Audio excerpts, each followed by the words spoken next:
Come in. Welcome. I'm E.G. Marshall, here to lead you through an experience which neither of us is likely to forget soon. We'll travel with people who take murder quite easily in their stride. We'll share the fear of a girl who finds herself somehow led to do and say things that are altogether contrary to her nature. In other words, we'll have an adventure. Our mystery drama, The Telltale Corpse, was written especially for the Mystery Theater by Field and Farrington and stars Earl Hammond and Catherine Byers. It is sponsored in part by Anheuser-Busch Incorporated, brewers of Budweiser, and Sign-Off, the sinus medicines. I'll be back shortly with Act One. I know it isn't an original thought, but it is nonetheless true that you cannot judge a man by his outward aspects. Take Ernie Blake and Sid Sullivan, for example. Ernie looks like a man in his late 30s who is going places, soberly but not unfashionably dressed, solemn, purposeful in manner. Sid is a smaller and much older man, perhaps in his middle to late 60s, bent from the burden of his years, sad but wise, if his face can be trusted. Actually, they were both released from the state penitentiary only last week. Now, when we see this Aunt Grace, I do the talking, Sid. Is that understood? Is it okay if I just say howdy or pleased to meet you, just so she won't think I'm deaf and dumb? You know what I mean. Okay, Ernie. You're the brain. All right. This must be the house. 378, yeah. I wouldn't have thought it would be such a nice little place. That's not important. I don't see no bell button. So, knock. All right, now try to act like you feel bad about Tad. He was our buddy. Yeah, I know. Yep. What is it you want? Are you Tad Beatty's Aunt Grace? What's it to you? Oh, we're good friends of Tad's. We promised him we'd pay you a visit. Fact of the matter is, Tad ain't in no shape to have friends right now, good or bad. Tad's dead. Yes, ma'am, we know. We were with him right up to the end. Down at the penitentiary? That's right. We were inside ourselves, see? We just got sprung last week. My name's Ernie Blake. This is Sid Sullivan. What's the matter with him? Can't he talk? It's nice to meet you, ma'am. Well, come on inside if you want to. There's nothing much in here worth stealing. Just go right on in there in the sitting room. We were kind of special friends at Tad's. He gave us the key. Now, sit down. Gave you what key? Come on, you know what key I'm talking about. One of the two keys it takes to open a chest. A chest? Stored in the attic of a cottage halfway up Gooch's Peak. Half hour's drive or so from here. I ain't got the faintest idea what you're going on about. Look. Take a look at this key. No, I'll hold on to it. You just take a good look and see if it don't look kind of familiar to you. So, how'd you get your hands on it? Well, we and Tad was good friends, like I told you. After he got knifed, we never did find out who done it. We stayed with him right up to the end. When he knew he was gone, he told us about the money from the bank robbery and where it was stashed. He told us about you having one of the two keys that had opened the chest and him the other one. He gave us his key, and he said he wanted us to have his half of the money. That's the way he wanted it, Aunt Grace. I was Tad's, Aunt Grace, not yours. He wanted you to have his share. Yeah. We was buddies, the three of us. A likely story. Well, no matter how you got it, there ain't no getting away from the fact that you got the key. If I want to get into that chest, I gotta let you into it, too. Oh, I'll be glad to get it over with, tell you the truth. I've been paying rent on that cottage for 2 years now, till folks was getting suspicious. Didn't dare to take it this season. It'll be going to the summer folks. Yeah? Any of them moved in yet? Not that I know of. But they're due any time now. You got an automobile? No. We took a bus here. Well, I ain't got one neither. Never trusted them. You can rent one, though, down at Hank Millett's garage. I'll come with you. You just stay right here, Aunt Grace. You just make the garage fellas curious. You go down there with us. Yes, you're right. Okay, you two go down and get the car, and then come on back here and pick me up.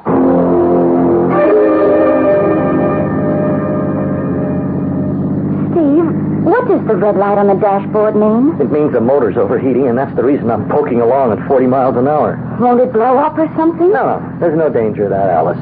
The worst that could happen is the car could stall.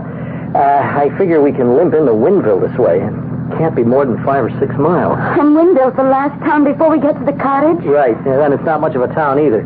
Rental agent said the population was 2,000. No, we should have seen the cottage before we agreed to take it. Well, it has electricity, and the kitchen with an electric stove and 2 bedrooms and all the conveniences except the telephone, the agent said. Except the telephone? Well, you know what would happen if we had a phone. It would be ringing from the minute we walked into the place until we leave. You remember what happened last year. The office was on my back the whole time. We might as well not have taken a vacation. I know, but what if something happens and we need help? What could happen? We'll make it to Windville. What can I do for you, gentlemen? You Hank Millett? That's right. Oh, my name is John Baker, and this is Sid Sullivan. They told me you got a car to rent. Yeah, I do have, yeah. Well, we'd like to rent it. Just let me go back and make sure it's available before we get to talking business. Hey, Why did you give him my right name and use a phony name for you? one of us has to use his right name, dummy. We have to show a driver's license, don't we? So why me? All gassed up and ready to travel. Yeah. Now, who told you I had a car for rent? Oh, I don't know his name, the fellow we were talking to down in the bus depot. I see. And what do you plan to use the car for? Well, we're thinking about renting a cottage somewhere in this area. We just sort of thought we'd go out and scout around a little. That suits you all right? Just fine. How long do you think you'll need the car? Oh, not long. Be back before dark, I'd say. There's no use looking at cottages when you can't see, is there? You're right. Well, she's out front, waiting for you. Have a nice afternoon. You don't get a deposit in advance? I don't make a practice of it. That's the reason I like to ask a few questions. Yeah. Okay, it suits us. She pulls a little to the right when you break her, but it's nothing to worry about. Only thing I don't like is that fella's got my name. Stop worrying. We're practically home free right now.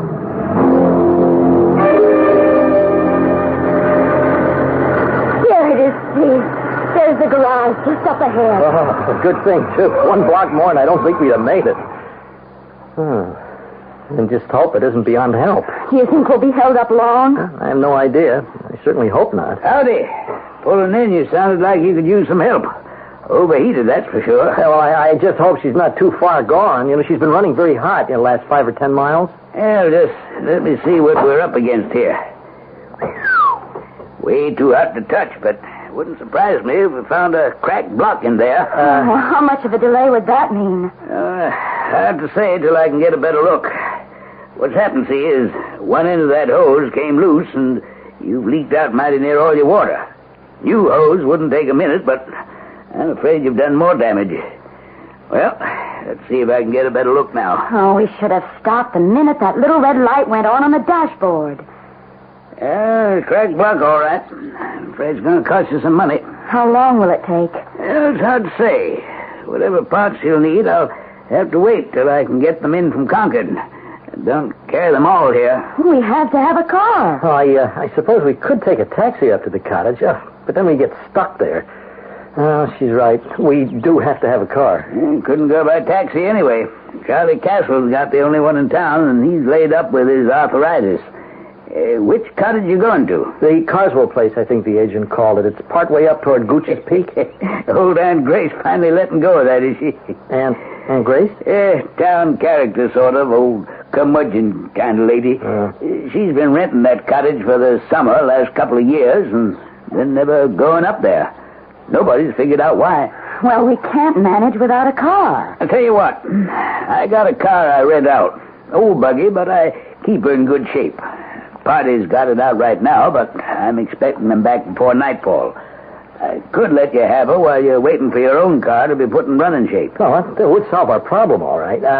How soon did you say you expect it? Well, before dark was all the party said.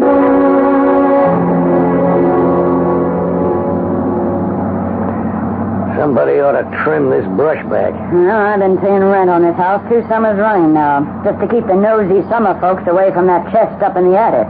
A good thing any way you look at it. The sheriff was after me to prune. They patrol the area around here now and again. I told him to stay away from the place if he didn't like the brush. The sheriff patrols around here? Just drives in and out. Nothing to get upset about. Only thing worrying me right now is, did old Mrs. Lockery see me leaving my place with two strangers? Mrs. Lockery? My next-door neighbor. I expect she was watching all right. She don't miss much. Hey, this is quite a place once you get to it. Ain't nothing I'm interested in except the attic. All right, let's get this over with. I had an extra key to the front door made over at Concord.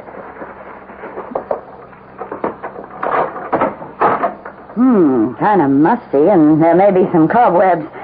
Let's see if the summer folks had the lights turned on. Well, now, that was mighty nice of them. I wish I knew when they're expected. All the more reason to get our business over with. All right. You lead the way, Aunt Grace. I thought about moving out here last summer. Place all paid for and going to waste. But then if I'd done that, there'd be my place in town just going to waste, too. So it didn't seem worth the trouble. Just push that door open. It ain't locked. Whew. Talk about musty. Ain't been much traffic. That's the chest, right over there. Which key fits which padlock, Aunt Grace? Try your key and see. Ain't you got no sense at all? No, it seems to work in this one. Okay, Aunt Grace, unlock yours. Yeah, I'll open the chest up.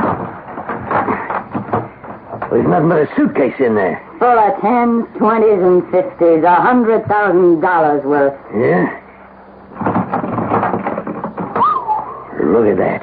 I want the $800 I paid out before we start splitting it up.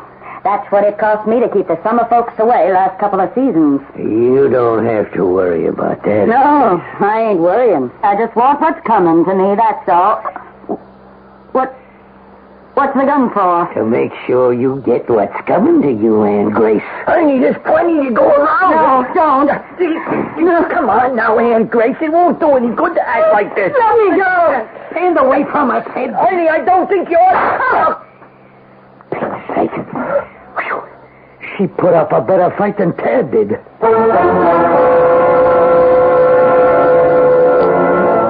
Well, we can't moralize much over what we've just heard, can we? One person's greed has cost her life. But it was another person's greed that prompted the killing. It leads us to no firm conclusion except the trite one that right is right and wrong is wrong. We're left with an uncomfortable doubt as to whether or not right is invariably rewarded and wrong always punished. We don't promise to banish this doubt, but we will delve further into the mystery when I return shortly with Act 2.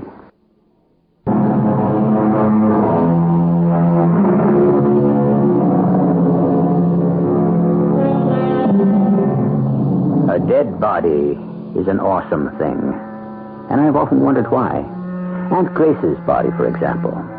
Only a moment ago, Aunt Grace, inhabiting the body, was a tough old lady who commanded a certain respect, granted, because of her toughness. But there was nothing in her spiritual makeup to inspire an almost reverential awe.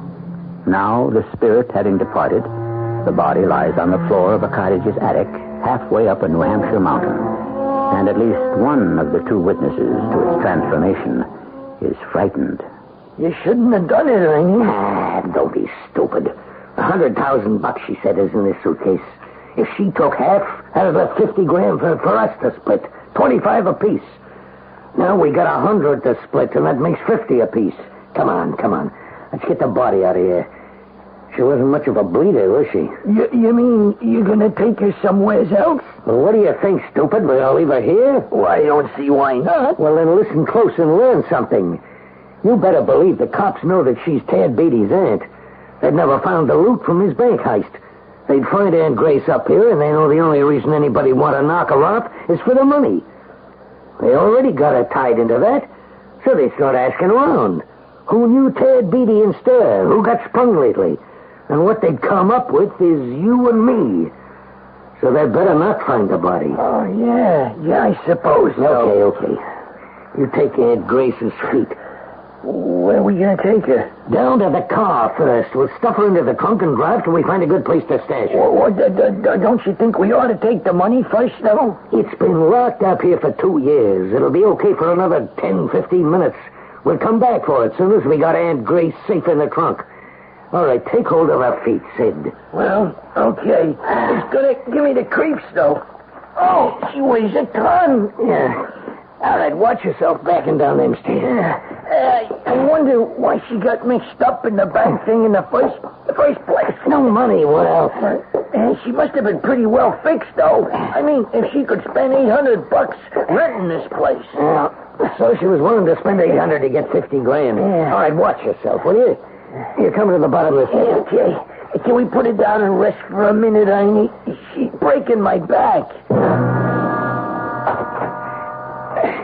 A little higher, Sid. You gotta lift her a little higher. She won't fit into the trunk, Ernie. Well, we gotta double her up some. What do you think? That's a terrible way to treat a dead person. You gotta get her knees doubled up good and tight. Right. Yeah. Okay. Does it?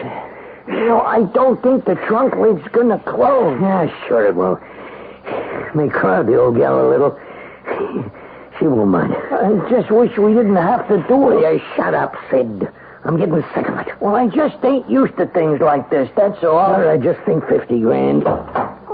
All right, let's get back and get the suitcase. Old Aunt Grace won't mind waiting here for us. Ernie? Yeah? Ernie, there's a car coming up the lane toward the house. Let me see. Damn. Who you suppose it is? Didn't the old battle I say the cops patrolled this area some? I don't remember. They're sheriff or somebody. That's all we need. You think they'll look in the trunk of our car? How the hell would I know? Okay, here's what we do. We'll sneak around the side of the house. We can't go inside now. You think they'll come in the house? Well, they will for sure if they look in that car trunk. This place is lousy with weeds and bushes alongside the house here. Hey, can you read what it says on the side of the car? Wait a minute. Yeah. Says county sheriff. Oh, well, we better get out of here, Ernie. And leave that $100,000 behind? They're looking our car over pretty good. Just so they don't open the trunk. Can you hear what they're saying? I can't even hear them talking. One of them's getting in our car. Must be some kind of a deputy. The other guy keeps ordering them around. Well, what are they going to do? They're going to take our car away. It looks like it. We think it's abandoned, I guess. But she's in the trunk, Ernie. Shut up, will you? I know she's in the trunk. What are we going to do? Hadn't we better get out of here? As long as there's $100,000 in that suitcase up in the attic, we ain't going nowhere. Mr. Miller, it's dark already, and they haven't brought your car back. I know, ma'am. Ordinarily, I'd have closed up and gone on home by now. Well, do you still expect them back? The people who rented the car?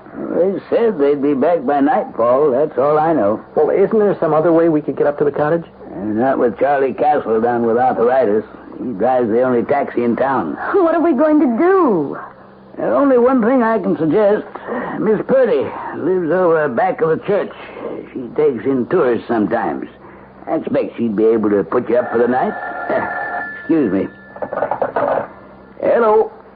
Oh, hello, Bess. Oh, not again. Well, it looks like I'm going to have to start charging a deposit whether I like it or not. Okay, thanks a lot for calling. Yeah, I've got customers waiting right here in the office to take the car out. Yeah, thanks again. That was about our car, wasn't it? Yeah, Bess Tolliver, the sheriff's wife. She minds the office when he's out. She said they found the car abandoned in front of the... Hey, didn't you say you were on your way to the old Carswell place? Yeah, that's what the rental agent called it, yeah. Yeah, funny thing. That's where they found my car, left standing in front of the Carswell cottage. Do you suppose there's somebody in the cottage? Appears not. The sheriff, he called in by radio from out there and told Bess to get in touch with me. He was all through the house and didn't see any signs of anything disturbed. Oh, so then your car should be here any minute now. Yeah, deputies bringing it in. Would you like the sheriff to wait until you get there? Bess can get hold of him by radio. Oh, I think I'd feel better if he did, yes. If it won't be too much trouble.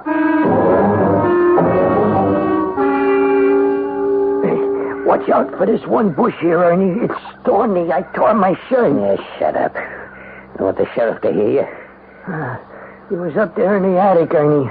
I saw the light on up there. I know that. You suppose he found anything bad up there? I mean, like blood? Now, she didn't bleed that much. And I left the chest locked up.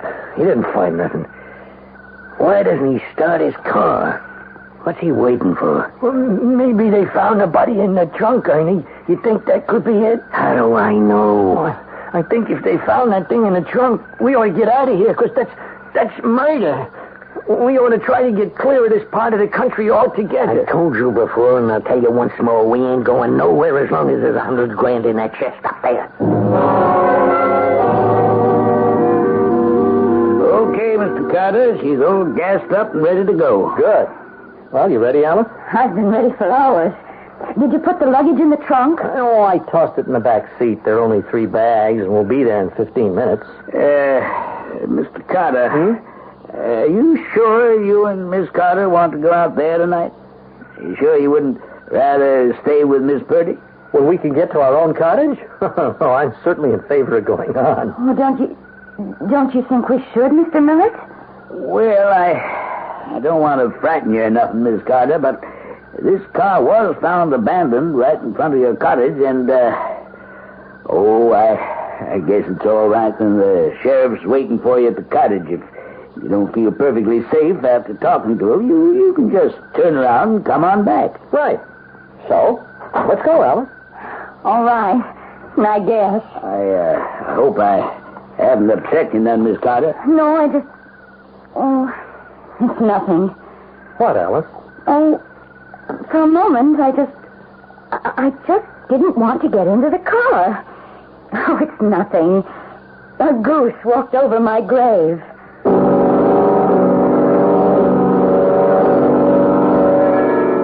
That damn sheriff hasn't made a move since he got back into his car.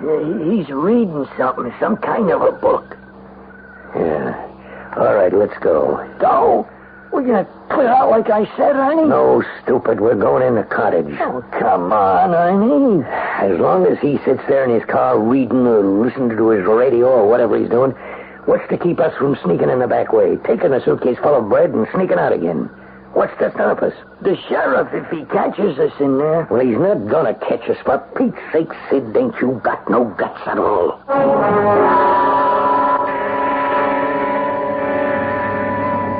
You're not very talkative, Alice. You feeling all right? Oh, sure. Sure, I'm okay. You don't sound very positive about it. I don't know. Spooked or something. I just don't feel right riding in this car. Don't ask me why. Do you feel all right otherwise? Not really, no. I feel kind of achy all over. You know, my legs mostly. They ache like anything, and my back and my chest. And I keep wanting to double up. You know that feeling. You just want to curl up into a ball. Here, let me feel your forehead. I don't have a fever. I'm sure I don't. Have I? It doesn't feel like it. Would you mind terribly if I just sort of curled up here on the seat? Of course not. Would you rather move into the back seat? Oh, it's all full of luggage. Well, you can put the bags in the trunk. No, don't bother. We'll be there pretty soon anyway. I'll just curl up here. Am I in your way? No. You look awfully uncomfortable. Well, if you want to know, I am. Well, then don't stay that way. Come on, sit up. No, I'll give this a few minutes. I mean, I can't explain it, Steve. But I feel like I have to stay in this position. Like somebody's forcing me to. Who's forcing you? Certainly not me. But I don't like the sound of any of this, Alice. I think we should... Steve, turn the car around. What? Turn around. I don't want to go to the cottage. I want to go back to Winville. But why? I can't tell you why. We better go back to Winville and see a doctor. No, I don't want to go back to Winville to see a doctor. Okay. The lane back to the cottage should be showing up any time now. Can't you drive faster? I'm very uncomfortable, you know. Well, why don't you sit up straight? Of course you're uncomfortable all rolled up into a ball that way. I told you this is the way I have to be. Now stop nagging me about it and get us to that cottage, will you? What is it, Alice? You don't even sound like yourself. Just turn this car around and go back to that lane. What is wrong with you? You don't sound a bit like my Alice. Of course I don't sound like Alice. Why should I? Now get me up to that cottage and get me out of this car. Fast.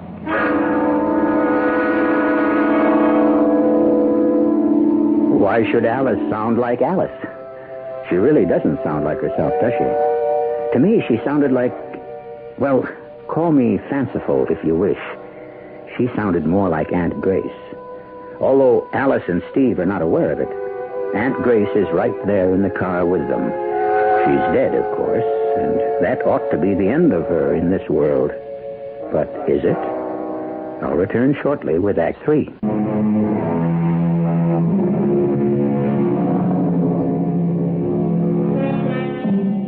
The question we must deal with is simply this. How dead does a dead body have to be? All the way dead, you say? Well, that's very true as far as our 5 workaday senses can make out. But there's a lot going on in the world around us that our senses may not perceive. Who are we, then, to say that death must be only what we make it out to be? Ernie Blake and Sid Sullivan, the 2 men responsible for the presence of Aunt Grace's dead body in the car, are still in the underbrush that surrounds the cottage. What if the back door's locked, Ernie? Then I'll pick the lock. Hold it. Sheriff's got his motor running. No, it ain't the sheriff's car, Ernie. There's another car coming up the lane. I can see the lights. Right, we ain't got enough trouble already. Okay, we'll stay right here where we are and see what happens. Well, who could be coming out here? Nobody but you and me knows about the money up in the attic. Tad Beatty and Aunt Grace used to know, but they're... Shut up! And stay closer to the house in the shadows. They just pulled up in back of the sheriff's car. It looks like... Good Lord. What is it, Ernie? It's the car we had, the one we rented from that garage. It can't be. I mean, how can it? The guy rented it to somebody else. And that means nobody's opened the trunk. You mean she's still in there? Must be. They found her in there. You know damn well the sheriff's office had impounded the car for evidence, so they didn't. So she's still in there. What are we gonna do, Ernie? Hide out and wait. What else?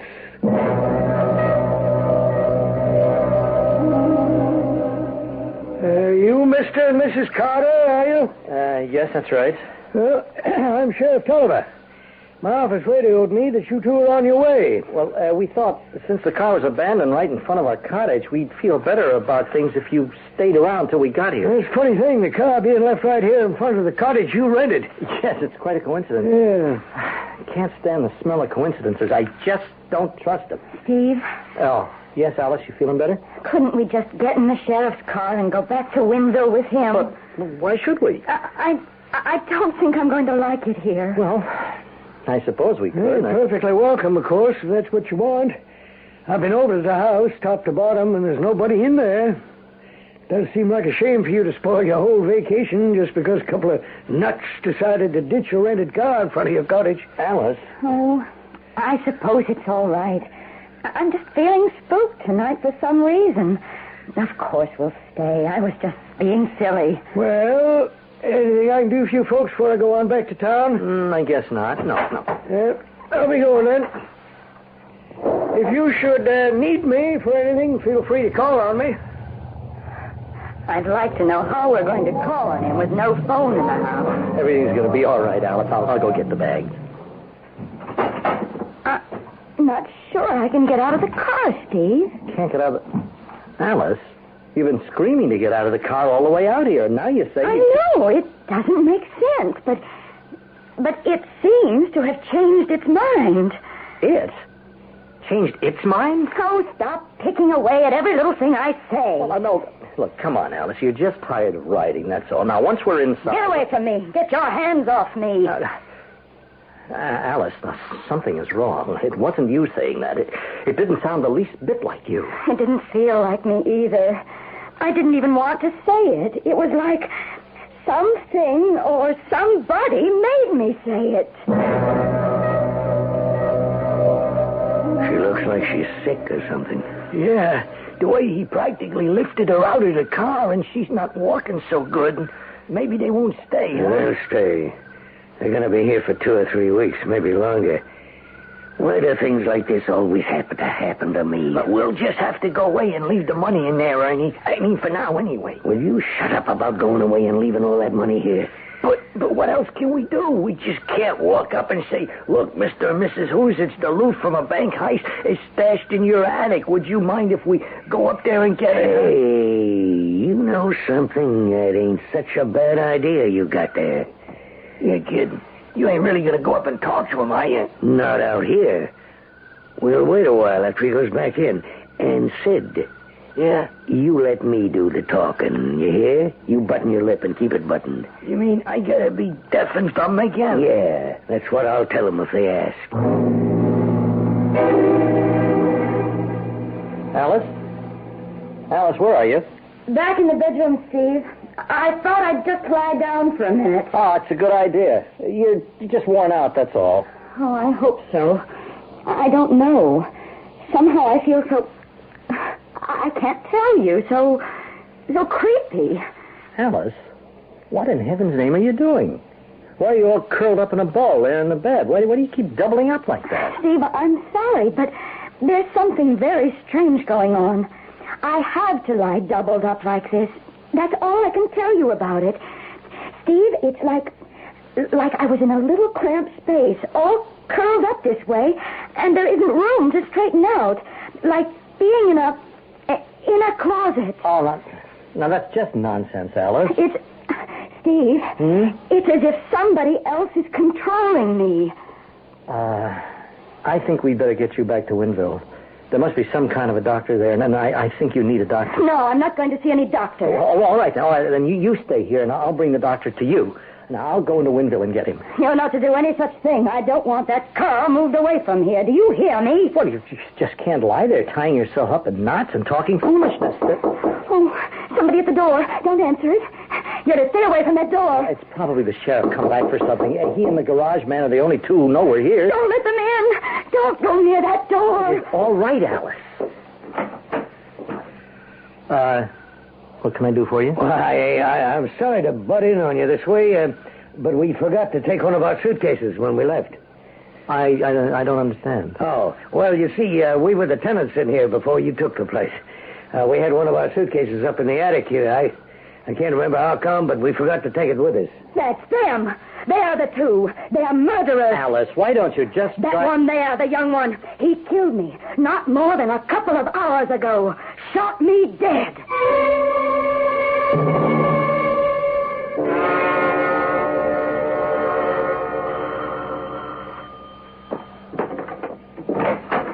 Hi, Sheriff. Oh, Hank. Sorry to bother you at home this way. Oh, no bother at all, Sheriff. Mrs. Lockley called you a few minutes ago. He lives out on Elm Street? That's right. Next door to Aunt Grace Beatty. She said she saw Aunt Grace get into a car with a couple of strange men this afternoon drive away.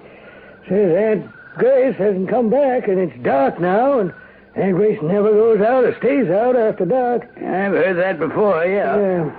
Miss Lockley says she recognized the car the minute she saw it. Says it was one you rent out. And, the strangers would be those two that left the car high and dry halfway up to Gooch's Peak? Well, that's the way I figure it. It's not natural for Aunt Grace to go out with them and then just disappear. What can you tell me about these two? Well, just that they rented the car, said they was looking for a summer cottage. Mm-hmm. Well, I think I'll just drive out to that cottage and have another look around. Might be something I missed, not knowing at the time that I was looking for Aunt Grace. Okay, just stay right where you are, lady. Don't come a step closer, or both you and your husband, both of you, are going to be very dead. Please, Alice, do as he says. Don't you please, Alice, me. You think I'm going to stand here and let them walk up them stairs to the attic and then walk out with all that money? What do you know about any money upstairs? I know all about it. What do you think? Half of that money's mine by right, and I don't aim to see you two walk off with it. Aunt Grace? Who did you think it was? Alice, why are you talking this way? It ain't Alice right now, mister. It may look like her, but it ain't her. I'm sorry about taking her over this way, such a pretty little thing, but it was the only way I could think of. I'll be through with her in a bit. Good Lord. I don't give a damn ghost, spirit, anything you want to call yourself. You ain't going to keep me away from that money. Sid, you got your gun? You see, Sid don't talk, but he can understand all right. You got your gun, Sid? See, he nodded. He hears what I'm saying. Okay, Sid, you hold your gun on these two while I go up and get that suitcase. You better give me that gun. Alice, don't do anything. Stay away from me, lady, or I'll have to... Okay, lady, I give up. Get off of me. I told you not to talk, Sid. Yeah, but how could... It don't matter anyway. All right. What I got in this suitcase, if you don't know already, I got $100,000 or money close to it, and it's all mine. You thought I was going to split with you, Sid? Yes. Well, maybe I'm a little bit sorry, but come right down to it. You're too stupid to live anyway.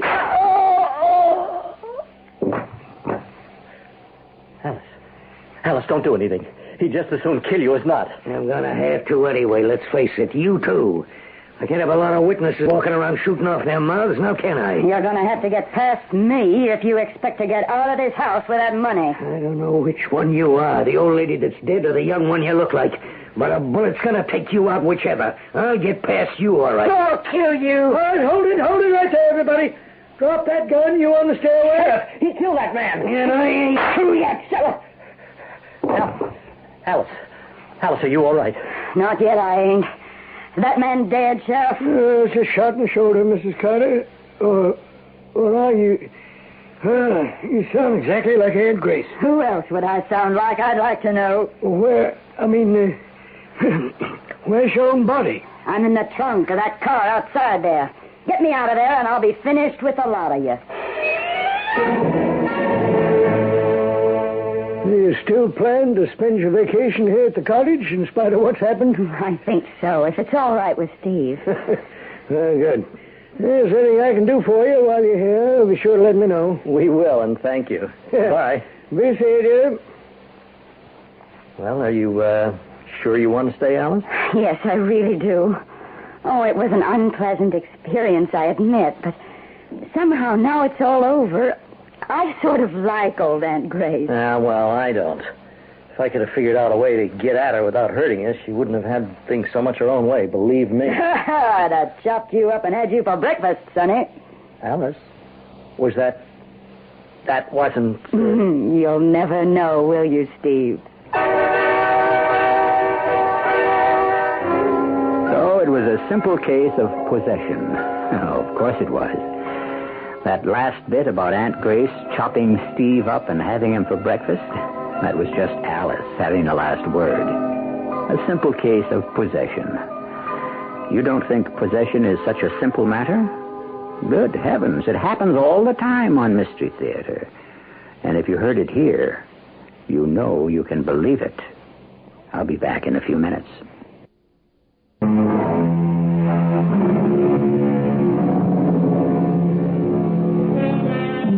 Steve and Alice stayed on in the cottage where they had had such an extraordinary experience. And the remaining 3 weeks were as peaceful as the first few hours had been terrifying. Alice got a beautiful suntan, and the fishing was so good that she has sworn never again to fry a brook trout. Our cast included Catherine Byers, Earl Hammond, Court Benson, and Guy Sorrell. The entire production was under the direction of Himan Brown. Radio Mystery Theater was sponsored in part by Buick Motor Division. This is E.G. Marshall inviting you to return to our Mystery Theater for another adventure in the macabre. Until next time, pleasant dreams.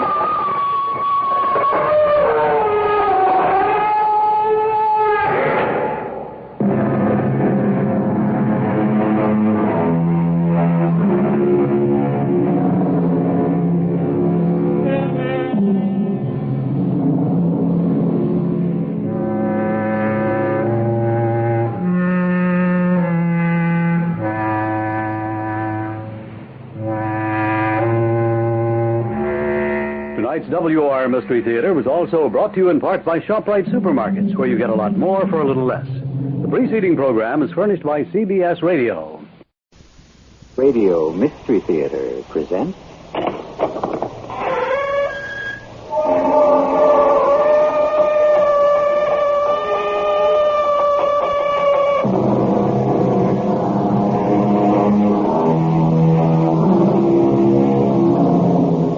Come in.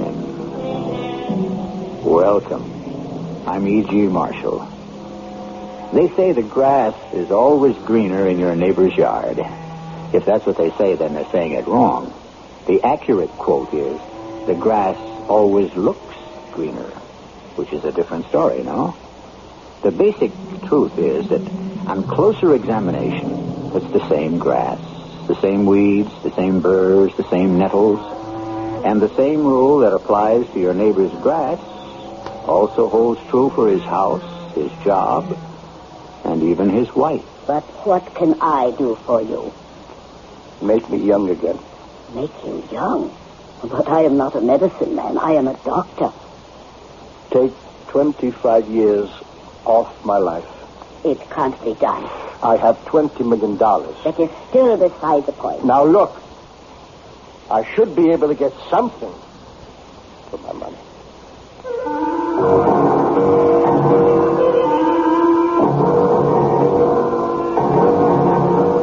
Our mystery drama, Journey to Jerusalem, was written especially for the Mystery Theater by Sam Dan and stars Vincent Gardenia. I'll be back shortly with Act One.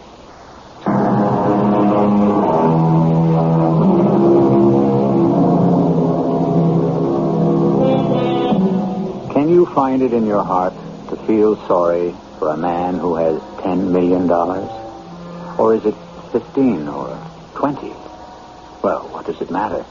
It's that first million that melts the ice. From there on up, it's smooth sailing. Elwood Joris is our unhappy millionaire. Elwood is in his 50s, and all the privileges and prerogatives of wealth are at his command, and yet he is unhappy. How simple it would be to feel impatience for Elwood Joris, but how unkind. Let us listen to Elwood himself on the subject in his psychiatrist's office. People refuse to believe me. Do you believe me, Doctor? I believe you, Mr. Joris. People don't take me seriously. They see me as a comic figure. I don't see you as a comic figure. Do you see me as a tragic figure? I have yet to make a diagnosis. But isn't it obvious? I am a tragic figure. Mr. Joris, why do you see yourself as a tragic figure? Because I'm a member of a minority group. Really? Yes. And like all minorities, there are people who hate us and fear us. And what minority group is this? I'm a member of the rich. The rich? Yes. Is there any group more misunderstood than the rich? Even your prejudice. I can tell. By your attitude. That tone in your voice. I know what you're thinking. Do you? Oh, don't give me that do you. I didn't come here to be patronized. Who do you think you're talking to? I'm Elwood Joris, the sole owner of the Joris Corporation. What are you, anyhow? You sit there and make $50 an hour and laugh up your sleeve? You miserable quack. Do you feel better? What do you mean, do I feel better? Do you need these outbursts to relieve the tension? I've been cheated. Cheated? How? It's a lie. This whole thing. The bill of goods. Early to bed, early to rise, makes a man healthy, wealthy, and wise. Wealthy? Okay. But healthy, wise, and happy, that's a lie. I'm not happy. And what do you think you need to make you happy? I don't have a family. Do you want one? Yes. Well, you're still a relatively young man. It isn't too late to marry. It is. How can you say that? Millions of women would be eager to marry Elwood Joris. Sure. Millions of women would be eager to marry Elwood Joris, the millionaire. But who would want to marry me? But you are Elwood Joris. Would anyone want to marry me if I didn't have a dime? I should have the most beautiful women in the world. All the smartest. All the most talented. I could have movie stars, society girls, anybody. I agree. And with such a selection available. But I would never know if the girl wanted me or my money. I have no friends either. I never had any friends. I find that hard to believe. Why? You know as well as I do, maybe better, that the one thing you have to be able to give a friend is time. I never had time for anything or anybody. I had to work. All the time? Yes. You see, Doctor, most people were born. I wasn't. You weren't born? No.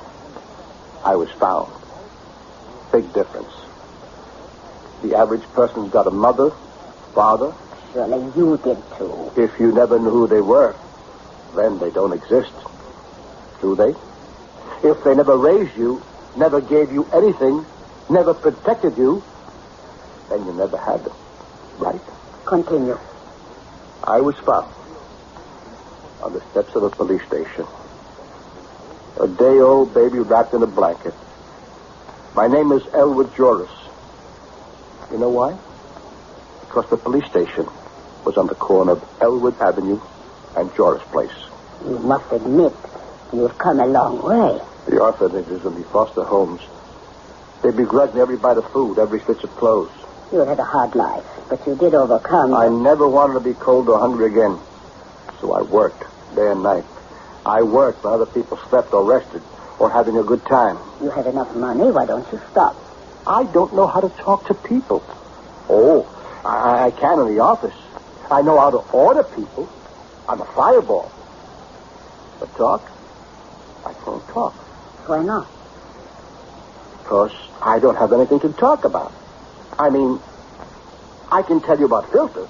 All kinds of filters. But, Mr. Jones, there are things that just come naturally. The only thing that comes naturally to me are filters. Books? I never read any. I never had time. Sports? I was never interested.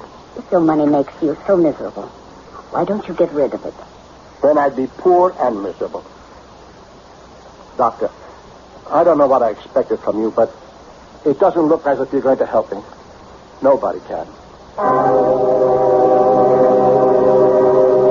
Melancholia. I looked it up. And that's one of the things it's called. It's something that just gets to you.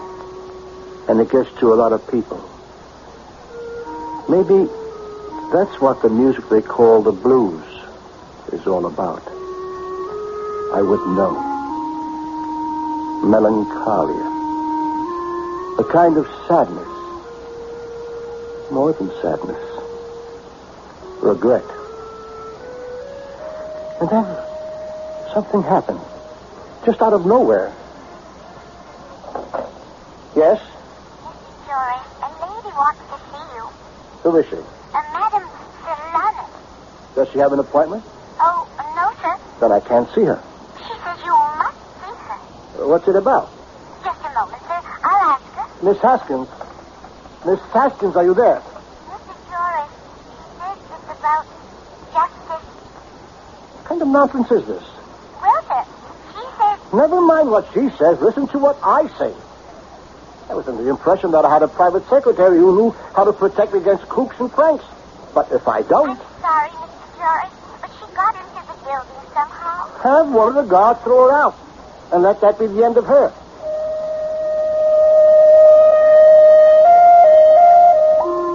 But it wasn't the end of her. Nowhere near. For the next couple of days, when I least expected it, my private line would ring. Yes? Mr. Joris, that woman again... Didn't I tell you? I know, but she keeps pestering me until I just have to... But she shouldn't be in position to pester anybody. Tell Cardigan to come up here on the double. Cardigan, you're head of plant security.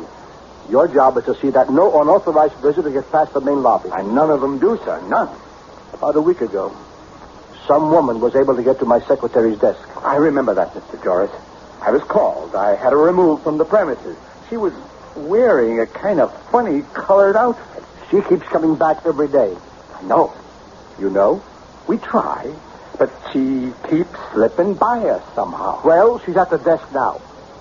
throw her out, and keep her out. You understand?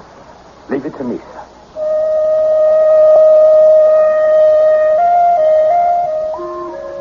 I thought that was the end of it, because for the next few days she didn't show up. But then, at the beginning of the week, it was just after lunch, my secretary, Miss Haskin, came into my office. Now, before I tell you what Miss Haskin said, I better tell you what Miss Haskin is. She's about 40 but looks 60. Okay, maybe 50. She wears glasses, long-sleeved, high-neck dresses, and never speaks unless she's spoken to. Business is very serious and very sober. And I only hire serious and sober people. So, you can imagine where I was when Miss Haskins said... Mr. Joris. What's wrong, Miss Haskins? Oh, Mr. Joris, You must be sick. Let me call a nurse. No, she's here. Madame Solanas is here. This breaks it. I'll get the city police. We'll have her arrested for trespassing. Please see her. I beg you. Miss Haskins, what are you doing? I'm on my knees to you, Mr. Joris. Please see this woman. Get up this moment. Not till you promise you'll see her. Please. Oh, please don't ruin my chance, my last chance. Will you please control yourself and try to make some sense? I met him just 2 weeks ago. Met whom? I'd given up all hope. I was standing on the corner waiting for the bus. It was a rainy day. Has everyone gone crazy around here? Yes, there was a puddle. His car, the wheels splashed mud all over me.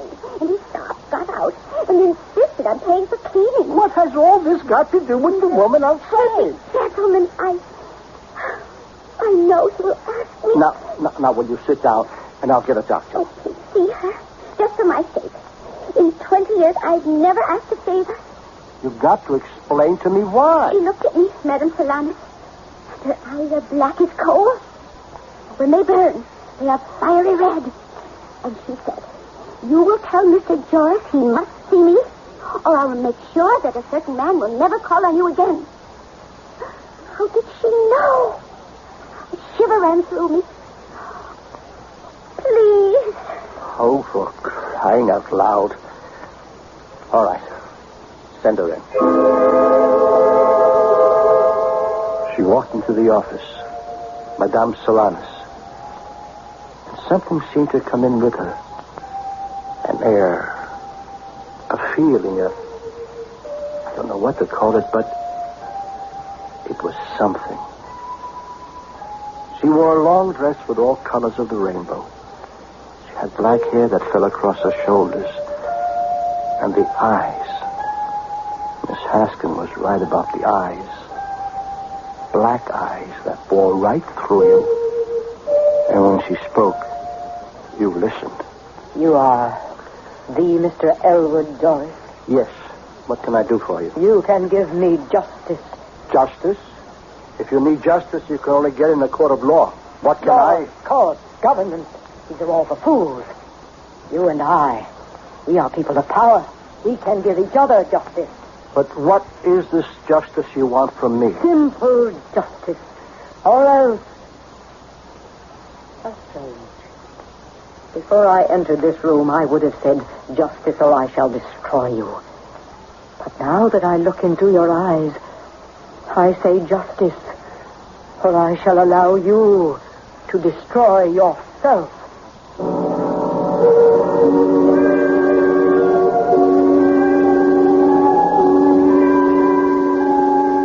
You sit there. You've been minding your own business, such as it is, when a weird-looking, weird-sounding woman says, give me justice, or I shall let you destroy yourself. Should you call the police and have her thrown out? But you've been doing that for the past week, and somehow she always comes back. I shall also come back with Act 2.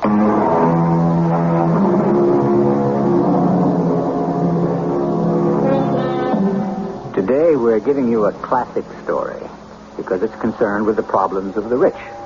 Years ago, practically all of literature dealt with the high and the mighty. Shakespeare's plays, for example, are about the deaths of kings and nobles, for the most part. Isn't it comforting to consider that even a millionaire has the same problems we do? And as for Mr. Elwood Joris, He has even more. Who are you to threaten me with destruction? I consented to see you only because you scared my secretary out of her wits. You could put it another way. You could say I revealed what her future might be. Put it any way you like, but get to the point. Ah, yes, the point. The sharp, piercing point. So, you are the Mr. Elwood Joyce. I think we established that. You own a building of wood and stone at 72 Ridgewood Place. I don't have the faintest idea. You are not aware of your own possessions. Madame, I own, among other things, a company that buys and sells buildings. I have no idea where those buildings are. You are unaware that this building is 6 stories high, that the roof leaks, the hallways are not cleaned, there is never hot water. I don't wish to sound harsh, Madame, but I make no profit from these buildings. I'm stuck with them, and if you don't like it, you can move. I have no wish to move. Then what? I like the building. It's decrepit, almost deserted. It's just the type of place I require. For what? For my business. What business are you in? I am a sister to all mankind. What does that mean? It means whatever you like. You still haven't told me what I have been asked to leave your building. You have in your employ a person named Swenson. I don't know. Perhaps the name is Jensen, a woman. She said I must go. I refused. Just a minute. Miss Haskins? Yes, sir? A woman named Jensen or Swenson. Who is she? I don't know, Mr. Joyce. Well, find out and call me back. Now, what is this about you being a sister to all mankind? Why does this confuse you? It wouldn't confuse me if you told me what it means. Are you a brother to all mankind, Mr. Joyce? In the sense that all men are brothers? I suppose you could say that. Do you feel this brotherhood? Feel it? Well, do you think about it? No. Madam, I'm a very busy man, so if... Busy doing what, may I ask? Look here. Yes? And Ingrid Benson manages your city holding corporation.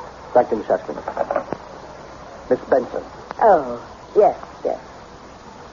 Why did she want to evict you? What? Have you put out of the building?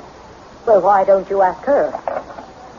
Miss Haskins, get me Ingrid Benson. She will not be at her office. Where is she? In the hospital. Never mind. The hospital? Yes. Nothing serious. A sprained ankle, I believe. I warned her she would be punished, but I didn't think it necessary to be too severe. What did you do? What did she do? I noticed you never ask one question at a time. What did I do? I caused her to relax her vigilance while driving her car. A very minor accident. What did she do? She ordered me to leave your building. Somebody's got to tell me why. As I read her mind, she considers me, what is the word? An unsavory person. I still don't know what all this means. How do you make a living? I am sustained by the gratitude of my brothers and sisters. What does that mean? Why do you seem to have such difficulty in understanding? I don't believe it. Here I am in the middle of a busy day with a million problems and this weird, absolutely crazy. I mean, do you know what I did? I went to the hospital. I actually took a cab to the hospital. And I walked into Miss Jensen or Benson or whatever her name is, room. And I got the shock of my life. The woman was terrified. I don't want to talk about her. Miss Benson, I'm Elwood Joyce. Oh, go away, please. I own City Holdings. I don't care. You have to talk to me. I quit. I know. You're not feeling well. But we have to get to the bottom of it. She's a witch. Come now, Miss Benson. Yes, she's a witch. I should have believed her. Believe what? I won't say another word about that woman. She is a woman. Look at me. I never in my life had an accident. Yes? I wasn't careless. The wheel of my car refused to obey me. If you say so, Miss Benson. You don't believe a word I'm saying. The wheel refused to obey me. I turned, but the car insisted on going off the road and smashing into the tree. Yes? I don't lie, Mrs. Joyce. She said she'd have him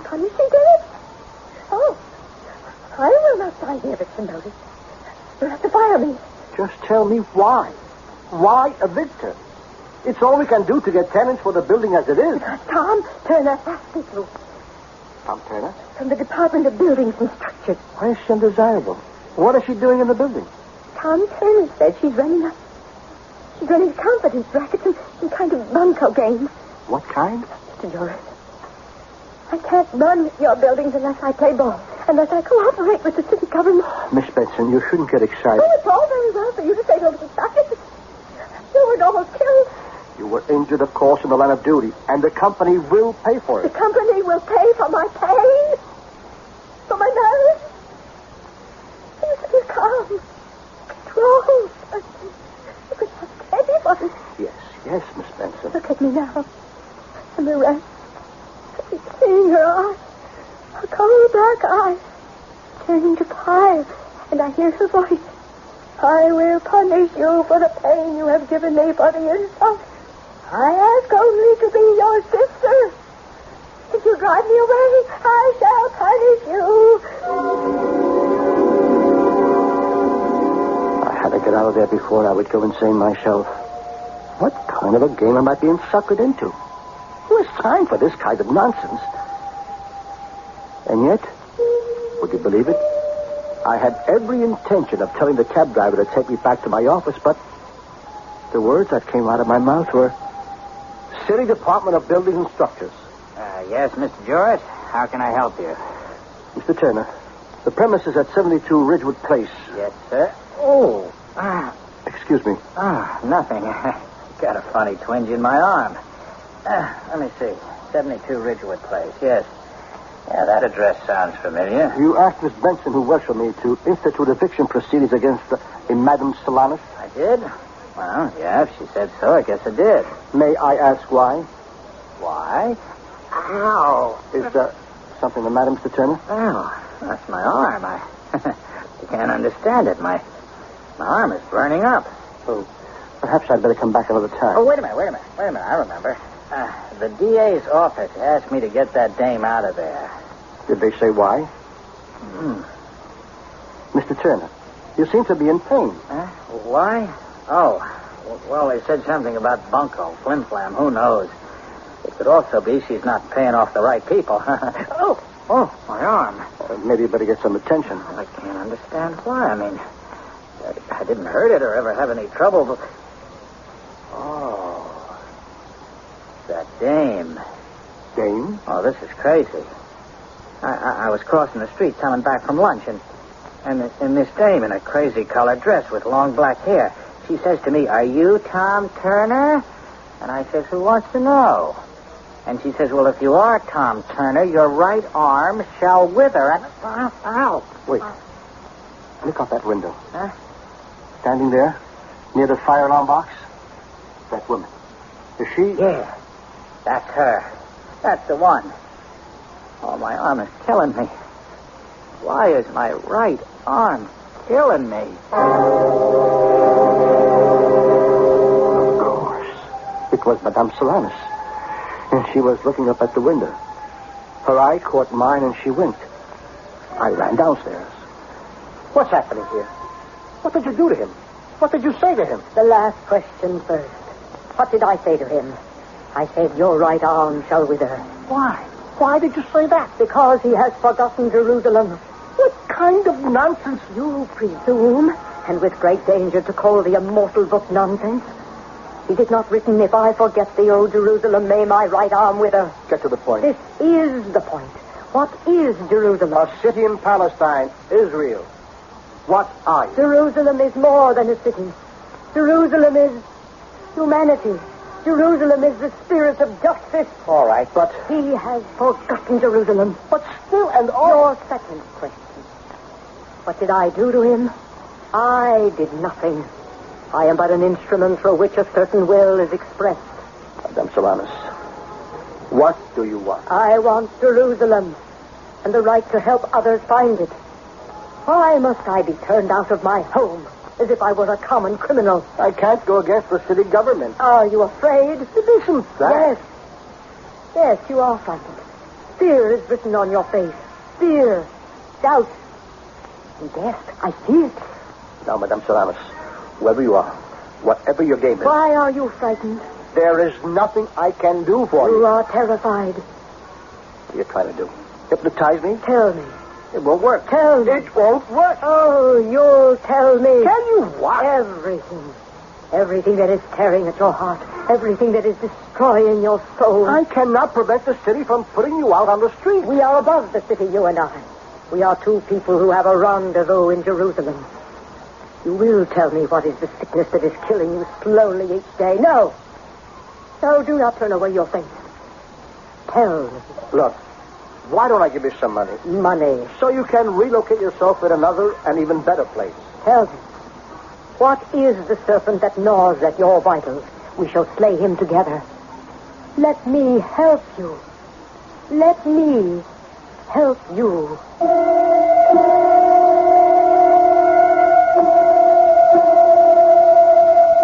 Let me help you, she urges him. However, on the basis of the few facts we have so far, Madame Solanas is anything but a helpful lady. She has driven one woman into hysterics, another into the hospital, and has given a man an armful of fire. Well, there are two sides to every story and every person. For another aspect of Madame Solanas, I shall reconvene this group in just a few moments with Act 3.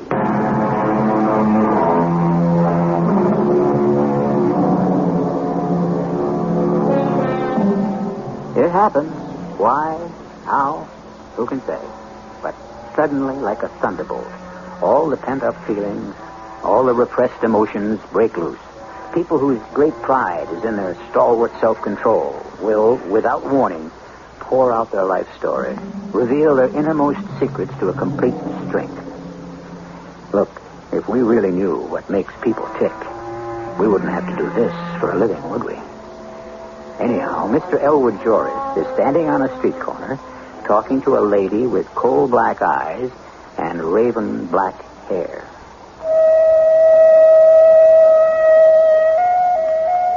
Am I losing control?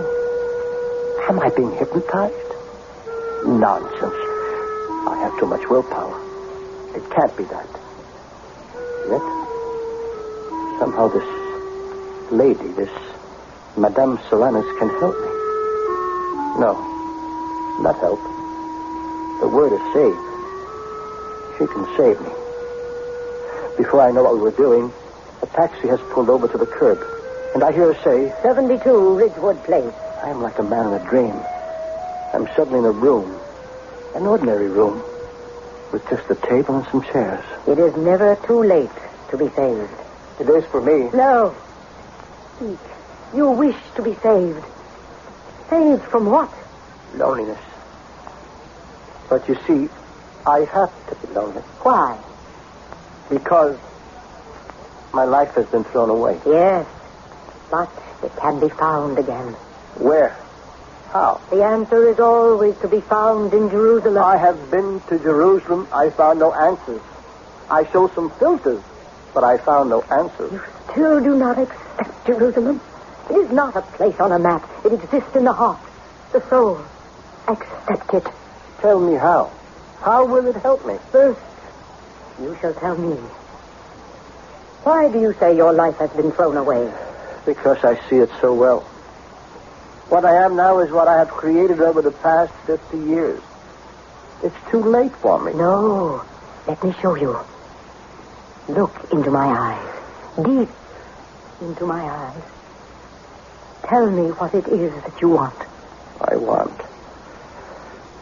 want to be born again. A man may be born again. What you ask for is not unreasonable. In that case, I'll make it easy. Just let me be about 25. Starting out all over again. Let me see my life in another direction. The direction toward Jerusalem. Call it whatever you want. Let me have time for people, friends. Let me find a girl while both of us are still young. Yes. You can become young again. Oh, no. Too much time has gone by. Why do you fight me? Look into my eyes. Believe me. Believe. it only remains for us to find you a young body. You're serious, aren't you? Yes. But what kind of surgery must be involved? None at all. The essence that is you goes into another body. And the essence that was that other person goes into yours, the brain. Listen. Listen to this music. Do you hear it? Yes. What is music? Is music the song? The instrument? Or the player? It's the brain. Your brain, which brings all three together. There's nothing in the world like your brain. No other brain exactly like it. And when we can persuade another brain to think your way, to talk your way, then you become that person. But let us find him. Let us find a young man of, say, 25, who's willing to change with you. Change with me? Become who and what I am? I believe this is what we are talking about. That's impossible. Why should someone 25 want to become a man of 55? Why would he want to trade his young body for mine? Because he has no use for it. How could he not have use for a young, strong, vigorous body? Did you have any use for yours? We will find someone. Find someone? Someone who is the way you used to be. Someone whose only desire is to amass a fortune. Who's willing to spend 25 years to do it, just as you were. But why should he struggle for 25 years? Let him have it now. Let him be 25 years older now. But how? How can such a person be found?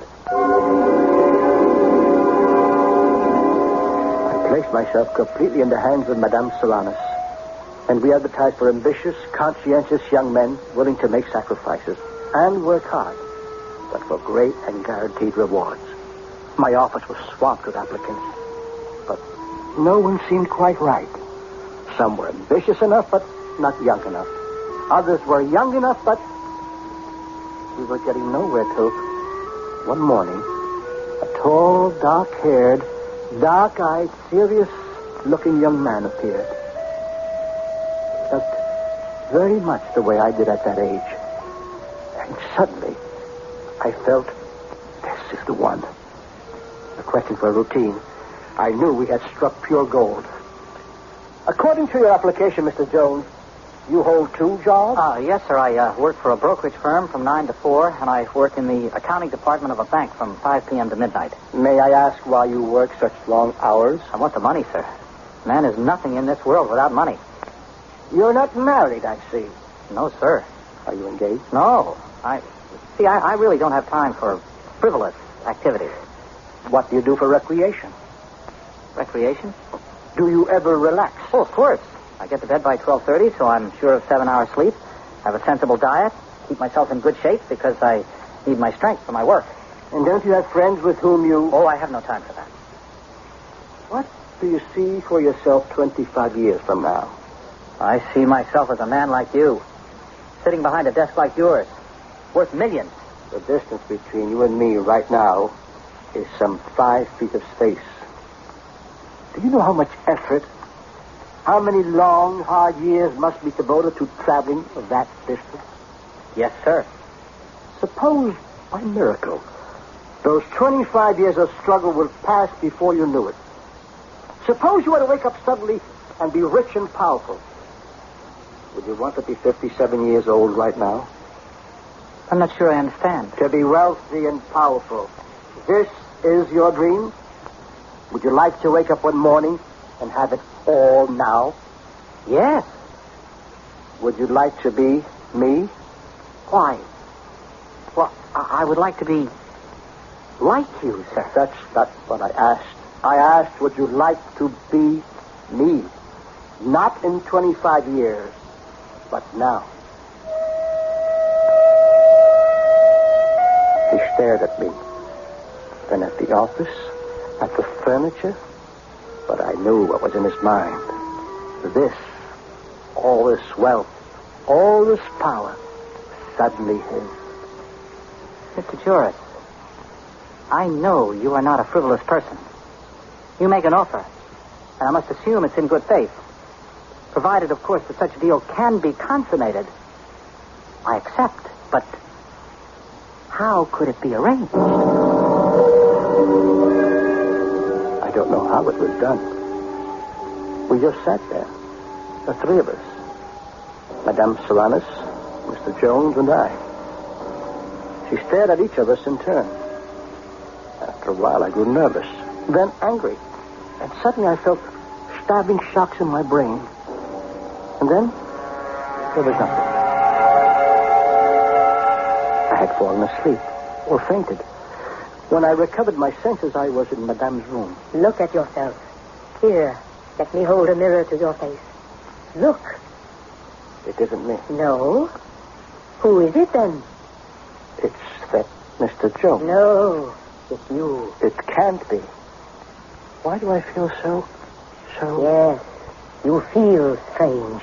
Your blood pumps faster. Your heart beats faster. Your lungs breathe deeper. This is youth, my friend. The youth you want. The strength you need to travel to Jerusalem. I feel 25 years younger. What happened? You became Mr. Jones. What am I doing here? I should be at the office. Which office? Think. The broker's office. I'll get docked. Quit, and search for Jerusalem. I remember now. I left the office for lunch. And who are you? Find yourself a nice, honest, sincere girl. Who has time for girls? What am I doing here? Elwood, we made this change so that you... Who's Elwood? Who are you? I hope to be a friend in need. No. You're the devil. I could also be an angel. It doesn't matter. How did I get here? What is your brain telling you? My brain? Your brain. What are the messages in your brain? Need the money.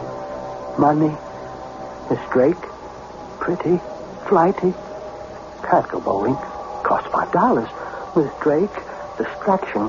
Gordon's job. Next in line for job. Make $1 million before I'm 30. Make $1 million. Make $1 million. Make $1 million. Well? Well, what? I thought you were going to change me. I did change you. But those voices in my head, those are the same voices I always heard. All you did was put me back 25 years. Oh, really? I'm still the same person I was. I'm headed in the same direction. I'll go through the same frantic, miserable struggle. For what? To end up just where I was? You can change direction. Head for Jerusalem. Don't give me that nonsense. I'm a practical man of business. I'm wasting my time here. Elwood, Jerusalem. Go toward Jerusalem. I can't change. The voices in my head. I still hear the same voices. The same voices. The voices in the brain. Our own very private voices. Are they never to be denied? Can we change? And if we could, truthfully, wouldn't we do it the same way all over again? After all, we do agree that history repeats itself. I shall be back shortly.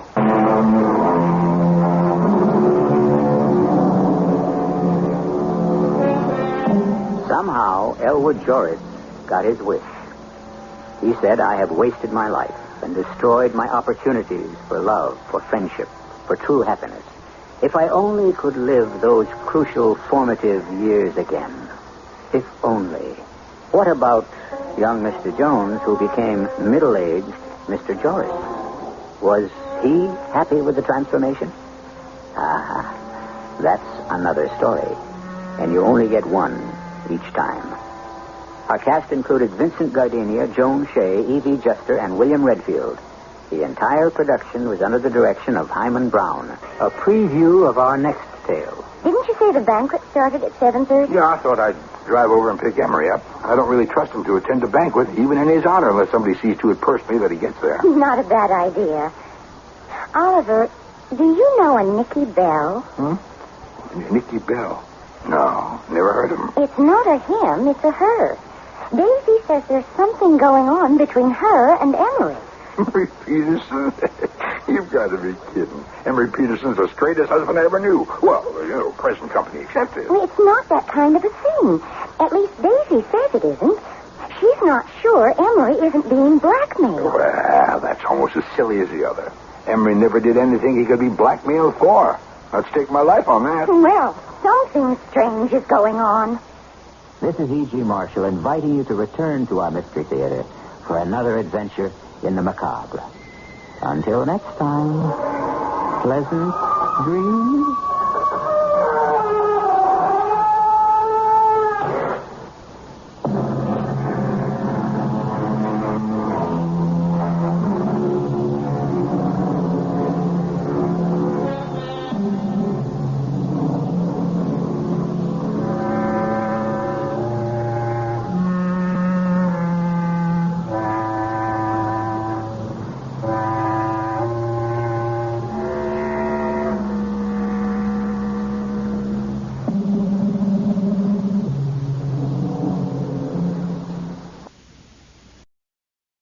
Your Mystery Theater presents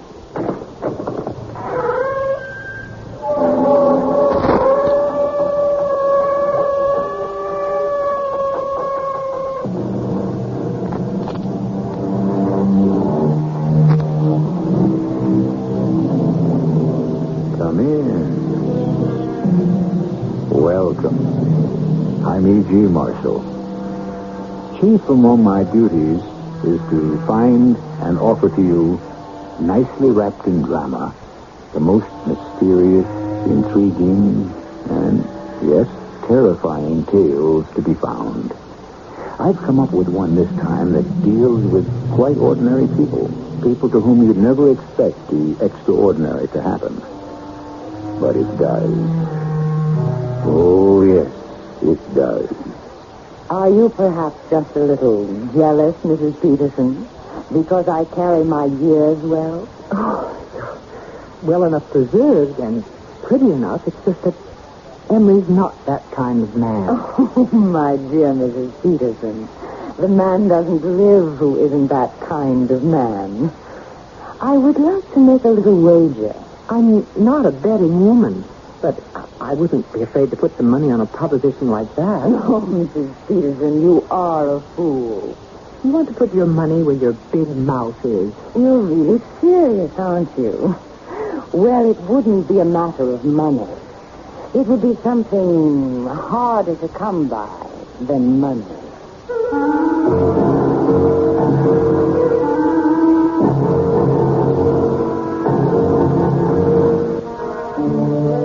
Our mystery drama, Dr. Peterson's Pills, was written especially for the Mystery Theater by Field and Farrington and stars Rosemary Murphy and Leon Janney.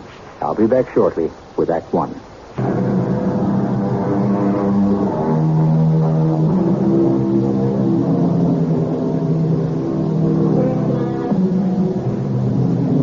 Dr. Emery Peterson has devoted his entire professional life to the small town of Appleton.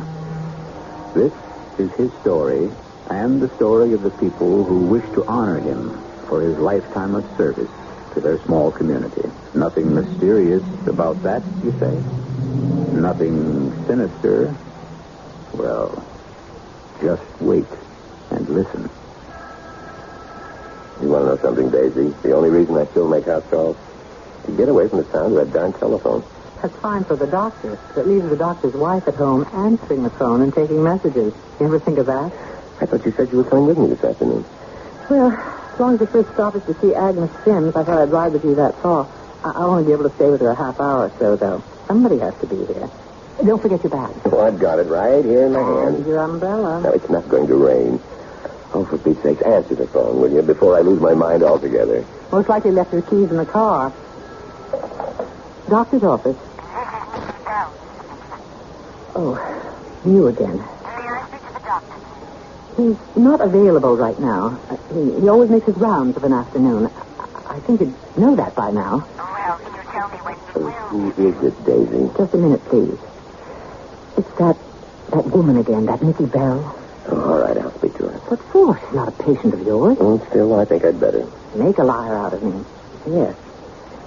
Hello, Miss Bell. Well, now, I thought you were out making your house call.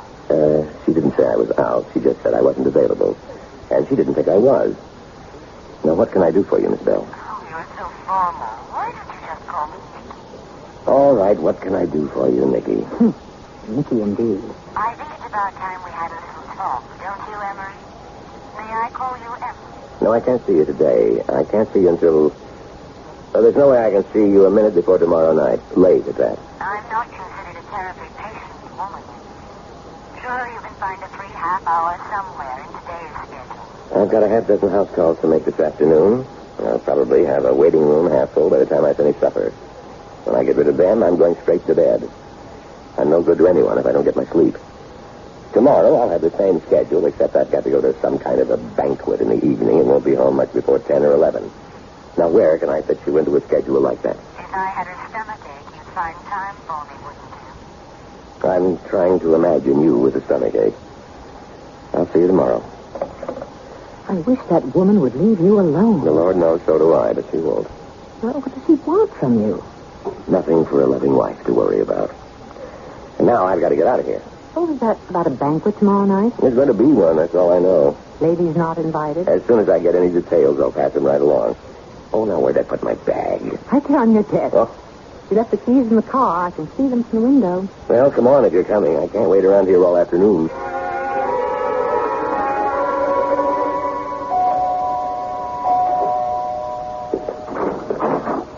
Oh, Emery. Emery, come on in. Agnes, here's the doctor. Brought Daisy along with him. Come on in, both of you. Daisy, how sweet of you to come. I can't stay but a little while. How are you feeling, Agnes? Better now? Oh, much better, yes. I just felt a little flutter about an hour ago and took one of your pink pills. I wouldn't want it to get around that I was neglecting Appleton's first lady. You mean the mayor's wife gets preferential treatment? Well, she's better as long as I'm the mayor. Agnes, let me just listen to that heart of yours, huh? Emery, I came home for lunch and found her looking, well, I give her my word, more dead than alive. It frightened me. She was really fighting for her breath. Heart seems strong enough now. Let me check the blood pressure. She overdoes. That's the trouble with her. All those committees, chairwoman of half of them. The one is me. She doesn't just collapse altogether. Not as long as I have Emery's little pink pills handy. I made her take one when she was having her attack, or whatever it was. Brought her right around. I wish you'd tell me what's in those pills, Emery. They calm my heart right down. But I swear I've seen them work on flu cases, stomachaches, you name it. A Peterson pink pill will cure it. What are they? All of us witch doctors have our secrets. The blood pressure checks out pretty good. I don't think there's been any real damage done, but you better take it easy for a while, young lady. Yum. What a bedside manner. Now, Emery, can I steal 5 minutes of your valuable time? Sure thing. You got a pain somewhere? No, nothing like that. I just want to tell you something you may not know, although I expect you do. Never saw the day this town could keep a secret from you. Well, people like to talk. It would be impolite of me not to listen. Much as you hate it. Hey, come on in the study, huh? Excuse us, ladies. Anything we can't hear you shouldn't say. Oh, go ahead. We'll be fine. No, we won't be more than a few minutes. Speaking of people working themselves to death, when is Emery going to let up a little? Not in, as they say, the foreseeable future. He ought to take better care of himself. If only for the sake of his patients. I don't know what this town would do without him. Well, I'm trying to get him to take some kind of a vacation this summer, but be the first one we've had in 5 years if I succeed. You know, there is something that's worrying me more than how hard Emery works. Oh, what's that? There's this woman. Calls herself Nicky Bell. Daisy, Emery and another woman? I don't believe it. Oh, not like that. Good heavens, no, nothing at all like that. Well, I'm glad to hear it. This is more like, I don't know, business, I guess. But it's the way she keeps after Emery. Every so often she comes to town and she just won't let up until she's had a long talk with Emery. About what? I don't know about what. They just sit in Emery's office and talk, and when she goes, Emery's always in such a foul mood I can hardly live with him. Nicky Bell, you say? Well, I don't think I ever even heard anybody mention her name. No, she's from out of town somewhere. I can't get Emery to tell me anything about her, where she lives or anything else. Well, we've got a mystery right here in Appleton. Well, how long's it been going on, for heaven's sake? Oh, years and years. Started shortly after we came to Appleton. Well, you'd think Oliver would have said something to me about her. Unless he's never met her either. I doubt if he has. Nobody seems to have met her but just Emery and me, of course. What does she look like? Well, kind of bristle. You know what I mean? Just fit to kill. Always in the latest styles, but never extreme. Must spend a fortune on clothes. I must admit she hardly looks a day older than the first time I ever saw her. Well, if it was me, I wouldn't stand for it. If there was anything I could do to stop it, I'd do it. I think Emery could have stopped it himself if he was able to. Well, why wouldn't he be able to? You know, if there was anything at all in Emery's past that was in any way shady, I'd think he was being blackmailed. And Oliver, what's on your mind? You know how long you've been our doctor here in Appleton? Let's see, it was 1951 when you hung out your shingle. You've been with us 25 years. 25 years tomorrow, if you want to know the exact date. Son of a gun, I wouldn't have believed it. Oh, now, don't tell me that's what the banquet's all about tomorrow night. Well, at least I didn't tell you the banquet was in your honor. You're right, though.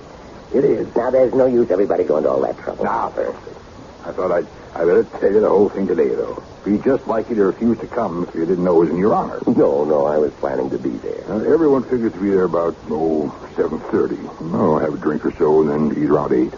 Presentation, I guess, a few speeches, after dinner.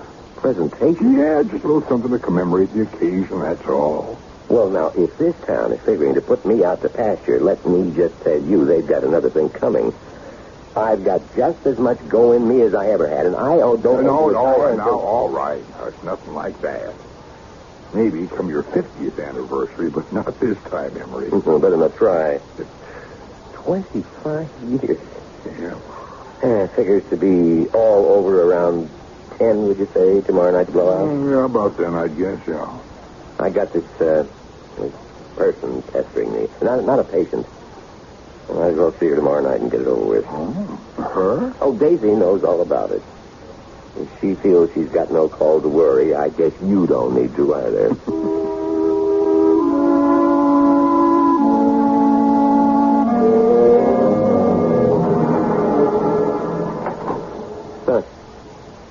Is that you in there, Miss Bell? I thought you were going to call me Nicky. Mind telling me what you're doing sitting in my car? Waiting for you, Emery. I should have thought that was plain enough. I'll have to ask you to get out, Miss Bell. I've got no time for you this afternoon. That isn't very friendly. I'm sorry. It's the best that I can do. I told you I'm not known as a patient individual. And we do have certain matters to discuss, don't we? At the proper time, maybe. I'll have to ask you to get out of my car, Miss Bell. As long as we're both here. I told you I could talk to you tomorrow night, and that's what I aim to talk to you. Since there doesn't seem to be any way out of it altogether. Tomorrow night around 10. Maybe a little later. How are the pink pills holding out? An adequate supply on hand? All I need. I bring up the matter of the pills, Doctor, to remind you, in case you need reminding, how very much you need me. I know exactly where we stand. And you'll keep it in mind when we have our little talk tomorrow night, won't you? The fact that I am indispensable to you? The fact of the matter is, I think you exaggerate that some. Don't you lose sight of the fact that I'm a pretty darn good doctor. Well, these things will all be on the agenda tomorrow night, won't they? I think, in fact, a complete re-evaluation of our relationship will be in order.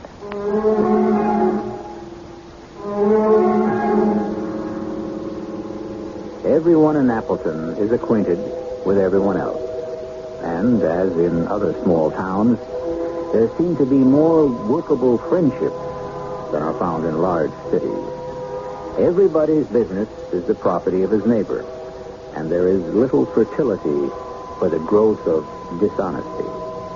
Put a mysterious stranger in this bucolic setting, however, and trouble is what you are very likely to stir up, as we shall witness when I return shortly with Act 2.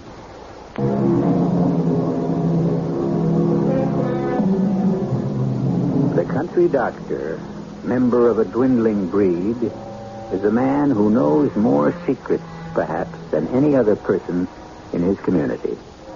Go to your country doctor to have a wart removed, and you're very likely to have told him about the state of your financial affairs before you leave his office.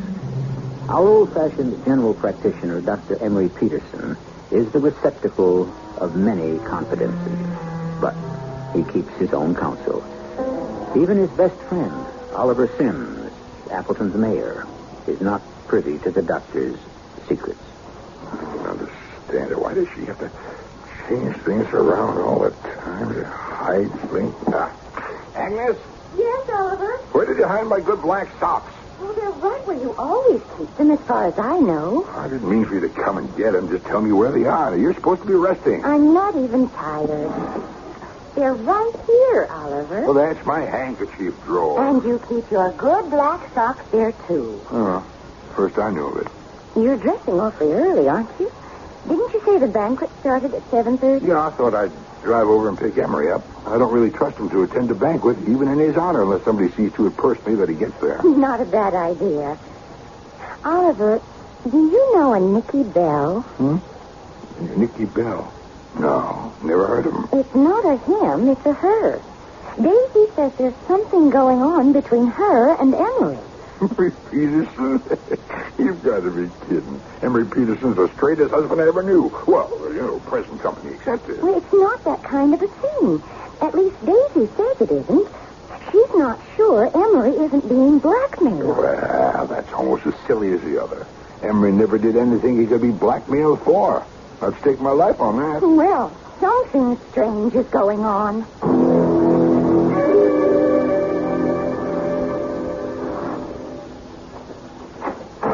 Hello, Oliver. I bet you thought I wouldn't be ready, didn't you? I wouldn't have bet much on it either way. Hello, Oliver. Evening, Daisy. Next time you arrange a big blowout like this, we'd all take it kindly if you'd invite the ladies. Well, we wanted to. No, listen, no, we did. We talked about it, Daisy, but it just ain't room. Every man in this town's coming, or close to it. We got the high school gym, and that's the biggest room in town. It's just barely going to seat the men. There just wasn't room for the wives. Honey, a man deserves a night out now and again anyway. You haven't got time for an argument, so I won't answer that. Yeah, she's right. We better get moving. I'm as ready as I'll ever get. What are you taking your bag for? You don't need your bag, will you? Just in case the food poisons somebody. I feel naked as a jaybird if I didn't carry this thing. Now, the folks over at the Mayflower Hotel in Sugar Grove are catering the affair, Armory, and never poisoned anybody yet that I know of. How's Agnes doing this evening? She seems fine. I was trying to get her to rest, but she bounces like a rubber ball. Fine woman, Agnes is. Remember, she was telling me a mighty odd thing just before I came over to pick you up. God? Yeah, about you. It's none of my business, of course. Said you was mixed up with some woman or other. What? According to Daisy. Oh, Daisy talks too much. No, I told Agnes, of course, it couldn't be true. Well, in a way it is, and in a way it isn't. Huh? I am mixed up with a woman, all right. What? Yes, I was half planning on telling you about it tonight anyway. Well, I don't understand, of course, but if there's anything I can do to help... No, I don't know if there is, but I do appreciate the offer. Well? I'll tell you all about it after the banquet's over. There's no use of going into it now.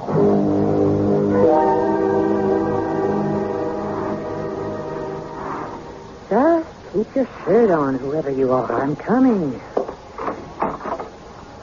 Oh, the doctor isn't here, Miss Bell. I know. I came to see you. Whatever your business is, it's with my husband, not with me. Still, may I come in? I'm not going to try to sound hospitable, Miss Bell. You can come in if you insist, but I'm not going to pretend you're welcome. Thank you. As a matter of fact, Emery assured me you wouldn't let me in, even if I pointed a gun at you. He is wrong sometimes, you see. You and he are on first-name terms, I take it. Well, after all, we've known each other for a long time, haven't we? Almost 25 years. However, I'll admit that although I call him Emery, I can't seem to get him to call me Nicky. Good for him. That's your first name, is it? Nicky? That's what my friends call me. I think I'll just keep on calling you Miss Bell, if you don't mind. Why should you be so intolerant of me, Daisy? You don't even know me. Not well enough for you to call me Daisy, that's for sure. I'm sorry, Mrs. Peterson. What I mean is, all you know of me is that your husband and I have business to discuss from time to time. It's obvious he's never disclosed to you the nature of this business, so I don't understand why you should hate me as you do. I don't know, as you say, the nature of your business with the doctor. All I know is that after he's talked to you, he's always in such a terrible mood, he's hardly fit to live with. Are you perhaps just a little, jealous, Mrs. Peterson? I've no cause to be jealous. Emery's not that kind of a man. Oh, my dear Mrs. Peterson. The man doesn't live who isn't that kind of man. In the right hands, I mean. And you figure your hands would be the right hands? I hadn't actually given it any thought, but would you like to make a little wager? I'm not a betting woman, but I wouldn't be afraid to put some money on a proposition like that. No, Mrs. Peterson, you are a fool. You want to put your money where your big mouth is? You're really serious, aren't you? Well, it wouldn't be a matter of money. It would be something harder to come by than money. I advise you to think it over before you enter into it. I'm being friendly. I don't have to think anything over. I've got complete faith in Emery. What are the stakes? I'm not prepared to name them just now. You'll know at the proper time. But the wager is made. You agree to that, Mrs. Peterson? I've got complete faith in Emery.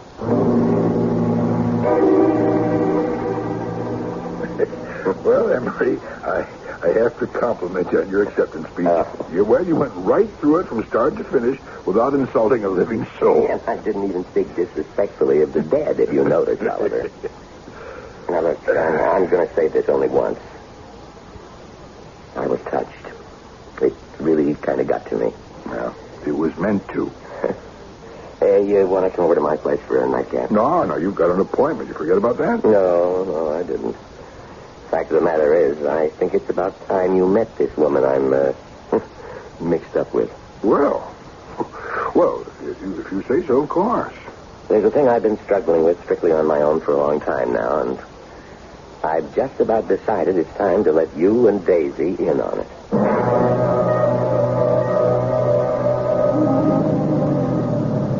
Oh, Lord. What's the matter, Emery? That's the woman I'm mixed up with. You see her down there at the corner under the streetlight? Oh. Say, Emery, that's a damned attractive woman. Even from here, I can see that. I never said she wasn't, Oliver. What's she doing waiting out here? I told her Daisy wouldn't let her in. Listen, you go on inside and tell Daisy the woman's out here and I'm talking to her. Yeah. I'll go down there and see if I can persuade her to stay outside until I've had a couple of minutes alone with you two. Okay. She sees us all right. Eyes in the back of her head, that one. You go on inside. Pour yourself a brandy. I won't be long. Yeah, I was about to say, if you need help, just sing out. That's not as funny as it sounds.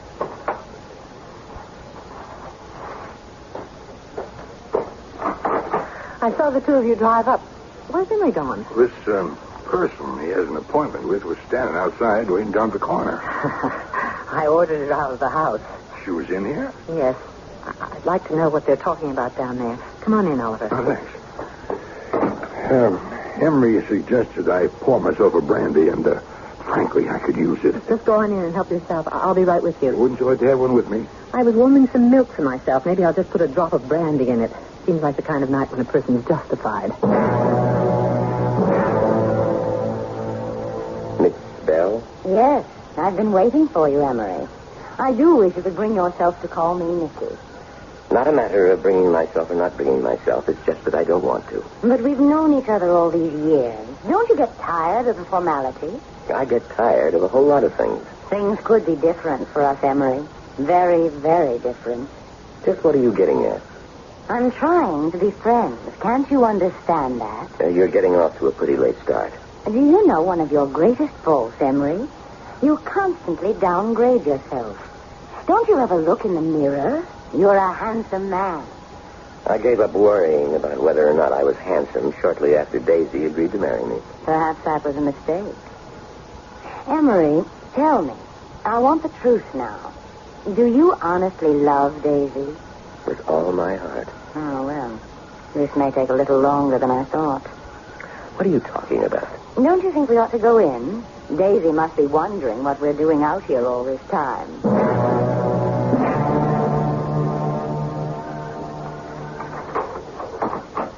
Daisy? In here, Emery. We're in the living room. Are you going to tell them about me? Both of them? I think it's about time, don't you? Come on in.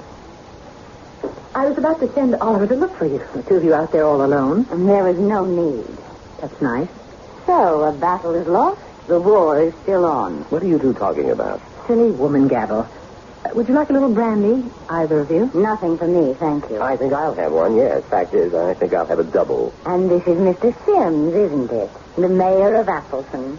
Allow me to introduce myself. I'm Nicky Bell. How do you do? Actually, my full name is Nicole Beelzebub. A family name. I found it simpler for earthly purposes to shorten Beelzebub to Bell. And my friends all call me Nicky. Or a few of them, Old Nick. According to folklore, when the devil has business dealings with a mortal, the commodity in question is invariably the mortal's soul. And once an agreement with the devil is made, the mortal in question is lost. But there must be some means of escape. In the case of Dr. Peterson, I'm not prepared to give him up as lost. We'll see whether or not I'm justified when I return shortly with Act 3.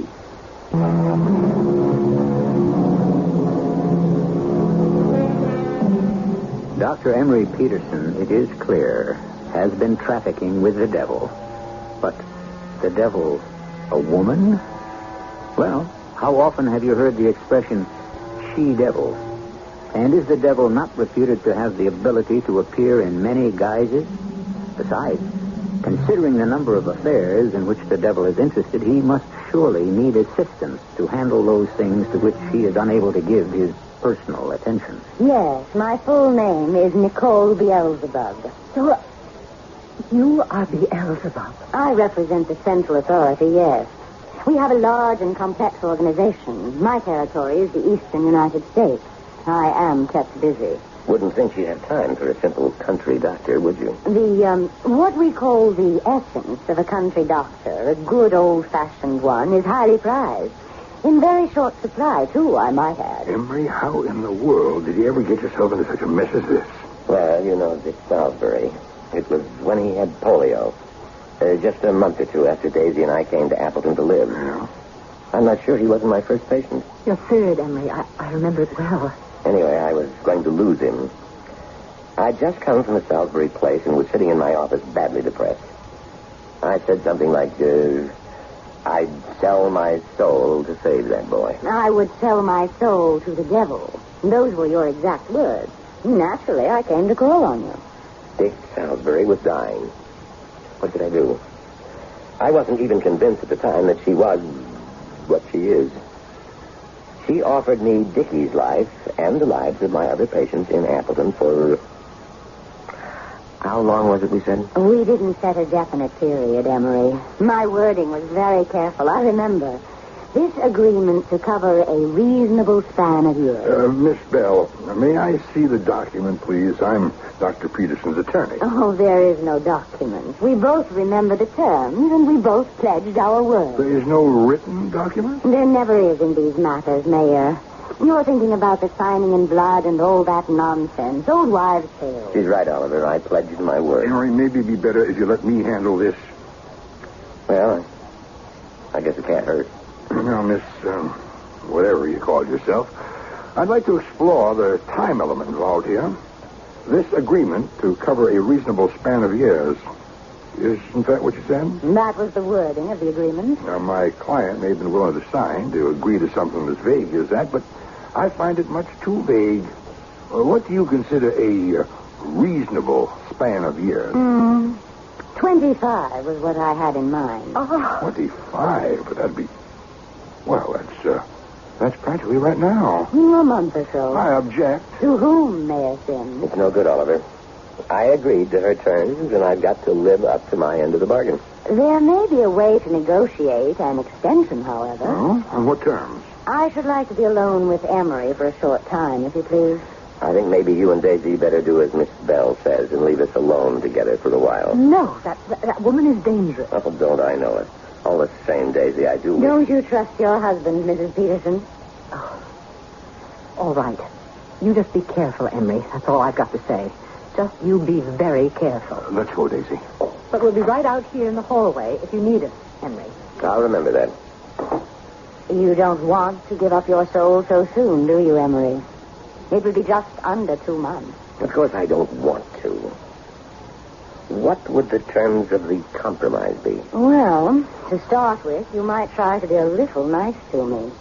You don't find me totally unattractive, do you, Emery? As a woman. What's that got to do with the matter at hand? A great deal. I could allow you another 10, maybe another 20 years even. But we would have to see a great deal more of each other. Our relationship would be greatly changed. Changed how, Miss Bell? Well, for one thing, you'd certainly have to start calling me Nicky. And for another, well, I'm not accustomed to taking the lead in these matters, Emery. Would making love to me be such a bad thing? Are you suggesting that we have some kind of an affair, Miss Bell?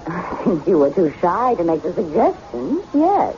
I wasn't too shy. It just never occurred to me. Well, now that it has? I wasn't brought up quite the way you must have been.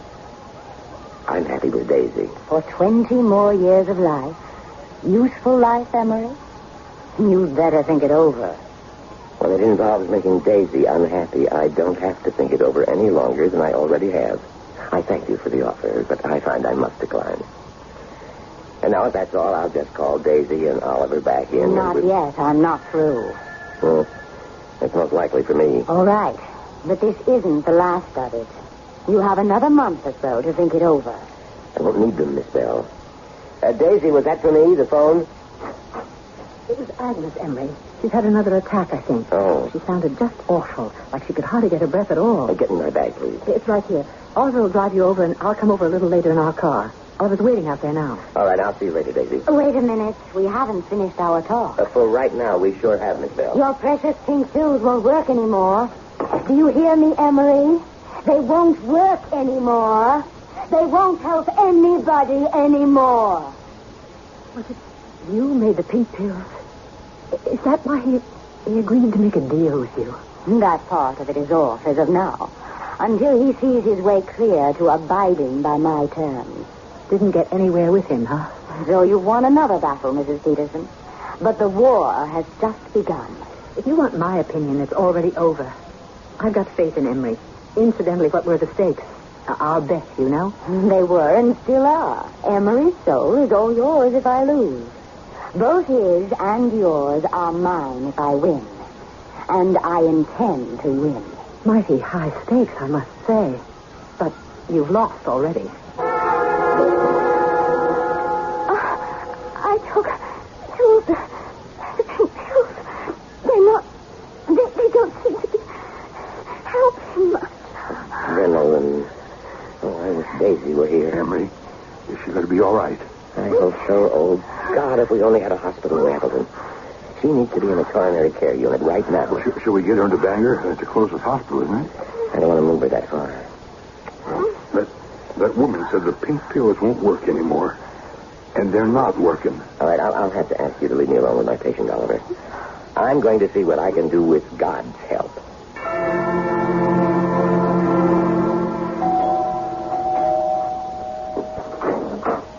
Oliver, I apologize for bringing this woman or whatever she is with me. She just would come. I couldn't stop her. It's all right. All right, come in, Daisy. You two, I suppose, Miss Bell. How's Agnes? Well, not at all well. She's having trouble breathing. She seems to be in a great deal of pain. Can I see her? Well, he sent me out of the room, but just before that he said he wished you were here, so I guess it might be a good idea for you to go on in at that. I think I'd like to see her, too. No, you stay out of that room. Oh, well, if you feel so strongly about it. I wish you'd just go away and leave all of us alone, you she-devil. I'm too much of a lady to say what I'm thinking. I'll just go on in and see if I can help Emery. I wouldn't have done her any harm, you know, if I'd gone in to see her. Listen, could you still make those pink pills of Emery's work? Yes. I suppose I still could. Then please do. Well, in my business, you know, we never give anything away. There'd be a price. Anything. Anything I own. Everything. I'd only be interested in the one thing, Mr. Sims. Your material possessions don't tempt me. I'd want your soul. Well, can you tell? Do you think my wife is going to die? I wouldn't be at all surprised. Oh. Did you feel a chill? No. She wouldn't want me to buy her life that way, I know, but if... It's freezing in this house. Don't you have any heat? Well, Miss Bell, it's summertime. It isn't cold in here at all. If anything, it's too warm. Freezing? I think somebody's praying in this house. Praying. Does that make you feel cold? Stop it. Stop it, will you? If it makes Agnes well, if you'll make those pills of Emery's work again, I'll ask whoever it is to stop praying. Oh, that's better. It's stopped now. Emmy's going to stay in there with her for a while, but he says she'll be all right now. I mean, the worst of it is over now. She's breathing all right. There doesn't seem to be any more pain. Oh, thank God. That's exactly who you have to thank, not her. Can you be sure of that? Yes, I can. I am. Mr. Sims and I made a deal not 2 minutes ago. I was to make those pink pills work again, and he was... No. We made no deal, Miss Bell. I don't like the way you conduct business. Well, maybe we hadn't quite completed negotiations. But we had an understanding, and it seems to me... She's resting now. She's sleeping naturally. Thank you. Thank you, Emery. I think I'll stick around for the rest of the night just in case she needs me. But she's going to be all right. Oh, that's very good of you. Miss Bell, I did that in there without your help. Agnes Sims is still alive, and you had nothing whatever to do with it. I don't need you anymore. An agreement is an agreement. You're not going to wriggle out of it now. You made a bargain with me, and I expect you to live up to your end of it. Oh, yes. Yes, I'll do that. I'm not trying to get out of it. Oliver, I'm going to arrange for an ambulance from Bangor to pick Agnes up tomorrow and take her back there to the hospital. They have an excellent cardiologist on the staff over there, Dr. Benson. Fine man. I'll turn all of Agnes's records over to him, and he can take it from there. But I don't want you off the case. Well, you see, it may take Agnes a long time to get completely back on her feet. A good long time. And I won't be available after a month or so. Emery? Well, whatever you think of Miss Bell and the outfit she represents, she's right when she said I made a deal with her. Whatever else we may have against her, she did live up to her end of the bargain. Now I expect to live up to mine. Emery, I'll give you one last chance. 20 more years. You don't have to stay here in this little backwater place if you don't want to. I'll take you to New York. I'll make you the most important doctor in the city, in the world. You can have literally anything you want. I want to live out the rest of my days here in Appleton with Daisy and my friends. Emery, you say you've made a deal with this woman, but I don't think the agreement was valid to begin with. It was valid in every way. Well, I'm sure, the way you describe your organization, that you must have a superior, someone you're answerable to? Yes, my uncle. Uh-huh. And the purpose of your organization is to promote what we mortals call evil. Is that right? That's essentially true, yes. And what happens to one of your co-workers if he or she is found guilty of promoting just the reverse? Good instead of evil? That's what I mean, yes. It's never happened as far as I know. Well, what if it did? He'd be in trouble, I should imagine. Mm-hmm. What has all this to do with the case of Dr. Peterson? Just this. You've been guilty of promoting nothing but good in the town of Appleton for 25 years, thanks to your efforts. Hundreds of people in Appleton are alive and well today who might otherwise have been dead or invalided years ago. What would your uncle say to that? Oh, that's ridiculous. Why, Miss Bell, you've been a real benefactor to the town of Appleton. Don't use that word. Benefactor?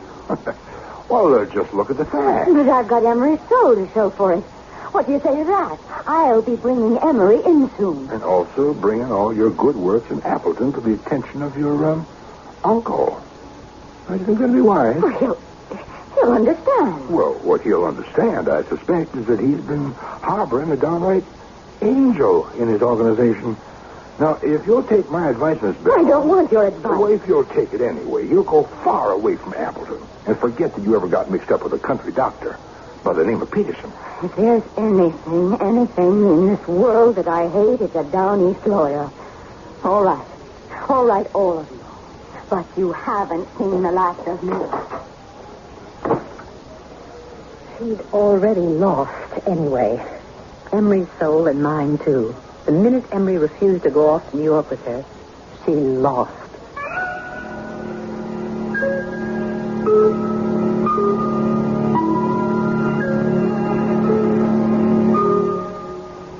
If Nicky Bell's uncle has the intelligence network I've always suspected him of having, the odds are pretty good he'll learn all about her good works, even though she didn't bring Emery Peterson in with her.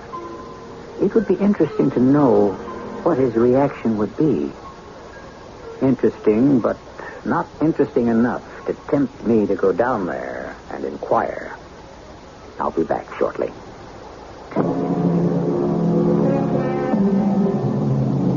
Dr. Emery Peterson is still a highly respected citizen of Appleton, alive, well, and crotchety as ever.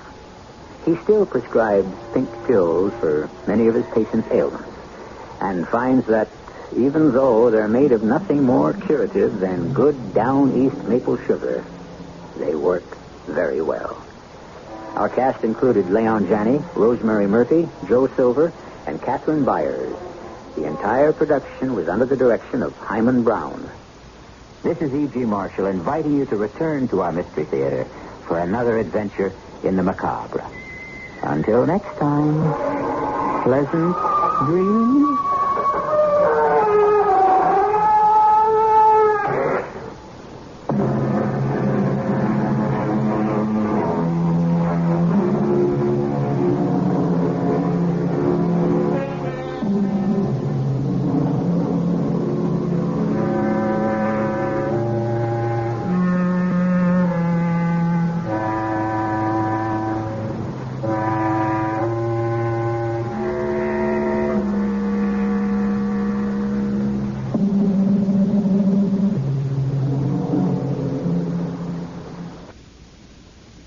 CBS Radio Mystery Theater presents...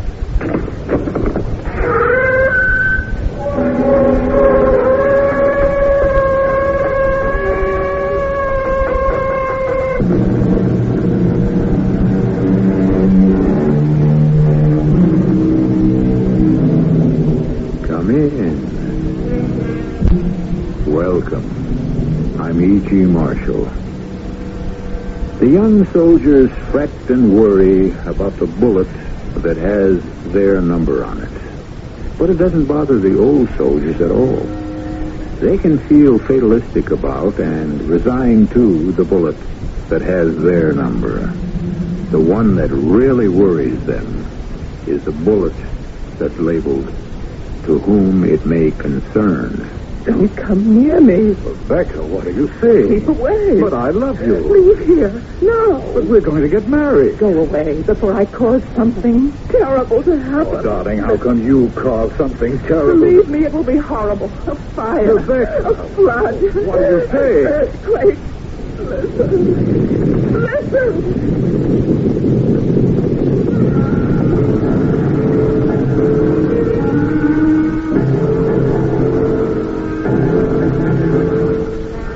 Our mystery drama, To Whom It May Concern, was written especially for the Mystery Theater by Sam Dan and stars Marion Seldes and Ian Martin.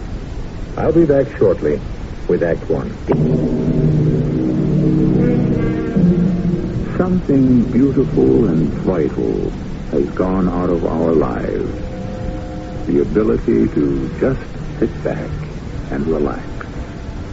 The difference between us and the generations that preceded ours is that we have learned how to save time, whereas they knew how to enjoy it. They had time for everything.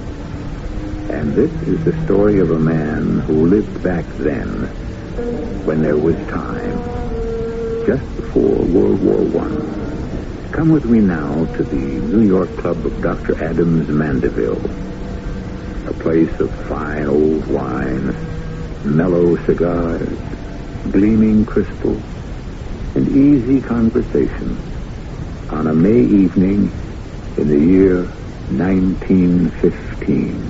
Hello there, Dr. Mandeville. Oh, good evening, Mr. Forbes. Mind if I join you? No, please. We see so little of you here at the club these days. And I'm afraid you shall see even less. I'm off to London. London? Oh, you can't be serious. There's a war. Well, we're not involved. Not yet. Nor do I think we ever will be. And in any event, I must go to London. May I ask why? Well, we're having the International Conference on Psychiatry. It's delving into the mind. Tricky business, no? Oh, yeah? Does it, can it help your patients? Well, I don't know how much it helps my patients, but I know it's helped me. Have you? How? Let me put it this way. It's going to help me. It's going to save my life. How can you tell if it's going to save your life? Do you believe in the angel of death? The angel of death? Yes. Well, I suppose, figuratively speaking, in a way, we might assume... That was the first question she asked me when she entered my office. She?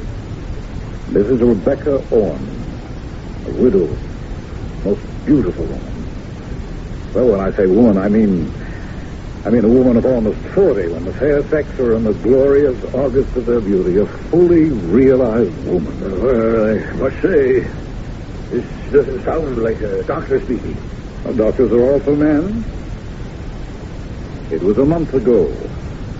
She made an appointment to see me on the telephone, and when she sat down in my office, her very first question... Dr. Mandeville, do you believe there is an angel of death?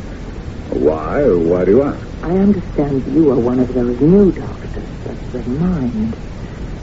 The angel of death, is he real, or is he a figment, a creation of my own? Mrs. Orne, I know of no scientific evidence that can account for the existence of an angel of death, or of life, or of any angel, for that matter.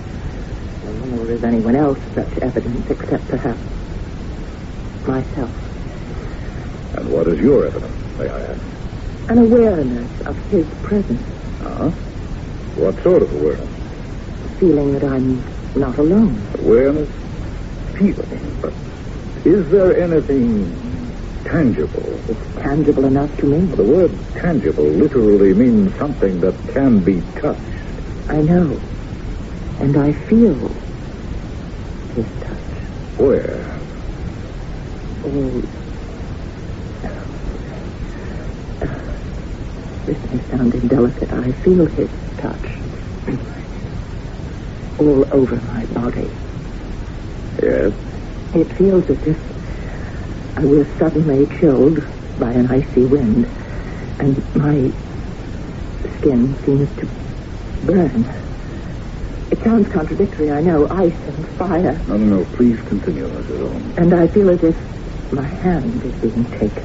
Taken in someone's grasp. You feel a hand? The fingers of a hand closed on mine. And you see?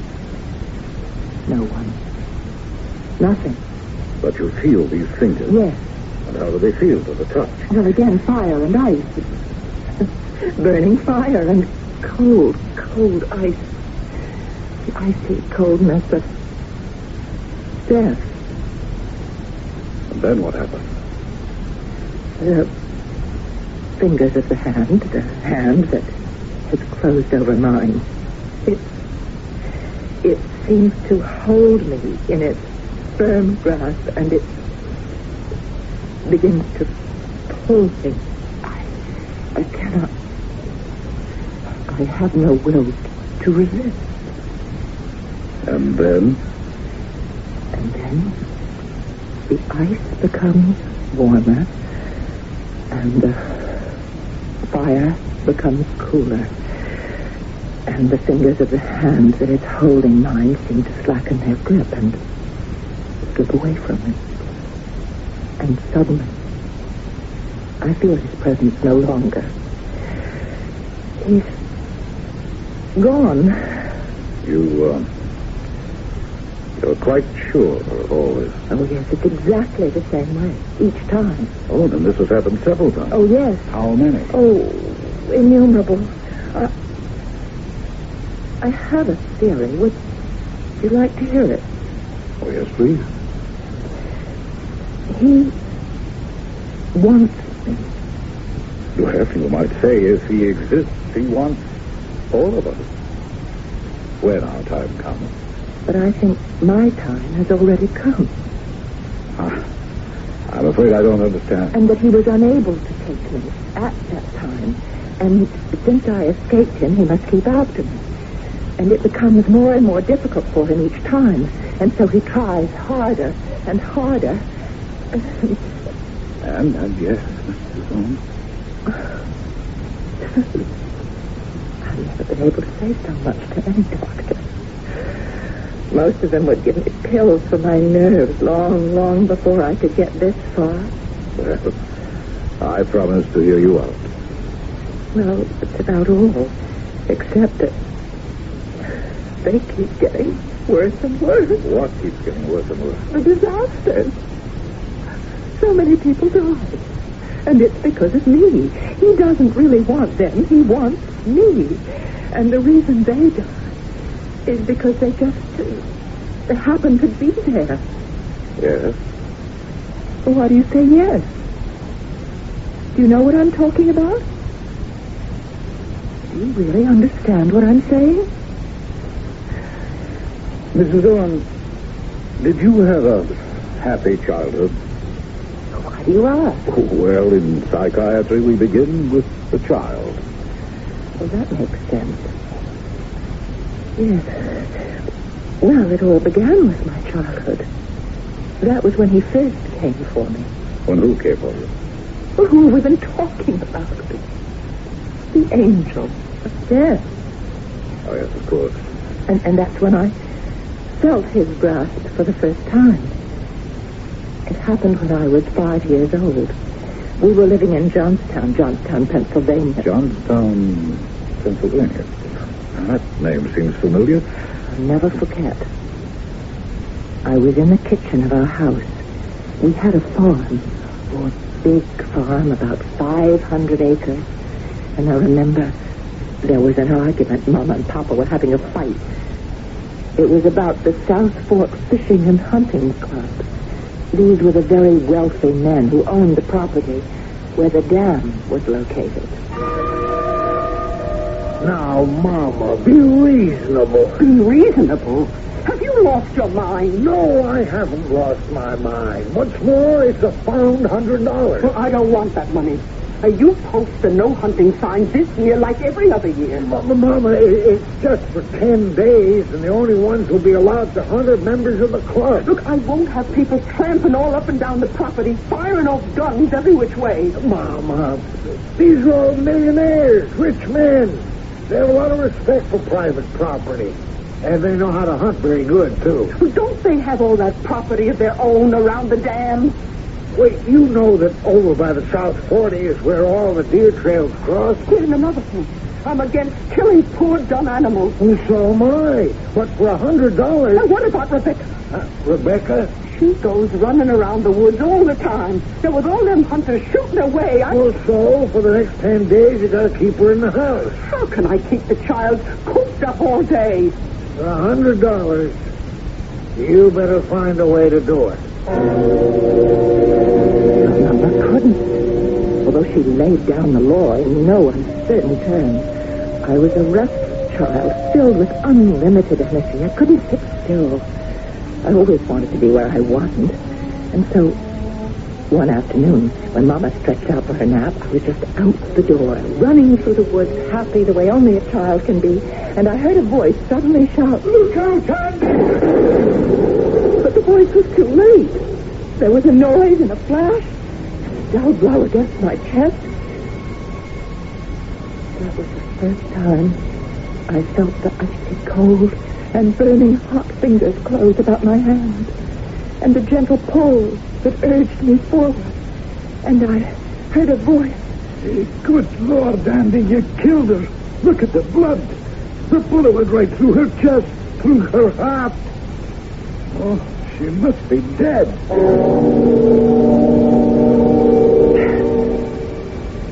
I was dead. At least I thought I was dead. I should have been dead.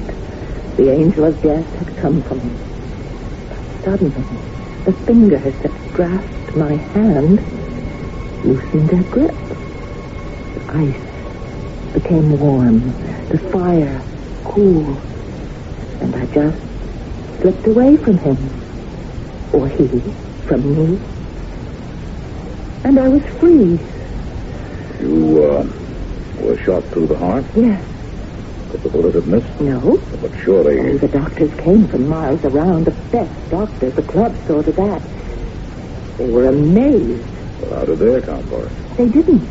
Those doctors couldn't. They said perhaps the bullet broke as it hit my chest and just a small piece of it penetrated my heart.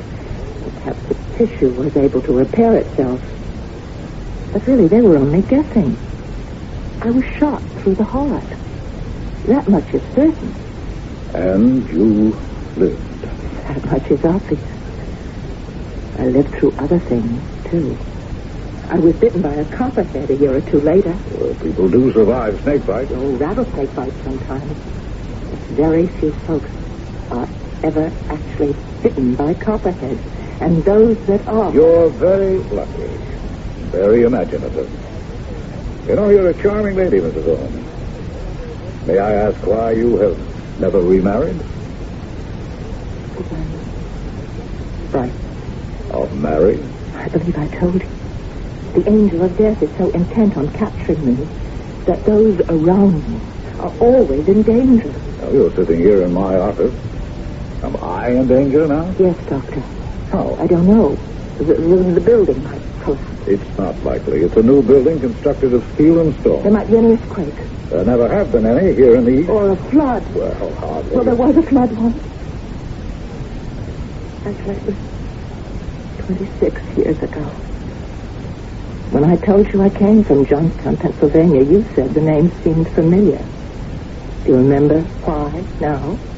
Yes, of course. The flood, the famous flood. The Johnstown flood. Were you there at the time? Yes. And you lived through it? Yes, I lived through it. Unfortunately. Now, why do you say unfortunately? Because it wasn't fair that I should survive. I really deserve to die.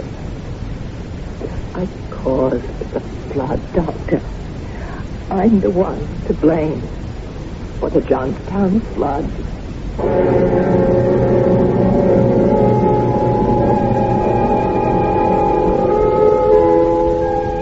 The Johnstown Flood, May 31st, 1889. The dam across the Connemore River had become obsolete and inadequate. During April and May, 41 inches of rain and snow increased the pressures to the breaking point, and a tidal wave of destruction swept through the valley, killing more than 2,000 people.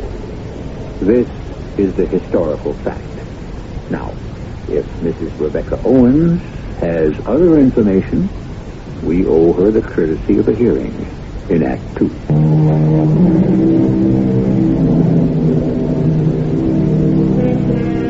Well, here we are at the very beginning of May, 1915. Remember that date. It will be significant. In the exclusive New York club of Dr. Adams Mandeville, Dr. Mandeville is having a very serious conversation with an old friend, Mr. Hector Forbes, the renowned anthropologist. Mr. Forbes is having difficulty believing what Dr. Mandeville is telling him. Yes, my dear Mandeville, I remember the Johnstown flood. There are people who can be held responsible. But surely your patient is Mrs. Rebecca Owens. No, she couldn't be one of them. But according to her story... She mentions the South Fork Fishing and Hunting Club. It was a group of millionaires who had bought the land from the state. The dam was located on their property. They refused to spend money for any repairs, and the people of Johnstown didn't believe that there was any real danger either. So there's blame enough and to spare for everyone. And yet, when she talks, you can believe anything she tells you. You can believe anything she says. You haven't fallen for this lady, have you? As a matter of fact, well, I'll get to that. I tell you this story because I have a very important question I want to ask you. Fire away. Oh, you'll have to hear the rest of the story. Oh, yes. Especially why she thinks she's to blame for the Johnstown flood. That's what I asked her. The flood was on my account. But why? It was the only way the angel of death could get me. A bullet failed. The bite of a poisonous snake failed. And here was a way that couldn't fail. Or so it seemed. Oh, poor Phil. Philip, do my first bow. I was 15 and I was in love. The way you can be in love when you're 15. We were out walking. It was the last day of May. Beautiful afternoon. What time is it, Phil? 10 minutes after 4. Why? I would like this moment to last forever. This is the supreme moment. This is the happiest moment of my life. Of mine, too. Everything's so perfect. What's that? Thunder, most likely. Thunder doesn't sound like that. Sure it does. No, it doesn't. You hear a loud peal of thunder, and then it fades, and then you hear another. It's getting louder. Rebecca, look. No. It's a wave. It's water. It's high as a house. High as a mountain. It's coming at us. Run, Phil, run. Run, run. It's going to drown us. It's burning. It's burning his hand, his icy hand.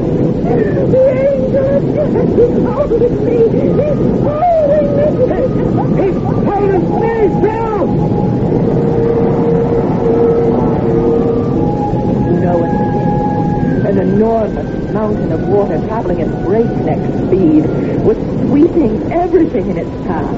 Rocks, trees, animals, houses. Nothing could live that stood in its path. But somehow, I lived. I don't know why. I don't know how. I was surrounded by hundreds of the dead. But I survived.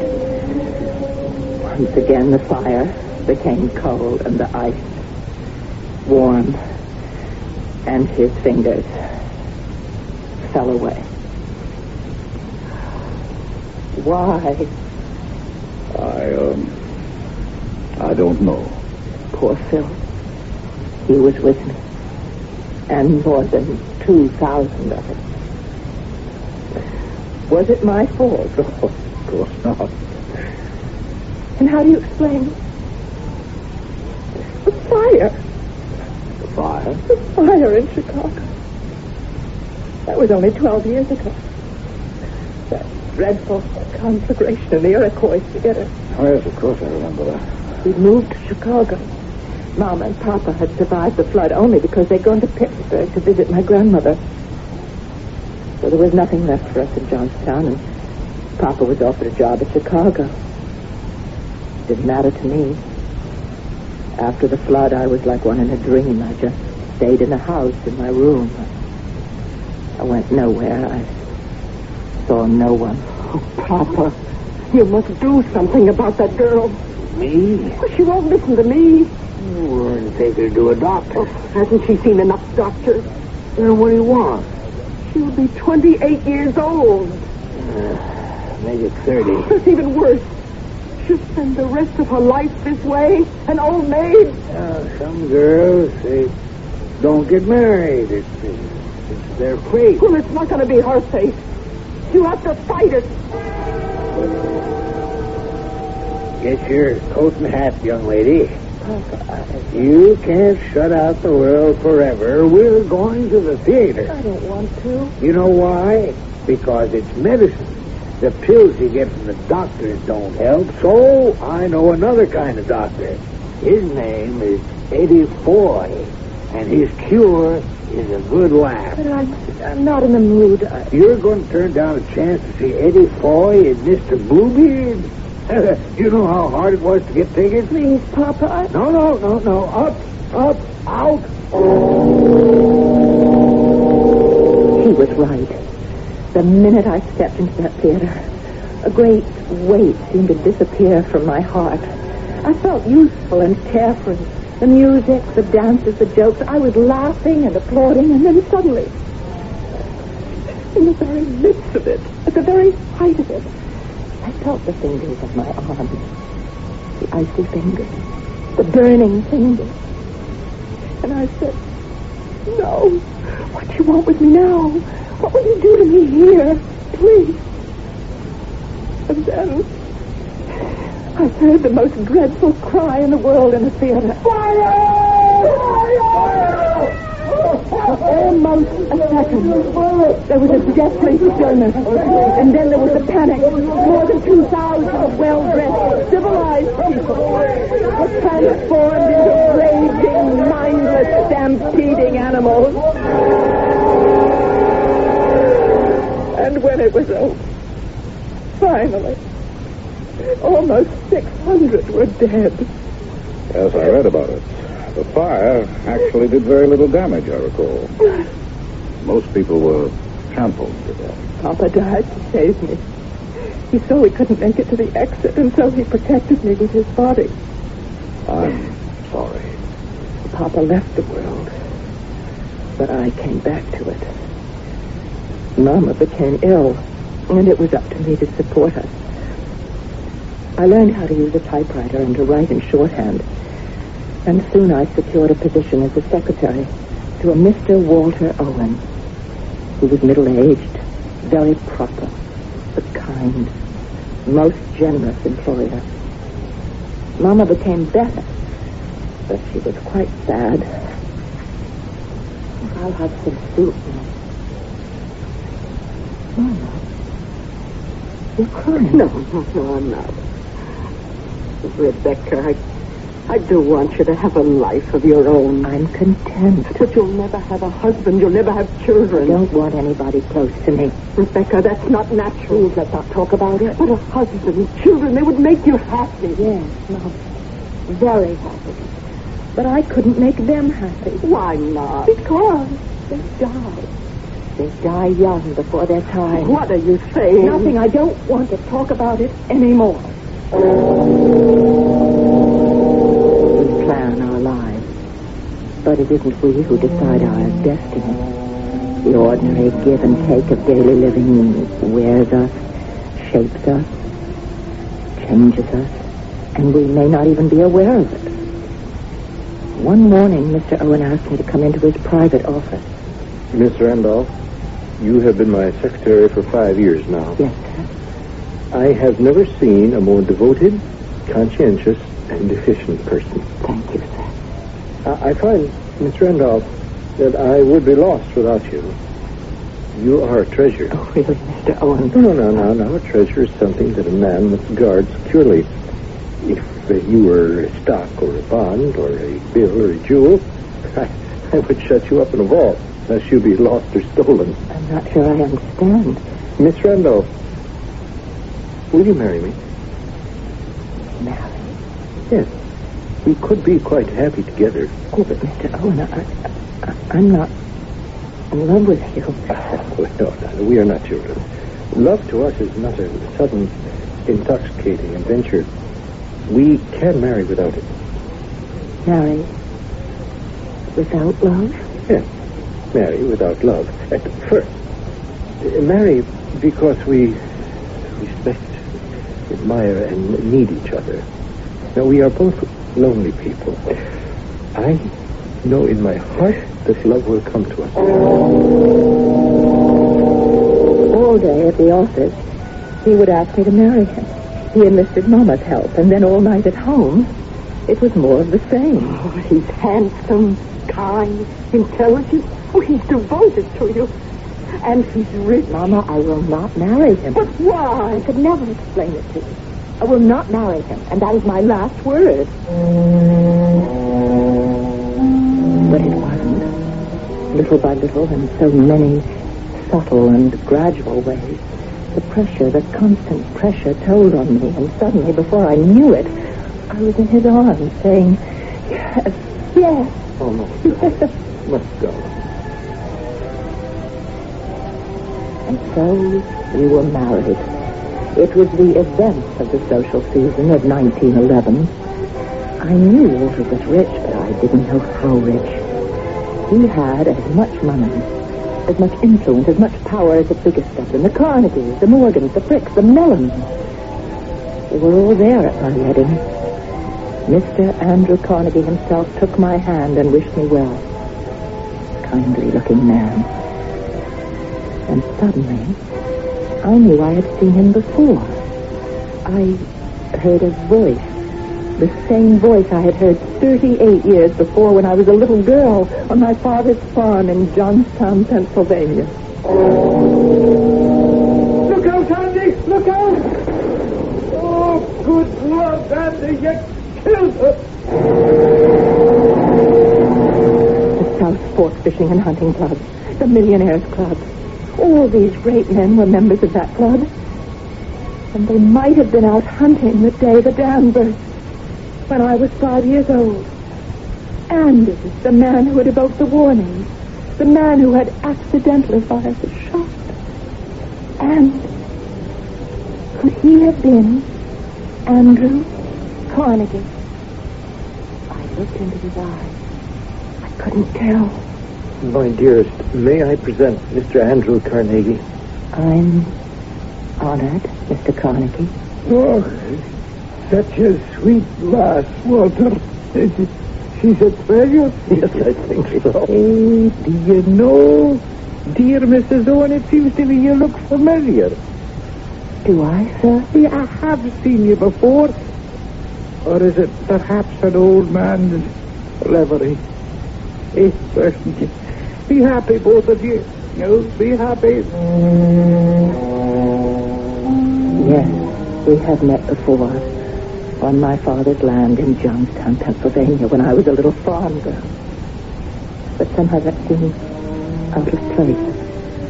And as I looked at Mr. Carnegie, and at Walter, and at all the other giants, I realized I was no longer afraid of anything. I belonged to one of these men. We went to Europe on our honeymoon. We saw palaces in Italy and castles in Spain. We waltzed in Vienna, marveled at the Louvre. And finally I decided to come home. I was so happy. Yes, I can imagine. I was happy, but I was also apprehensive. Why? When I was never really able to free myself completely of my fear. So I dreaded the trip home. Darling, honey, I know how you feel, but it's... But what, Walter? But this is a brand new ship. A ship the like of which has never been seen. It's a floating palace. But still, if anything... Most important, they say she's constructed on a completely new principle. There's incontrovertible scientific proof that she is unthinkable. Oh, Walter. She leaves on Friday on her maiden voyage to New York, and I've already booked passage for her. Oh, how exciting. What's her name? The Titanic.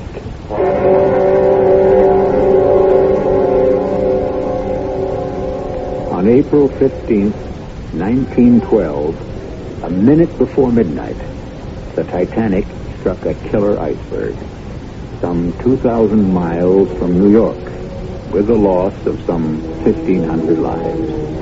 Among the casualties, now I shall have to stop this business of anticipating the story. We still have a third act.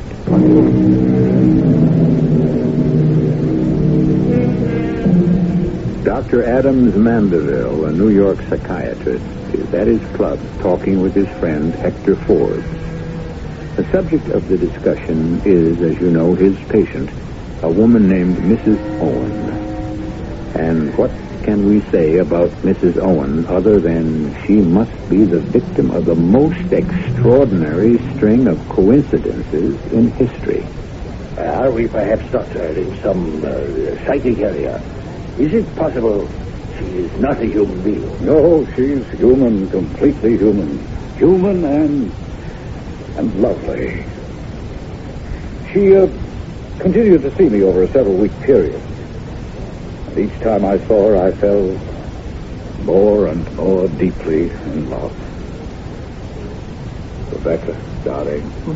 Oh, please, Doctor. You can't call a man doctor after he calls you darling. I must leave you and never return again. Why? Oh, don't you know why? Oh, it isn't true. Everything you've been telling me about the angel of death. How can you say that? I felt him. I felt his touch. No, darling. You can't convince me. I let poor Walter convince me, and he's dead today. Walter would have died in any event. He died because the angel of death came for me. There is no such being. Oh, you say that to me? To me? I'm 41 years old. And you don't look a day over 25. Be serious. And 5 times in my life, I have felt his presence in my body. 5 times. I have felt his hand on my arm. 5 times he's held me in his grasp. Yes, I know you said that. And the last time was the worst time of all. He was so determined to have me, he destroyed the greatest ship in the world to get me. Oh, I can hear the music. It was such a gay, wonderful party. I was dancing with Walter. Happy, darling? Oh, yes. See, I told you, everything would be all right. I don't know if it's you or the ship, but I feel so secure. It's both of us, darling. Nothing but happy and wonderful thoughts from now on. Let me get you a glass of champagne. We walked to the refreshment table, and I lost sight of him in the crowd, and I never saw him again. Because at that moment, I felt the fingers, the icy fingers of the angel. The angel of death. And I screamed, no! The music. Everyone turned to look at me. Was I mad? And then there was the most terrible, grinding roar, as if some monstrous animal had ripped the entire bottom out of the boat.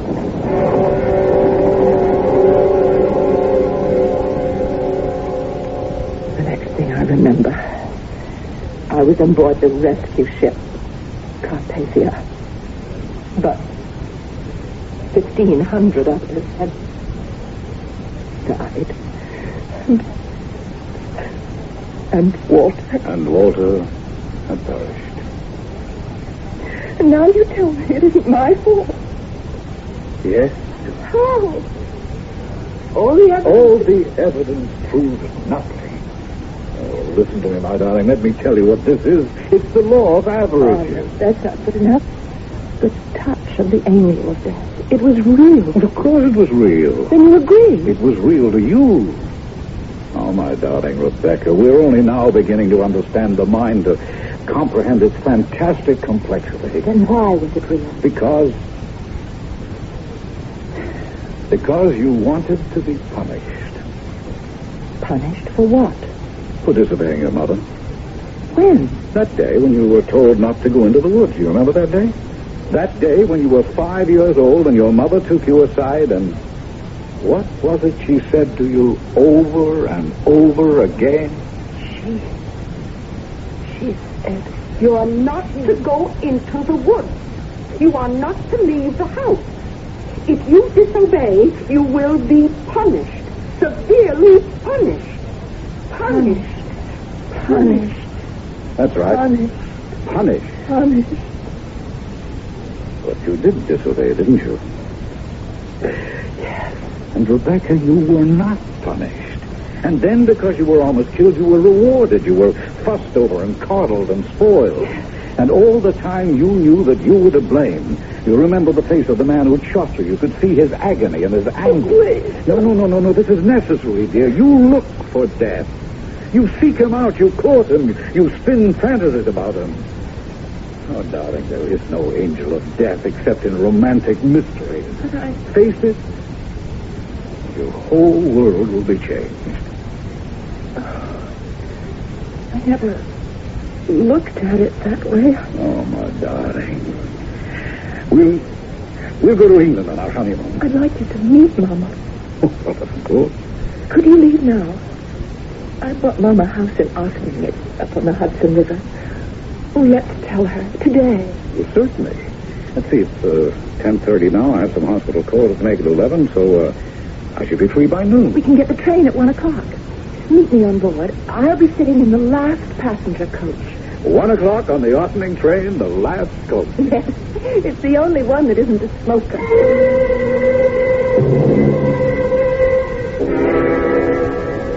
That was 2 weeks ago, Forbes. Well, evidently you'll make the trip in good shape. I see you're here and none the worse.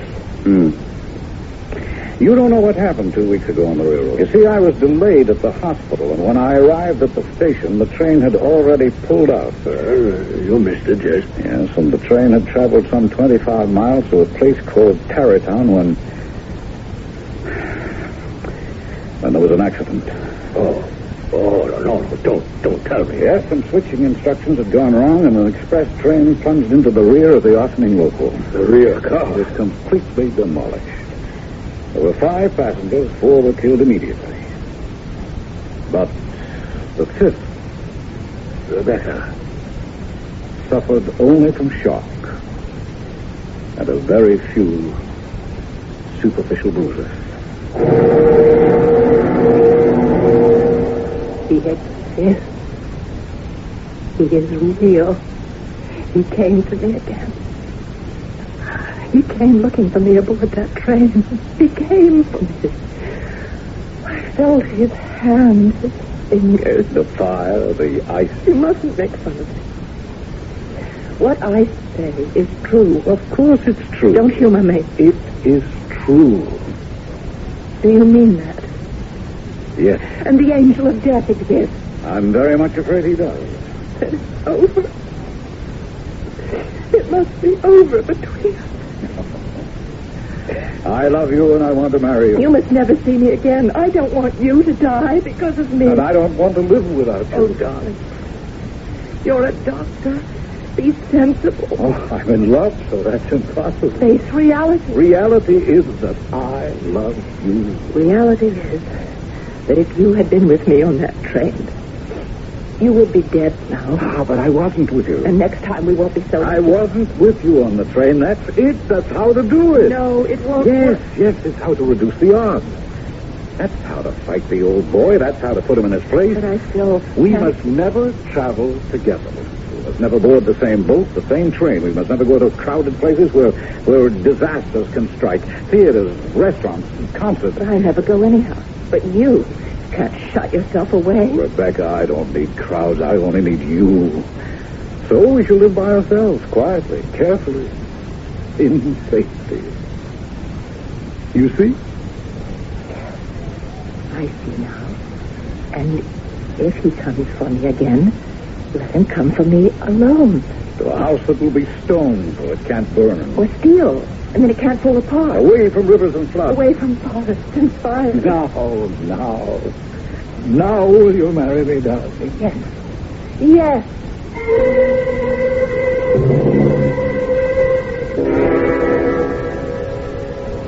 Rebecca and I were married the day before yesterday. Well, congratulations. How does it happen you're not off on your honeymoon? Oh, we're going to London, where we shall also take in the conference. I'm leaving tomorrow morning. Well, you're off on a honeymoon, and you say I'm leaving? Well, naturally, separate ships. It's the only way we can travel. Oh, yes, of course. Rebecca sailed this morning on the Imperial, and I had to look around for something at the last moment. Yes, well, on such short notice, you'd be lucky to find a berth on a tramp steamer. Oh, I did considerably better than that. There was a last-minute cancellation, and I was able to get a cabin on what many people consider the most comfortable ocean liner afloat. Oh, really? Which one is that? The Lusitania.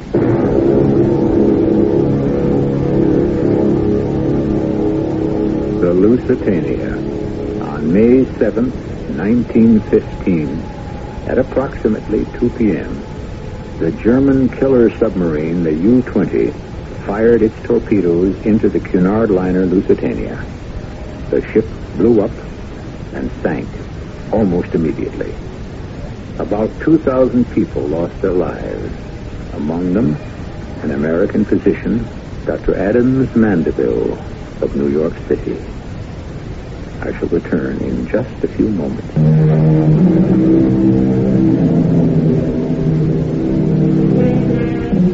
The old soldiers, as we told you in the beginning, are worried mostly about the bullet marked, "To whom it may concern." That's because they know something few of us pause to consider. They realize how unpredictable is fate, how random is chance, how impersonal is providence, how hard it is to live and how easy to die. And if life perplexes and puzzles you, take comfort. No one has been able to figure it out yet. Our cast included Marion Seldes, Ian Martin, Bryna Rayburn, Bob Dryden, and Earl Hammond. The entire production was under the direction of Himan Brown. This is E.G. Marshall inviting you to return to our Mystery Theater for another adventure in the macabre. Until next time. CBS Radio Mystery Theater presents...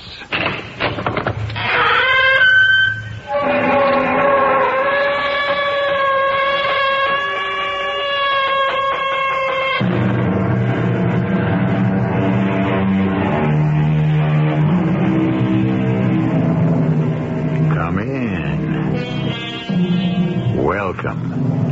I'm E.G. Marshall. I don't know about you, but to me, there is no story with a deeper fascination and compelling attraction than one about a haunted house.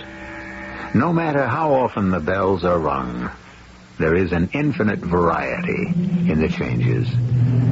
The possible musical combinations in a scale of 8 notes are not infinite, but they are wide enough and complex enough to provide more variety than most of us will encounter in a lifetime. We were on our way back to America, but some way down the road, the bridge is out. Ah, 'tis a most annoying bridge, it is. One day there, and then the other nowhere.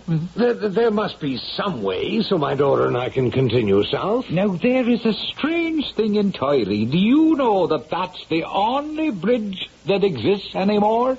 You mean we're trapped in this old ruin of a house or castle or whatever it is? As to that, it's up to your honor and herself. Who are you and what are you? Now, that's something else for you to judge.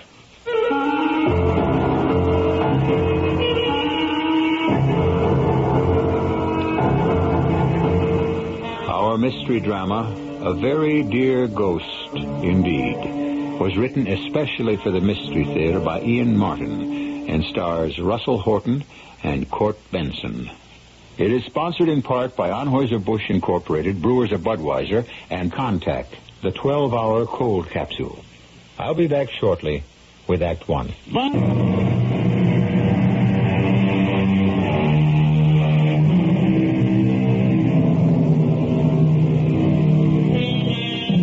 In the year 1898, the world was a remarkably stable place. In the fall of that year, Mr. William Donovan and his daughter Constance lived through an experience which was to mark the rest of their lives. An experience sheerly accidental and coincidental. Or was it? Well, it's Mr. Donovan's story, not mine, so let him tell it. In the autumn of that last year of the 19th century, business had brought me to Europe and the British Isles. Having traveled so far, and my only daughter being with me, a sudden fancy had taken me to visit the island of my forebears. So it was that Constance and I, having hired a small chaise in preference to taking the public stagecoach, first saw Carrick Moran from high in the mountains, on the way from Limerick to Cork.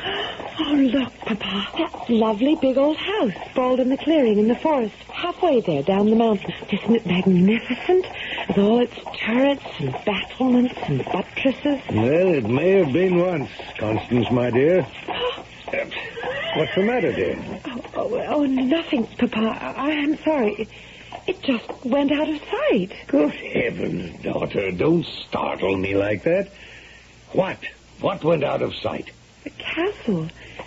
But suddenly there was a sort of patch of mist came drifting, and the whole building seemed to dissolve and disappear into the trees. What a romantic you are, my dear. Don't you suppose it could be haunted or some fairy castle like King Arthur's? Well, we're a long way from Camelot. Ah, but we're in the Emerald Isle, the home of bogies and banshees and leprechauns and all kinds of strange magical things. Well, thank heavens we haven't run into any of them so far. Oh, well, there's the little village. You can see it again. Isn't it quaint? What happened to your magic castle? Well, we must be down about level with it. I do wish we'd be able to see it up close, and then we... What is it, Papa? Oh, confound it. Look, that sign. God save you, travelers all.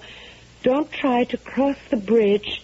'Tis dangerous for both man and beast. Oh, damnation. If we can't get across the gorge here, well, let's take this road, turning off to the right. Castle Carrick Moran, it says. So it really exists. What do you mean? Well, it must be that wonderful old building we saw from higher up in among the trees there. Well, I suppose we haven't much choice. It's the only other road. There must be a bridge of some sort there. Oh, Papa. Suppose there was no place else, and we had to spend the night in that lovely old ruin. Now, don't be ridiculous, Constance. We're on the doorstep of the 20th century. Even in this out-of-the-way place, there are some forms of communication. Well, I'm sure you'll handle it, Papa. You're always so resourceful. Oh, but it's all terribly romantic and exciting. I have the strangest feeling we're somehow lost in a whole world of yesterday.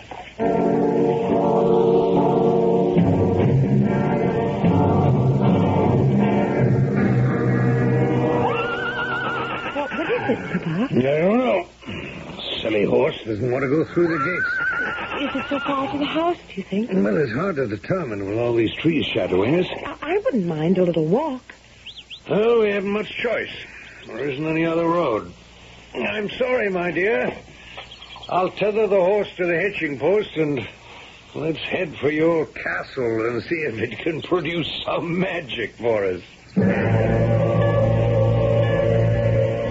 It was a surprisingly long walk through that winding, tree-shadowed lane, like some strange expedition on the bottom of the ocean, so overgrown and darkly shadowed was the carriage path. The house itself, seen close to, was a further, almost chilling shock. All overgrown with vines and lichens. The stones half collapsed on themselves, the mortar dry, crumbling, and running to powdered dust. There was about it a smell of decay, of damp fern and creeping moss, a fetid odor of the dead. The bell pull produced a cracked, rusted sound which brought no answer. We might have abandoned it all, except that suddenly, out of the darkening mountains, came a driving rainstorm with low, grumbling thunder in the not-so-far distance. There isn't much question it's a deserted ruin, Constance. But still, until this rain has passed, we're more or less sequestered here. Papa, couldn't we go in out of the rain? And I must admit this portico offers little protection from the weather. Let's see.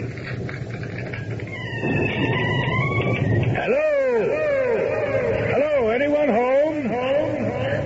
Of course there isn't. Oh, look, Papa.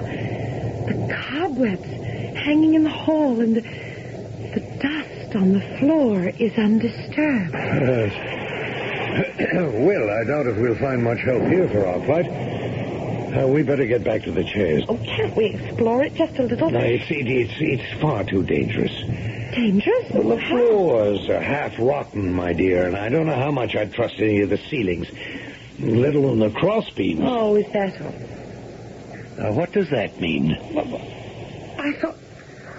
No, it's silly. I just thought you were worried about all the other things. What other things? Well, the things I can't put into words that I feel sort of swirling around me. Voices from the past, calling, trying to reach me. Voices from the past? Why should they want to speak to you? I don't know. Ooh, it's a creepy sort of feeling. Somehow we're meant to be here. There's something about this place that we ought to know. What on earth is there here that we have business with or ought to know? Well, maybe now it's myself could answer that for you. At the strange, crackled young old voice, we both of us looked up in sudden shock.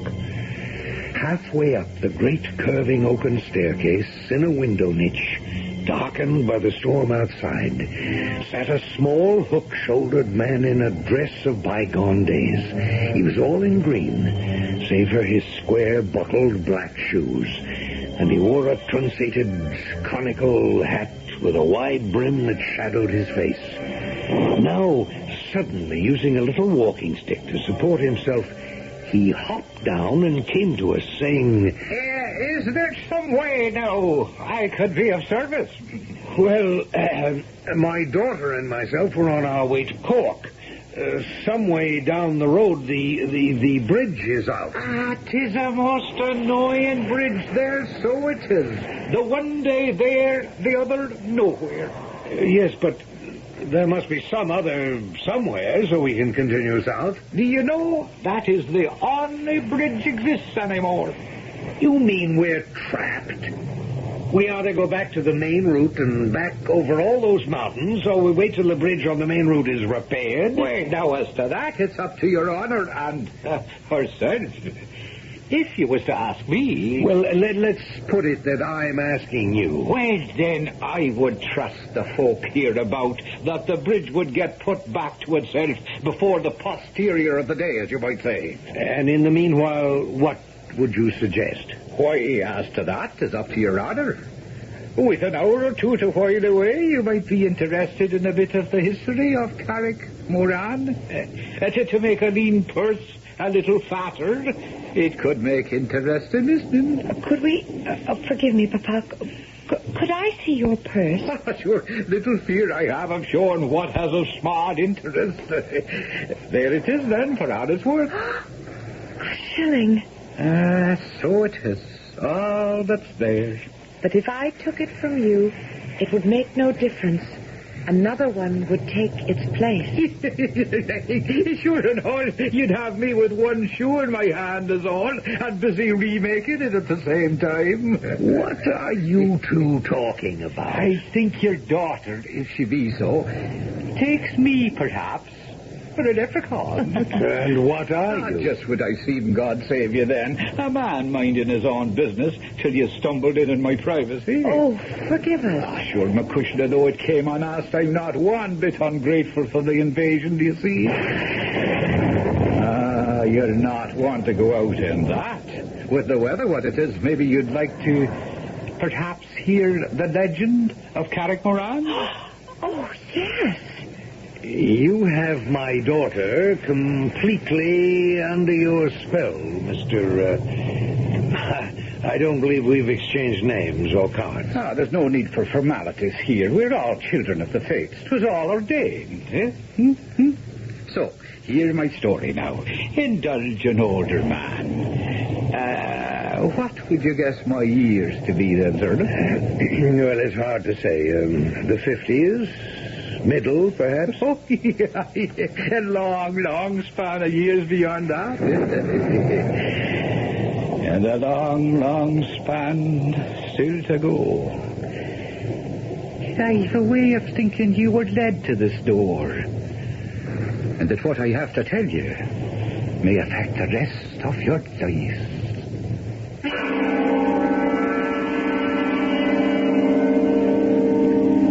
William Donovan does not entirely share his daughter's eager expectancy.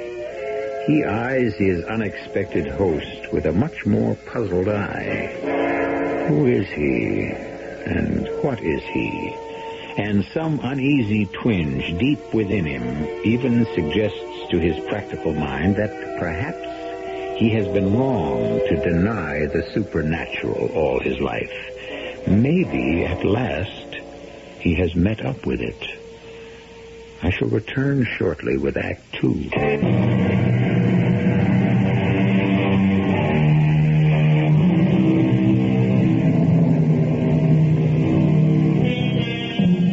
Three people sit in a melancholy, dusty old room of Carrickmoran Castle.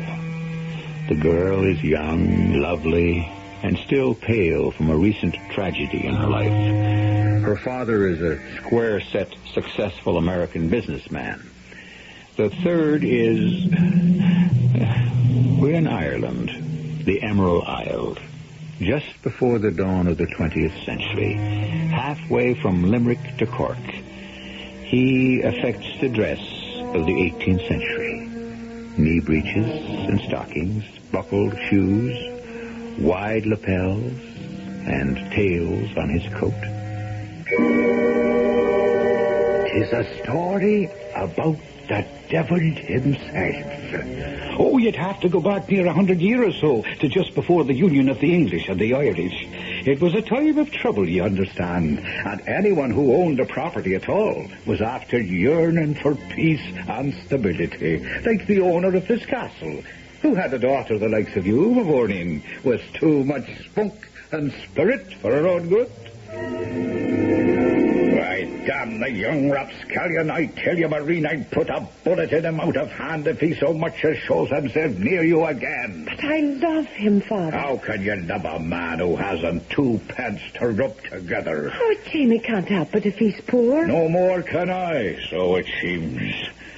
The more reason I'll not see you married to anyone who can't support you and keep a roof over your head. But I love him. And I love your mother, who dies in the will of God confined to her bed.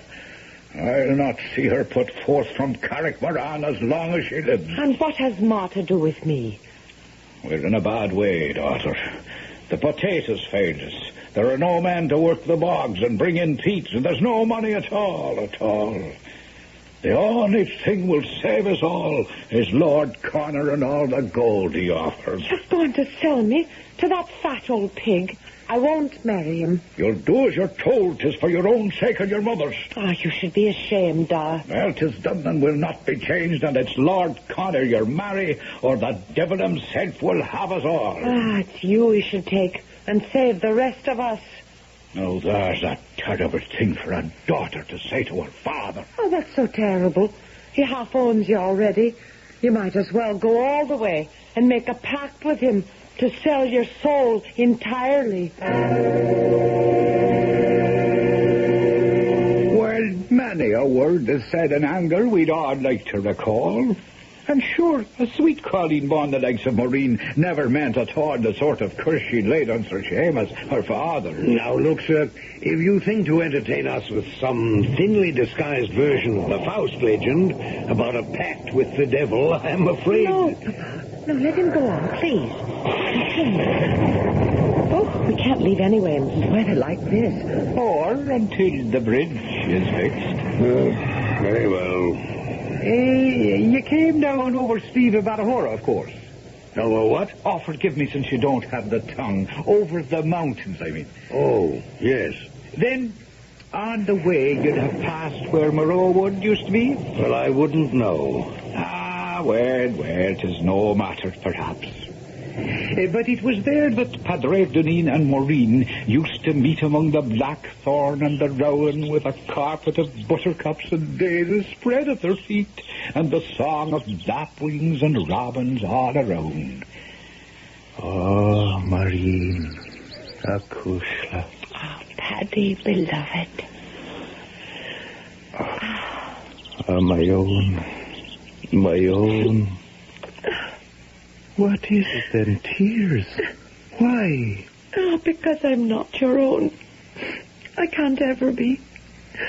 My dad has promised me to Lord Connor. Well, that fat old toad, I'd as soon see it tied to some old boar hog that wallows in the mud. Oh, don't blame Dad too much. He's about to lose Carrick Moran unless he can find enough money to save it. And he'd sell you for that? Oh, my mother is sick, Paddy. Sick to the heart.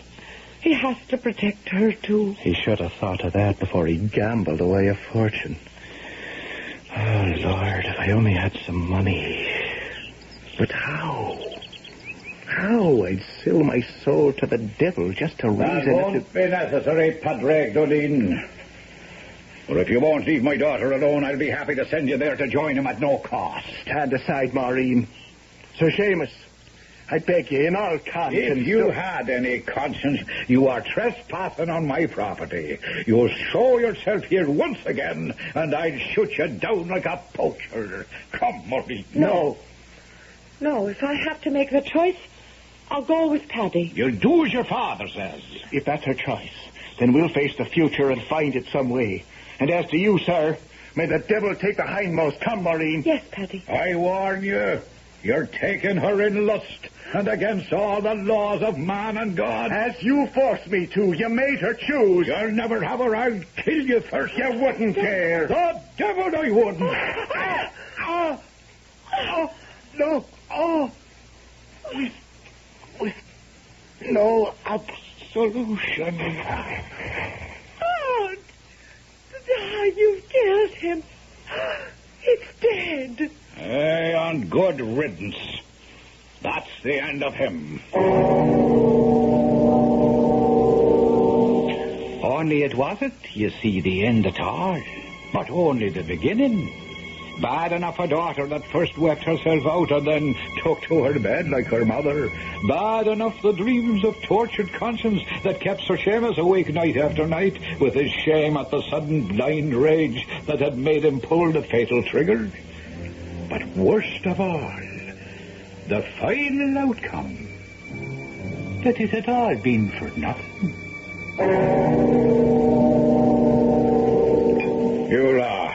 You'll have another round of port, Lord Connor.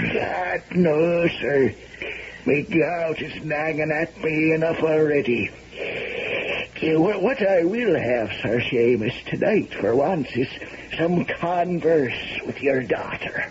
In a pox on all the back-ends and feelings. I want her, sir, while I'm still capable. Well, now, you must understand that my daughter has been ill-disposed. Towards me? No, not toward you. I meant her health has been such that she is not ready to enter into a marriage contract. Damn my hide and let the lass speak for herself for once. I'm afraid that is not possible tonight, Lord Connor, but... It's quite possible, Father. I'm here to speak for myself. Maureen, you look pale, girl. Please, Lord Connor. I want to put an end to this farce. I want to put an end to silly dreams. Both for you, Lord Connor, and my father. I have been studying and discussing with Father Ignatius, and from his instruction have met the Holy Mother of the Sister of Mercy at the convent. I have been accepted as a novitiate, and after serving my term, I will become a nun in that order. But what about your mother, girl? I have arranged with the sisters that she shall be nursed and cared for until she passes away. And what about me? Oh, you are the last person, dear Father, who should demand anything. Oh, you don't care about Carrick Moran. You let her home go to ruins, or whatever parvenu wishes to pick it up at a bankrupt sale. Ah, the only worldly possession I desired. My Paddy, you took away from me. I renounce everything else gladly and give myself to the service of God. I am not going to mince words, Seamus Moran. You tricked me, and your daughter traduced me, and by heaven, you shall suffer the consequences. Don't expect me to have any mercy. Unless your debts are paid in full to the hilt, I shall foreclose. Now, your lordship, if you could give me just a little time. Not a minute, not a second, sir. I shall be happy to crush you like an ant under my heel. Oh, Seamus was beset. His world was falling apart around him. He wrapped himself in his riding cloak and going down to the stables picked himself Ben, his favourite hunting horse, and galloped off into the early night. By twilight, he had tethered his horse and found himself in Moraw Woods, wandering on foot, a rope in his hands. Every step he took was as long as 3, and as dark came down and the moon went riding, he was looking for a stout oak tree on whose branches he could suddenly end it all. And then, standing facing him in a dapper glade, was the shape, if not the substance, of Padre Dunning. A fortunate meeting, Sir Seamus. Oh, since you're long dead and buried an ill one, I'm afraid, Padre. What brings you back seeking for me? Why, I would have thought it the other way. That perhaps you came seeking me. Since you can be nothing else but a spectre, sure, you must know that I was not looking for you. Are you so sure? As of anything in my life, which I was about to take. And consign your immortal soul to the devil forever, as you did mine. I had nothing to do with your soul. I only saved my daughter from your mortal self. By putting a bullet in me at the moment, as you yourself said, of lust. By dispatching me from this world without the comfort of extreme unction, clothed in all my sins, unshriven. The devil only claims his own. As he would if you were to take the rope. I warn you, you would regret it. I don't even wish you, my worst enemy, the eternal torment you wished on me. I had no wish to place such a punishment on you. I regret it, but what can I do? Now, there's an interesting point. Since you yourself are doomed in any case, you could put off the awful moment and at the same time do the Christian act of saving me and letting me go to eternal rest. It would be well worth your while. Oh, what do I care about you? You're only a shadow in my mind. A little more than that. Your conscience. But better still, by a trick of fate, your benefactor. My benefactor? How? Would you like to have a full and never-emptied purse to pay off all your debts? Save Carrick Moran for the future, perhaps persuade Maureen to leave the convent. I could offer you such a bargain. How? My soul for yours.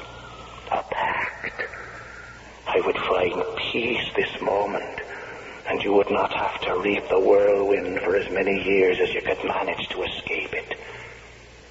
Seamus, what better chance have you ever been offered in your life?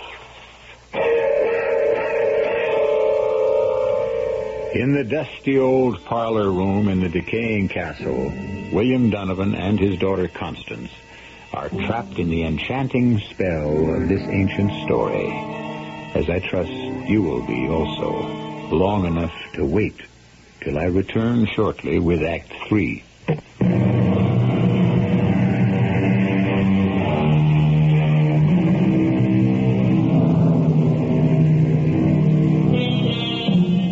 The rain has stopped outside the lichened walls of Castle Carrick Moran, and the evening sunlight glistens in the cobwebs that festoon downward from the ceiling, creating a magic background for the little green man with a hooked back, who leans on the silver head of his ivory-tipped cane as he spins his own web, an alluring and hypnotic skein that has enmeshed his American listeners.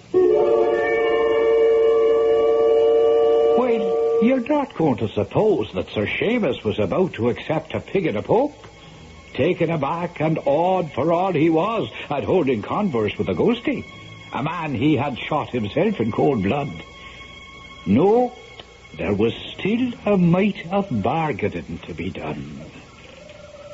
You'd have to be a little more exact. I mean, what are the terms of the pact? Seamus, I've laid it out for you. I've got a patron now, as I'm trying to explain.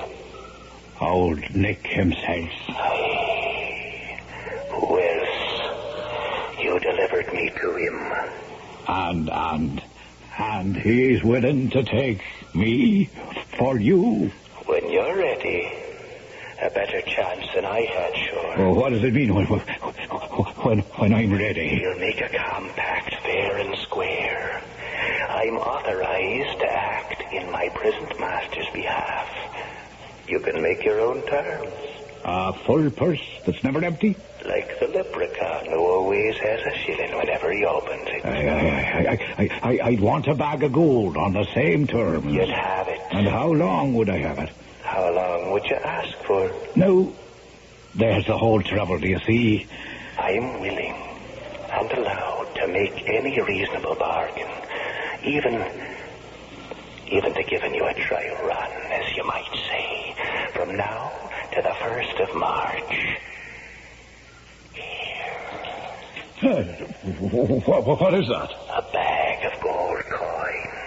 Oh, you know what they say about the devil's gold, that with the morning light it turns into pebbles, chips, and nutshells. It won't happen with this. How can I be sure? I am only a messenger, but I am empowered to say this. Take this money. Use it. It will multiply. Cards, rents, dice, however you use it. But mark this well, Seamus. By the end of next February, it'll vanish. Unless you meet me here again. Or my master. I can say no more. No. Wait, Paddy boy, wait. There are still things to be said. But he was gone in a puff of smoke and the sharp smell of glowing cinders and brimstone. Well, Sir Seamus went home to sad news that his wife had passed away. Oh, he would have been hard put to it to manage the funeral, except that his daughter arranged it all through the convent. And never a word he dared to say to her about Padraig and the devil's gold. But once his wife was laid to rest, he went back to his dicing and gaming and carousing. And then, all of a sudden, the last day of February was upon him, and his overseer came to in great distress. I've just ridden over the whole estate, and forgive me for saying it, but it's a disaster. What disaster? Speak up, man, speak up. There's a pestilence on the pigs and cattle. No rain has made the earth dry up, and not a rent can I collect. There's little to hold you through the rest of the winter. Oh, is that all? I've no worries. Attend me a minute. I'll give you golden guineas to satisfy our debts. And just as soon as I open the bag, watch out for the gold now. Gold, sir. These are nothing but pebbles. Pebbles? What? It's the 28th. Today's the last day of February. Oh, it is right. Tomorrow will be the first day of March, Your Honor. The start of a new month. Oh, the start of a new life. Or the end of an old one. Saddle up Ben for me, Moriarty. I'm going right now. The tax collector will be back at sundown. Will Your Honor be there to talk to him? The last guinea's gone. Carrick Moran would follow it.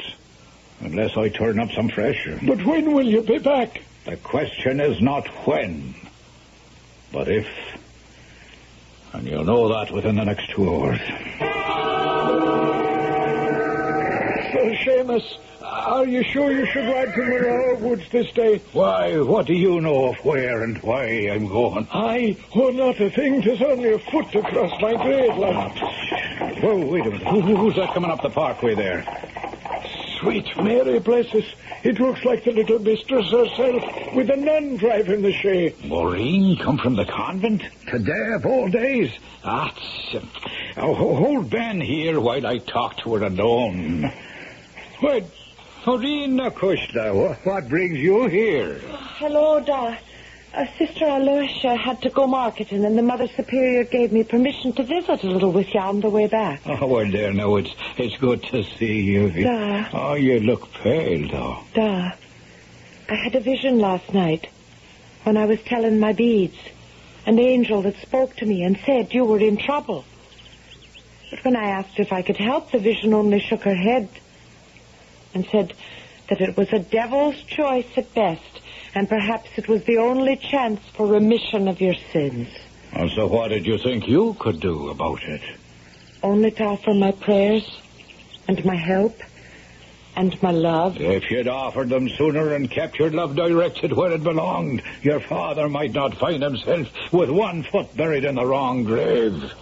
Now, just remember, what I do is in part for your sins, as well as for mine.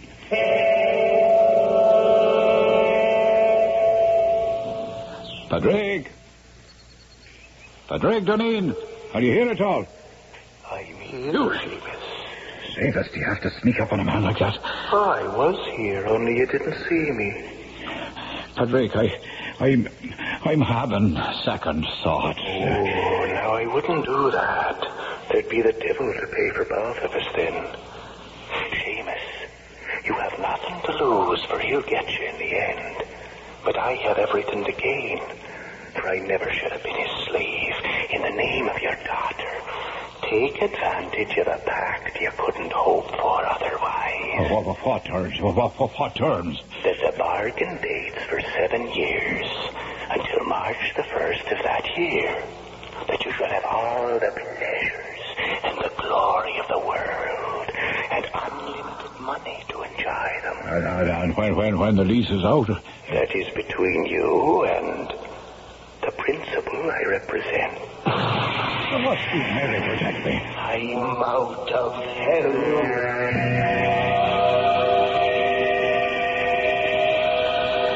And that's the end of the story? Well, now, isn't it where it should be? Where everyone lived happily ever after? Not quite, Mr. Storyteller. What about Sir Seamus? Did the devil ever call to collect his due? There is an interesting aspect of the whole thing. But sure, I've taken enough of your time, and something tells me the bridge will be fixed by now, and you can be on your way. So if we could just settle up for the trouble we've all been to set things to right and keep you entertained. Oh, wait a minute. Who is all? Well, sure, the little folks that have done what has to be done. They all have to be compensated. Oh, yes, they all like to see a little of the colour of gold. Otherwise, who knows, the repairs might take an awful length of time there, and no one else to do it. How much? I was thinking in the neighbourhood of 100 guineas. 100 guineas? Well, that's a fortune. To an Irishman, perhaps, but a mere bagatelle to an American or rich cousins. Oh, just a moment, Papa. What, Constance? I'm not leaving until I have the rest of the story. Now, what happened to Sir Seamus when the 7 years were up? Do you know now, that is an interesting tale. And why not let you have the rest of it, eh? For 6 years after that second visit to the woods, Sir Seamus prospered. Oh, he took to his own ways, and never a dice table or a card game or a horse race that he wasn't about. But then, as the 7th year began and dragged on and on, the fear of death gradually had him by the throat. The priest would have naught to do with him, and finally he had no recourse but his daughter, Sister Cecilia now in the order. And on a certain day, he was allowed to see her and to tell her the whole story and throw himself on her mercy. I can pray for you, but that will not be enough. Well, What else would you ask? There are just 9 months left before your time comes due. Perhaps that in itself is a signal. The cycle of life, reborn. You must renounce all worldly things. Fast and pray, as I will for you. And perhaps God in his infinite mercy will find a way to intercede. And so he did for all those long months. Till on that last day, February the 28th, his daughter, Sister Cecilia, the Maureen that was, received permission from the Mother Superior to sit with him the whole day and to fast and pray against the arrival of that dread hour. A sad sight the once ruddy and stout Sir Seamus was, nothing but skin on bone and white as a haddock's belly. But the hour of midnight passed, and glory be to God, the fiend dared put in no appearance. And 'twas time for his daughter to leave. You've been saved, Thanks to you, daughter. No, thanks to your own fasting and prayer. I must leave you now. But I caution one thing. What's that, Maureen? I've sprinkled holy water all about the edges of the house and a little bit of the garden back where you can walk. But something warns me. Never step outside, for you may not be safe.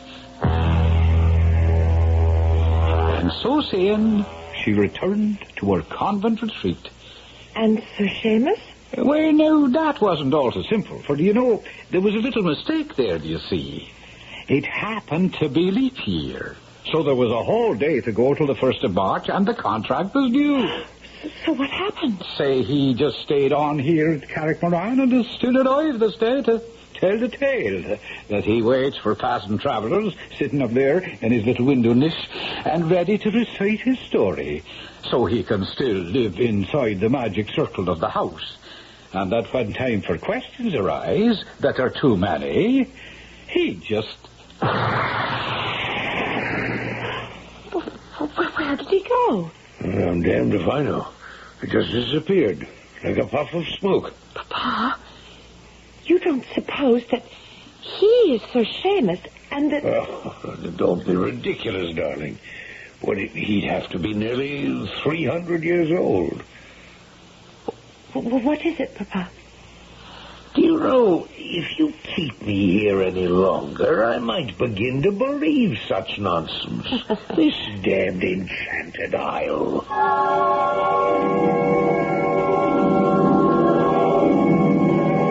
So that's the story, landlord. What do you make of it? No more nor less than I do every time I hear it. What do you mean, every time you hear it? Bless you, Miss Donovan. You'll not be the first that's come over the sleeve of Alahora and found that bridge closed. You mean that little man, whoever he was, is just a common bandit? Extorting money from unwary travelers? Well, now, as to that, I wouldn't know how to answer. I've never seen him myself, nor anyone I know still living in these parts. You mean he doesn't exist? Well, I didn't say that. Well, it cost me 100 guineas. 'Tis better than losing your immortal soul. Well, you'll excuse me. I think I want it in the kitchen. Constance, I think we've been had. Oh, we can afford it. And whether or not we spend an afternoon with the dead, it's something we'll both have to talk about for the rest of our lives.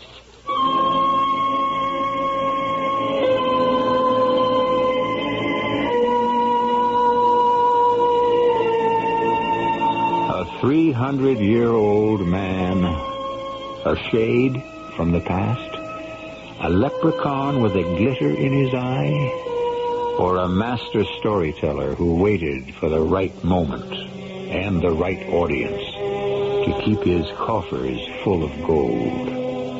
What difference? William Donovan and his daughter will never know. Or for that matter, you and I. I'll be back shortly.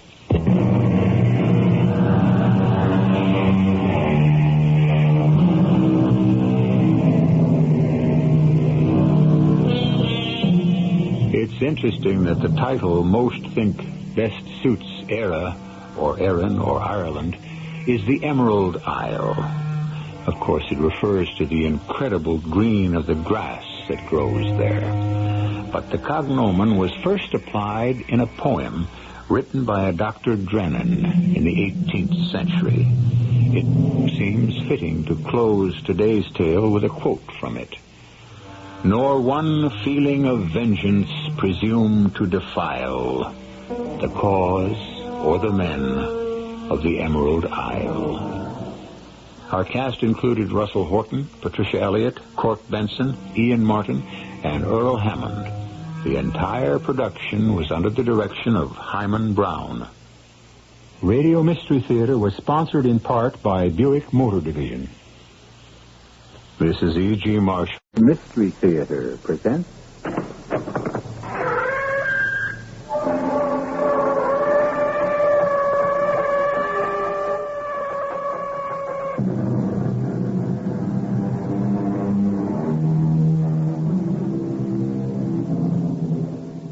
Come in.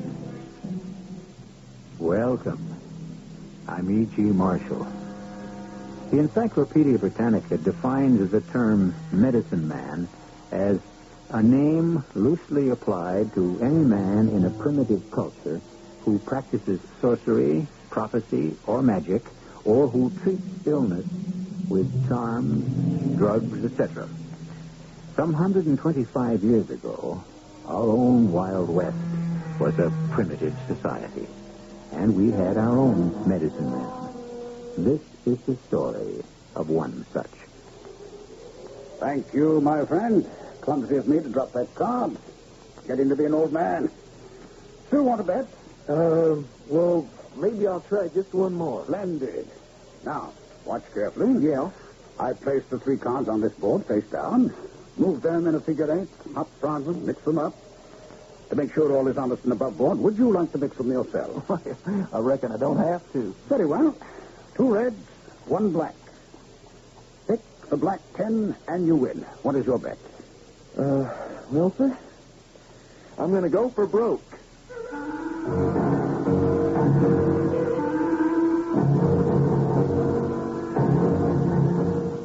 Our mystery drama, The Rainbow Man, was written especially for the Mystery Theater by Ian Martin and stars Ralph Bell. It is sponsored in part by Buick Motor Division and Anheuser-Busch Incorporated, Brewers of Budweiser. I'll be back shortly with Act 1. Things nobody else can say. When you say but you say you care enough to only want the king of beer. There's no other one. There's only something left. With all the tears clear, it's really all the rest. When you say but you said it all. Anheuser-Busch, St. Louis, Missouri. Here we are talking with one of the thousands and thousands of people who bought a Buick this year. This is a Skylark, right? That's right. Pretty, huh? Indeed it is. You want to sit in it? I'll let you for $1.25. You charge to let people sit in your Skylark? Oh, this is a very nice car. Look, I figure when word gets out, people will be lined up for blocks. Hey, you want to honk the horn? Give me a dime. Listen, sir, Buick dealers let people do this for free. They do? Yeah. Well, I think they're missing a good bet. Buick, dedicated to the free spirit in just about everyone.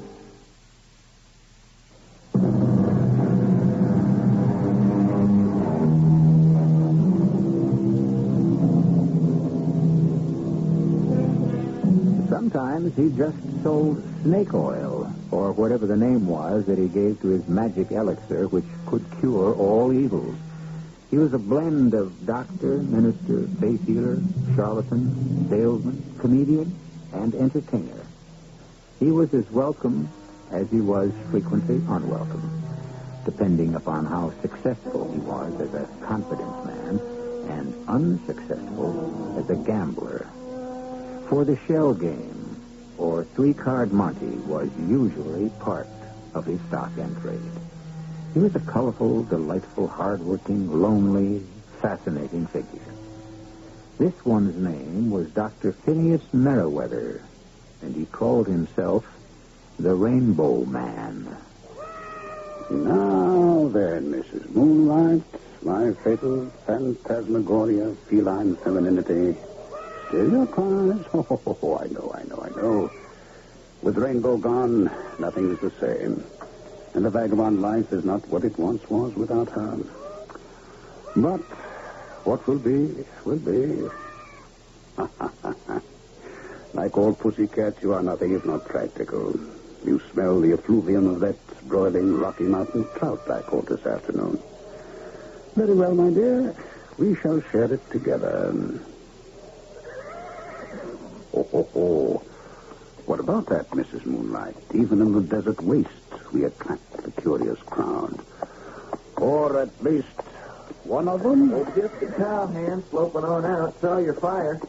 Can I join you? My door is always open, my friend. In particular, this one, since it's the whole outdoors.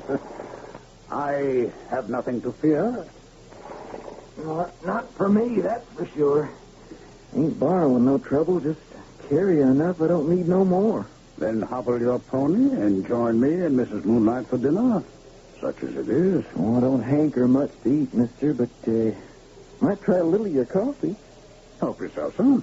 Thank you, Mr. Not Phineas Merriweather, sir.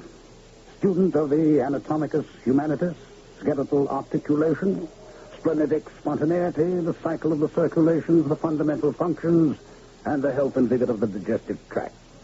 You can call me Doc. Sure. Hi, Doc. This is my platonic partner on my peripatetic path, Mrs. Moonlight. No ordinary cat, I assure you. I reckon if she belongs to you, she couldn't hardly be. And wow, this ain't no ordinary coffee. It's a brew developed by a mistress of the skillet and every other walk in life. The lady in question is no longer with us. She was my wife. Oh, I'm mighty sorry you had to lose her. So mine. Oh, I lost my woman, too. I'm mighty sorry to hear that. You didn't give me a name. Oh, Henry Thomas. Well, just plain Hank to most people. And, you just lost your dear wife? Oh, no, sir. I lost the woman I hoped to make my wife. She found another charms more to her liking? Oh, no, sir, Doc. It was her father, first of all, found me not to his liking. And the lady? Well, what can Annie do? I can't offer her nothing. I ain't got nothing. A fine, upstanding fellow like you. You couldn't save enough to support a wife? Make a home for her? Well, it wasn't enough for her daddy.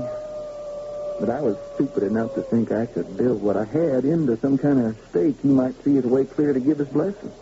Ah, a light is beginning to dawn.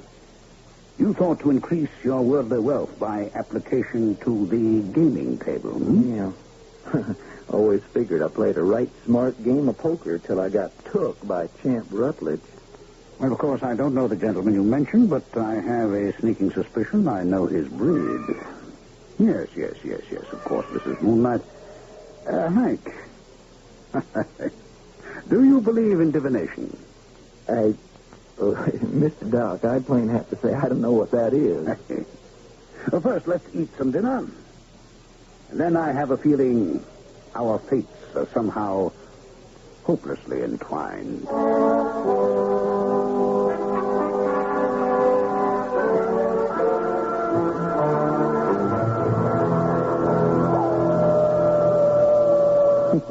I reckon I must sound pretty near like that old coyote, the way I've been talking on. Oh, not a bit of it, my boy. I asked the questions and I got my answers.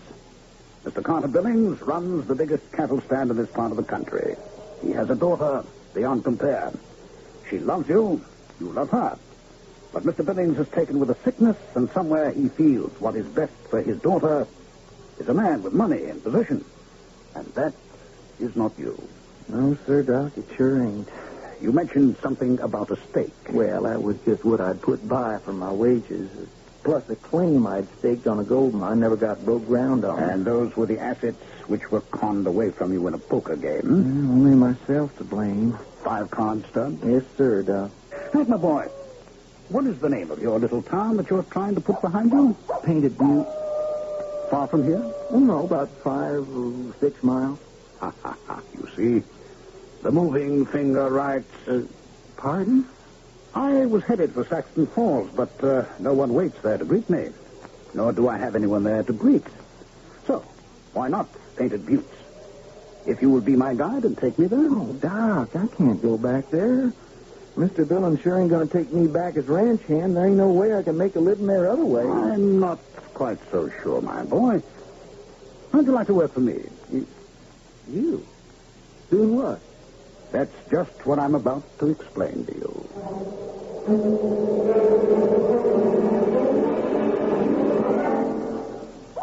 But that's plain dishonest. I mean, that's like stealing. Now. Let us weigh that statement carefully in the balance. What do you consider stealing to be? Well, taking something from somebody without him knowing you're taking it. The way Champ Rutledge took you at the poker table? Don't answer that for a moment. So far, we have only one definition, and that's too simple. I don't understand, Mr. How can I explain? Where to begin? With myself, I suppose. The business I've been in all my life. Illusion. Now you see it, now you don't. Is that in itself dishonest? What business were you in? Show business. The theater. Carnival. You were an actor, fella? Latterly, I was billed as Dr. Thunder and his Rainbow, my wife, and my joy in living. We were a feature in every carnival in the East and across this wide country as far as St. Joseph, Missouri.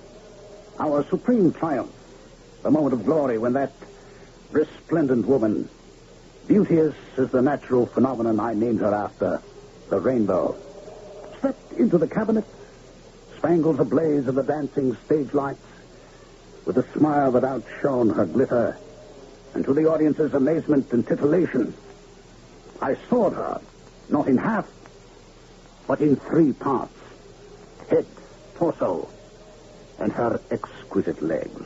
You did what? Sheer illusion, my dear boy. The hand is quicker than the eye, the magic of misdirection. The juxtaposition of seeming equal masses, which are only optical anamorphoses. Yeah. Doc, I don't know about being what did you call it? A shell, my boy. And all I got to do is bend up one corner of the black card when it drops on the ground? Showing it to everyone around while my back is turned. So they think I got a way of knowing it when you shuffle it in with the 2 red cards. An apt pupil. Exactly. And then take the money I give you and bet on it. Yeah, but how do you know if you give me money I won't just take on out and keep going? Because, son, I have an unerring eye for an honest face. I don't know about that. Still seems kind of dishonest to me. Does not the good book itself say an eye for an eye, a tooth for a tooth? Well, I guess so. Then isn't it fair and square to swindle a man of Champ Rutledge's stripe just as he did you? Well, now, I don't know for sure he did swindle me. Trust me, my boy, you were swindled. And I intend to help you recapture what is your own. Mister, why would you want to help me? It is not you I help, or myself, but others. What in tarnation does that mean? Once I pursued my multifaceted career in the sordid scrambling after gain. I wanted to buy a world and lay it at the feet of the woman I loved. And all too soon my beloved was snatched from me, and I was left alone to ponder. Was it in punishment for my obsession with the world's goods? I don't know. I only know I consider my function and my call now to help the poor, the dispossessed, the downtrodden, and the outmaneuvered. Go back to Painted Buttes tonight, my boy, so no one will ever know that you were away. Tomorrow I shall be there. And if you want to join me, join me. Just remember one thing, son. From this day forward, till I give you the nod, we never saw each other any time, anywhere.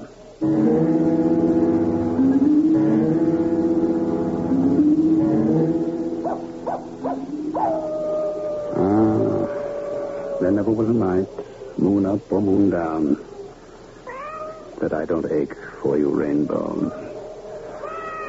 Why did you leave me behind? Yes, Mrs. Moonlight, I know. She's gone. Time for you and me to take a little sleep. The big one is not scheduled for us yet.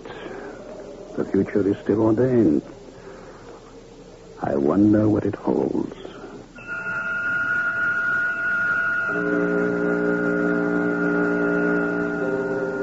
Prophet, master of illusion, or an instrument of Satan's dark forces. Who and what is Dr. Phineas Merriweather? Was there ever the wife he dreams of? Or was she sheer delusion? Is he a wizard, and the cat his familiar spirit? Or is he just a sad old man, his brains addled by the loss of someone dear to him? I'll be back shortly with Act 2.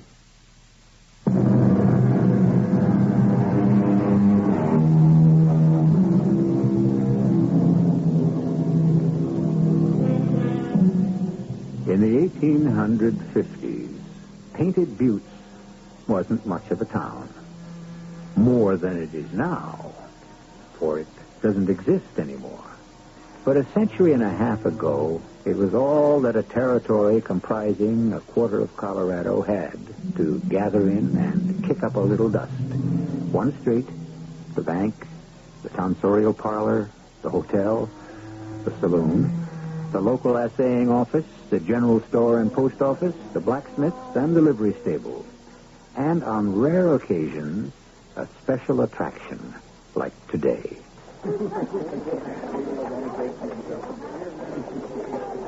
Ladies and gentlemen of this fair metropolis of Painted Buttes, your kind attention, if you please. Allow me to introduce myself, Dr. Phineas J. Merriweather, practitioner of the ancient art of restorative controls. Health is wealth. Health is king. And what snake in this Garden of Eden threatens you most, ladies and gentlemen? The common cold. But, by great good fortune, I bring you relief. This little bottle I hold in my hand. My friends, while roaming the peripatetic wastes of Patagonia, a region of our good neighbors in the hemisphere of the South, the other Americas, I was struck by the fact that no one there, in spite of the inclement climate, knew what a cold was.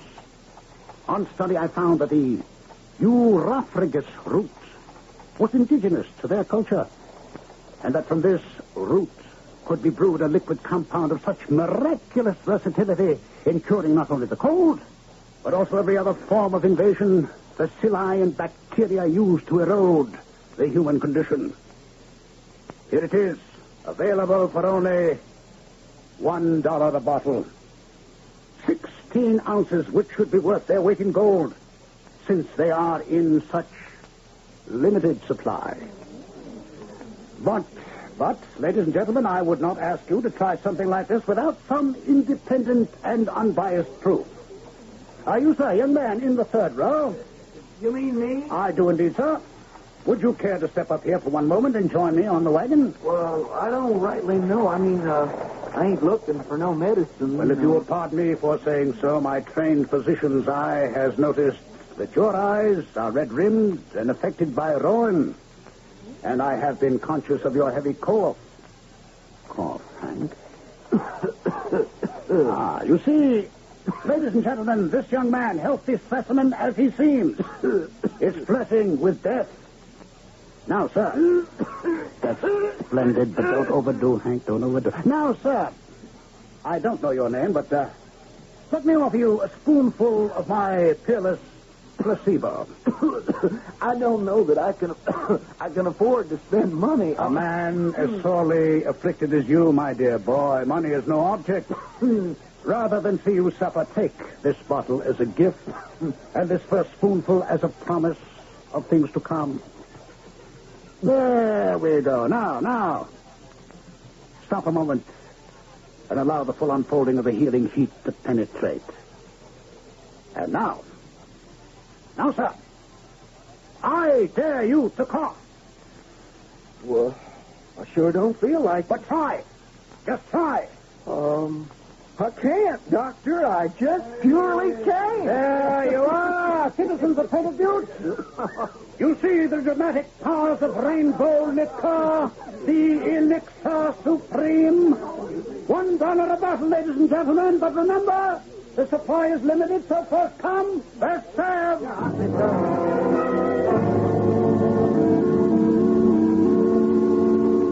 Good day, Sheriff. Howdy there, Mr. Rutledge.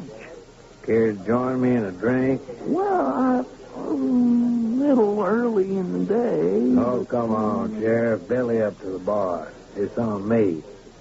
Bartender, give the sheriff some red eye and a beer chaser. On the house. That's gonna hit me right. What's all the excitement up the street? Oh, just one of them traveling medicine men selling something's good for what ails you. Calls it rainbow liqueur. You just get into town? Rolled in early this morning, big fancy wagon, a team of good-looking horses. Seems like business is good with him. Come from the east? That's right. I'm mighty obliged to you, Mr. Rutledge, for wetting my whistle. Here's looking at you. Well, thanks, Sheriff. As soon as you gulp that down, why don't you and me mosey up and take a look at our visit to town? Well, why? You want me to run him out of town, Mr. Rutledge? If he's as well healed as he seems to be, not for a moment. Simplest game in the world, gentlemen. And how can you lose? Little 3-card money, huh? Must be a slicker. That game's never honest. Still, I might take a little flutter. He couldn't fool you, Mr. Rutledge. No. But while he was busy trying to, we might just pull a little wool over his eyes. Let's just see what's going on. Well, aren't you going to bet again, young sir? Well, looks like my luck's run out. Keep losing. Yes, but you win 2 to my 1. Luck's bound to turn again. Bound to turn. Just let me shuffle the cards. Oh, well, I'll pick that up. Oh, thank you, my boy. Thank you. It's clumsy of me. I'm getting to be an old man. Did you see what Hank did? Bet a corner on the black card. So he knows which it is. He's learning since I took him for his shirt. All right, I put them face down, move them in a figure 8, hot frog them, just to make sure all is honest and above board.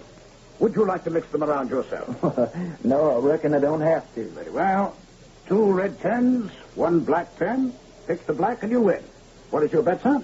Well, sir, I'm going to go for broke.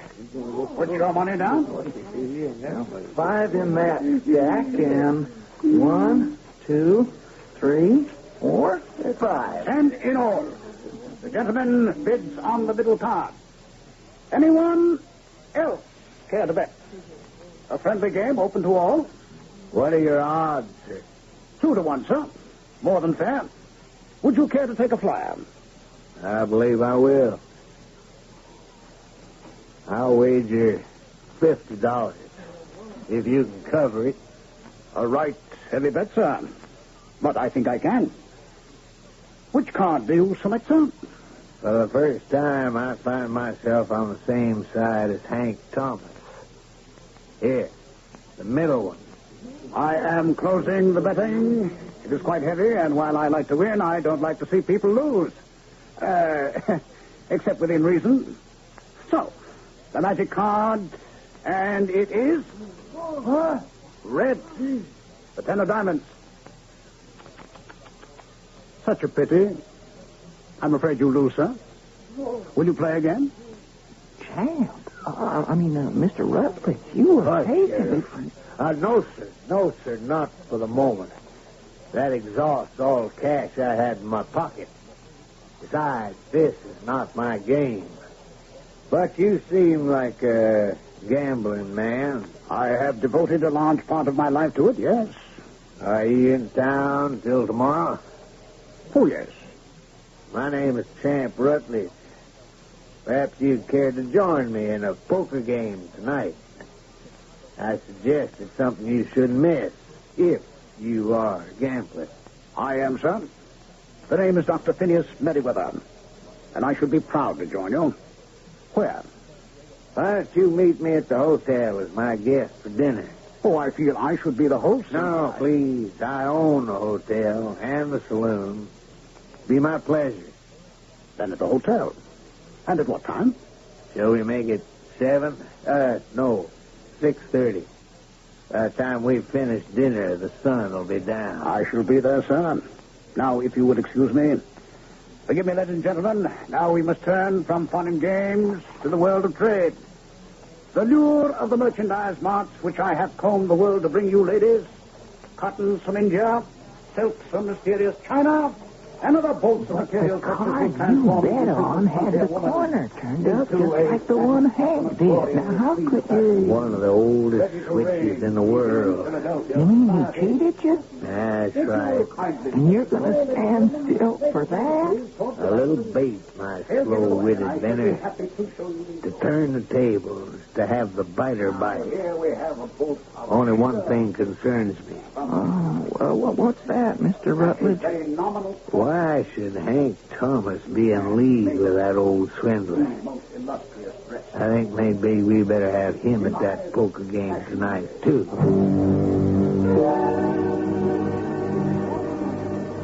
Doc. Yes. Oh, what is it, my boy?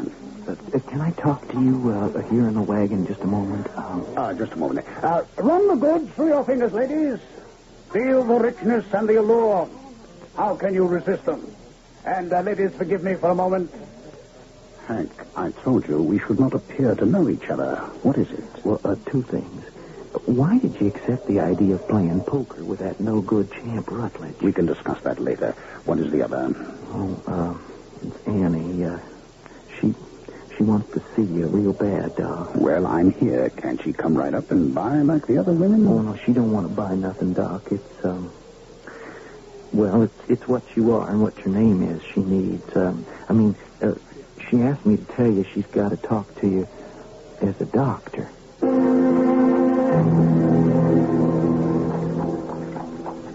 I can't thank you enough, Doctor, for taking the time to come see my father.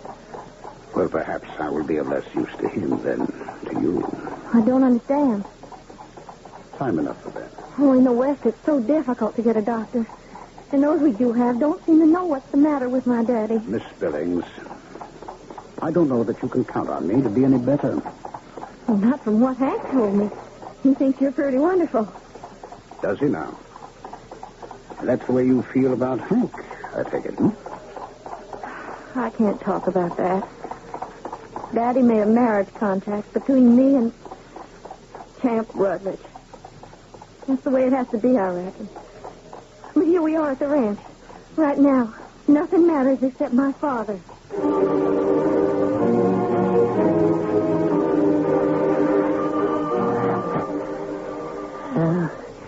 How do you think, Doctor? Mr. Billings, I think I should tell you, first of all, that I am not a doctor. Huh? What are you doing here? Some of us live in a halfway house, Mr. Billings, and have the worst of 2 worlds. I am one of those, and I beg you to listen to me now as one who is about to join the shadows in order to protect the ones who are to live and breathe and have hope to enjoy the other. The world of life.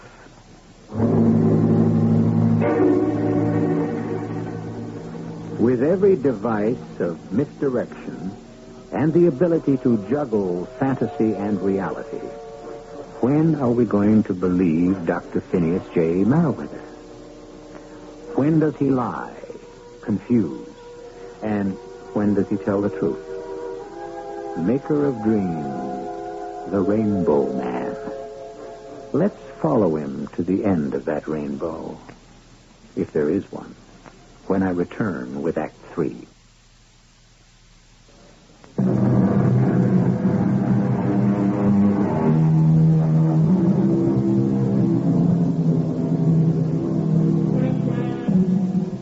With this story, we walk uncharted paths.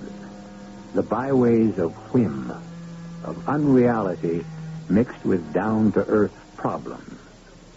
With a strange man of 1,000 facets and incredible tricks. A man of good or evil, which we'll have to go back to the story to find out. Who are you? I told you, I am Dr. Phineas. I don't mean that. I mean, what are you? A man that talks about halfway houses and the dead as if they lived and the living as if they was already dead? What are you? Some kind of preacher? A little of that, but mainly a simple medicine man. A bit of a charlatan who once was a prince of illusion. Ain't enough words to talk the hind leg off a donkey. I'm looking for a cure. Get out of here. One word, sir, before I leave, if I may. You have a daughter. Annie? She loves a young man who loves her in return. Why have you torn them apart? Since you have already consigned me to the grave, you should know as well as I. This ranch, this spread, you think I own it? No. Long since mortgaged to Champ Rutledge. Poker? And other games of chance. I am that most unfortunate of men. A gambler without any luck. And I, if I may borrow another hat, am what should be supposed to be the most fortunate of men. A gambler with all the luck. Or at least the ability to win at will. What does that mean? Have you a pack of cards handy? In this house? Always. In the drawers. I don't want to touch them. Take them out yourself, if you will. I have the cards. Now what? There is no wager. But let us suppose we were cutting this deck for $1,000. Yes? Shuffle them. Very good. Now, I riffle them once. So, you cut first. A jack. Very good. Higher than the probabilities. Now, I cut. Thus. The ace, the hearts. Pure luck. Oh, no, Mr. Billings. I will cut you an ace every time. But I intend to win back your ranch for the man who is best equipped to run it, young Hank Thomas. And because I want your promise that if I do, you will leave the ranch to your daughter and Hank Thomas once they marry. And give your daughter your blessing. You don't ask much, do you? Only a fair return for what I'm trying to give. How do you expect to accomplish all this? I'm playing poker with Mr. Champ Rutledge tonight. You intend to cheat him? I intend to let him cheat himself. For a change. Just as he has cheated you and Hank and God knows how many more. The man, sir, is a card sharp, but an amateur one. I've taken steps to make him think me the same. That's why, though you may not be able to give your daughter a suitable dowry, your son-in-law, if it's Hank Thomas, will bring it to you instead.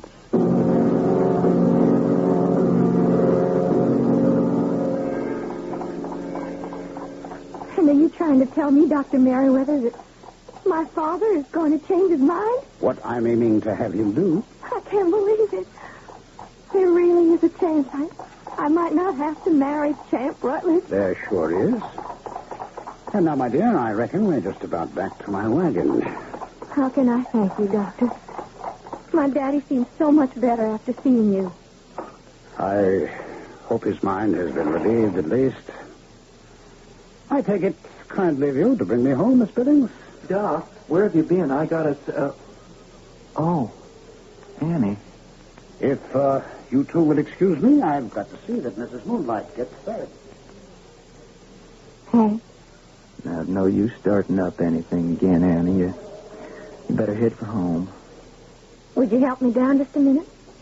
I think the horse might have a loose shoe. Well, sure, but I could check... Hank, please help me down. Oh, yes, Annie. You didn't have to lift me. Well, you don't hardly weigh more than a feather. Is that the only way you think of me? Don't now. I mean, Yes? Yes, what? Yes, what do you mean? Annie, I gotta let go of you, or I swear I never will. That's a little better. Why should you? You know why. Kiss me. I ain't got the right. Maybe there's a chance you might. That's some of what I got to tell you. Only first... Oh, Hank. Please, kiss me first. Hank?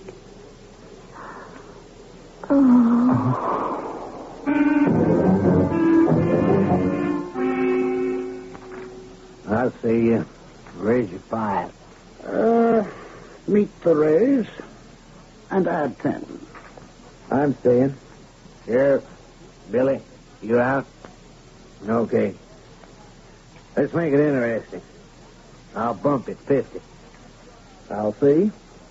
Mr. Doctor, or whoever you are, you want challenge? Nope. I fold.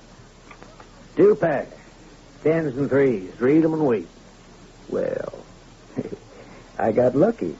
Filled my straight to the middle. 8 through queen. Not on my deal, you couldn't. Beg pardon? Well, forget it. Whose deal is it now? Sheriff cuts, my deal. You're being very lucky, Hank Thomas. Ain't it the truth? Kind of a pleasant change, huh? Not from my seat. I don't like the way the cards are going. The whimsy of the lady with the cornucopia, the shifting winds of chance. What brings us all here, after all? All right, 10 is high, Doc. Your bet. I'll venture $1. I raised you 2.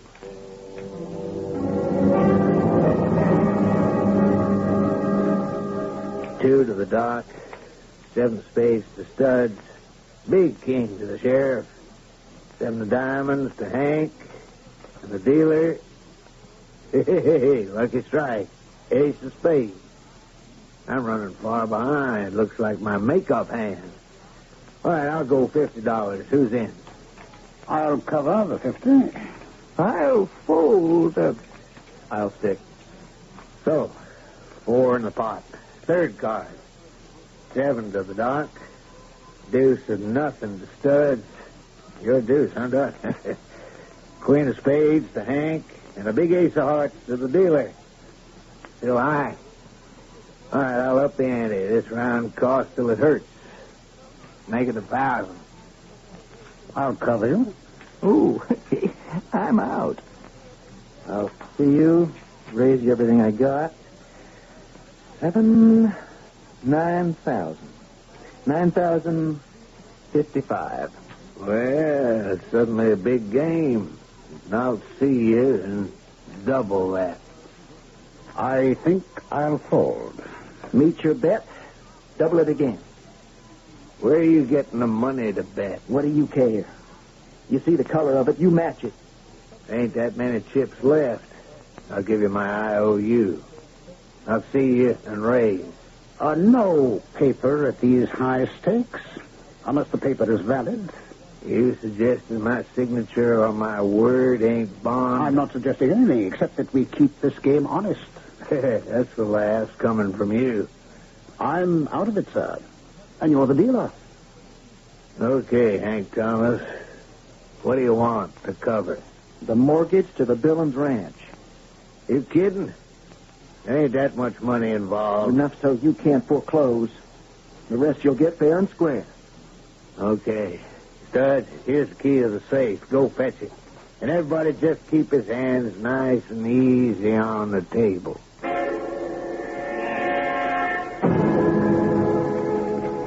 Okay. Here's your mortgage, free and clear. Let's get this over with. Everybody witness? I'll hold the deed. Oh, what good it'll do you. How come you're not the big winner, Mr. Card Sharp? Scared we had tabs on you? One little mistake you made about me, Mr. Rutledge. I don't play cards for a living. It's fortunate that you didn't plan to be a winner tonight. Let's get to the showdown. Okay. You seeing me? Name of the game. spade, flush. Ace high. Good enough? Not quite. Full house. Ace is up. Read 'em and weep. Except that you're missing an ace. 2 pair is all I see. What? Wait a moment. Somebody's cheating. You mean that missing ace of clubs you thought you had in the hole? What do you mean, thought I had? The one you dealt off the bottom? How did you know? I had it there since the beginning. Ace in the hole. It reads a deuce to me. I just everyone hold it. You're not getting away with this. You mean this is a town you can't have an honest deal in? I mean, this is my town.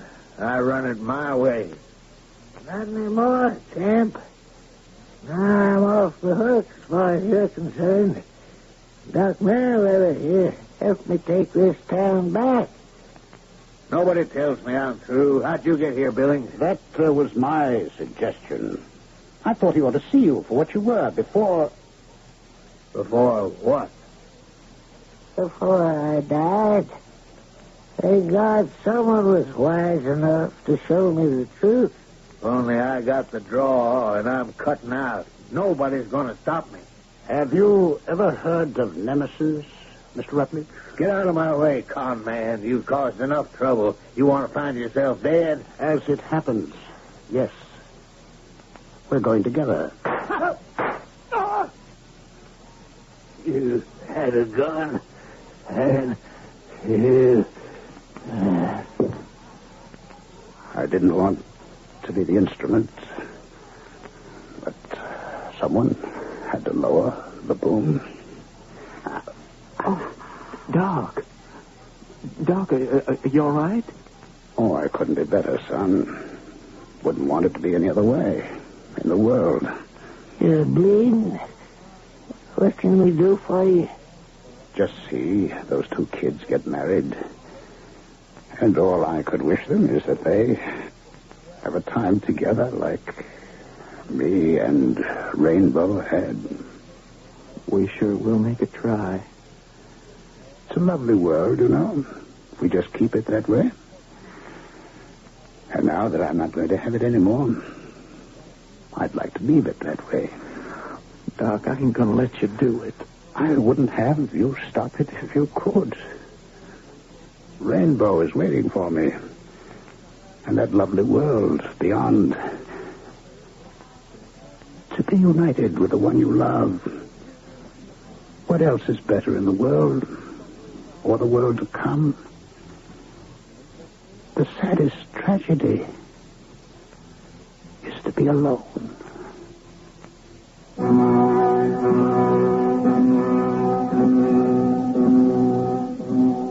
The medicine man, or anyone who hopes with some magic panacea to cure the ills of the world, has to fail. Just as those who depend on him are doomed to the same fate. But the effort is always worth the risk, no matter what the result. At the worst, there is some gain, if not to everyone, to the lucky few. Count Annie and Hank among those, and this story has not been in vain. I'll be back shortly.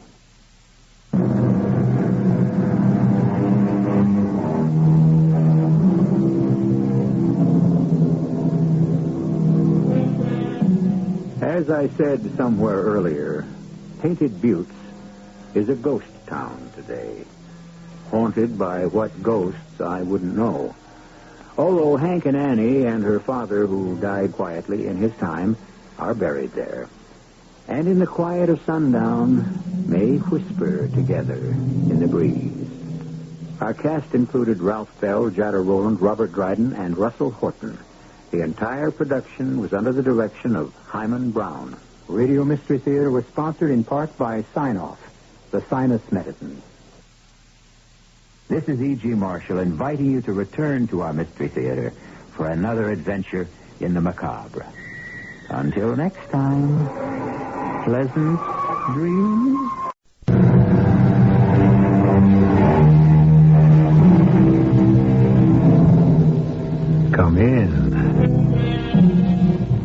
Welcome. I'm E.G. Marshall. Woman, said the German philosopher, was God's second mistake. And therefore the implication should be clear. If the good Lord himself could be mistaken about women, what chance have we mere mortal men? But it was the Irish poet who said it more gracefully. My only books were woman's looks, and follies all they taught me. For the next hour, our subject is woman, and equal parts folly and wisdom. Rachel, wake up, Rachel. I must have been asleep. Rachel. Whose voice is that? Rachel. Have you forgotten me already? Isaac! Yes. But they killed you. I saw them kill you. I've come back to you. Then it's a mistake. You didn't die. No, it wasn't a mistake. I died. I did die.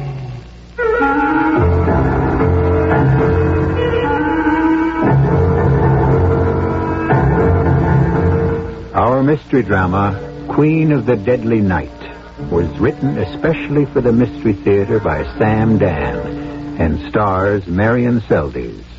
It is sponsored in part by Anheuser-Busch Incorporated, Brewers of Budweiser, and True Value Hardware Stores. I'll be back shortly with Act One.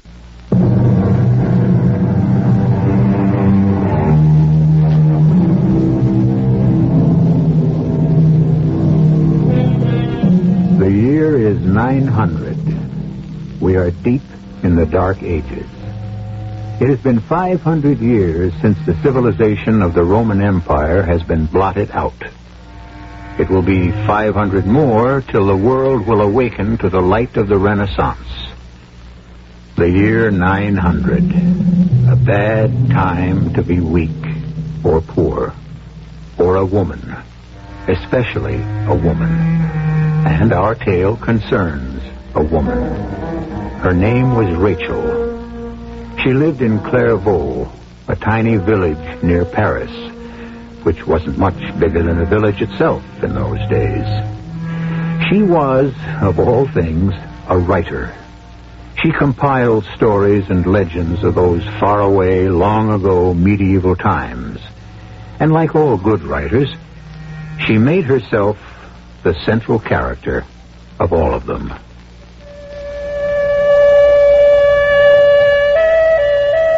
I am Rachel, daughter of Asher Ben C of Clairvaux, in the land of the Franks. I have traveled the face of this earth, and I am a very old woman now. And I have come back here to be buried with my ancestors. I have been a slave, and I have been a queen. And I have found good points in each. I've been away for many years. No one even remembers why I left. I'm not even sure they know who I am. But the rabbi and his wife shelter me out of the goodness of their hearts. Poor folk, they have little enough as it is. And yet, it could have been so different. So different. I write this chronicle to show how different the world could have been. And so, I shall go back many years to when I was a young girl in my father's house here in Clairvaux. Rachel? Yes, Father? Isaac is here. Isaac here? No. But doesn't he know it's bad luck to see one's bride before the ceremony on the wedding day? You'd better talk with him, my dear. Something's wrong. Well... What is it? Oh, nothing, I hope. That is, I hope it's nothing more than the natural feeling of apprehension that so many young men feel on their wedding day. Father, something's the matter. No, I just thought I'd come in here to prepare you for... Well, you'll just have to be patient with him. Isaac, please come in here. Now remember, child, he needs understanding. Isaac? Hello, Rachel. I know that you both will excuse me. What is it, Isaac? I don't think we should get married. Or are you trying to say you don't love me? No. I love you. Well, then... Rachel, have we the right to marry? To bring children into the world, this world? Isaac, this is the only world there is. You know how difficult, how dangerous life is for us. Yes? If only we could fight back. We're too few. We're weak. I know. It's only... Oh, Rachel, I was not born to be a scholar like my father, or a doctor like your father, or a craftsman. I have no skill with copper or silver or gold. I was meant to be a soldier. A soldier? Yes, I have skill with the sword and the bow. But you cannot be a soldier. The law even forbids you to carry arms. I know. You must submit to whatever the Lord has in store for you. Yes. But why did the Lord give me such an appetite for fighting and no way to satisfy it? Well, suppose you were permitted to become a soldier.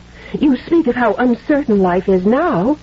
Imagine how almost everybody in the army dies in the war. At least you die fighting. Well, is that so important? Yes, it is. To me. But I still want us to be married, Isaac. Then, Rachel, we shall be married tonight.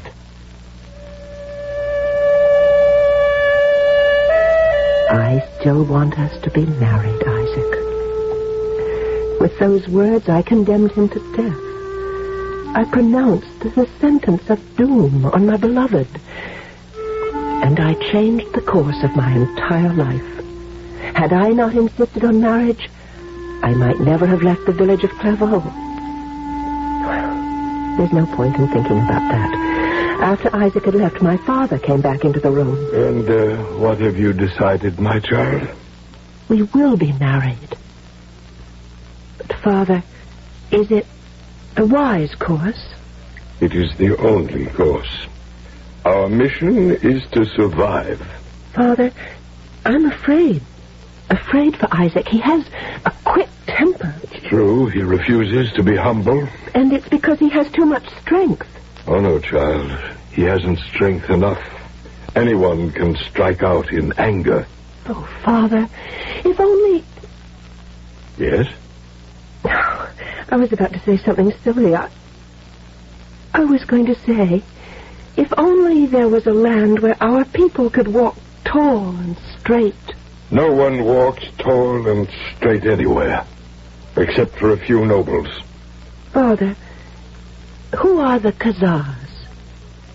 Why? Well, I read of them in one of your books. It is a kingdom. A Jewish kingdom. Where? No one can be sure. Some say Persia, some say Turkey. A kingdom. A realm. Well, perhaps it's only a fable. But think how wonderful it would be, Father. Rachel, in the first place, there is no way of getting there. In the second, it probably doesn't even exist. And now you must help your mother prepare food for the wedding feast. Oh, yes, the wedding feast.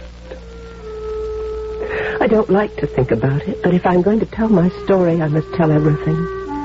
All of us, everyone in our tiny community, had gathered in the courtyard of my father's house. Torches made the scene as bright as day. And Isaac and I were married under the stars. And there was much happiness and laughter and drinking of wine. When suddenly there was a thunder of approaching hooves, and the lord of the castle, Count Ranulph himself, at the head of the troop of his horsemen, came upon the scene. Everything became quiet. So quiet, it could have been the stillness of death. Finally, my father stepped forward. Greetings to your highness, Count Ranulph. I see you heathen dogs are feasting. What is the occasion? A wedding. Why was I not informed? Well, Your Highness... No, this will not do. It will not do at all. And the bride, I see the bride. A rather good-looking girl at that. Your Highness, members of our community are permitted to marry if we secure the authorization of the bishop. Bother the bishop. We have not violated any of the restrictions that are placed upon I think I almost missed this. A cup of wine, Dog? Oh, yes, Your Highness. And I was wondering how I should spend the evening. I shall have a most enjoyable night. Ludwig, a horse for the bride. Your Highness, where are we? Where? To the castle, of course, where you shall spend the most pleasurable wedding night with me. No. No. You mean you refuse the honor? Please, Your Highness, we have rights granted by the king. Swine! How dare you? Are you unaware of it, what the seigneur? I have the right to spend the wedding night with every commoner girl who marries in my domain. Ludwig, put her on a horse. No, never. Only your youth prevents my mace from splitting your skull. Would you talk to me this way if I had a sword in my hand? Coward! And if you had a sword in your hand, Dog, what would you do with it? I would spill your heart's blood. Oh. I like this one. Ludwig, he belongs to me. To me and no one else. Give him your sword. Oh, no, please, don't. Your Highness, I will go with you. You shall go with me in any event. Well, now, Isaac, is that how they call you? You have your sword? Shall we fight? To the death. Oh, to the death! Before I knew what was happening, the fight was on. At first I thought Isaac would be cut to pieces immediately. But somehow he had learned swordplay, and he was holding his own. And then, a miracle. He was beginning to press the Count. And on Count Ronald's face I could see fear as Isaac was slowly but surely overcoming his defenses. I knew that this cruel and arrogant man would never let Isaac get the better of him, even if he had to call for help. To the death, Count Ronald! To the death! Ludwig! Carolus, kill him! Kill the dog! No! And the Count's retainer fell upon Isaac. It was a terrible sight to see. I remember I fainted. I didn't know anything until I regained consciousness. I was lying on a couch in a large room. There were tapestries on the wall. And I knew I was in the castle. I see you are awake at last. Oh, please, What's to be frightened about? You'll be all right. Who are you? Hedwiga. I'm supposed to prepare you for your lordship's bedchamber. No. Nothing will probably happen. What are you saying? Well, you know the state he was in. Furious. Your young man would have killed him in hand-to-hand combat. Isaac. The Count had to call for help. At that, it needed 5 of his men-at-arms to do it. Oh, I must go to him. Go to him? He's dead, isn't he? Now I have to take you inside to my lord and master's bedchamber. No. You can't keep saying no. It isn't ladylike. Now listen. If I know Count Ranulph, he's so drunk by now he's going to be fast asleep, dead to the world. So you just go in there. No. Kill myself first. There's no need to kill yourself. Aren't you listening to what I'm saying? He's out cold. Now, tomorrow morning, before he wakes up, you walk out. And I'll see that the guards will let you through. But He won't remember that nothing happened. He won't remember a thing. But just keep your head. Now, come. Come in. You see, there he is, sprawled on his couch.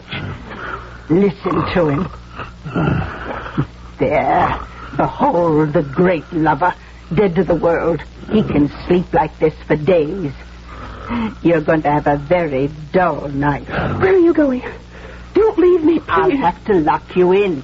But I'll open the door at dawn to let you out. Oh, don't go, please, don't go.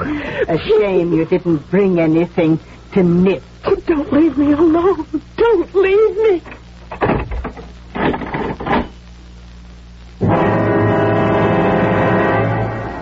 Le droit de seigneur, the right of the lord of the manor.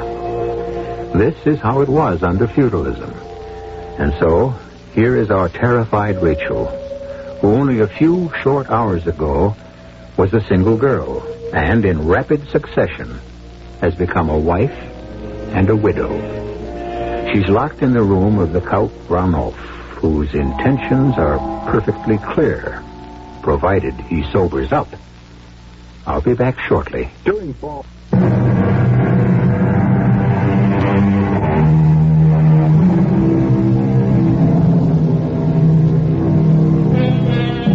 We've had a rapid series of events. We've been listening to the story of a medieval writer, a woman who lived in France in the 10th century. On her wedding night, the lord of the manor killed her bridegroom and took her to his castle, where she now awaits his pleasure. That was a pretty usual state of affairs during the 10th century, in most places. I was terrified. Even in his drunken sleep, his face was arrogant, cruel, a face without mercy, a man incapable of kindness. I thought about what had happened within the space of just a few hours. Isaac, my bridegroom, dead at the hands of this devil in human form, and I, not just bereaved, but disgraced. And then suddenly, my fear vanished. In its place, I felt a cold resolve. I would kill myself. It was the only way out. I would kill myself. His dagger was lying on a bench near the bed, a dagger with a jeweled hilt. And silently, I removed it from its silver scabbard. Thin, sharp, deadly, gleaming steel. It would be the work of a moment to plunge it into my heart. Rachel. Who is that? My dearest Rachel. Have you forgotten me so soon? Isaac. Yes. Isaac. My husband. Your husband. Your martyred husband. Isaac, it's you. And you're alive. No. I'm dead. Then why do I hear you so clearly? No. You're alive. I hear you. Oh, why can't I see you? I'm dead, Rachel. Dead. Avenge me. Avenge you? Oh, Rachel. Be like Judith in the tent of Holofernes. Yes. I shall kill him. And then I shall kill myself. No. Fly from here. Where could I go? To the land of the Khazars. A people like us. But a warrior people. A warrior people? But our people haven't been warriors since the days of King David. The Khazars are warriors. It is said they have descended from the 10 lost tribes. But what will I do there? You shall rule. Me? What do I know about... You shall be a queen. I'm dreaming. I'm having a nightmare. No. You are awake. Listen to me. Go to the land of the Khazars. I don't even know where it is. To the east, somewhere. How can I find it? If it is the will of God, He will show you the way. Oh, such a journey. And the lands are filled with bandits and thieves. God will protect you. No, I'm frightened. Had I lived, you would have gone with me. Oh, Isaac, let me die. And I will come to you. What are you saying? To take one's own life is a terrible sin. But my life is of no use to me now. You have a destiny. You are to become queen of the Khazars. Me? Queen? Why not you? But I have no desire to... Find the land of the Khazars and make it a place where all of our people may take refuge. It's your destiny. But first, you must kill him. Avenge me. It takes only a moment, and it is done. See? Just below the chest, and to the left, slightly to the left. I will guide you, my beloved. I will guide you. No, not while he's asleep. Were he awake, you could never kill him. Oh, Isaac. You must help me. Yes, I shall help you. Hold the dagger tightly, tightly. And now, raise it high, and with all your strength, down!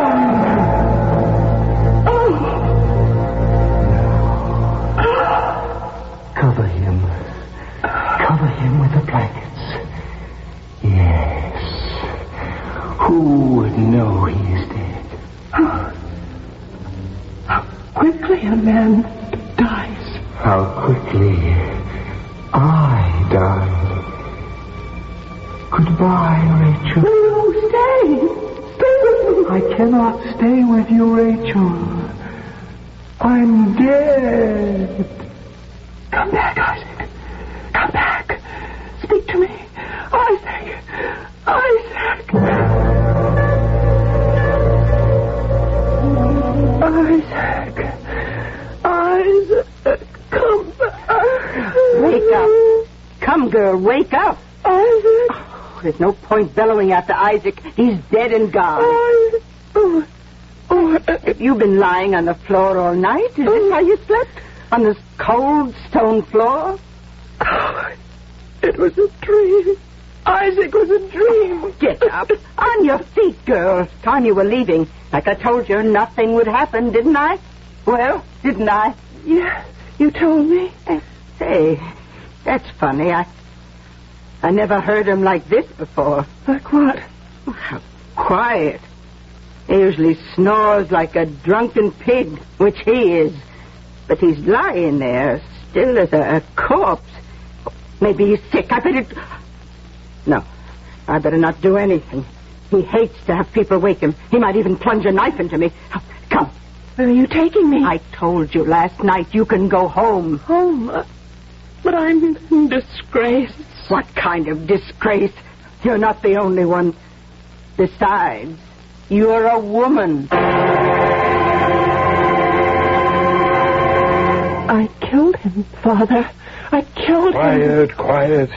It would not be well for this to be known. I heard Isaac's voice. You must hide in my brother's house in Marseille. But I promised Isaac that I would search for the kingdom of the Khazars. There is no such place.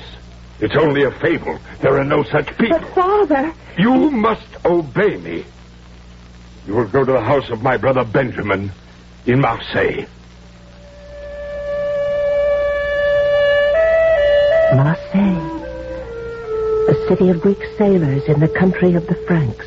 I would go, for Marseille was on the sea, and there I could take a ship and search for the land of the Khazars.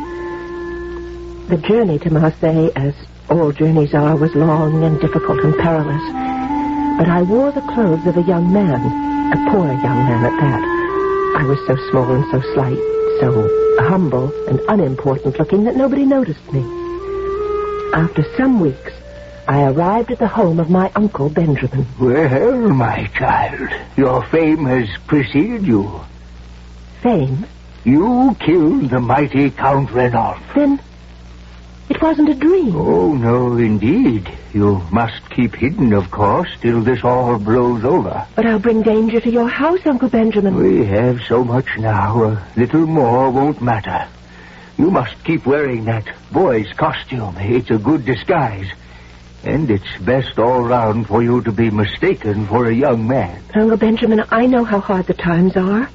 I don't want to be another mouth for you to feed. Oh, there's enough and to spare. I am very much in demand here. We are really quite comfortable. In what do you trade, Uncle Benjamin? Maps, charts. Maps? Of what? My girl, this is a city of sailors. They come, they go. Their ships move in and out of the harbor like flights of wandering swallows. They need maps to show them the waterways. Where is the land of the Khazars? And why would you want to know that? Because it's my destiny to go there. Your destiny? To become queen of the Khazars. And how was this destiny revealed? My dead husband appeared to me and spoke to me and said I was to become queen of the Khazars. My father, of course, dismisses it as a fable. But you are an honorable child. If you say a thing, why should any deny it? Tell me, where is the land of the Khazars? I don't know, but I will ask. Who? The sailors who come into my shop. Surely one of them will have heard of it. Meanwhile, you have work to do. Work? Yes, work. If you are to be queen, you must prepare yourself. How? You are just a girl from the country. You must acquire wisdom so that you will be a good ruler. But how may I acquire wisdom? By reading books. We have many books in this house. Oh, Uncle Benjamin, I simply can't stay here and just read. And while you are reading, I shall be making inquiries. I became lost in my books. The more I learned, the more I discovered how little I knew. And how much I must study. A year went by, 2 years, perhaps even 3 or 4, I can't remember. As I say, I was lost in the books. And then one day, while sitting quietly and reading, I heard my uncle's voice. Child! Child! Come out here! Yes, Uncle? Sit. Olaf, this is my nephew. Child, this is Olaf, the Viking. You wish to know about the land of the Khazars? Yes. A wild and dangerous country. A fierce and warlike people. And how could I get there? If you look at the map, there is this place that lies between the lands of the Persians and the Turks. Wild country. This, they say, is the land of the Khazars. But why should anyone want to go there? Why? I've taken a vow. Oh. Well, then I can only wish you good fortune. Benjamin, I shall leave this map for your nephew. Oh, yeah. And you may put it down on my account.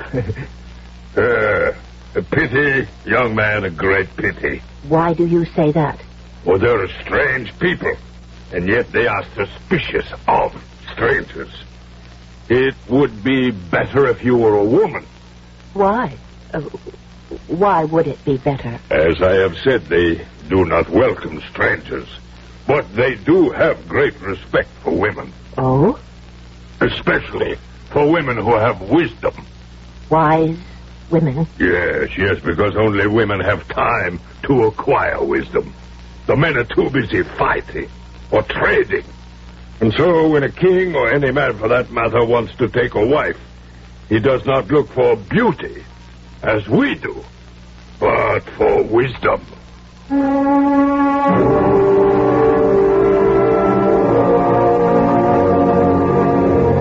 There you go.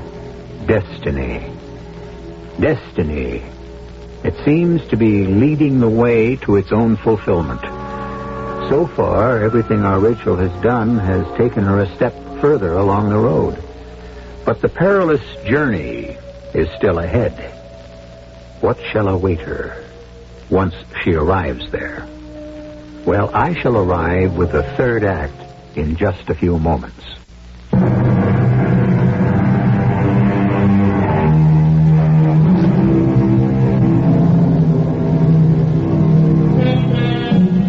We're listening to a story being told by a medieval writer, Rachel of Clairvoyant. It is by now an old legend about this fabulous woman who was born at least 1,000 years before her time. It is the story of an incredible journey, and the boat is about to sail. For the first time, I believed it. I believed I did have a destiny. I was meant to go to the land of the Khazars and to become queen, to make that land a haven for my people, my oppressed people. Olaf the Viking left the map with my uncle, and then the two of us put our heads together. How was I to get there? But the map shows us exactly where the place is, Uncle. Yes, I see. But the journey... The journey? The sea is full of pirates. You shall be captured and sold as a slave. If it is the will of the Lord I fulfill my destiny, then I shall arrive safely. I will find you a ship. And he did. The captain was an old friend, and Uncle Benjamin persuaded him to take me on as a cabin boy. For although it would be best to be a woman when I arrived at my destination, it would be better if I were a boy before I arrived there. My ship sailed. She was bound for the Greek city of Constantinople, and those waters were thick with pirates from every known nationality. But somehow, we seemed to have a charmed life. We outsailed most of the pirates who pursued us. And finally, after many weeks, we arrived at our destination. Then I took the trail overland, for I had many miles to travel. And yet, though it was the wildest of all countries, I had no fear. I knew it was the Lord's will for me to come to my destiny. One morning, I was weary, I was hungry. I passed by a field where some men were tending their sheep. I could hear their voices, and the words they spoke had a familiar sound. It was Hebrew, the Hebrew of the Old Testament. I was here.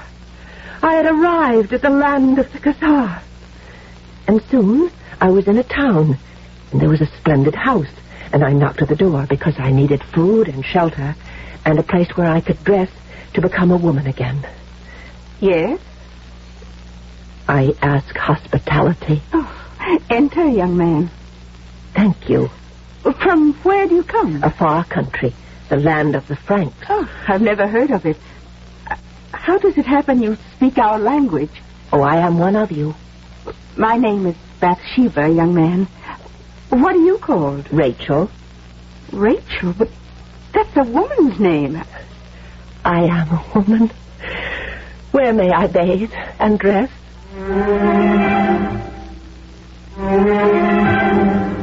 Oh, I never would have believed it. Why have you come here? Bathsheba, I look into your eyes and I see you are a good person. Oh, I try to be. And I need a friend. Will you be my friend? Yes. I need someone to talk to. It's been so long since I could pour my heart out to someone. Oh, I understand. May I confide in you? Of course. I'm here to fulfill my destiny. Your destiny? I am to become queen of the Khazars. Oh, well, then you've arrived in a good time. Even now the king is looking for a wife. It's true. What Isaac told me is true. I am to be queen. Now, the queen must be the wisest woman in the kingdom. Are you wise? Well, the Lord will give me whatever wisdom is necessary at the proper time. Well, the king has proclaimed that he will marry the woman who can answer 3 questions. Well, I'll know the answers when the time comes. What are the questions? No one has appeared, and so the king has not yet asked. Well, I shall go to the court at once. Oh, one moment. Why? Why should I delay? Uriel? Asriel, come in here at once. Lock her in the cellar. Why? What are you doing? 2 tall, strong men seized me and carried me to a room deep under the ground. They locked the door and left me. And do you wish to know what was happening while I sat there, trembling? Very well, I will tell you. Bathsheba, my false friend, presented herself before the king. Your Majesty, I have come to answer the 3 questions. And what is your name? I am Bathsheba, widow of Nathaniel. Very well, Bathsheba. You're good to look upon. And if you are wise, you shall become our queen. The first question: how far is it from the sun to the earth? Can you give a truthful answer? How far is it from the sun to the earth? Oh, Your Majesty, this is a difficult question. May I retire to make the proper calculations? You have our permission. Well, speak. How far is it from the sun to the earth? I won't tell you. Then you shall die here of hunger and thirst. Well? Just a little water. Just a few drops, please. Water, wine, cool, refreshing, all you want. Just answer the question. Give me the answer. Would you rather perish? The answer. Let me drink. Will you tell me the answer? Yes, yes. It is exactly as far from the sun to the earth as it is from the earth to the sun. That must be accepted as a truth. It cannot be denied. Very well, Bathsheba. You are 1/3 the queen. Now for the second question. Listen, what is it that in the morning crawls about on 4 legs, at noon walks erect on 2, and at dusk creeps about on 3? I don't know. You know. I don't know. I tell you, I just don't know. Then stay here in this cellar. Starve. Die here in this cellar. My head was spinning. Had I come this far only to be defeated here by a false friend? Was I to lose everything? Was I to miss my destiny? I resisted telling her the answer for as long as I could. It was a simple question. For one who had read books, it was actually the ancient Greek riddle of the Sphinx. But I decided to die rather than tell her. But I was just too hungry, too thirsty. One morning at the sight of food, I found myself talking and telling her. What is it then that in the morning crawls about on 4 legs, at noon walks erect on 2, and at dusk creeps about on 3? The answer, O king, is man. Man? Yes, man. In the morning, or the beginning of life, as an infant, a man crawls about on all 4s. At noon, which is the prime of life and the time of strength, he walks strongly and proudly on his own 2 feet. And at dusk, which is the twilight of life, weak, decrepit, unable to hold himself erect, he hobbles painfully with a staff. You are 2/3 my queen. And now for the final question. Are you ready, Bathsheba? Yes, Your Majesty. Can you tell me what I am thinking? What are you thinking now? What am I thinking now? Oh, well, Is the question so difficult for one of your great wisdom? Oh, yes. Yes, Your Majesty. I must retire to study the matter. You have our permission to retire. Once again she came to me to ask me the question. And this time I said, I don't care. Kill me, starve me, do as you like. I cannot tell you the answer. We shall see. My dearest Rachel. Oh, Isaac. Is that you? Stop feeling sorry for yourself. I died fighting. Can't you fight? How can I fight? All I can do is just starve to death. No. You can fight this woman. This evil woman. How? Tell me how. Instead of weeping, why not open your heart and pray and ask for guidance? I have no more patience. Give the answer now, or I will have my servants kill you on the spot. Speak. How can I speak? How can I tell what the king is thinking?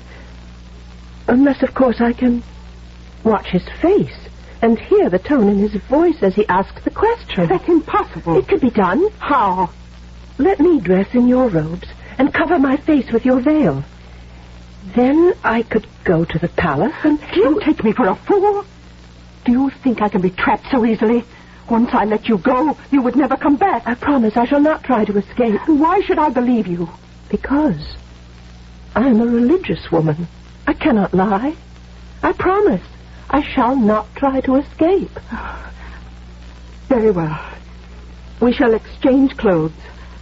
Go in my place. Bathsheba, you are ready to answer the third and last question. Can you tell me what I am thinking? Of course.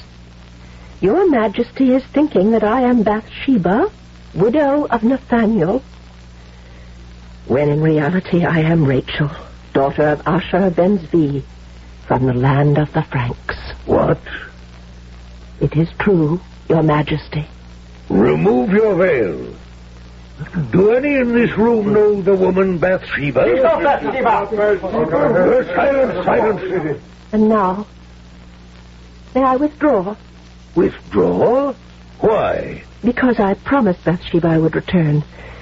You see, she has held me prisoner in her cellar and made me furnish the answers to your questions. But to answer the final one, I had to come here, and I have given her my word to return.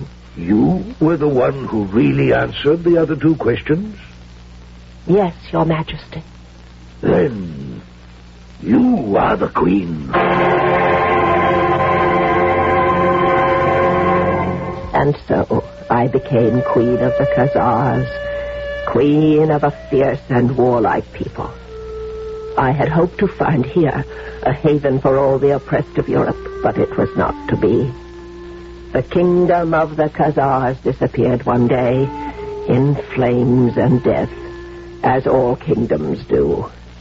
And I, the queen, became once again a homeless wanderer on the face of the earth.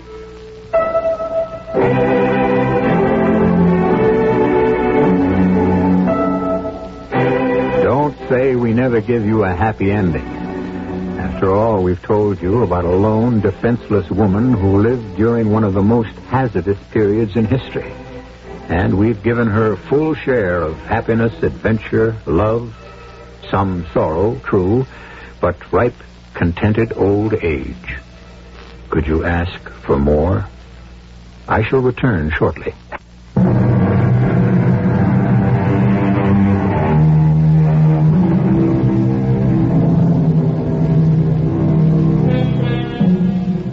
Women, for centuries confined, restricted, exploited. And now, in our time, the bonds are breaking. Now women are rising. And what it signifies, we cannot say. After all, those who live through a revolution don't know it's a revolution till it's all over. What are women going to do? It's a proper question for us to raise. After all, we are the Mystery Theater. Our cast included Marion Seldes, Arnold Moss, Bryna Rayburn, Bob Caliban, and Court Benson. The entire production was under the direction of Himan Brown.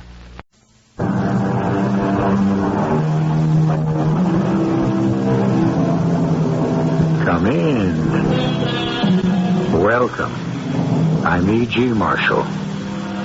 It was Oscar Wilde who wrote, in a surprisingly gentle and almost naive tone, "Death must be so beautiful, to lie and listen to silence, to have no yesterday and no tomorrow, to forget time, to forgive life, to stay at peace.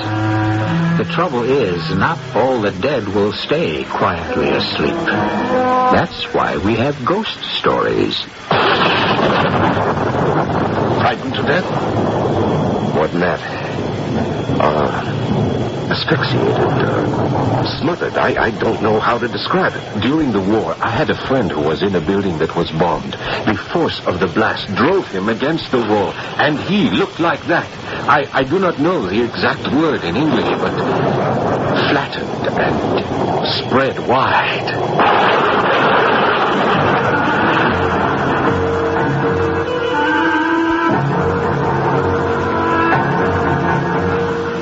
Our mystery drama, The Ghostly Private Eye, was written especially for the Mystery Theater by Ian Martin and stars is sponsored in part by Buick Motor Division. I'll be back shortly with Act One.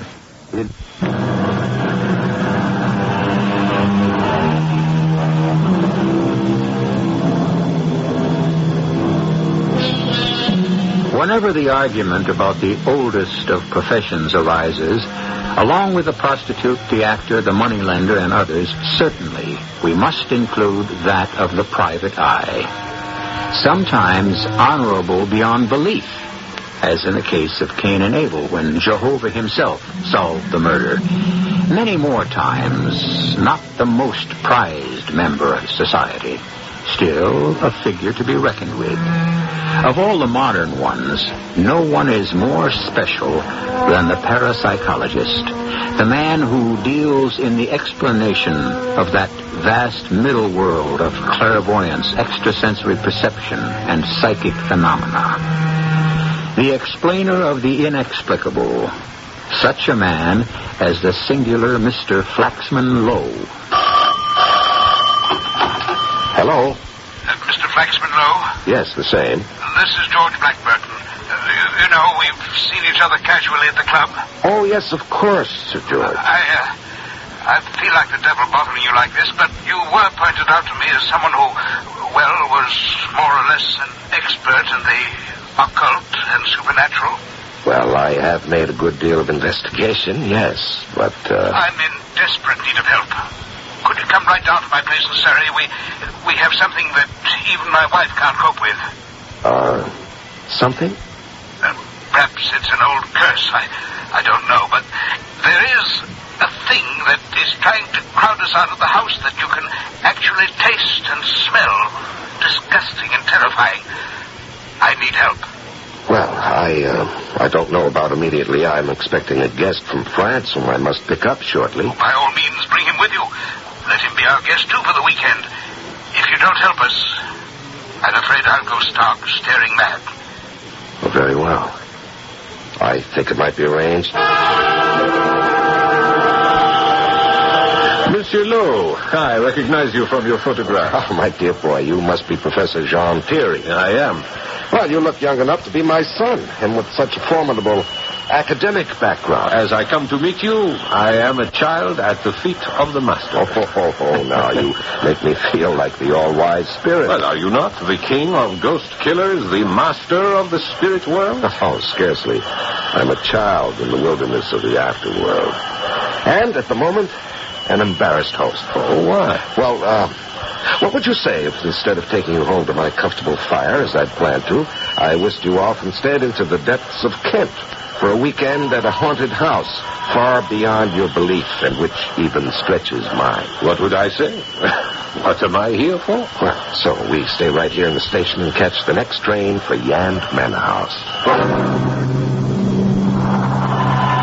We had corresponded for years, the Dr. Flaxman and I, and the quality of his mind was such that I had been most eager to meet him, to argue vis-à-vis our contrasting belief on the matter of life after death.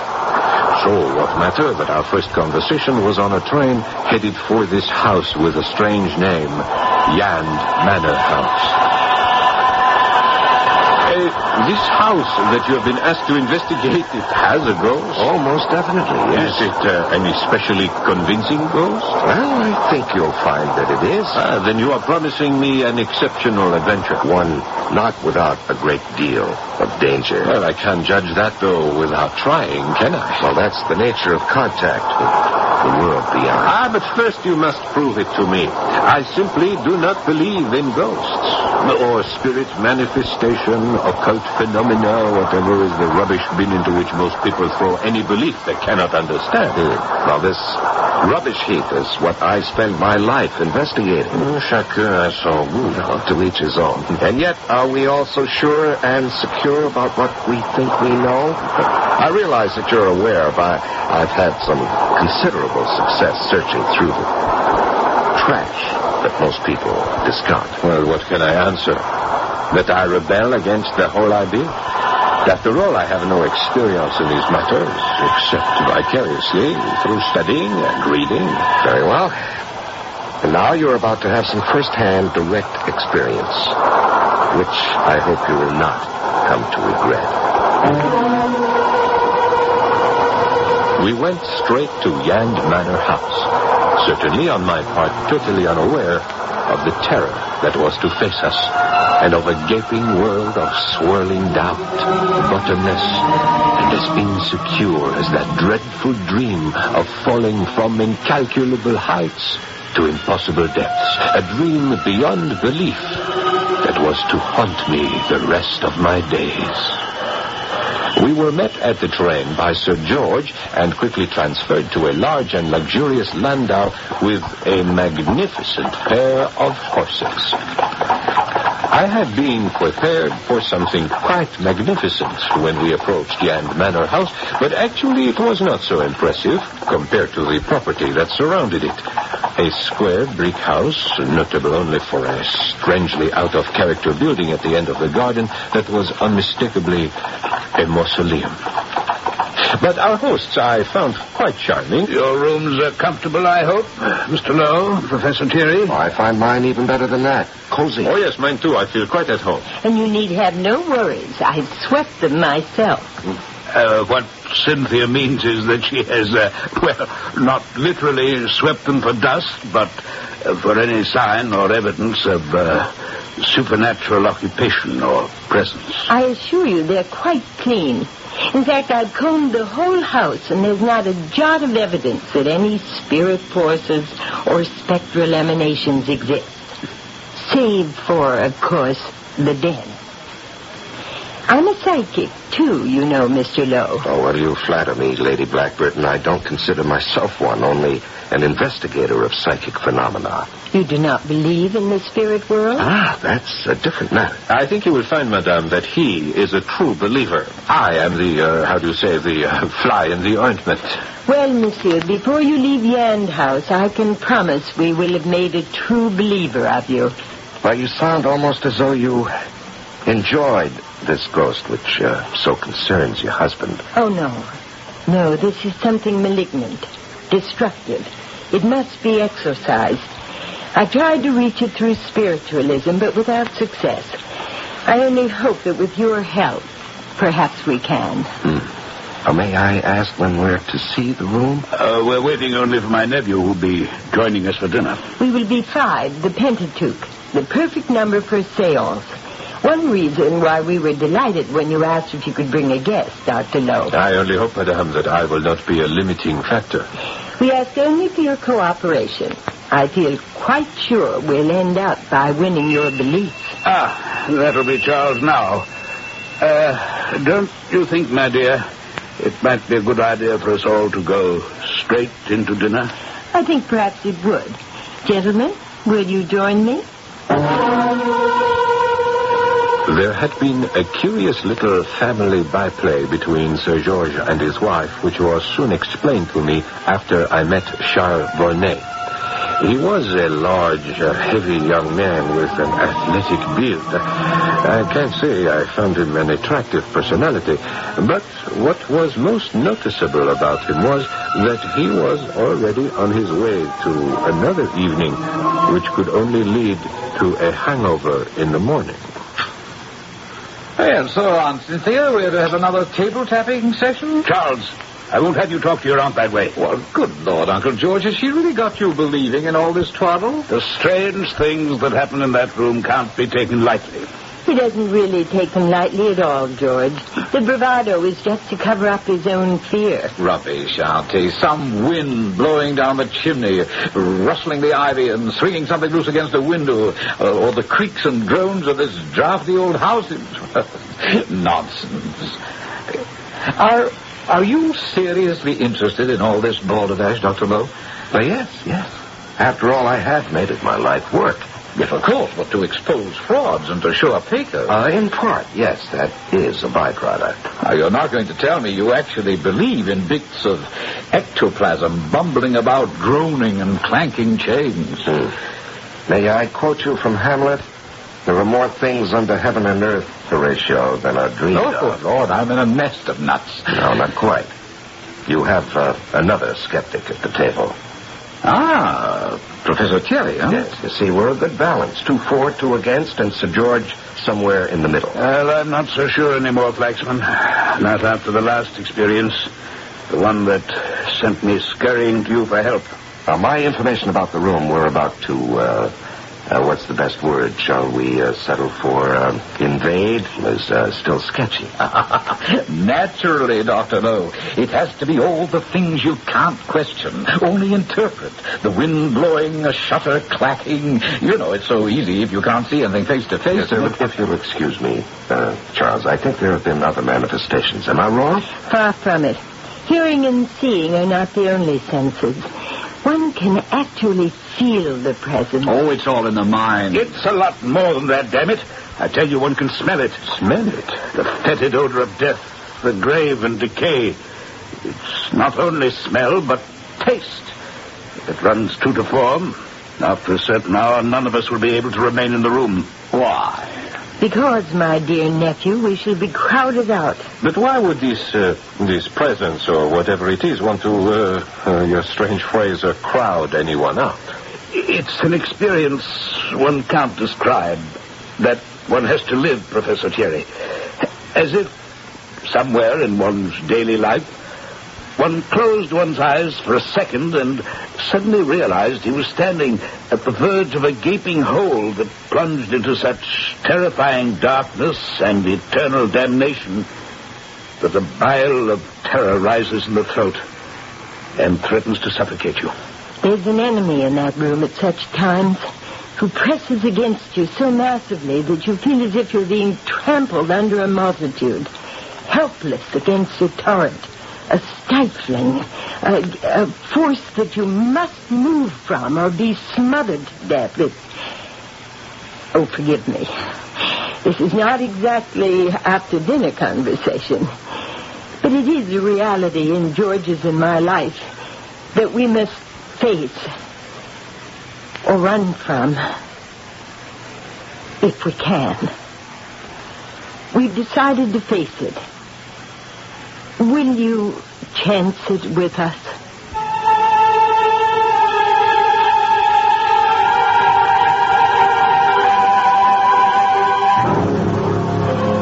We have gotten ourselves involved in something this time around, haven't we? I don't know where each of you stands on the power of the spirit world, extension after death, or belief in ghosts, but I do hope you'll stay to do a little more research with me and Mr. Lowe on the nature of it, the possibility of it, and exactly what effects it can have on us. I shall return shortly with Act 2. Think about it.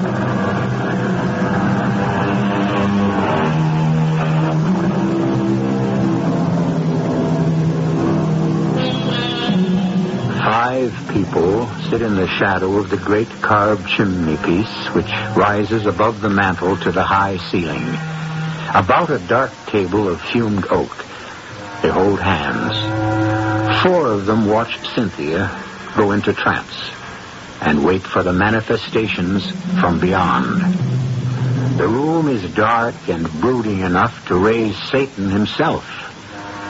The lamps smoke and cloud the atmosphere, as if the air pressure is heavy beyond nature. But nothing happens. Whoever you are, wherever you are, we are trying to reach you. Can you not answer? Answer. No. Not tonight. Tonight I can't do it, George. There are forces against me. I don't know what it is. Break the circle. Bring up the lights. I will, Cynthia, my dear. And, rest. Relax. Cynthia, you extend yourself too much. I'm all right, George, dear. But I must rest now. We made not have raised any wandering spirits inside, but we seem to have created some outside. If you'll excuse me, I think I'd best see Cynthia up to bed. Please give my apologies to our guest. Hush, Cynthia. Don't worry about I worry about what I must. Did you ride over it, Charles? Oh, yes, sir. I don't want you to go back in the storm like this. You must stay. Any one of the rooms in the West Wing, they're all made up. Now, don't you worry about me. But I do. Very well, Auntie. I promise. Come along, Cynthia. Charles, since I'll not be down again tonight, will you see to our guest needs? I also promise to be an excellent host, Uncle George. Good night. Good night, Lady Blackbird, Sir George. Good night. Well, gentlemen, what should it be? Whiskey, gin, brandy? No.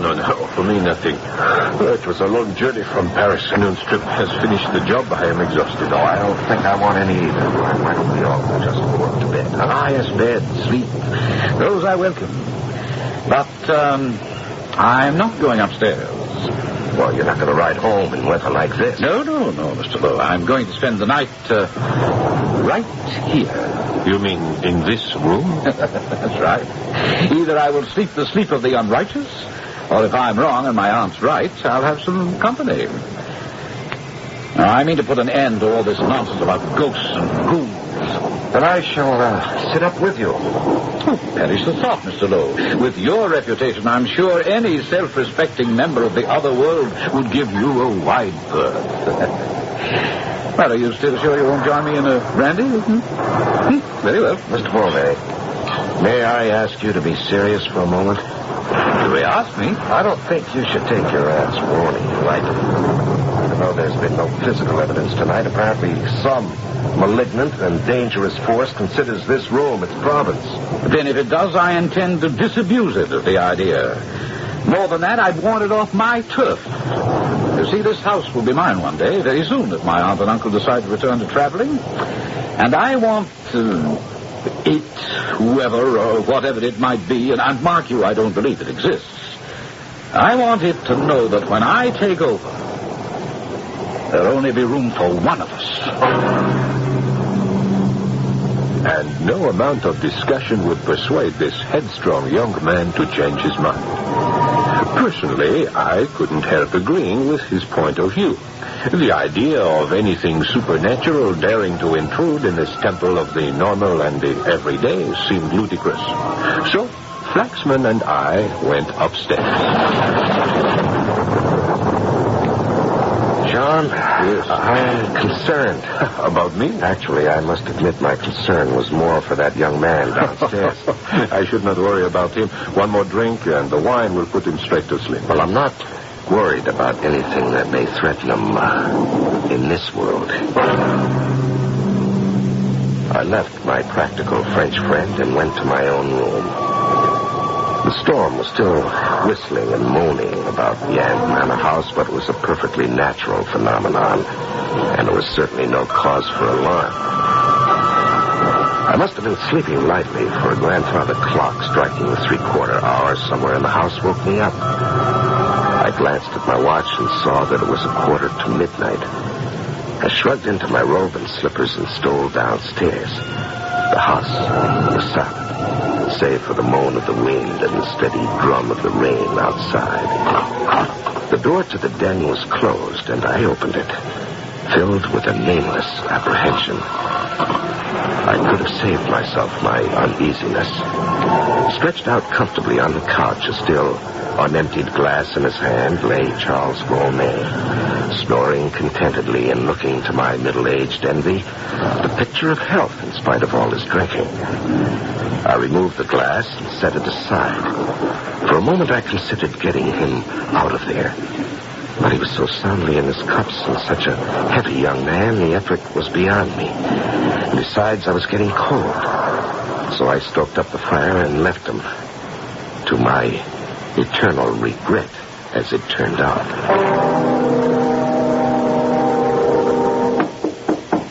Dr. Lowe. Dr. Lowe. Yes, just a moment. Be right there. Oh, come in. The door is open. I'm sorry to disturb you so early in the morning. No, it's quite all right. What time is it? The sun isn't even up, I'm afraid. 5:30. But something dreadful's occurred. Forgive my almost whispering, but I don't want Cynthia to know yet. All right, what is it? It's Charles. Hello, forgive me. I thought I heard an urgent knocking. Do I intrude? Quite all right, Professor. Everyone must know sooner or later. My nephew Charles is dead. Oh, I can't move it. How? That's the terrifying thing.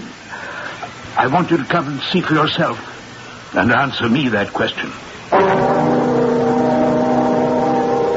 I followed Dr. Lowe and Sir George downstairs to that terrible room. Except that the fire had burned out, it looked much as it did when we all had left the night before. Except for Charles Volney. If I can refer to the caricature of him that we saw. He was braced in the corner between the window recess and where the chimney jutted out, as if he had tried to escape and been glued there by some giant force that literally crushed him. His face was suffused with blood, his eyes starting from his head. He was quite dead. He must have been dead for several hours. What do you think, Dr. Lowe? Frightened to death? No, more than that. He was smothered, asphyxiated. I don't quite know how to describe it. Pressed to death almost. Yes, once during the war I had a friend in a building that was bombed. He was not injured directly. Only the force of the blast within a confined space drove him against the wall and somehow flattened him. He was spread wide. Good Lord. It's not natural. No, my friend Sir George, it is, I'm afraid, supernatural. Yes, he should have listened to your wife, and I should have listened to my own misgivings. Alas, I feel at fault there. No, Jean. I came down last night again, just before midnight. He'd passed out on the couch, and I couldn't move him. It's no one's fault but mine. I should never have come back to this accursed house. And I'll call Mr. Bunbury. He's our local superintendent of police. So, I'll save you for the last, Mr. Lowe, knowing your reputation and all. I don't know whether that's a plus or a minus. Oh, now, sir, plus, of course. And not that I understand some of your investigations, but you stand very high at Scotland Yard, very high. Thank you. Now, I've checked out the servants, and they can all alibi each other for one reason or another. On the other hand, I can't seriously imagine a suspect among all of you in the main house here, even admitting that Sir George, and particularly his lady, are a bit of a rumgo, both of them. Oh, but particularly her. Are you referring to her belief in spiritualism, Superintendent? That'd be it, sir. And then, a couple of things Sir George told me. Oh, may I ask what? Oh, my intention is to tell you. That's why I brought it up. First off, he said he came down here by candlelight and found the deceased. But that before he did, passing the mantelpiece, the candle went out, just as something like, well, in his own words, something spectral brushed across my cheek, and I saw in front of my face 2 barred eyes looking at me. Barred eyes. Now, what does that mean? Oh, that's exactly what I asked, sir, and he replied, eyes that looked at me as though through the bars of a cage. And then I was conscious of a strange flat taste in my mouth and the odor of damp and decay. And I lit the candle and saw poor Charles. Now, what do you make of that, sir? Well, you've seen the corpse. What do you make of it, Superintendent? Oh, I don't, sir. That's why I'm asking you. You don't believe in ghosts, I take it. I haven't. I know you've been in on many investigations, however, where it seemed to be something like that, only, wasn't. Well, can you think of any other explanation for this death? Meaning that you think it was something, supernatural? I don't see any other explanation for the moment. Oh, I wouldn't think that would quite satisfy my superiors. I mean, it's quite clear the chap couldn't have killed himself, you see. So someone else has to be guilty. And I hope for everyone's sake we can find out just who. It was sheer inadvertence that I happened to be in the solarium right off the porch where this interview took place. Or was it? Because as soon as it was over and the sergeant had left, Flaxman came out to join me. I am still in the dark. Well, as we may very well find ourselves tonight. Aha, where? In the room where Charles died. I intend to spend a night there as he did. Do you want to share my vigil against the total powers of darkness?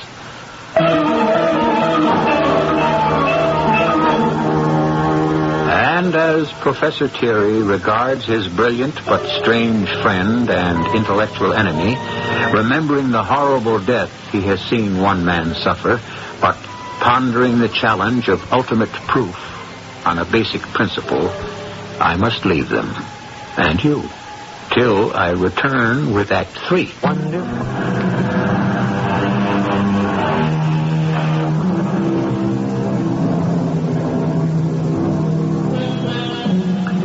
It has been a long and difficult day at Yand Manor House. The comings and goings, police, photographers, inevitably the newspapers.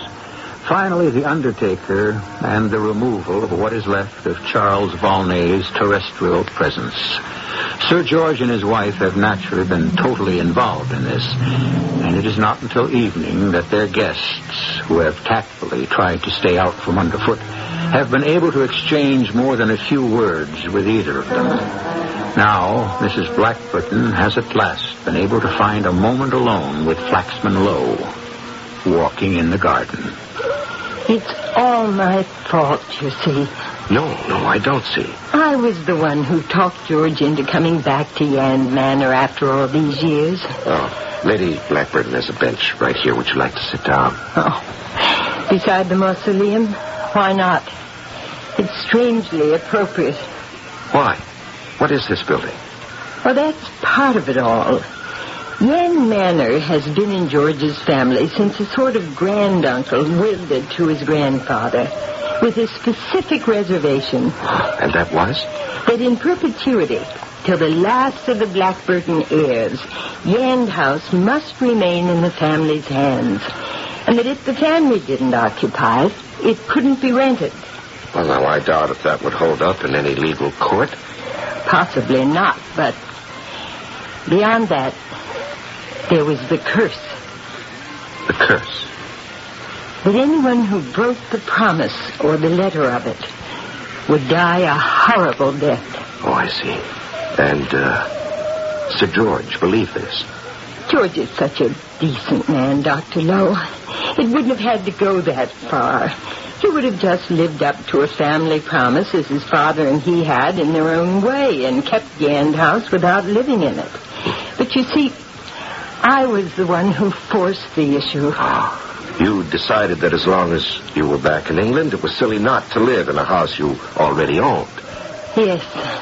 Plus, by now, my dedication to spiritualism, my new venture into the occult. Mm-hmm. So I'm the author and the instrument of this tragedy. I feel as if I'd actually murdered my nephew, Charles. Well, now, Lady Blackburton, I don't understand that. Because having forced George to return here against his will, he'd rebelled. He didn't like all these supernatural manifestations. And it was only at my insistence, at my plea, that he brought you down here.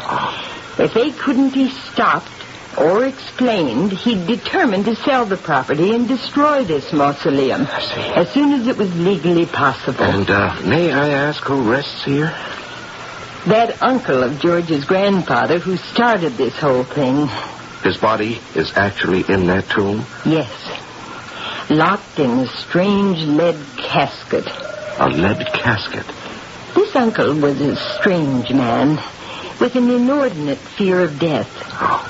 It's said that he predicted his own death and arranged to have a doctor in attendance.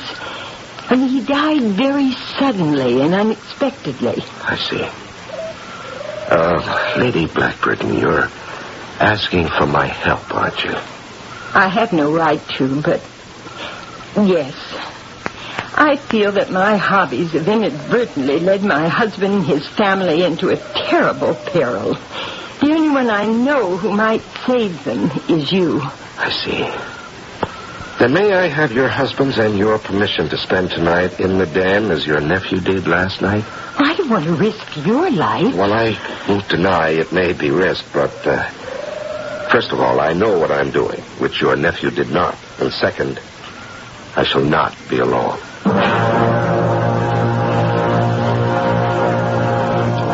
And so it was we came to that fateful night.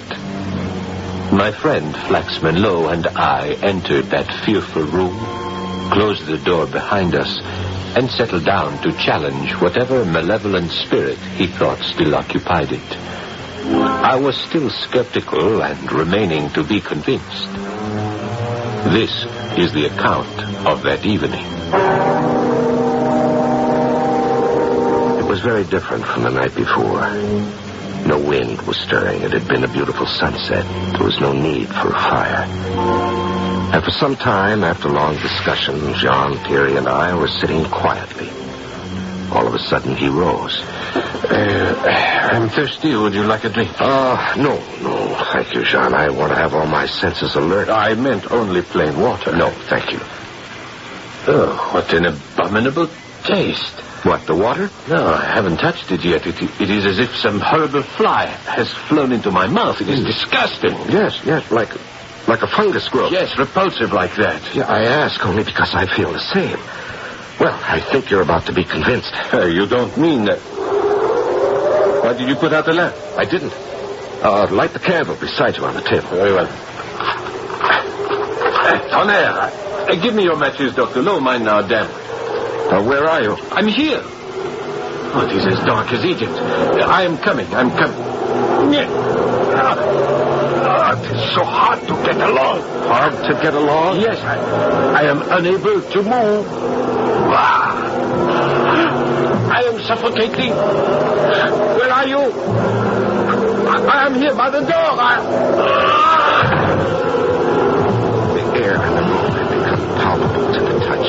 Heavy, clogging, repulsive, with the sensation of smothering cold human flesh. I fought against it, gasping for breath, the clammy flesh crowding over me, smothering me like some fat, nauseating humanoid jellyfish. And then,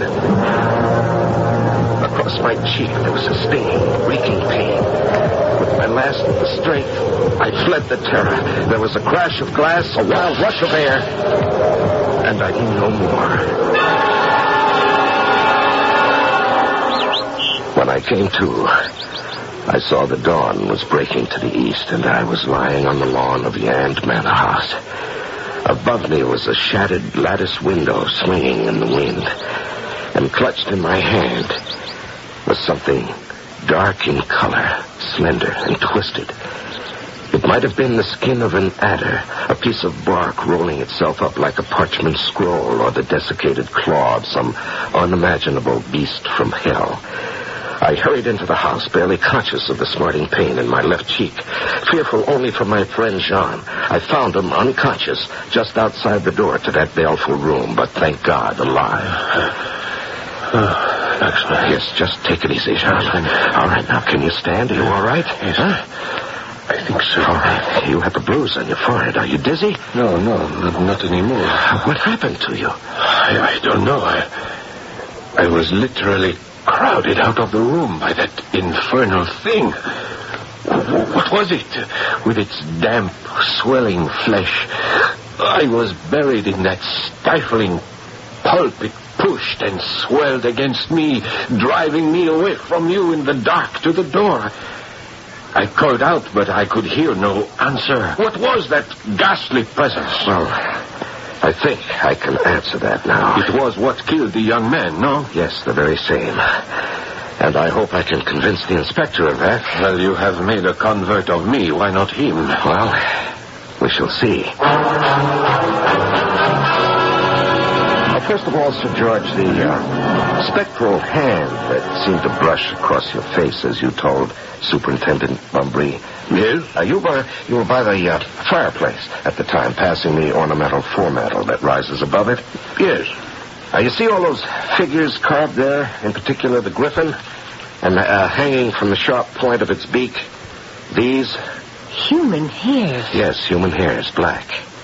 Now, whose would you say they were? Both Professor Curie and myself are gray. You're light-haired, and your nephew was fair. Sir George is sandy. Now, who else frequents this room?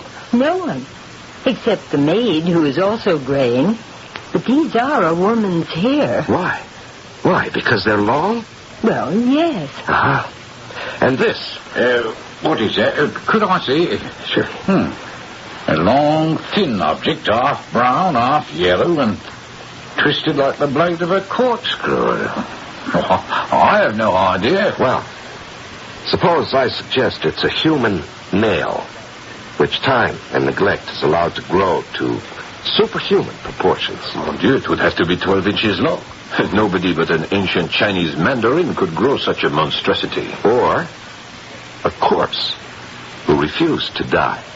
I don't quite get that last. Mr. Superintendent, let me project something. This uncle who left Yand Manor House to your grandfather, Sir George, was he dark and hirsute? Was he a recluse? Did he build a mausoleum in the garden? And did he have an inordinate fear of death?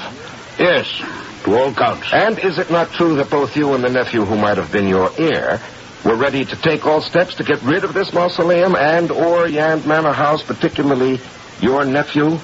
I suppose so. Then, Superintendent, I can categorically tell you that your murderer lies in the casket in that mausoleum, and the murderer of anyone who tries to oust him from this property as long as he shall live. Are you suggesting that a man dead over a century is still in some sense alive? Unless it sustains injury itself. The brain is the last to die. In fact, it's the only measure of finite death. Now open the coffin, and you'll see what I mean.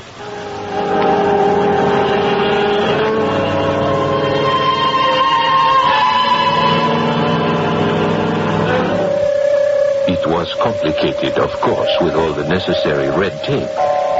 But on a certain day, the coffin, which took 10 men to move out into the sunlight and sealed as tight as a drum, was opened.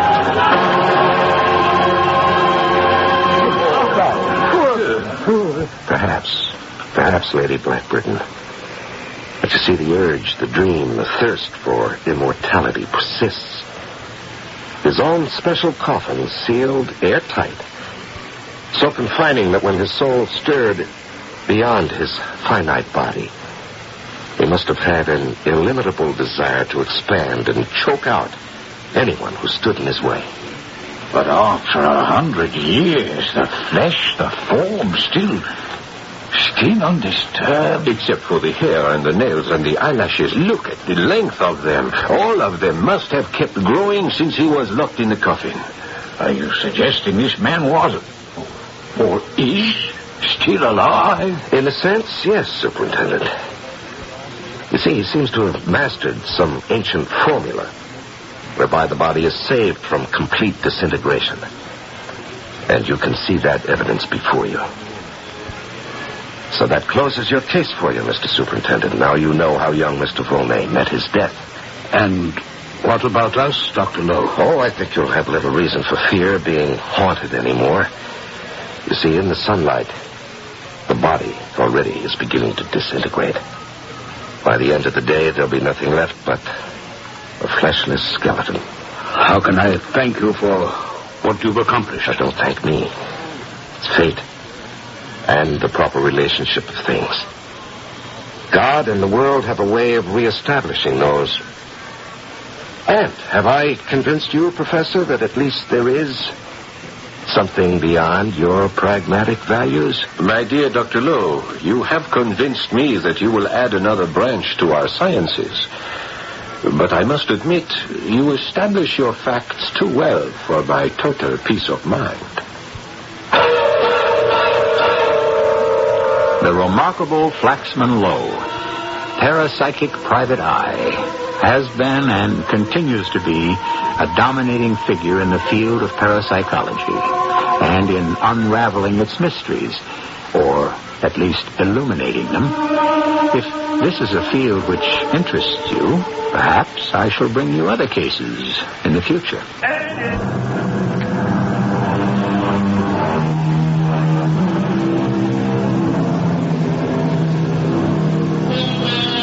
The remains of that ominous and ancient ancestor have long been transferred to a normal burying place, and the mausoleum torn down.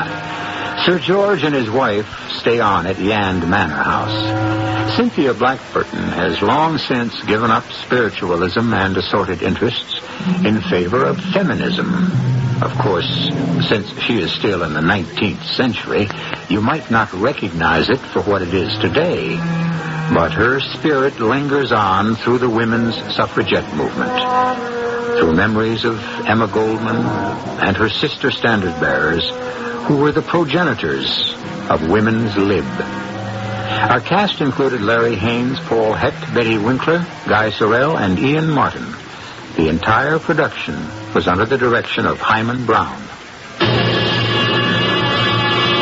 And now, a preview of our next tale. Well, I've come to the conclusion that this man, can only learn by example. That's why I want you as my ranch boss. As executioner. What? If anyone won't toe the line as your representative, I force him to draw down on me. And when he does... No, I don't want the reality, only the threat, the pressure, the leverage. I don't want any killing. No one ever really does. They just want their way. The killing is a kind of terrible accident that just happens. Only with me, it's no accident. You bought yourself just what you want, Colonel Braden. I feel mighty sure I did, King Tucker. Can't help myself. My cross to bear. This is E.G. Marshall inviting you to return to our Mystery Theater for another adventure in the macabre. Until next time, pleasant dreams.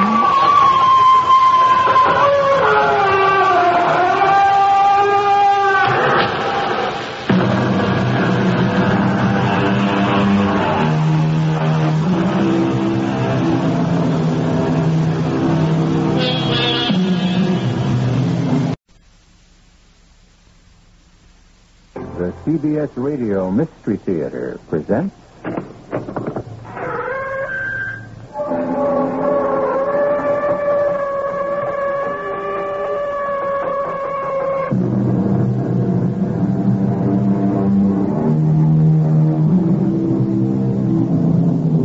Come in. Welcome. I'm E.G. Marshall. I want to tell you a love story of the future. Yes, we have loved in the past, we love today, and we will love 1,000 years from now. This is a strange love story. But think of it this way. A caveman pulling his lady by the hair into his cave could never understand what gentlemen do with their ladies today. And our ladies and gentlemen of today may have trouble understanding how they will treat each other tomorrow. Let's find out. You be the judge whether this is a love story. Dr. Gorland, I don't know anything about science. But I hear your specialty is monkeying around with life.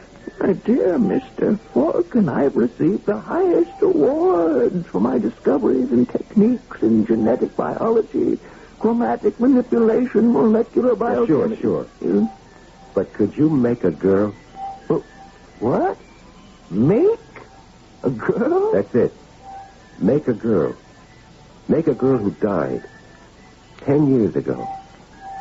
Could you make an exact duplicate of a dead girl?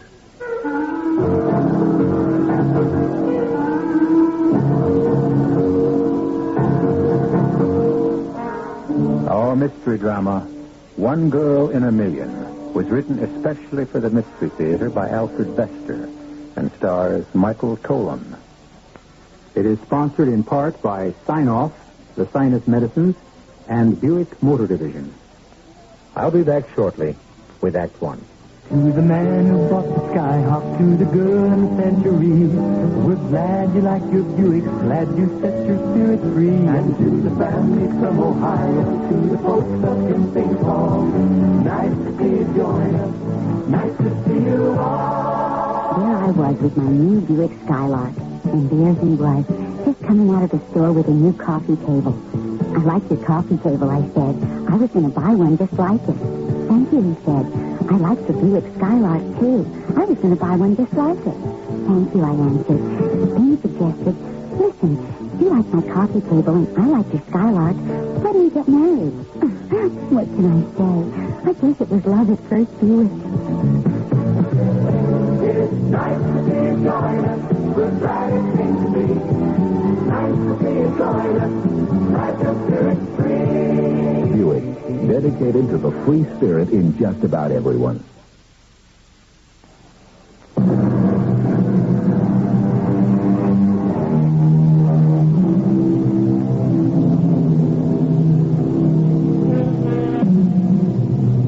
Let me put you in the picture of 1,000 years from now. Take everything you read about international finance, cartels, monopolies, and multiply them by 1,000 planets. You have a business galaxy of incredible complexity, and the business decisions that must be made by company presidents are very difficult. Gentlemen, Dr. Goland has presented Bruxton Biotics with a problem.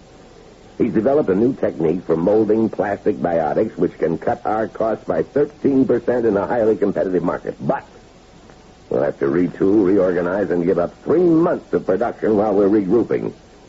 Is the cost saving worth the expense?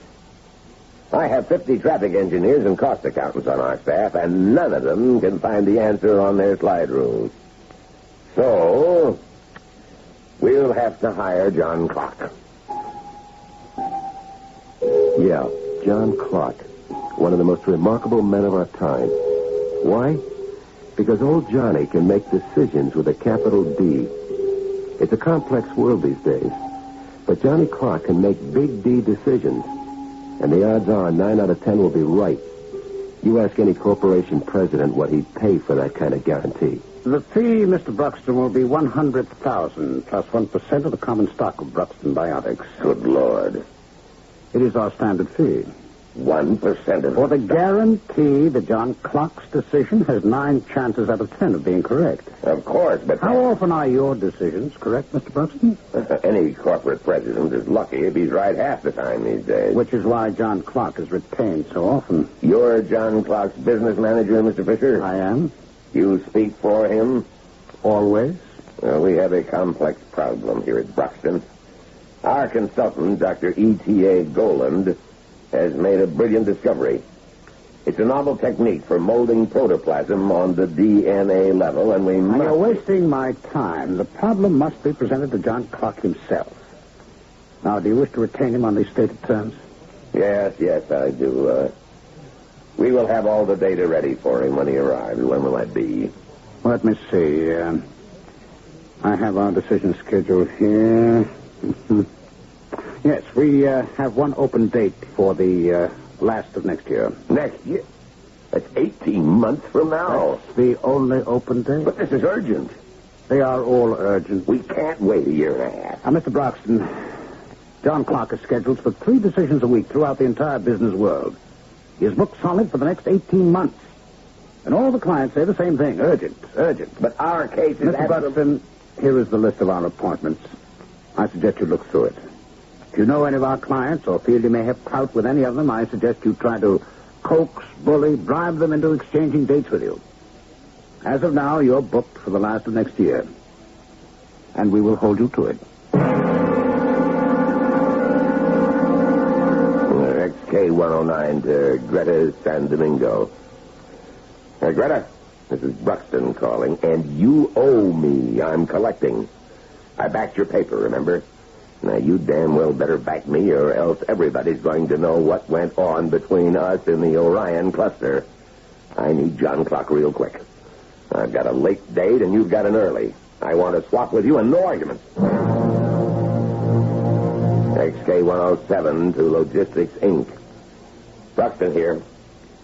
On that joint venture we discussed last month, we got nowhere.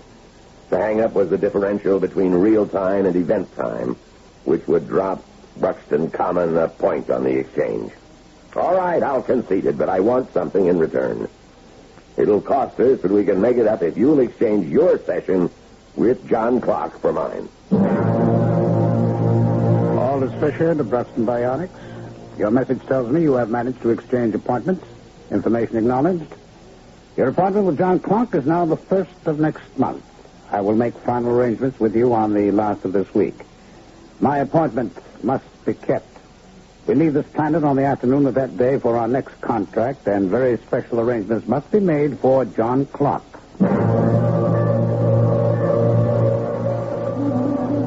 I think I've got your plant layout, Bruxton, pretty well in mind. Now, how many on your security staff? No more than 24, Mr. Fisher. Oh, not nearly enough. We use 10-hour cells for John Clark alone. Good heavens. Now, look, I want your security staked at every entry leading onto the main floor. Strict orders. No one exits or enters without my approval. But why? Our security staff will cover every move Clark makes. Alert your people. You make it sound like we would want to assassinate John Clark. Well, think what you like. Our staff will wear the John Clark OD badge. Tell the people that their orders are to be obeyed without question. Well, this is fantastic, but I'll give the word. All right, and this is most important. I'd say you have some 1,800 working in your plant? 1,937. Any of them named Kruger? Kruger? Kruger. Kruger.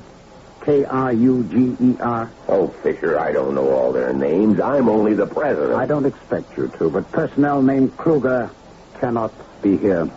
Any personnel named Kruger cannot be here. You heard me. No one named Kruger may be inside the Bruxton Bionic plant while John Clark is making his decision. Fisher, I can't understand. I'll put it another way. John Clark must never meet any man named Kruger. Why? I wish I knew. So came the great day, and Bruxton Biotics was wondering, who's this John Clark who earns $15 million a year and owns 1% of 1,000 planets? What's he look like? How does he act? Came 11 in the morning. John Clark's personal security force arrived. They checked everything. They gave orders. This had to be closed, that had to be locked, and so on. The orders were obeyed. No one argued with John Clark. Bruxton Biotics held its breath and waited for him. Came noon, and a jet gunned in out of the sky and landed in front of the main gate. The hatch of the jet slid open. Two rough, tough guards stepped out and cased the scene carefully. Clark's security chief signaled okay. Out of the jet came some real pretty secretaries. Then a kind of thin clerk with papers and tapes clutched in his hands, looking tired and overworked. After him came a tall man who looked and walked and acted like a sort of kindly king. You could love him and trust him, and it was a pleasure to have 1% of yourself owned by him.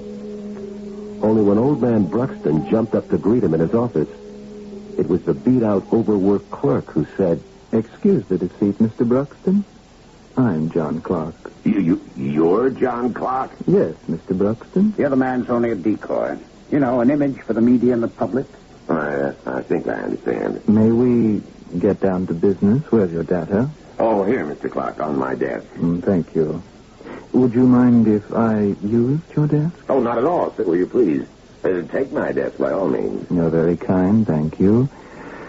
Now, let's have a look at the Bruxton problem. I see. Very interesting. Notes, Miss Simpson. Ready, Mr. Clark. The maximum truncation error of the interpolate F from neglecting each order of difference is less than 0.5 in the unit of the n figure of the tabular function. Notice, Mr. Clark. Give me the replacement value of delta. If delta squared is replaced by delta equals 0.184, the corresponding limit for delta to the fourth power is raised to 1,000. Raised to 1,000? Yes, Mr. Clark. That complicates the decision because Round the interpolating factor b to 4 decimals, the required value is the tabular value opposite the interval in which b lies. Mr. Bruxton, I've absorbed your data. My congratulations to your Dr. Goland. He's made a most brilliant discovery. Then you've decided that Bruxton Biotics should use it? I don't know yet. Now I must visit your plant. Visit the plant, of course, but why? To get the feel of your personnel, Mr. Bruxton. That's a significant factor involved in many decisions. I must know how they'll react to a program change. Yes, I understand. Then may we have a tour? This gentleman will be John Clark, and I, of course, will be his clerk, introducing your people to him. You won't give the secret away? Oh, no, certainly not. Well, then let's absorb the final nuance involved in the decision. This is Lanny Herman, Mr. Clark, a biomechanic who loves her job and would love to meet you. And this is Dan Falk, a colorimetrician who thinks that color is the answer to everything and wants your opinion. And this, Mr. Clark, is one of Dr. E.P.A. Goland's protégés. He's a medical student, and he wants you to tell him whether to give up medicine for pure research here at Bruxton. And this charming lady, what's your name, love? Wants your thumbprint in her autograph album.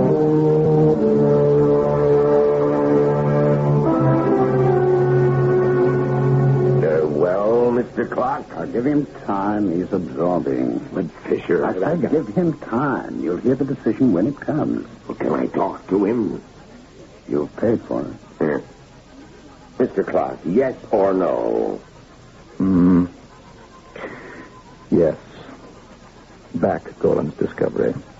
Your profit margin will drop to 0 in the first year, but you'll outstrip the competition by 9% in the next. However, you may have to fight patent litigation. I suggest a raise in salary for your staff to keep them loyal to you in court. Thank you, Mr. Clark. You give me more than I bargained for. I'm the chairman of the Migration Authority, you know, and if I can return the favor by helping your itinerary in any way... Are we finished, Aldous? Finished, John. Then thank you and goodbye, Mr. Bruxton. No, I'll see you out, Mr. Clark.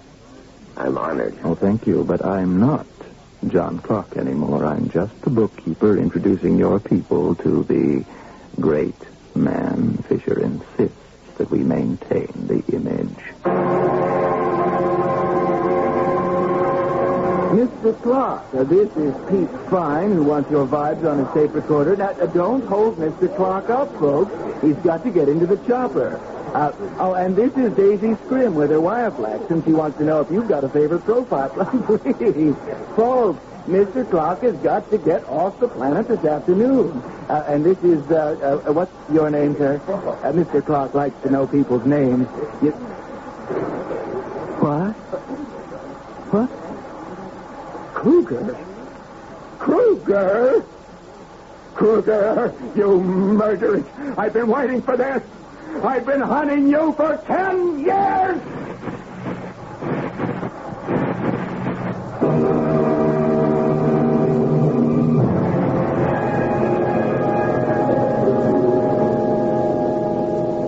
Time stood still. The body crumpled. The clock staff leaped into action. They piled John Clark into the helicopter, which took off and disappeared. The security men quietly vanished. Only Aldous Fisher remained alongside the body in the center of a horrified crowd. The fool, Fisher said savagely. We warned him. We warned all the Krugers. All right. Call the police. I shall be back shortly.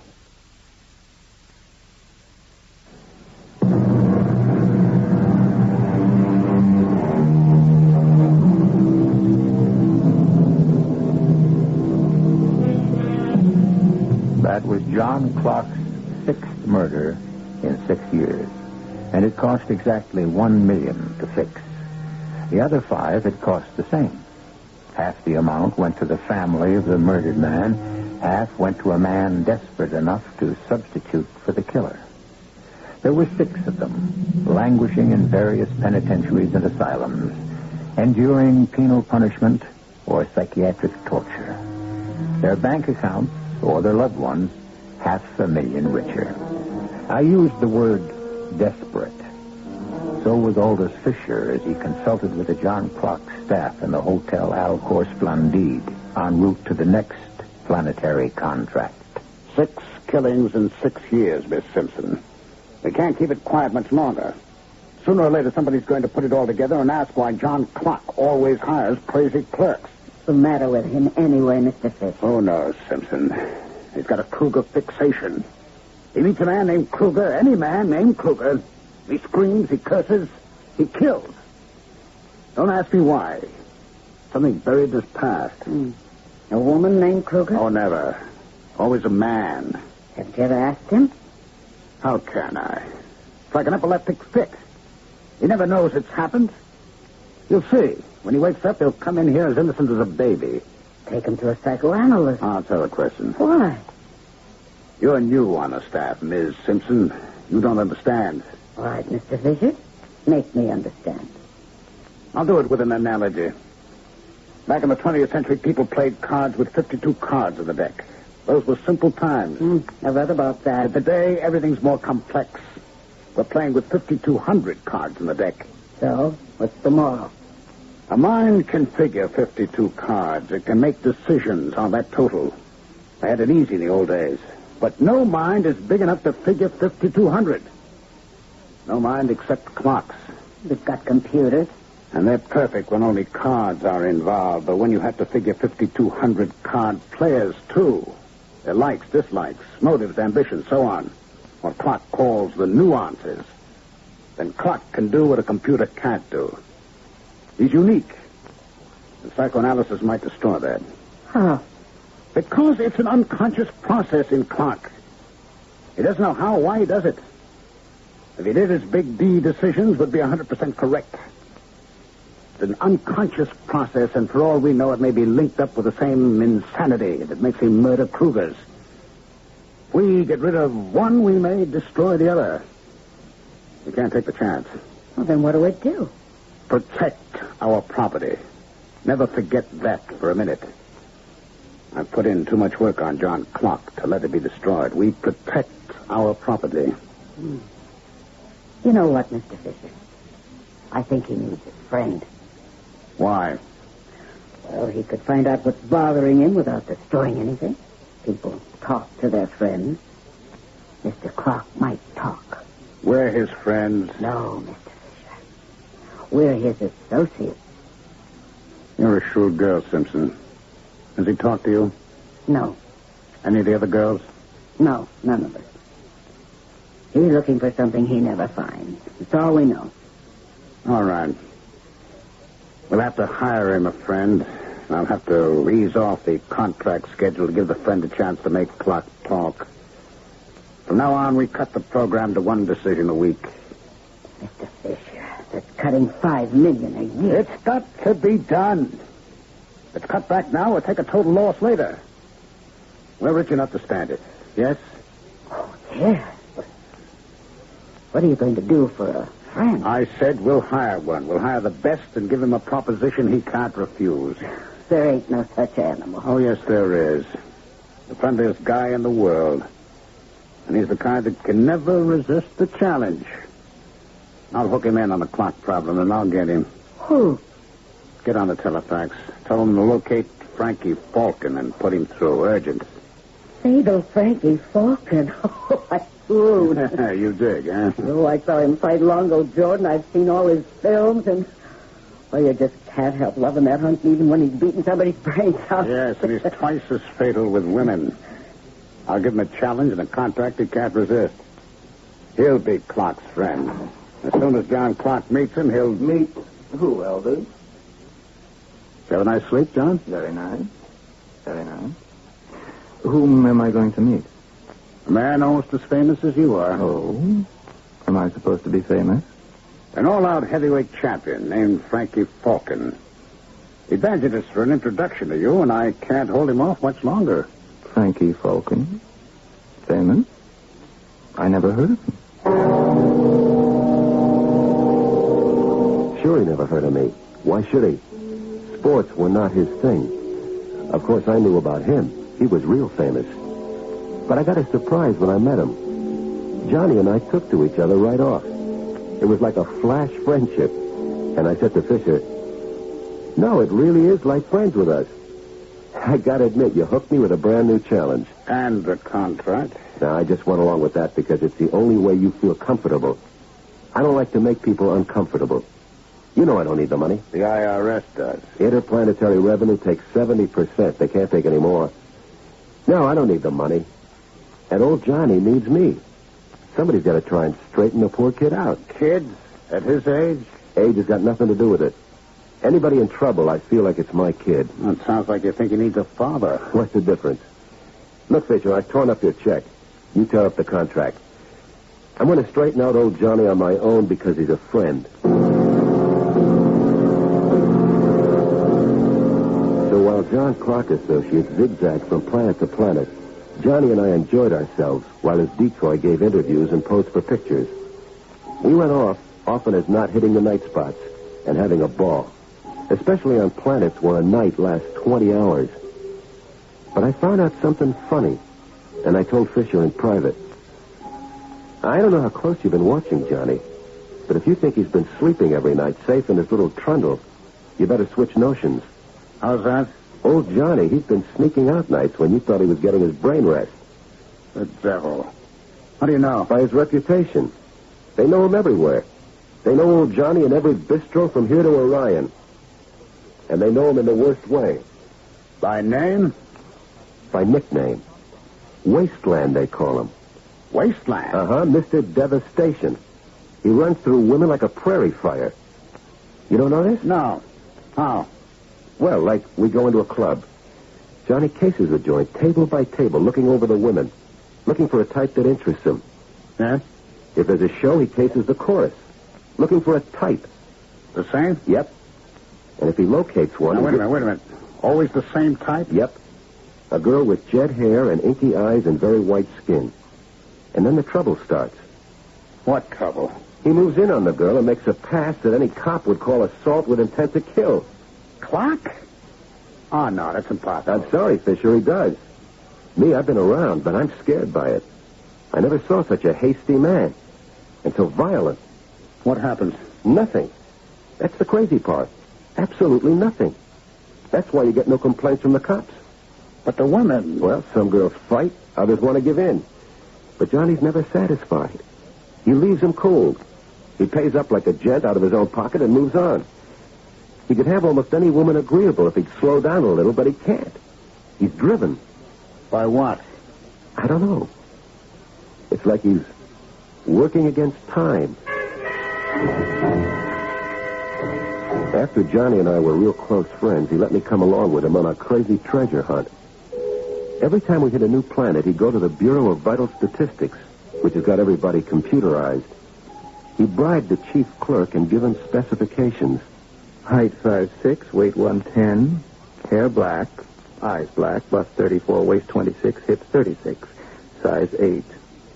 Now, I want the name and address of every girl over 21 who fits these specifications.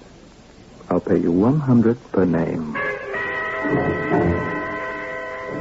I tell you, Fisher, that parade of tall, dark girls makes me dizzy. What happens?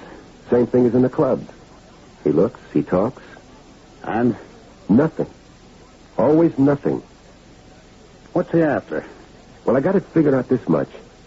He's looking for a special, particular girl, and nobody comes up to his specifications. A girl named Kruger? I don't know if the Kruger business comes into it. Is he hard to please? Well, I'll tell you. Some of these girls, me, I'd call them sensational.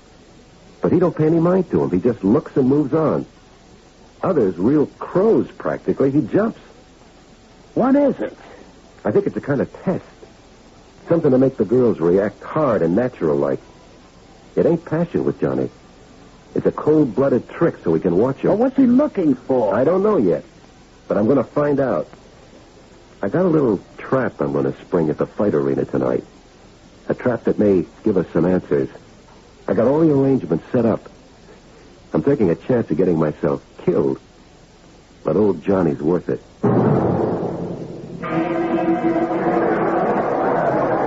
I think it's ugly, Frank. Yeah, me too. You gotta be pretty sick to like the sight of a couple of juiced-up gorillas tearing each other to pieces. Juice? Sure. You don't think those nice, peaceful animals would clobber each other like that naturally, do you? They shoot them with adrenaline hormones. Disgusting. I'm glad we left. Yeah. When I was champ, they offered me a fight once against those poor animals. They promised to cut down the shots to make it easy for me. I told them that Hey, Frankie! Good old fatal Frankie. Hey, don't you remember me? Well, I guess I should, friend. I'm Blooper Davis. Remember, we were raised in the old precinct. Don't you remember, Frankie? I was always queer for Ice Bloops, and that's how I got the name, remember? Blooper! Sure enough. Hey, it's been a long time since the old precinct. Hey, wait a minute. It was Blooper Davidoff then, wasn't it? Sure. And you was Frankie Kruger then. What? We'd like to make our names commercial. Kruger? That's right, Johnny. I had to change my name for the fight game.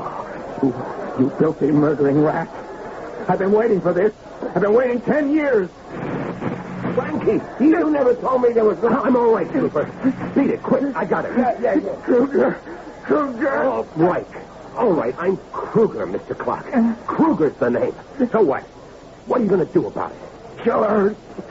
Filthy killer, I'll rip you to pieces. Don't try to fight me, Mr. Clark.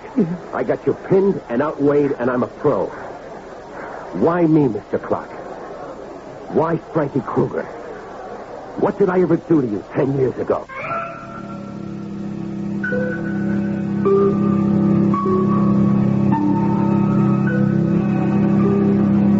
Falcon has John Clark pinned in the stadium corridor while Clark screams and struggles. Now Falcon goes and probes Clark until he gets the story of what happened 10 years ago in hysterical outbursts. Then John Clark faints. We'll hear about that past in Act 3.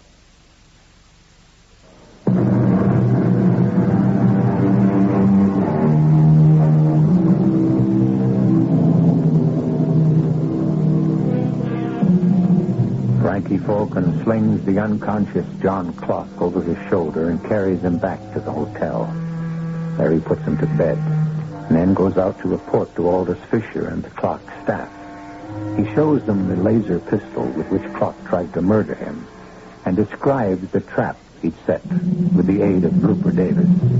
He tells them about Clark's insane response, and then goes on to explain the source of the insanity. Poor old Johnny was in love with a girl named Seema Morgan, and she was in love with him. It was big, romantic stuff. They were going to be married. And then Seema Morgan got killed by a guy named Kruger. Kruger? So that's the connection. How'd he kill her? This Kruger was a drunk think. He had a bad flying record. They took his license away, but that didn't make any difference to Kruger's kind of money. He bribed a dealer and bought a jet without a license. What money can't do. One day he buzzed a school just for the hell of it. His jets blasted the roof and killed 3 kids and a teacher. This was back on Earth in a town called Berlin. Good Lord. They never got Kruger. He started planet hopping, and he's still loose. The family sends him money. The cops can't find him. Clark's gunning for him because the school teacher was his girl, Seema Morgan. How long ago was this? Near as I can figure from what Johnny poured out, 10 years, 8 months. And 10 years ago, Clark first showed he could make decisions. Big D decisions. Up to then, he was a nobody, just another computer programmer. And then came the event. Not an event, a tragedy, Mr. Fisher. All right, then came the tragedy, and with it the hysteria. And the genius.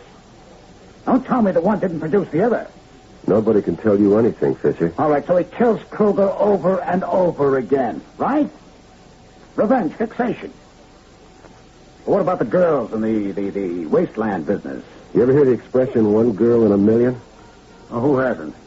But if your girl was 1 in a million, that means there could be 9 more like her in a city of 10 million. Oh, but that's just a figure of speech, Frankie. Sure, man. But old Johnny's working on that idea.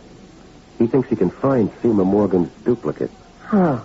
He figures with a population of 1,000 billion today, there's a chance of finding Seema Morgan's duplicate if he just keeps on looking. He thinks the odds are in his favor. Oh, ridiculous. Not to Johnny. He's still in love. He's looking. We got to do something to help him. No. We ought to coax him into believing some girl's the duplicate. We ought to make him fall in love again. No. Why no? Because the moment Clark finds his girl, he heals himself. He stops being the great John Clark, the decider. He turns back into a nobody. Well, what does he care about being great? He wants to be happy. Everybody wants to be happy. Nobody is. Clark's no worse off than any other man, but he's a lot richer. No. We maintain the status quo. Don't you mean you're a lot richer? We maintain the status quo.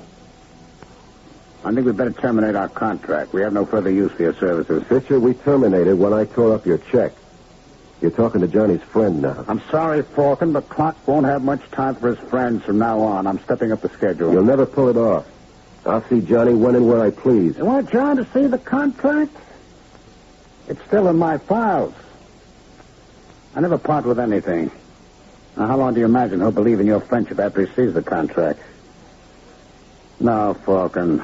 You'll see him when and where I please. So it was a Mexican standoff. Clark Associates went into high gear Big D decisions again. They knew now why the Krugers had to be protected. The man was sick and miserable. But that made no difference to Aldous Fisher. He thought it was a fair price for 1% of the world. Only I had an idea. And I paid a visit to Dr. E.T.A. Goland at Bruxton Biotics.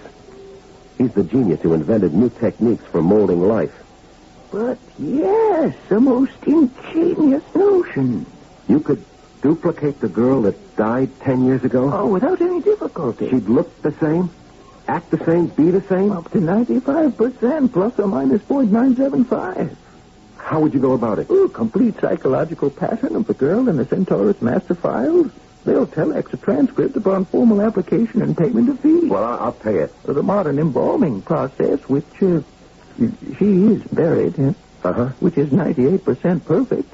From remains and psychological pattern, I reconstruct body and psyche by my molding process.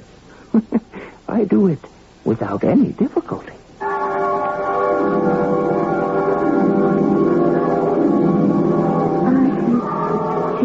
Coming down toward the school, and then there was a kind of explosion. What happened? Well, that was a while back, Miss Morgan. You know me? Yes, ma'am. Oh, am I in a hospital? What happened? I'm Frankie Fulton, Miss Morgan. A lot's happened, and I'll explain later. But first, I want you to look at me real hard and make up your mind whether you can trust me. Yes, I think I can trust you. No matter what I say, you've got to trust me. No matter what I tell you, you do it. But why? For the sake of Johnny Clark. Oh, something's happened to him. What is it? No, not to him, Miss Morgan. To you. Be patient. I'll explain. I had it in mind to explain now, but I can't. I'd best wait until tomorrow. Dr. Golden will put you to bed, and you get your rest. I'll see you tomorrow.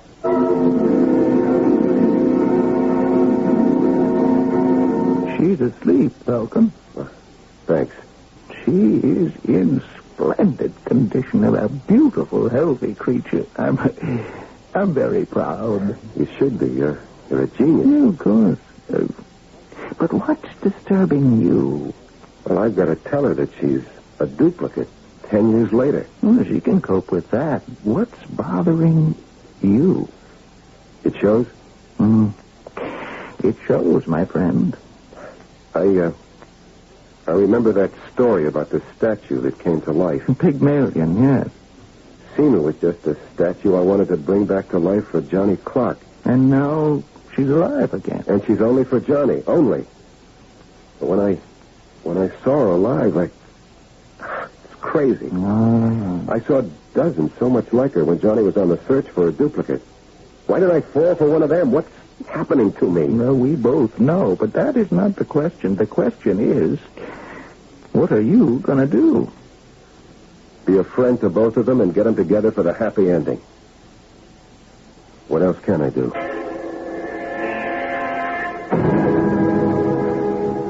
Yeah. And it was the toughest fight of my life on the ship to Ross Alpha, where old Johnny was making big D decisions. She was so warm and grateful to me. I was talking to some of the passengers. You're famous, aren't you? More notorious, like. Johnny's famous. He's the great man. It's all been so sudden. I've been bewildered and so excited that I haven't had a chance to thank you for all you've done for me and my Johnny. I'm beholden to you forever. Forget it. Well, I've got to thank you somehow. Now, forget it. You're on your way to see Johnny again. That's all that matters. Are you going to stand there like an all-out champion? Performer. And take a punch from me? Too late. The bell sounded. I fight dirty. Here's a grateful punch on the mouth. No, no, Seema, stop it. Please, you don't know what you're doing. Look, you're so crazy happy at the idea of being with your Johnny again. No, please, save your punches for him.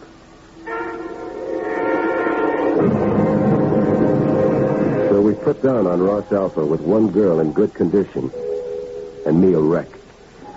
And damned if I wasn't met by Aldous Fisher and old man Bruxton, who was chairman of the Migration Authority. Mr. Falcon, it has been brought to my attention by Mr. Fisher that you have arrived here on Ross Alpha accompanied by a young woman. Yeah. She's in the powder lounge getting prettied up for a fella. She is of illegal status. Oh? How would Mr. Fisher know? You fool. I've had you followed ever since you left. Why? The contract was canceled. Did you think I would let it go at that? Mr. Fisher informs me that the young woman with you is traveling under an assumed name. Her migration papers are fraudulent. How fraudulent? She's Seema Morgan.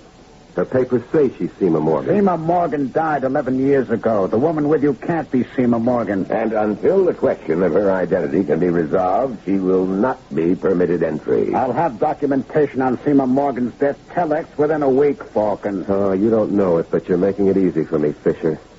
The one thing in the world I'd like most is to get her out of here and never let Johnny see her and never let her see him. I'm so crazy to keep her for myself. Look, withdraw your charge, Fisher. No. You can't keep them apart. Not this way. Suppose she's interned. Who's the first man I subpoenaed to establish her identity? John Clark. Who's the first man I called to come and see her? John Clark. You think you could stop him? I'll show him that contract. I'm showing him. Go ahead and show it to him. He wants his girl, not me. Withdraw your charge, Fisher. Stop fighting. You've lost your meal ticket. I took Seema to the Ross Splendide Hotel, checked her into a suite, and went looking for Johnny Clark. First stop, the Bureau of Vital Statistics. And there he was, giving specs as usual. I want the name and address of every girl over 21 who fits the specifications I've just given you. I'll pay you $100 per name. Hey, Johnny. Frankie, where have you been? Why didn't you let me know you were coming? How long can you stay? I've missed you. Never mind that, Johnny. Later. Right now, I got a tip for you. Huh? Coming over on the ship, I met a girl who kind of could fit your specs. Oh? She's got a kind of half lisp. Yeah? And a funny way of tilting her head when she talks. She does. Only she's not girly like most. She's more spunky-like. Oh. Where is she? She's putting up at the Ross Splendide. Oh, I've got to see her, Frankie.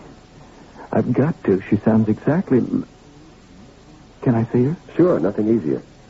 Come on, I'll lead the way.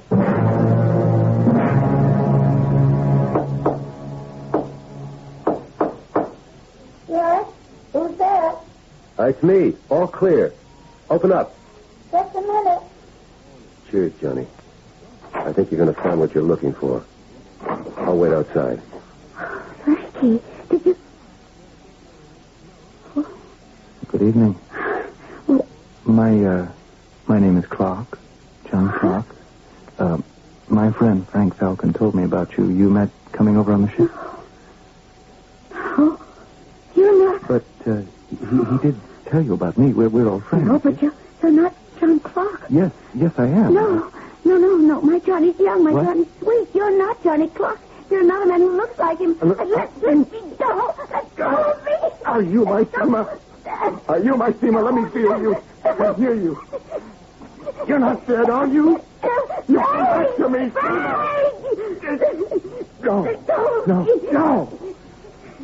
No. You're not. I'm sorry. Please. I'll move on. I won't bother you again. It's all a mistake. You see, I make so many. Look, would 1,000 square? Here, take it. Now, don't. I'm moving on. Seema, are you all right? She's not Seema, Frankie. It's a nice try. And thanks. I'll get out. Sorry, all a mistake. Frankie, my blood. Oh, Frankie, hold me, please. Hold me. I'm lost. I've got nobody but you. No, you've got me, Seema. It's all right, love. The world's passed you by, you and your Johnny. But you've got me.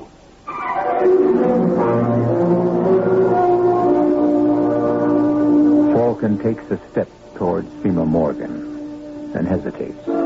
He makes a last attempt to quench the love within him for this lovely lost creature, searching for a way to bring her and her Johnny Clock together.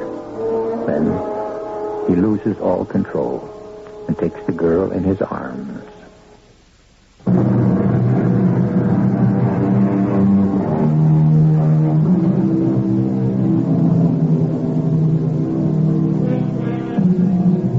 As he held the weeping girl in his arms, Frank Falcon thought, she doesn't know what she's doing.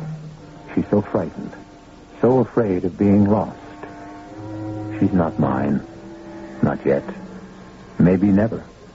And then, Aldous Fisher's won, and Johnny Clock's lost.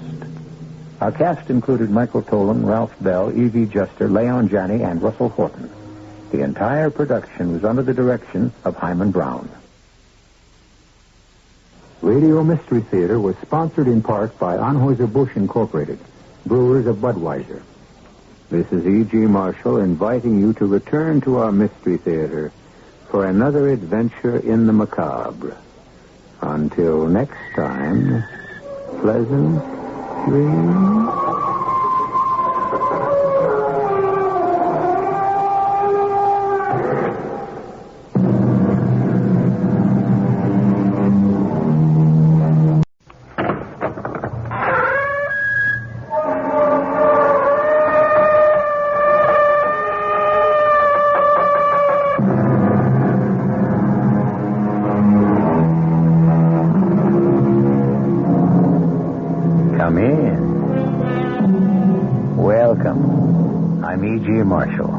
Custodian for things bizarre. I have a tale for you this time that starts with violence and goes on from there. It will deal with the supernatural, but will also touch upon the dangers sometimes inherent in the natural behavior of which man is capable. Our mystery drama, Not for Sale, was written especially for the Mystery Theater by Field and Farrington, and stars Rosemary Murphy and Gordon Gould. It is sponsored in part by Buick Motor Division and Anheuser-Busch Incorporated, brewers of Budweiser. I'll be back shortly with Act One. It only takes one glassful to know this beer. Budweiser is the king of beers. The crisp aroma of the choicest hops. And that famous snappy Budweiser taste that only the most careful brewing process and exclusive Beechwood aging can deliver. And deliver it does. A smoothness, a drinkability, and cold golden enjoyment you'll find in no other beer at any price. Anheuser-Busch headquarters, St. Louis, Missouri.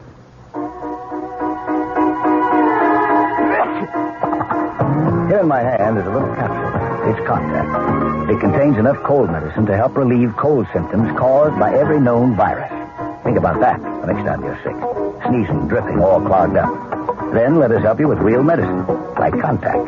We're number one in the whole world. If you're cold, to Contact. Real medicine for real cold. Take only as directed. Are you an elderly person whose hackles rise at the very mention of the words old age home? Then you're just the type of individual who might be interested in Jerome Manor, a retirement home for adults who think young, who live active, independent, outgoing lives. Does that sound like you? There are a lot of people just like you at Jerome Manor. People who have decided to take a vacation from the drudgery of cooking, housework, and shopping, and live a little. Using Jerome Manor as a home base gives much more time for the activities that are really important. Jobs, club work, charities, classes, visiting with your family and friends. It's a whole new world, not out of the way, but centrally located in the heart of Brooklyn, where life is happening all around you. So if you're in the market for a retirement residence that's up-tempo and exciting with a wide variety of activities and services, give Jerome a call. The number is 859-2400, or you can write to Jerome Manor, Foster Avenue and Ocean Parkway, Brooklyn. That phone number again, 859-2400.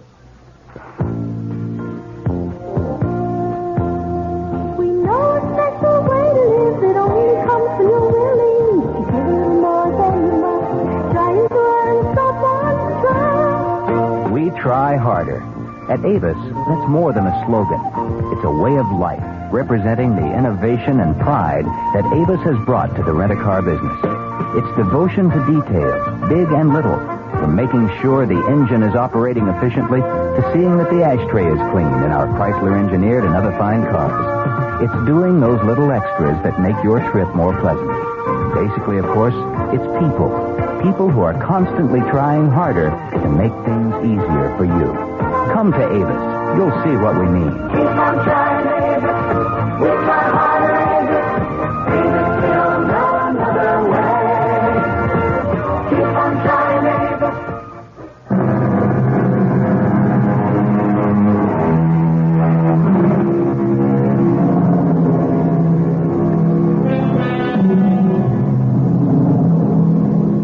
I've often thought that one of the loneliest jobs on earth must be running a one-man antique shop. The kind of little squalid shop where you never see a shopper entering or a purchaser leaving, but only the proprietor pecking about among his wares like a pigeon among stale breadcrumbs. I wonder how such a proprietor feels when a potential customer does enter his shop. Is he eager to make a sale? Does he resent the interruption of his pecking? Or is he perhaps just a little frightened? Yes, sir. What can I do for you? I just thought I'd take a look around. Okay with you, Pops? Oh, yes, certainly. Feel perfectly free to browse. I'll just go on doing what I was doing. Uh-huh. Refinishing this old dry sink here. Little sanding, touch of glue, should be as good as new. Beautiful old piece. Yeah, well, I was thinking more about the vase, you know. Oh, there's a nice one in the window. Did you notice it as you came in? You run this place all by yourself, do you? I don't get enough business to keep one man occupied. What would I do with help? You all by yourself right now? Except for you, yes. Well, I'll tell you what, Pops. I changed my mind about the vase. I'll take the money instead. Are you holding me up? Now, what do you think? This gun ain't no antique. Well, there isn't much in the cash drawer, I'm afraid. Well, let's look and see. Okay? Not more than a few dollars. Is that all? Well, as I told you, I don't do much business here. $7.39. You mean this is it? I'm afraid so, yes. Oh, you should have kept more in the cash register because it makes me mad. And you know what I think I'm going to do? I think I'm going to use this gun here. Surely that won't help. It won't get you any more money, and they'll be looking for you for murder. Don't worry about me. I can take care of myself. Oh, what good will that do? Go ahead. Beg me a little. I like to hear people beg. No, I don't think I care to. Well, sorry, Pops. Can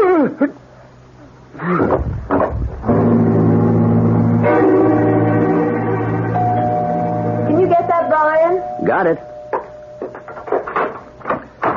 How do you do? This is the Colfax residence? That's right. I am Carl Miller. A friend of Mrs. Colfax's uncle, Milo Phillips. I wonder if I might speak for a moment with Mrs. Colfax. Something about her uncle? Well, it's not good news, I'm afraid. Oh. Well, Faye, it's somebody to see you. Okay. Come in, Mr. Miller, is it? Yes, Carl Miller. Well, come on in. Thank you. Somebody to see me, you say?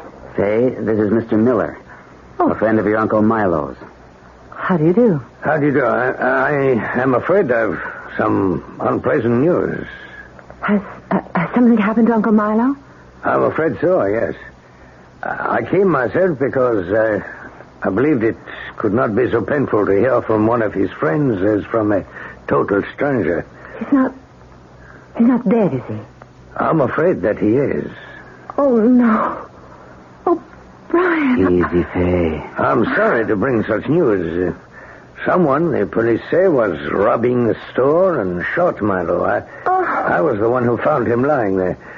I live in the apartment over the store, and I heard the shot. Oh, poor Uncle Milo. Who'd ever want to kill him? Such a sweet old man. Yes, we were good friends, Milo and I. I live in the second-floor apartment. He had the rooms upstairs on the third floor. We were good friends. Someone was robbing the shop, you say? So the police believe. Well, they couldn't have expected to get much. And perhaps were angered that it was not enough. That is happening sometimes these days. Do the police have any suspects? Not that they've told me. Mrs. Colfax, I am in possession of Milo's will. He's left all that he had to you. The shop? And all the merchandise. Also, he owned the building the shop is in. Well, it's a small building and not new, but I believe there's no mortgage. You are now my landlady. I just can't believe any of it. Thank you for coming yourself to tell us, Mr. Miller. It was very thoughtful of you. I'm sorry to be the bearer of bad news. We shall meet, I should think, in a few days. Yes, and thank you, Mr. Miller. You're welcome. You have my sincere sympathy.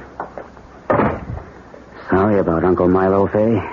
Just can't imagine anybody killing him. Uncle Milo. There was never a more peaceable man, and what am I going to do with an antique shop, Brian? You sell it, I imagine. All I can remember of it is the smell of dust. The real estate ought to be worth something. Not the best neighborhood. Poor Uncle Milo. Well, I've always wondered why I didn't marry an heiress. It turns out I did.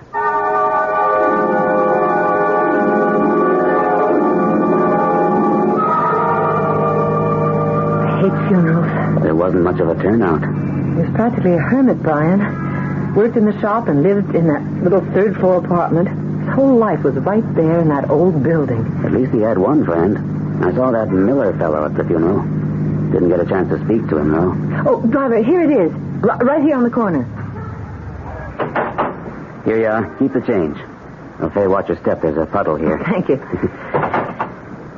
The building isn't too bad. The trim could use a coat of paint, but I've seen worse. Mr. Miller said it was free and clear. I hope he knew what he was talking about. The thing to do is get it on the market right away. I'd forgotten about the little bell. Oh, such a homey sound. Good Lord. It's a junk shop. It's not an antique shop at all. He used to have some nice things, though, mixed in with the junk. Look, he must have been working on this dry sink. Oh, it's a beautiful old piece, or will be when it's refinished. Which will be somebody else's job, not yours. I wouldn't mind. It's really kind of fun bringing old stuff like this back to life, for a while anyway. You're kidding. After all, I don't have anything else to do with my time, nothing useful. Oh, Faye, you don't want to take on a... Is that you, Mrs. Colfax? Yes, who is it? Mr. Miller? I was up in my apartment. I thought I heard the door open down here. I was a little worried after what happened to poor Milo. I saw you at the funeral. Yes, we saw you too, but we didn't get a chance to speak to you. I didn't go to the cemetery. It was too sad. Well, so, you come to inspect your inheritance. Things are kind of disorganized, aren't they? Milo used to claim that he could, without hesitation, put his hands upon anything he wished, from a screwdriver to a couch that needed a reupholstering. Well, it's the next owner's problem, straightening out the mess. Are you intending to sell them? It's one of the things we're thinking about. We may or may not sell. I should like the privilege of making you the first offer. You'd be interested in buying? The shop, the building, the whole thing? Well, I've lived in the second-floor apartment for some time now, and I should not like to move away. Also, I don't like change. What would you do with the shop? Well, I believe I would leave it much as it is. As I said, I don't like change. I myself am not an antique dealer, but it must be possible to find someone who would manage such a shop as an employee. Well, we haven't made up our minds whether or not we want to sell. Say. I haven't made up my mind yet. It's my belief that such a place as this is, well, in such a neighborhood would not be suitable for a young lady. After what happened to your uncle, I think he's right, Faye. Well, I haven't made up my mind, one way or the other. Well, I should like the first refusal, however, if you do decide on selling. The price would not greatly concern me. I mean to say, I would be able to meet any other offer you might entertain. I think we can promise you first refusal. If we decide to sell. Well, I will leave you then to complete your inspection. I do advise you to sell, however. I'll remember that. It would be a move you would never regret. Selling. You'll be very sorry indeed if you decide the other way. What did he mean by that? Just that he thinks you ought to sell. To him. I don't know. It sounded almost like a threat. That's the way it sounded to me.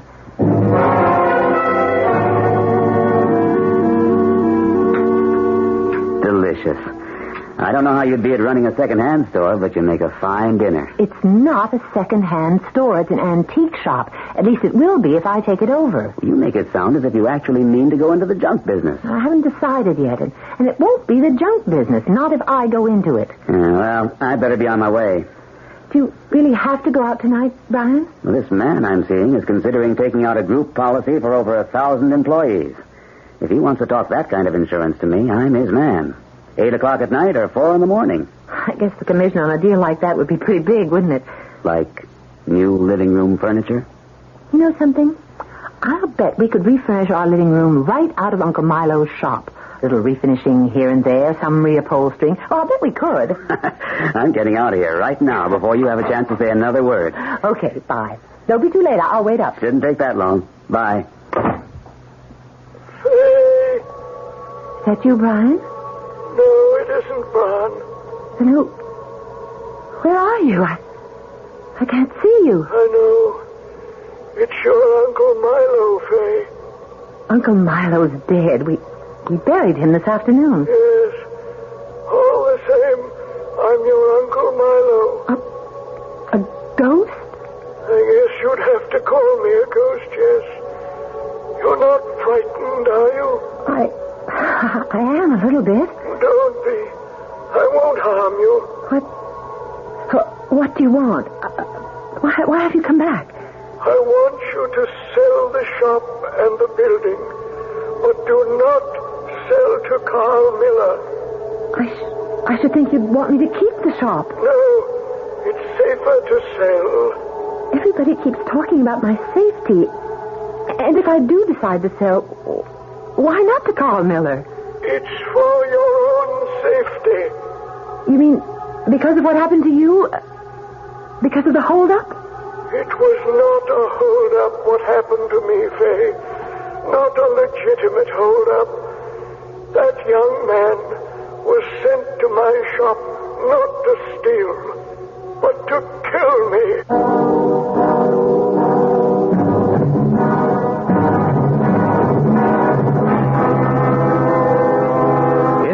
Said that if you want a woman to do something, you must advise her strongly to do exactly the opposite.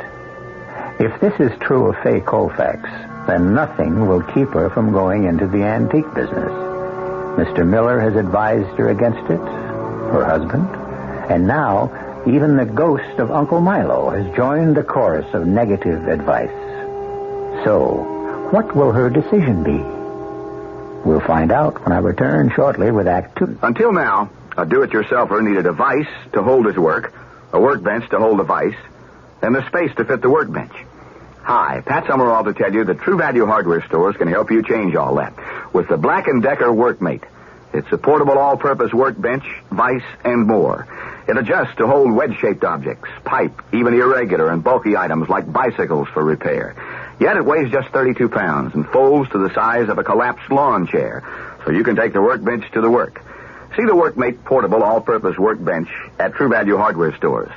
And while you're there, check out their selection of Black & Decker power tools, like the 3/8-inch power drill. It drills through 3/8-inch steel or 3/4-inch hardwood. It's double insulated for electrical safety, and it's just $9.88. Black & Decker tools are just some of the values at participating True Value Hardware Stores. True Value. It's more than just a name. It's their way of doing business. What's for dinner has an old familiar ring. Where does a mother go for the best of everything? What's for dinner? The family wants to know. Who's got the answers? Who's got the most to show? ShopRite has. Lower prices. I like the prices on groceries, and I like the people that work here. I like the prices, and I like the quality. The price. Well, I save more money here. I live across the street, that's why I shop here. ShopRite has. ShopRite has.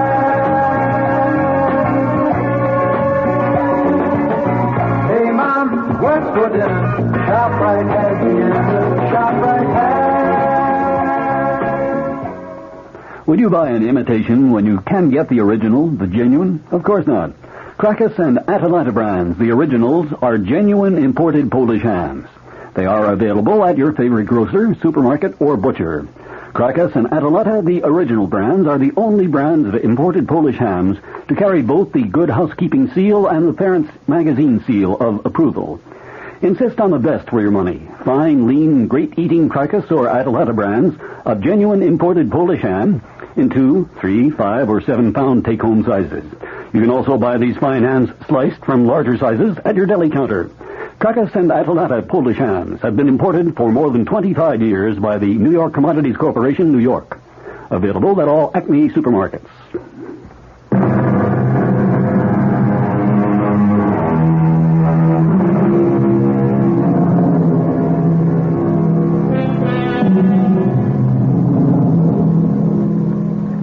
It seems to Fay Colfax that she heard the voice of her Uncle Milo, which is impossible, of course, because Uncle Milo died 3 days ago. He was buried only this afternoon. However, as Fay knows, the human mind can do strange things, especially when under stress. Did it happen, or did she dream it? Neither explanation is really acceptable. Is that you, Brian? Well, now, how many of your boyfriends have keys to... Hey, what's the matter? You look as if you've seen a ghost. Does hearing one count? What? I don't really know whether I did or not. I guess it must have been a dream. What happened, Fay? I thought... I was sure I heard Uncle Milo speaking to me. I think the whole thing has been too much for you. I'm hallucinating? Is that what you think? I didn't say that. I think you're all keyed up. Your uncle's death and the excitement of inheriting the store and the building and... Well, you just sort of imagined you heard Uncle Milo's voice. Imagined? What's that but hallucinating? Well, how did your meeting go, Brian? Very happily. You could end up wearing mink. Of course, once you've sold your building, I guess you can buy your own mink. I don't think I'm going to sell it. Is that what Uncle Milo seemed to be telling you? To keep the building and manage the shop yourself? No, he was saying that I ought to sell, but not to Mr. Miller. Not sell to Miller? Why? He never got around to explaining. For my safety, he kept saying. Well, anyway, I've just about decided to see how I could make out as an antique dealer. If you've decided, of course, that's that. I still think it's a mistake. I can always sell the building and get out of it. Uncle Milo got out. I wouldn't want to see you do it his way.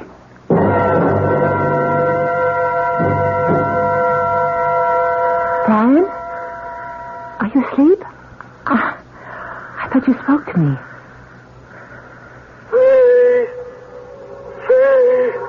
Is that you, Uncle Milo? Yes, of the decision you've made. Faye, you must sell the building. You must not try to run the shop.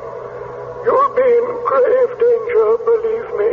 Why? What's so dangerous about it? I can only tell you that Carl Miller is mixed up in something you must not get involved with. Mixed up in what? That's all I can tell you. You must sell the building, but don't sell it to Carl Miller. Have no dealing of any kind with Carl Miller.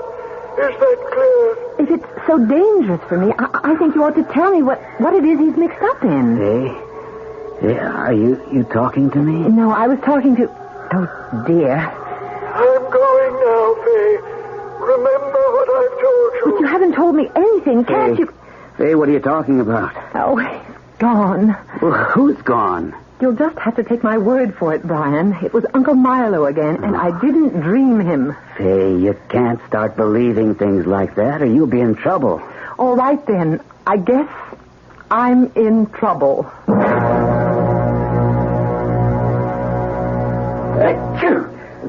Bless you, Brian. Come here and look at the beautiful old roll-top desk I found. I don't know how you can tell a roll-top desk from a used car under all this dust. I heard you sneezing. I don't think this old desk was for sale. I think Uncle Milo must have been using it. There's some papers and things. Is that you, Mrs. Colfax? Here we go again. Yes, Mr. Miller, back here. I heard you again from up in my apartment. You're making an inventory? Nothing that formal. Just checking over what's fit to keep and what isn't. Does this mean that you have come to a decision? Yes. I'm not going to sell, Mr. Miller.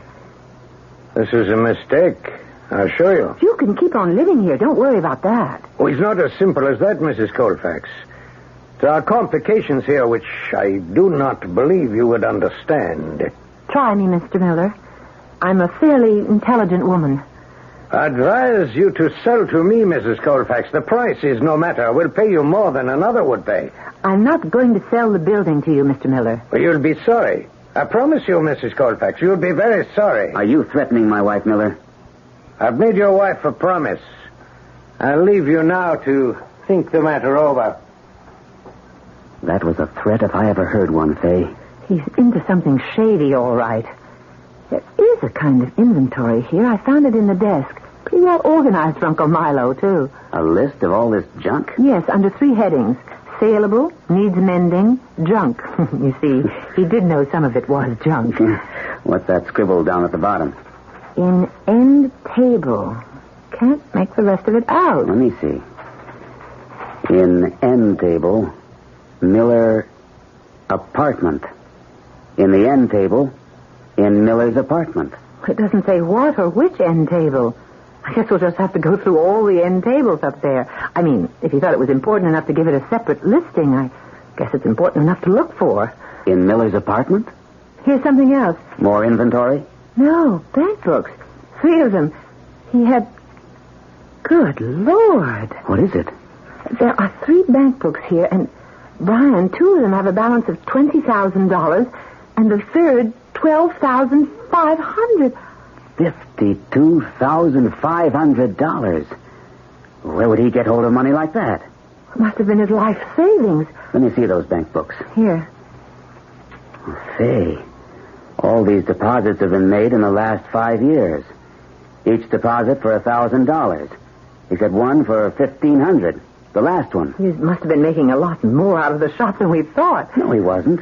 I looked over the books he kept on the shop, and he was barely scratching out a living. Well, then, where did the $50,000 come from? There's only one logical answer, Faye. Whatever it is that Miller is involved in, Uncle Milo was in it, too.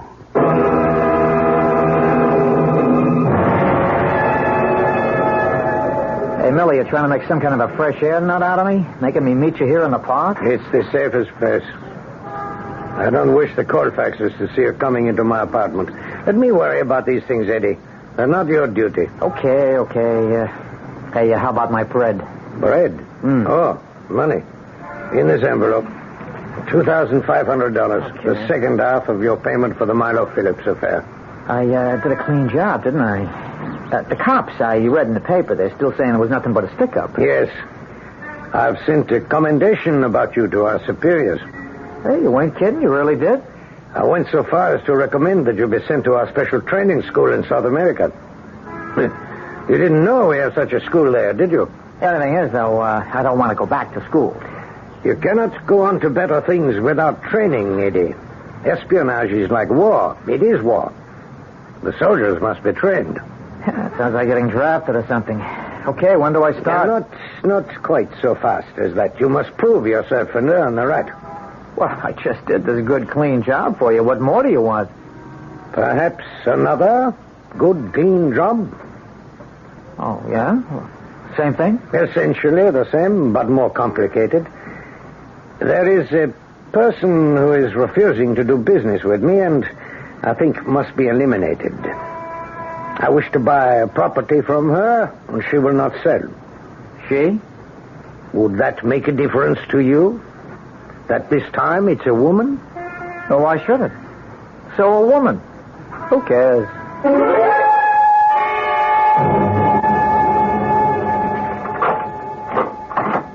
Brian, are you home? Been home for half an hour. Where were you? I went to those 3 banks. Where Uncle Milo kept his money? That's right. It's all in there, in the banks. What did you find out? They've already been notified. They were all set. All 3 places to switch the accounts over to my name. All they needed was my signature. We're rich. Oh. And I aim to put the money to good use. It's all going right into that shop. Or all that's necessary, anyway. Oh, easy come, easy go. Now, Brian, don't be discouraging. I know I can make it work. I have no doubt that you can make a going concern of the shop. The only thing is... The only thing is what? There's still Mr. Miller upstairs. We don't know yet what kind of shady thing Miller is into. And we're not sure, of course, that Uncle Milo was in it with him. But what if he was? What if we find out that money was illegally come by? Isn't there a chance you'll have to give it back? I hadn't thought of that. I think you ought to consider it before you start actually spending the money. Hey, Miller. I wish you'd come away from that window, Eddie. Well, don't you want to know what I just seen out there? All right. What was it? She just parked her car across the street. The Colfax name. She's crossing the street. She must be on her way to the store downstairs. You will now have to stay here until she leaves.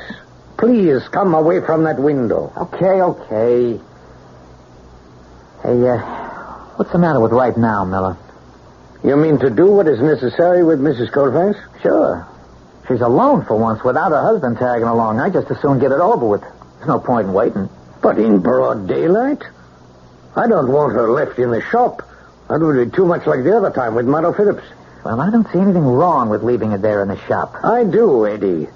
And I'm still the one who decides such things. Hey, wait a minute, I got it. I go down there right now and I bring her up here. We keep her up here, dead or alive, I don't care which, until it's good and dark outside and things have quieted down some. Then I take the body out and dispose of it. I know where to get rid of it. You don't have to worry about that. I don't wish a killing performed in my apartment. Okay, so we keep her up here alive. I take care of her later, after we leave here. The thing is, we got her in a spot right now where we can get her without her husband getting in our way. What if he comes to meet her at the shop and finds she's not there? So he goes away. With her automobile parked just across the street for all to see. I bet there's a million cars just like theirs in this town. I bet there's maybe 3 or 4 in this block right now. What's going to make him think it's his car? In these matters, Eddie, it is not advisable for the upstart to take over from the professional. Who's taking over? All I'm saying is we got a good chance right now, and we don't know when we'll get another one like it. The longer she's walking around able to make trouble, the more trouble she's apt to make. I shall think it over.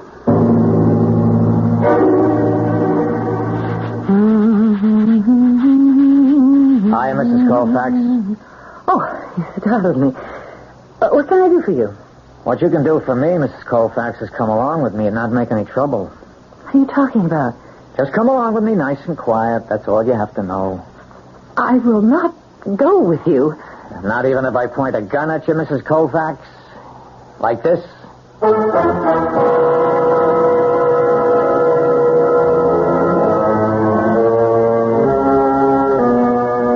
Is murder, cold and premeditated, to be Fay Colfax's reward for her stubbornness, firm-mindedness, if you prefer, unaware that what she has pitted her determination against is an espionage ring? She is blocking the purposes of men desperate enough to plan her elimination. Whether or not her firm-mindedness can deliver her from this precarious situation is a question we shall try to answer when I return shortly with Act 3. A lot of folks say the only differences between beers are the names. Well, I know some people who wouldn't like to hear that, because for 100 years they've been Beechwood aging their beer to give it a taste, a smoothness, and a drinkability found in no other beer at any price. Why go to all that extra time and expense? They know you can tell a great beer when you taste it. You said it all. Anheuser-Busch, headquarters, St. Louis, Missouri. If your attic has less than 6 inches of insulation on the floor, you're being robbed every day without ever knowing it. To stop the under-insulation robber and possibly save up to 30% on the cost of fuel to heat and cool your home, inspect your attic. Then see your neighborhood Certainteed building materials dealer or insulation contractor. Certainteed fiberglass attic insulation will stop that robber once and for all. Hi, Ben Franklin. You look a little troubled. I've been invited to a wedding, and I don't know what to give the happy couple. An almanac, a Franklin stove. Why not pick out a gift at the new Franklin Savings Bank office in Yonkers? New depositors have 83 gifts to choose from. Oh, like what? Like a Sunbeam Mixmaster, a Hamilton Beach blender, a matching set of luggage, or a set of farberware. With such a selection, I'm sure you'll find something you like. Well, those are wonderful ideas. I think that's just what I'll do. I'll open a new account at Franklin Savings Bank's new Yonkers office and pick out a gift for the happy couple. Good thinking, Ben. You can even open your account by mail, and they'll hold your gift at the bank until November 30th if you like. Why, what a good problem solver you are. Look who's talking. By the way, Ben, do you have any advice for the day? Never take a wife till thou hast a house to put her in. Thanks, Ben. Franklin Savings Bank at the corner of Yonkers and Kimball Avenues. Open Monday through Saturday. Gift program for new accounts continues until October 23rd. Member FDIC. Saturday, come see one of the year's most exciting thoroughbred races at Belmont Park. It's the $250,000 Marlboro Cup, the second leg of Belmont's new Fall Championship Series. The Great Forgo and Bill Shoemaker will be trying to duplicate their brilliant win of 2 weeks ago in the classic Woodward Stakes against one of the most powerful fields in racing. Probable starters include Honest Pleasure, Foolish Pleasure, Avatar, Intrepid Hero, and Dance Spell. It's going to be a race to remember. Don't miss it. The relaxing country setting of Belmont's beautiful backyard. The live music of Tito Puente in the backyard bandstand. And all the beauty and excitement of thoroughbred racing at its very best. To feel it, you've got to see it. At beautiful Belmont Park. Music starts at 12:30. First race, 1:30.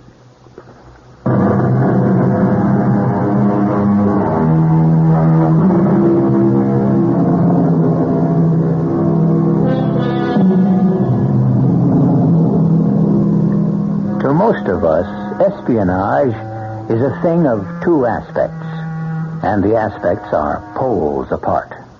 The bad guys, their side. The good guys, our side. For years now, this has been a boon to writers, producers, publishers, and, to be fair, audiences. Well, it's the bad guys we're dealing with in our story, and they've got their hands on our heroine, Fay Colfax. Her husband is as yet unaware of her situation. Hello? Oh, hi, Barney. The Oasis at 5? I wish I could, Barney. But Faye's spending the afternoon at that shop she inherited, and I promised to pick her up there. And I don't like to have her waiting around in that place. Right. Maybe tomorrow. Okay. Thanks for calling, Barney.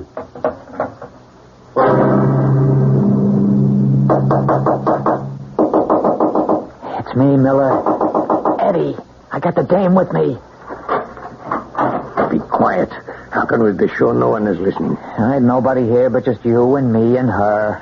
Go on inside, Mrs. Colfax. Just keep your hands off me. What are you going to do with me? Well, should I tell her, Miller, or you want to let her guess? I told you, Mrs. Colfax, that you were making a mistake in not selling this building to me. Well, we must all pay for our mistakes. Isn't that true? And you two are going to have plenty to pay for. You've kidnapped me. That's what you've done. My dear Mrs. Colfax, we've only invited you up to my apartment, which you owned, for a cup of tea. Would you like a cup of tea? You brought me here against my will, and that's kidnapping. The question is academic. If it makes you feel better to consider yourself a kidnapped victim, then by all means do so. And what are we going to do with her, Miller? It won't be dark for a couple of 3 hours yet. It was your idea to bring her up here to my apartment against my better judgment.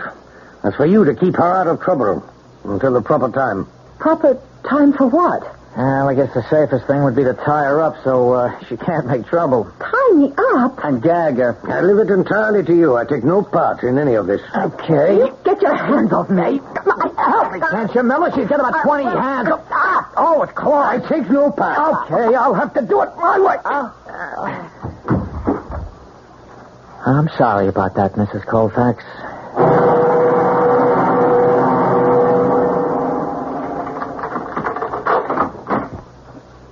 Faye? Faye?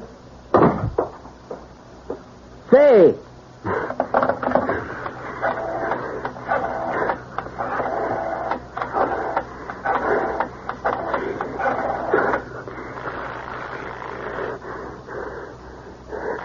Double answer, will you? Answer. She's not at home. She's not here. So, where would she be?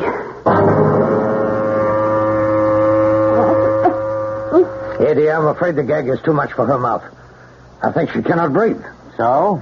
One way or another, what's the difference? No, I told you, not in my apartment. So you told me. I said the best place is in your apartment, right here.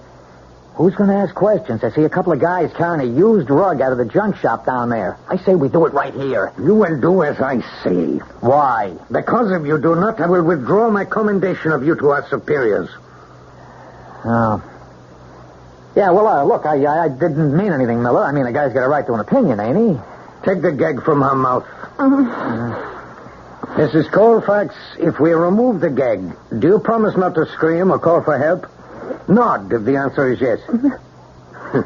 You see, Eddie, she nods. You trust her? Take the gag from her mouth, Eddie. That filthy thing you stuffed in my mouth. I was afraid I was going to be sick. Well, it's out now. You better not make any noise or I'll slug you again. You just wait until I tell my husband about this. You ain't going to tell nobody nothing. You're planning to kill me, aren't you? As I've told you again and again, it was a mistake not to sell the building to me. How would it help to kill me? You still wouldn't own the building. But someone will inherit. Your husband, I should think. And he was in favor of selling. The whole time. That's what he advised you. Do you think he'd sell it to you if you killed me? He'll not know that I was involved. Oh, don't you believe it. He's as suspicious of you at this point as I was. If anything happens to me, he'll know exactly whom to blame. She's snowing you, Miller. Don't listen to her. Why do you want to buy this place so badly anyway? It can't be you just don't want to move. Nobody kills people just to keep from moving out of an apartment. It would be a matter of considerably more complication than only moving myself and my furniture out. I think you're talking too much, Miller. As you have said, she will be unable to repeat what I've told her. I believe we all have something, at least to know the reason for what we must do to her. Okay, you're the boss, but I still think you're talking too much. You see, Mrs. Colfax, this apartment is the center of a very complicated organization. It would be most difficult to move such an operation to a new center. More difficult than committing murder? The sad truth is, yes. What kind of operation? Well, I am what is known as the control. Miller, are you crazy? She'll have to go. Even she must see that now. It makes no damage if I tell her the rest. I think it makes a lot of damage, maybe. You just remember, that's what I think. I am the control for a very large network of, what do you call us, secret agents working for my homeland. And against mine. This must be the way of it. To be in favor of one thing, an action must be against another. That is, unfortunately, a fundamental truth. You won't get away with it. My husband... No one to speak. I know you're in there. I heard you talking. Better, I suppose, to answer the door. You have your pistol, Eddie. You better believe it. Very well. Yes? Oh, it's Mr. Colfax. Have you got my wife in there? My dear Mr. Colfax, why would I have your wife with me? Why is another question. I asked if she's in there. Of course she's not. I am, Brian. They've got me tied up. What? You needn't have pushed me. I wouldn't have kept you out. Hey, what is it? Make him untie me, Brian. You heard her. Untie her. Fat chance. I think perhaps it would be better. We might talk in a more civilized way. What's the point, anyway, Miller? Because I say so. You have your gun in any case to assure no trouble. I think better to release her and watch closely. You do it. I'll hold the gun. As you say. Are you all right, Faye? My hands are a little numb. How do you explain this, Miller? Wait. Very simple. They're spies, Brian. Huh? Both of them. They've admitted it. I'm sure they're responsible for Uncle Milo's murder, and they plan to kill me. What's the matter? Now they'll think they have to kill you, too. You shouldn't have come here, Brian. Do you plan to kill us, Miller? I suppose it will be necessary. Why, you... Watch it, Buster. I'd just as soon use this gun now as later. What are we going to do? They can't get away with this. Faye! Faye! Is that you, Uncle Milo? What? What is this? Do we have a visitor, Faye? Yes. Don't make riddles. Is this a code? You spoke of Milo. Did I? Well, he's been on my mind a lot lately. It's only natural. Don't answer me when I speak to you, Faye. Just pay attention. I'm not sure whether I can make a physical interference or not. Hey, why is she looking like that? Like listening? If a poltergeist can do it, I think I ought to be able to. Wouldn't you think? What's in the end table, Uncle Milo? What? I was just admiring your end table over there by the couch. No, not the one by the couch, Faye. By the ugly brown chair there in the corner. It's a list of names. Names of the agents he controls. She keeps looking that way, listening. It's none of your business how she looks. I will try to bump the arm that holds the gun. The young one, Eddie, is it? I'll try to bump his arm, and you'll have to tell Brown to jump him when the gun wobbles off to one side. No, not now. I'll tell you when. There is something strange here, the way Mrs. Colfax looks.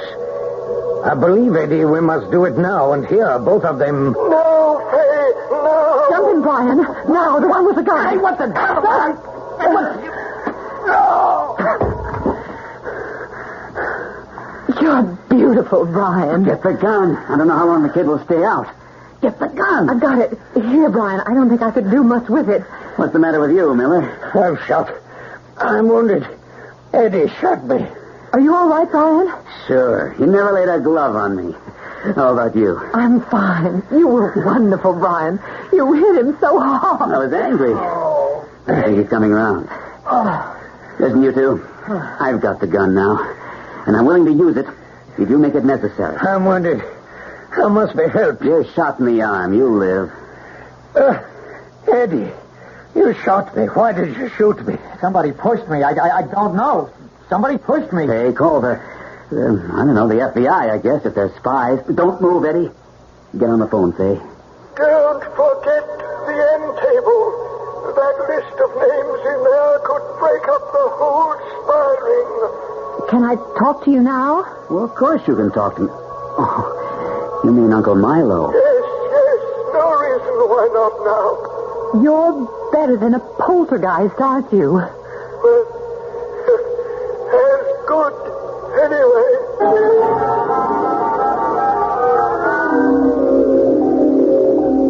Well, the FBI has the list of names, and they have Miller and Eddie. Is there any reason why we can't go home now?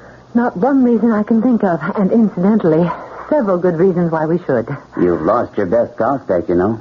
I can't imagine who you're going to sell this old building to now. I'm not going to sell it to anybody. I'm going to make the antique shop into a real swinging place. And you have $50,000 to work with, don't forget. Uncle Milo has just reminded me that I have $50,000 to work with.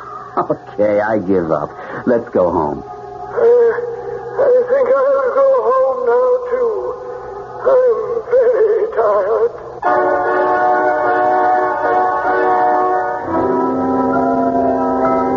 An altruistic ghost. A ghost that comes back to set things straight. Not for himself, but for those it has left behind. Well, it's about time we had such a ghost story. Ghosts have been much maligned. They always seem to be chain rattlers and complainers, bent upon revenge. I think it's refreshing to hear about one who was on the side of the good guys. I'll be back in a few minutes. You know, some cars that are economical aren't terribly exciting. This certainly isn't terribly exciting. Well, you can't have everything. And some cars that are fun aren't very economical. This certainly isn't very economical. Well, you can't have everything. But the Opel Isuzu is different. It has things like a hefty overhead cam engine, rack and pinion steering, reclining bucket seats, and a short-throw 4-speed transmission. Gee, a short throw sounds like fun. Certainly does. Want to try it? Certainly do.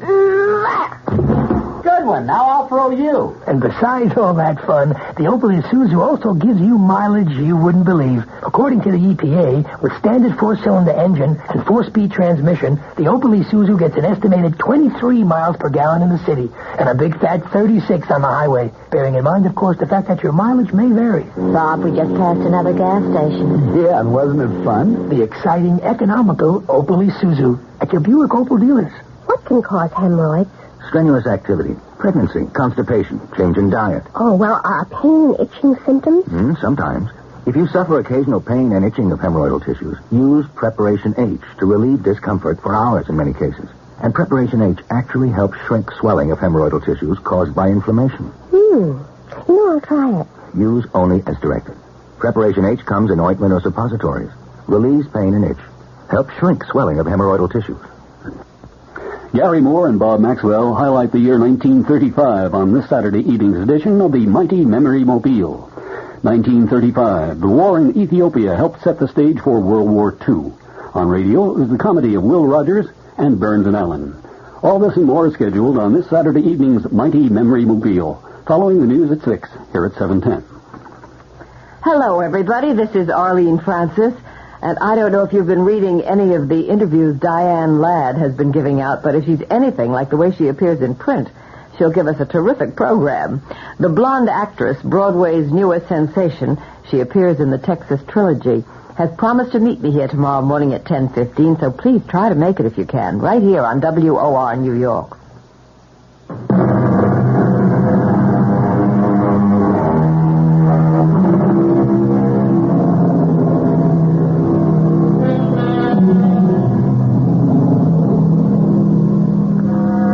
Mr. Miller and Eddie have been brought to justice and received deservedly severe sentences. Fay Colfax is the proprietor of a very successful antique shop, and she and Brian are in the process of living happily ever after. The apartment directly over the shop is rented at the present time to a nice young couple, but the small third-floor apartment is kept vacant in case Uncle Milo decides to pay another visit. Up to now, he has not done so, as far as anyone knows. Our cast included Rosemary Murphy, Gordon Gould, Court Benson, and Jack Grimes. The entire production was under the direction of Himan Brown. Radio Mystery Theater was sponsored in part by True Value Hardware Stores, Contact, the 12-hour cold capsule, and Certainteed fiberglass attic insulation. This is E.G. Marshall inviting you to return to our Mystery Theater for another adventure in the macabre. Until next time, pleasant dreams.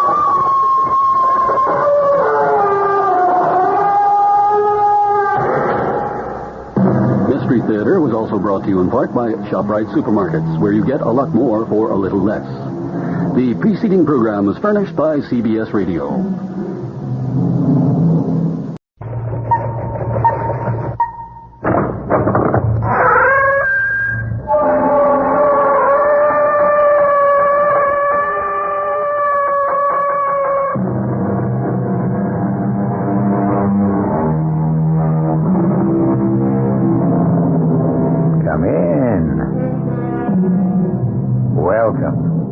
I'm E.G. Marshall.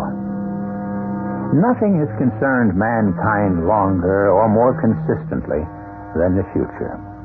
Before we could write, perhaps even before we could talk, we scanned the skies for signs of sun or rain, made sacrifices to ensure the success of undertakings.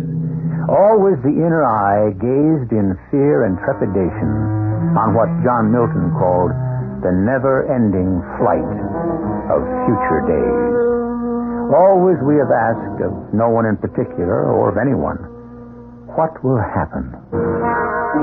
Our mystery drama, The Clairvoyant, was written especially for the Mystery Theater by Elspeth Eric and stars Tammy Grimes. It is sponsored in part by Certainteed Fiberglass Attic Insulation and Buick Motor Division. I'll be back shortly with Act One.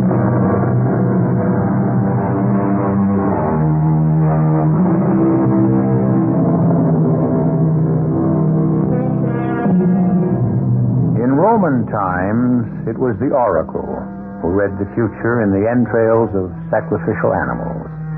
Nowadays, we're more refined, and we call the oracle a clairvoyant. But the idea is the same, and so is the purpose.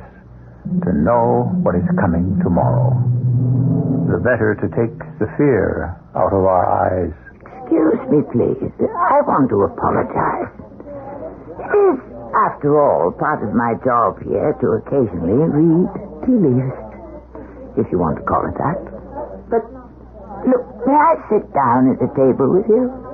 I'd like to explain, if I can, why I try to avoid. You don't mind? Thank you.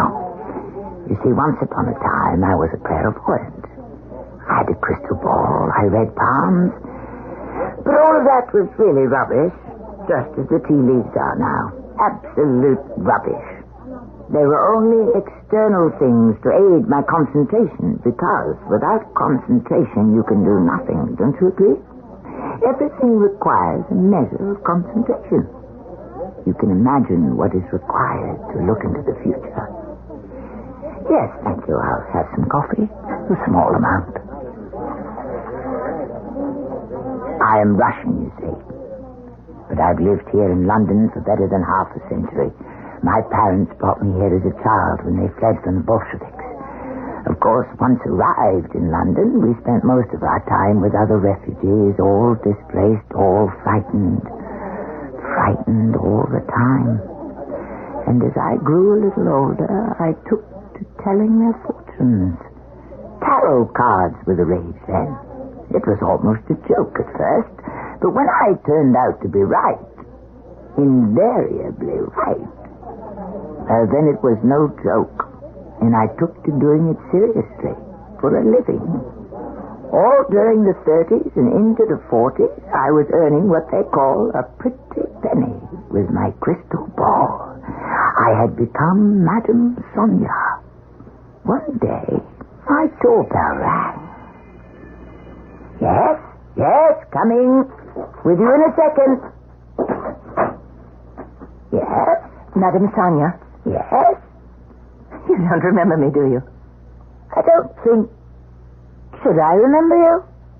I see so many people, you know. It's difficult. So many clients. I was a client. Oh, indeed? Many years ago. One of your first, I believe. Well, in that case, come in. I'm not disturbing you. Not at all. It's been a slow day. You came for another reading? Oh, no. At least not today. Later on, perhaps. No, I simply wanted to tell you how all of your predictions came true. Oh. My husband and I did reconcile. Good. My husband's business did prosper. I'm very glad. And best of all, our baby daughter did survive her illness and now is a healthy, radiant girl of 19. Oh, Oh, wonderful. About to be married. Oh. To an Englishman. And that's why we're here. I see. Of course, we'd rather she'd been married at home in the States, but her fiancé is enlisted in this terrible war. He couldn't get leave, so here we are. Must be very happy. Oh, we are. He's a wonderful boy. Well, man, I should say. It's not right to call a soldier a boy, I suppose. Well, they decided in a hurry, and he'll be off to France shortly, so they're to be married in his parents' house instead of in ours, back in Springfield, which makes me sad. However, all in all, it's very satisfactory, very gratifying. We have no complaints. We're staying with his parents. They have a house, a large house in Mayfair. Oh, Mayfair. Lowndes Square. Very posh, as the English say. But I wanted to ask a favor of you, Madame Sonia. And what is that? Will you do a reading for my daughter? Of course. She likes? Oh, she will. She's heard about you for years. My husband and I talk endlessly about you. So I'll tell her to phone you for an appointment? Do that. I'd be most happy. Her name is Laura. Laura? Yes. You know, I can't remember your name. I apologize. Oh, please. It was a long time ago. I'm Mrs. Jennings, Mrs. Matthew Jennings. And our daughter... Laura? Yes. And her fiancé is Anthony Craig. Oh, perhaps he'll have a reading, too.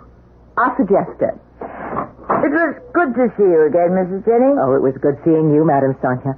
And you'll be hearing from my daughter. Yes. Very good, yes. Goodbye. Jennings? Mrs. Matthew Jennings? Do I remember anybody by that name? Jennings. I didn't really remember Mrs. Jennings at all. Or her husband. Or that they'd had a little girl. Truthfully, I didn't remember the first thing about them.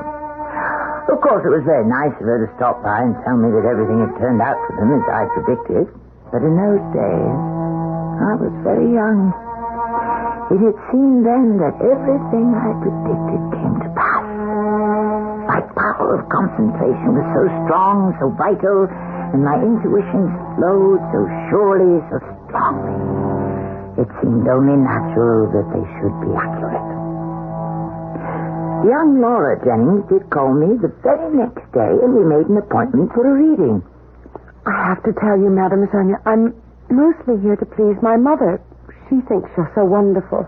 She exaggerates. Now, shall it be the cards, the crystal, your palm, or what? Which is best? Dear girl, it doesn't make the slightest difference. I could employ the bumps on your head if you like. Oh, I don't think so. Or the print of your foot. Oh, no. Or you could peel an apple and throw the skin on the floor. I could read from that. All these things are merely tools. I center my attention upon them and then let my mind go foraging into the future, seeking out the secrets, hunting through time and space for happenings that never were, yet always were. Crises that never occurred, yet are bound to occur. Circumstances for which the stage was set centuries and eons ago, waiting for the actors to arrive. Eventualities which have not as yet transpired, but which are certain to transpire. Fortuities conceived in the dark past, waiting to see the light. Such was my gift to understand. Where it came from, I never knew, nor did I ever care. This I do know. There are gifts from God, or from nature, if you'd rather put it that way. Well, to get on with my story. I went into a deep trance. I believe that is what they call it. I myself have no use for these descriptive labels. I see green things glowing. A little boy. A small boy with a light step. Stepping lightly. Is he dancing? A boy? I will have a boy. Hard to say, but I feel upon the air, upon the gentle air, I feel the breath of love, of wonder and great joy. Oh, will it last? Oh, tell me, will it last? I feel it goes on, yes, on and on. I see a little trouble. Not much, not too much at the beginning. But then it seems to go on and on. Further than I can see at this moment. It was the clearest intuition I had had up until that time. For there were times when the visions presented themselves in symbols, the way a dream does when the dreamer wants to express desire. But this time I actually saw the slim figure of this young girl skimming the grass, her hair glowing in the sun, her arms stretching out. I actually saw it. Oh, Madame Sonia. I'm exhausted. You will forgive me. I'm very, very tired. Oh, of course. I'll leave you so that you can get some rest. Another client coming shortly. Yes, there's just one thing. What is that? I'm going to tell my fiancé to come and see you. May I? Of course, dear girl. Oh, Madame Sonia, you've made me so happy. Very glad. If I'd had any doubts about my future, well, you've driven them all away. Thank you. Goodbye, Madame Sonia.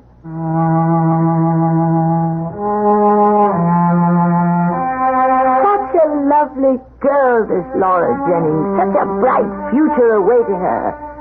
Though every reading was an effort in the extreme, penetrating the veil is never an easy task.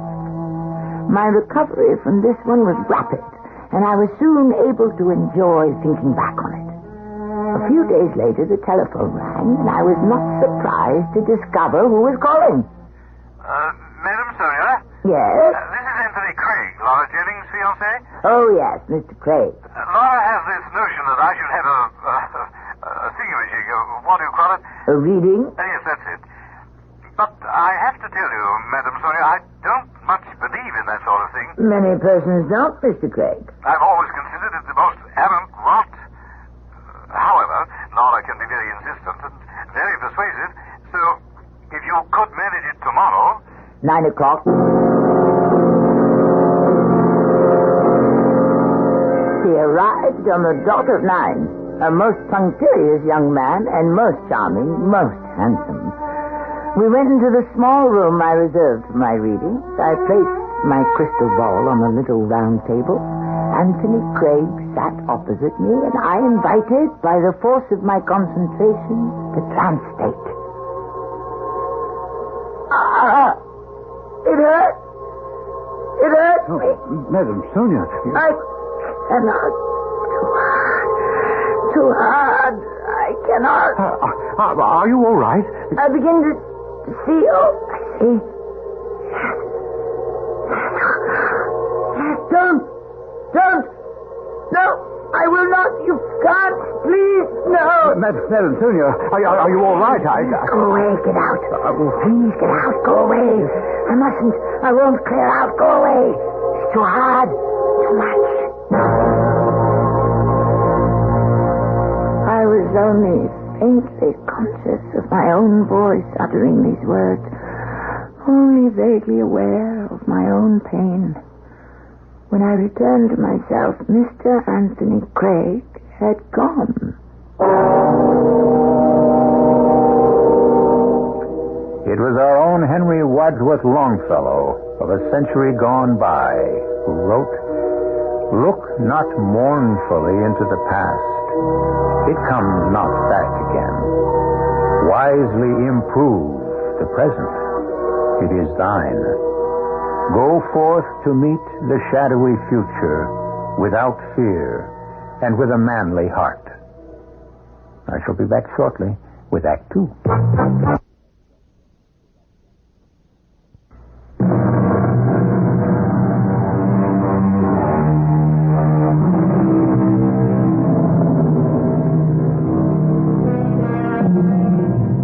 As our first act ended, Madame Sonia, Clairvoyant, had peered into her crystal ball to ascertain what the young Englishman Anthony Craig might expect from the future.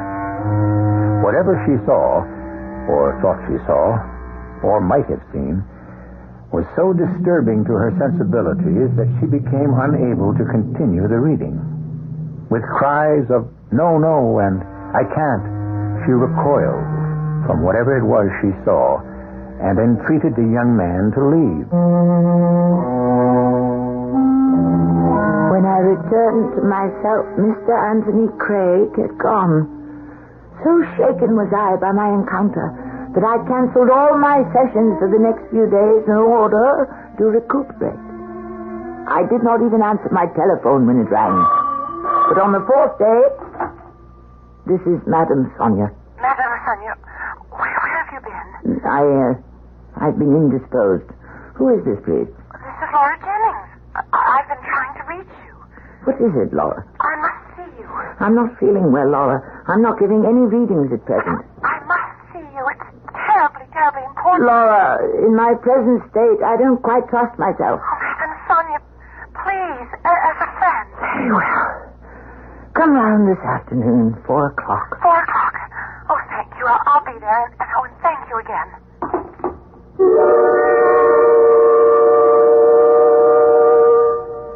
It's awfully selfish of me to force myself on you this way, but something's happened. Come into the parlor and sit down. You said that you haven't been well. You haven't been giving any readings. That is true. I didn't really come for a reading. I came for advice. Oh, I'm not in the profession of giving advice.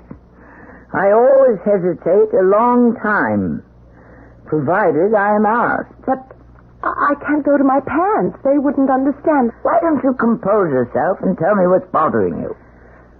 Well, you know I told you we're staying with the Craigs at their house on Lowndes Square. So you said. It's very near Green Park, and every morning I've been taking their dog for a run. I like the idea of doing them small favors like that. They've been so kind to me. You are about to become their daughter-in-law. Well, yes.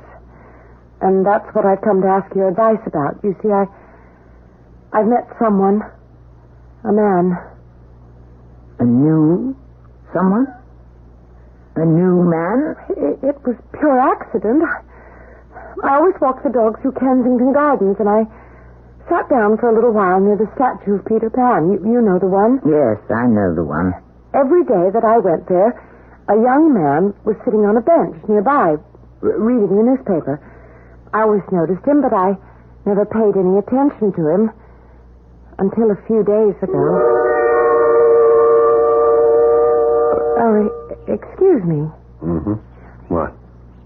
You're an American, aren't you? How'd you guess? You're reading an American newspaper. Oh, well, aren't you clever? Not very, no. You're an American, too. Oh, you're not so clever.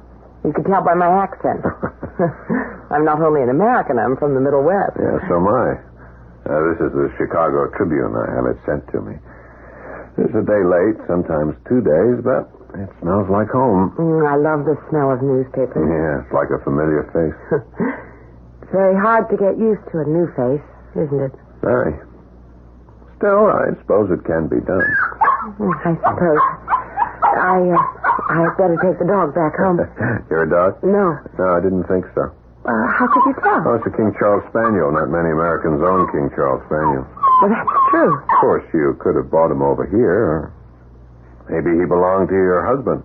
I don't have a husband. You don't? Oh, but I'm going to have one. Any day now. Oh, you mean that? Look, I really have to take the dog on home. Will I see you tomorrow? Probably. Maybe. I don't know. I really have no idea. I didn't plan to go back, Madame Sonia. But no matter where I walked in Green Park, I always found myself sooner or later in Kensington Gardens near the statue of Peter Pan. Every day you get here later and later. I do? Why? Well, I don't know. Oh, yes, you do. You're trying not to come here. Aren't you? Well, aren't you? Tell the truth. Aren't you? Yes. Why? I don't know. Oh, you do know, but you don't want to say it. You love me. No. You love me and I love you. That's the truth. It can't be. It is. I won't believe it. You have to believe the truth. That's the whole point of being the truth. Once you see it, you have to believe it. I can't. You think you can't because it would mess up all your plans to marry, what's his name, this Englishman. Anthony. Yeah. Now, you don't actually have to marry him, do you? Everybody expects me to. Everybody expects you to. Now, is that a reason? Does everybody expect you to marry Anthony when you're in love with John? Is that your name, John? Mm-hmm. Mine's Laura. Okay. Laura, now that we've introduced ourselves, when are we going to get married?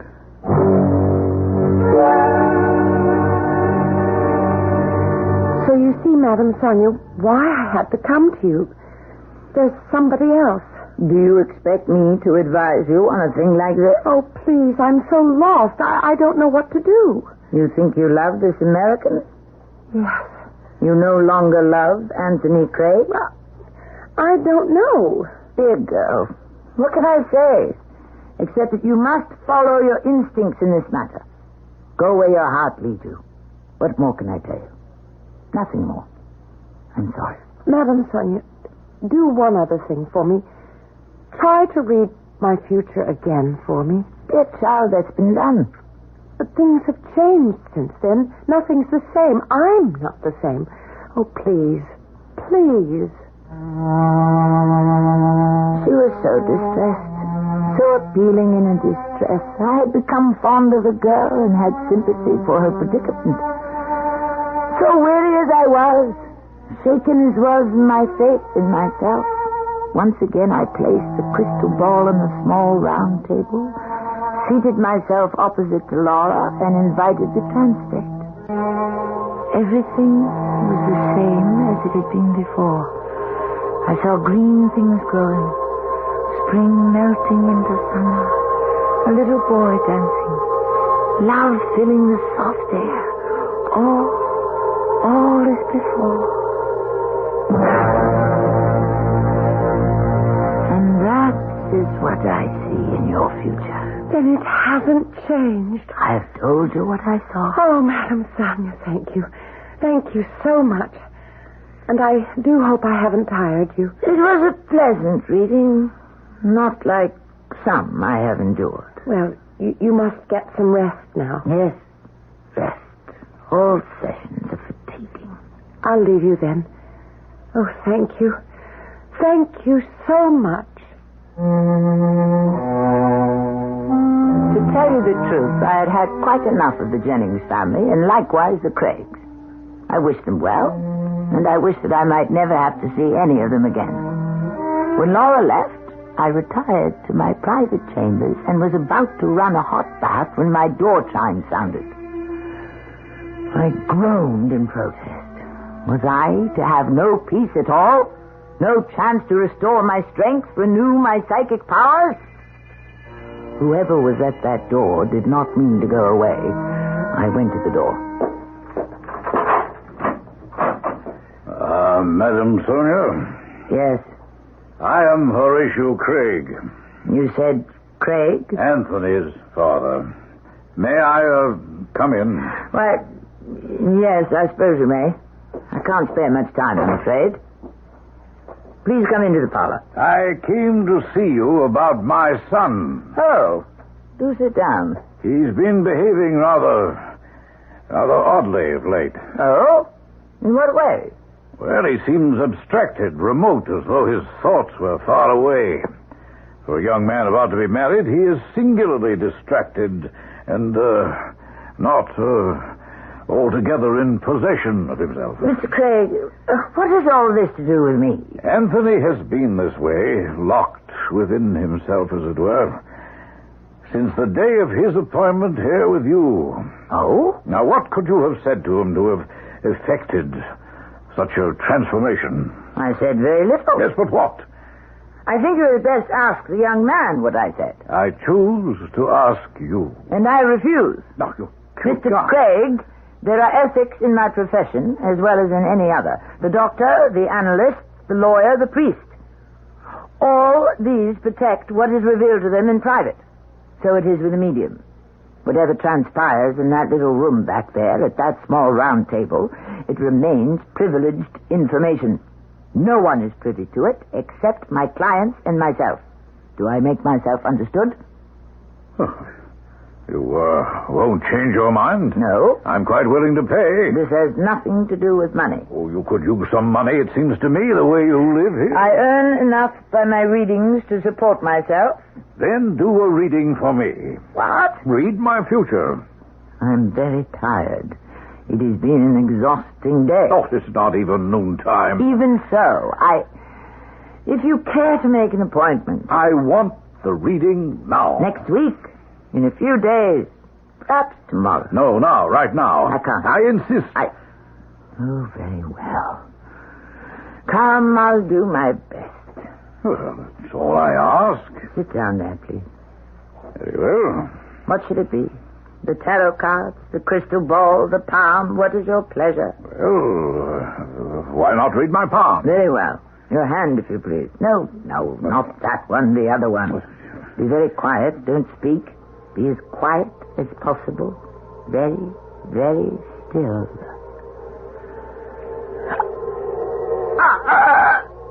No, I cannot look. I will not look. Torture. It is torture. It's not right, not fair. No one can ask me. No one can make me. Madam Sonia. Pain. The awful pain. The unbearable pain. I'm lost. I am falling and I shall be lost. I am falling from off the earth and there is no one to save me. Plastic clogs my throat. Darkness puts out my eyes. Oh, pain and more pain and the horror and the awfulness.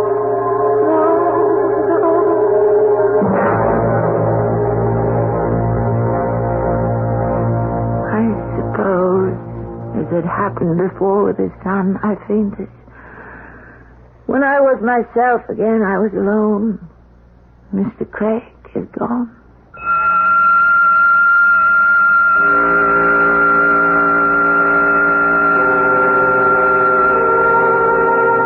What horrors lie ahead for us? We do not know. We do not wish to know. We would rather stumble along blindly than know we are heading for disaster. And yet, what joys are ahead? What happiness? Do we wish to know? Perhaps it is just as well that we do not know, that we wait, silent and patient, for whatever the future brings. I shall be back shortly with Act 3.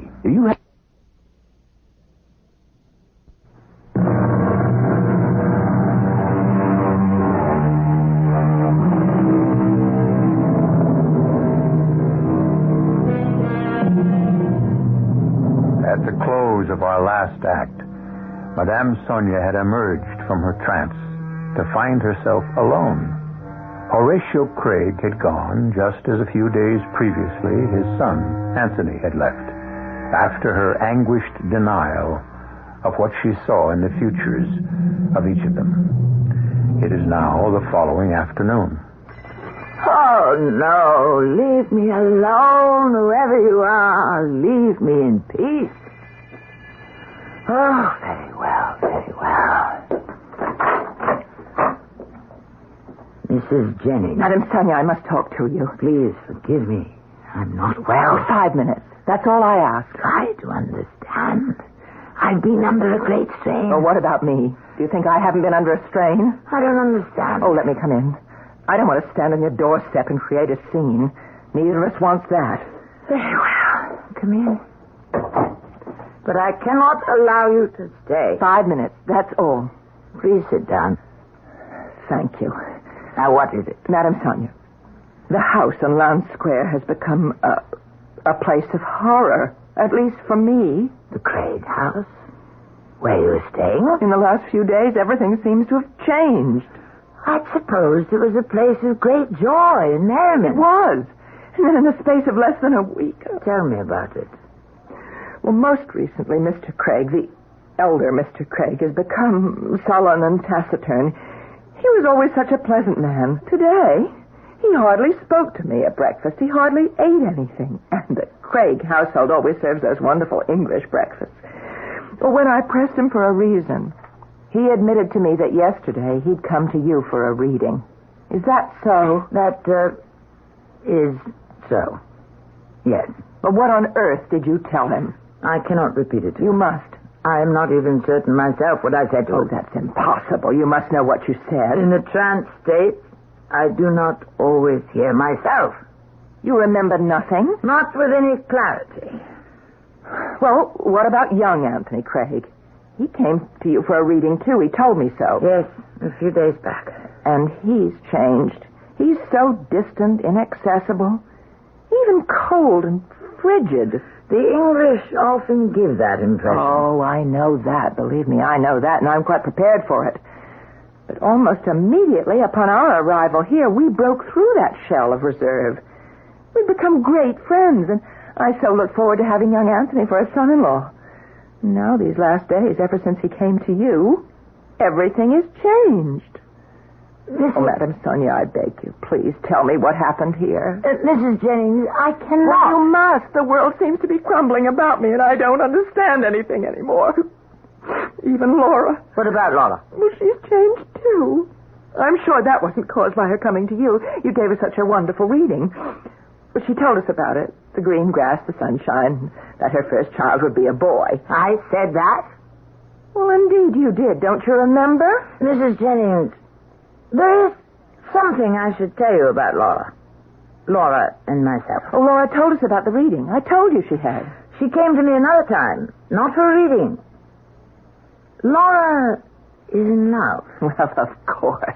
We all know that. And Anthony... It is not Anthony she's in love with. Not Anthony. Whatever you're talking about, what other man could she be in love with? A man named John. Laura doesn't know anyone named John. He's an American. Oh, where did she meet him? In Green Park, Kensington Gardens, near the Peter Pan statue. Well, how? While walking the dog.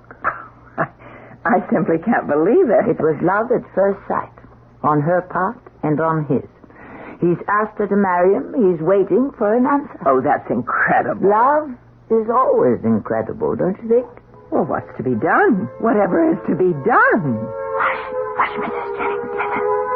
Air raid. Oh, it's a warning. Well, I must go. No, stay here. We'll go down in the cellar. Oh, I can't stay here. I must go home. My daughter and my husband will be expecting me. Mrs. Jennings, don't go. Stay here. I can't. Please, I beg you. Best get back into the house, Mum. That woman, she lives in Mayfair, Lowndes Square. Yeah, I'll have to ask you to go inside, Mum. Will she get home? Oh, it's possible, Mum. Now, will you kindly go back into the house? They bombed us for an hour. It was the first London bombing of the war. I crouched in my cellar while death and destruction showered down. In the dark, in the damp, I listened to the discordant music of man's hatred of man.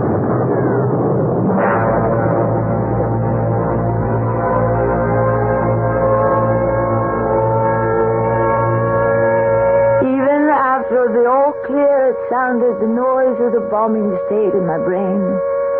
There was something familiar about it. Yet I had never heard a bomb drop before. Or had I? I threw on a coat and went out. Without thinking, I walked. Then I ran in the direction of Lowndes Square. When I reached it, I could hardly believe what I saw. Half a dozen houses had been completely demolished. Only the shells of chimneys still stood. Had one of these houses belonged to the Craigs?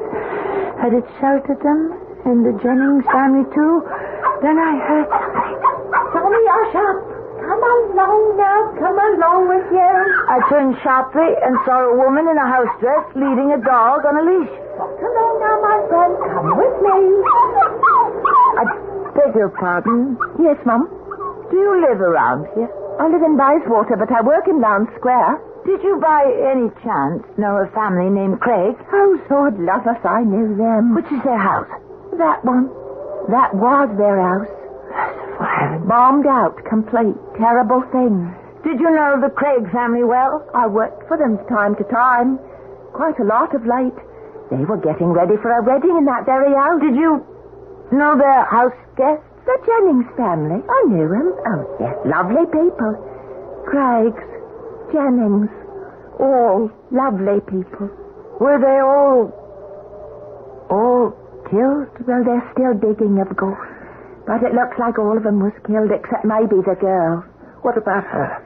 Well, she used to walk the Craig's dog for them, morning and afternoon. This dog, right here. A King Charles Spaniel. She told me. Well, this afternoon, for some reason, she started off with the dog as per usual. And then she saw me out in front of number 17 where I was doing some polishing, and she asked me would I be kind enough to keep the dog for her, as she had an appointment. What sort of appointment, did she say? Well, it wasn't for the wedding. Nothing to do with that, because she said she was going to the park, Green Park. She said generally she took the dog with her, but she said this time it's different, and she'd like to go alone. So I said I'd be happy to keep the dog for her, and she ran off. She never came back for the dog. And whether she went back into the Craig's house or not, I've no notion. Thank you. Thank you so much.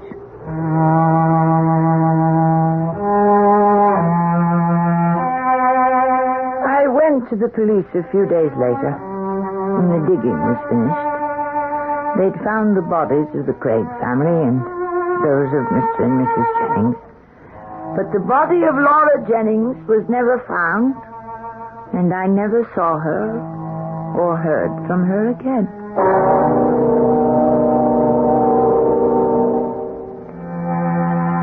I lived through many bombings after that, through the whole siege of London. I came to know in actuality the dust and the dark and the horror, the screams of the injured, the weeping of the bereaved. All these things had come to me in deep trance as I tried to peer into the futures of the two Craig men. All had come true for them, even as I had seen it. As for young Laura, I do not know. One can only pray that she reached Green Park, met her young American friend, and that together they lived through the bombings, or somehow escaped to the States.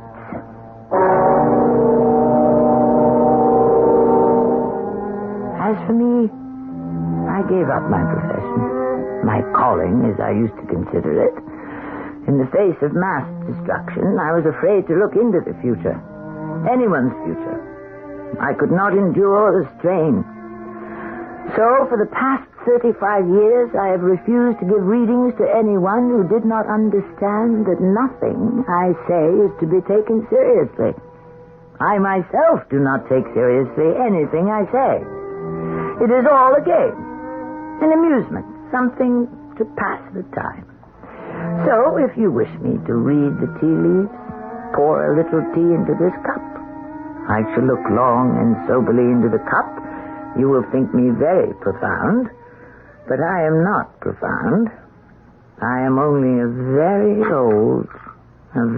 tired old woman who has outlived her usefulness. So, pour. Now we pour out the tea and the leaves remain.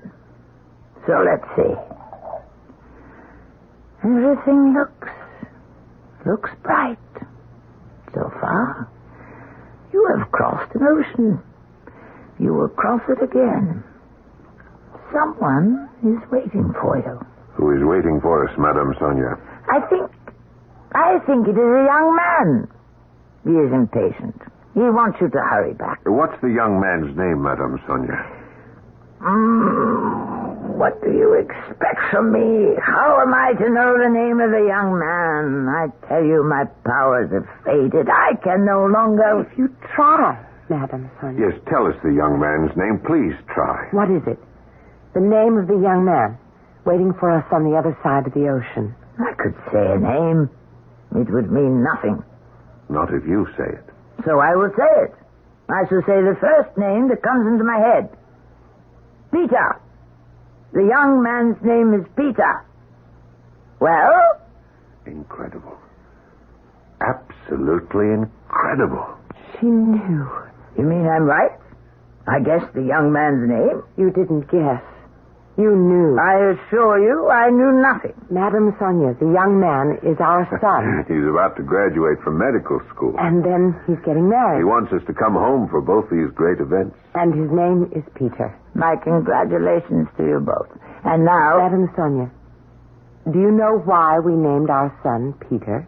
We named him after Peter Pan. The Peter Pan statue in Kensington Gardens? Where we met. And fell in love. Are you telling me that you are Laura? Yes, Madame Sonia. And this is John. You escaped? I never went back to Lowndes Square, Madame Sonia. I went to the park and met John and never went back. We married. We had a son. That dancing boy you told me about when you read my future. To be so right. I can't believe it. It is your gift, Madame Sonia. Your gift from God. Perhaps. Let's take another look at these tea leaves, shall we? Shall we?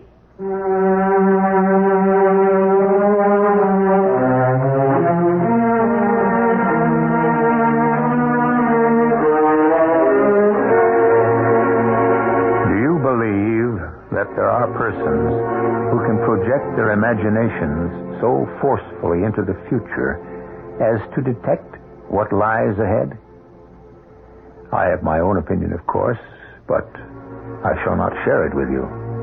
You are absolutely free to believe or to disbelieve. That, after all, is what the occult is all about. I shall be back shortly.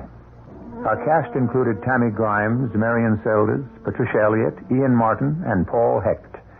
The entire production was under the direction of Himan Brown.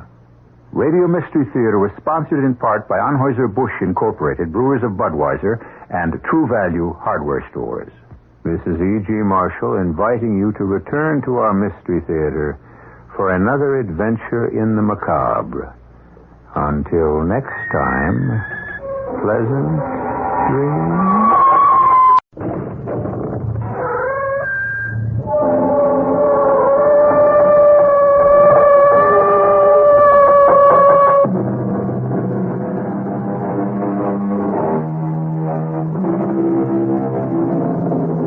Come in. Welcome. I'm E.G. Marshall. You know what they say, the hand is quicker than the eye. The brain is faster than the mind. They say you can't cheat an honest man. They say there's a pot of gold at the end of the rainbow. Yes, that's what they say. And you listen to all these people, and it seems that everyone's trying to sell you something. Can it be that the entire world is just one big confidence game? They say there's a sucker born every minute. Who was born during your minute? Look, you're wasting your time, Mr. Pangborn. Am I, Mr. Troutwine? Whatever it is you're selling, I'm not buying. Are you sure? And so I bid you good day. I'm here to offer you the Midas Touch. The Midas Touch? The ability to turn whatever you touch into gold. Prove it. This desk of mine, touch it. Is that all you want? Touch it, turn it to gold. All right, stand by, Mr. Troutwine. I'll do better than that.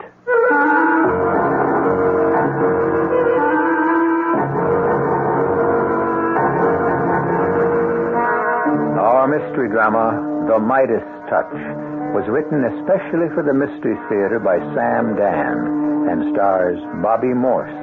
It is sponsored in part by Anheuser-Busch Incorporated, Brewers of Budweiser, and Contact, the 12-hour cold capsule. I'll be back shortly with Act One.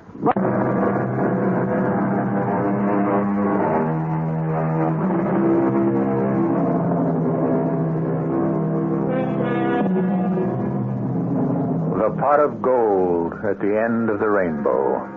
The money tree, where the lovely green blossoms are crisp bills. Ah, yes. Dreams, beautiful dreams. And where there are dreams, you will also find those who will help you make them come true. For a fee, of course. And some of these good folk can be found in sumptuous offices. Their time is spent in muttering mysterious incantations to some evanescent deity called the stock market. Others, however, must make a fast buck as best they can. The time is October 1929. Come in, Mr. Pangborn, sir.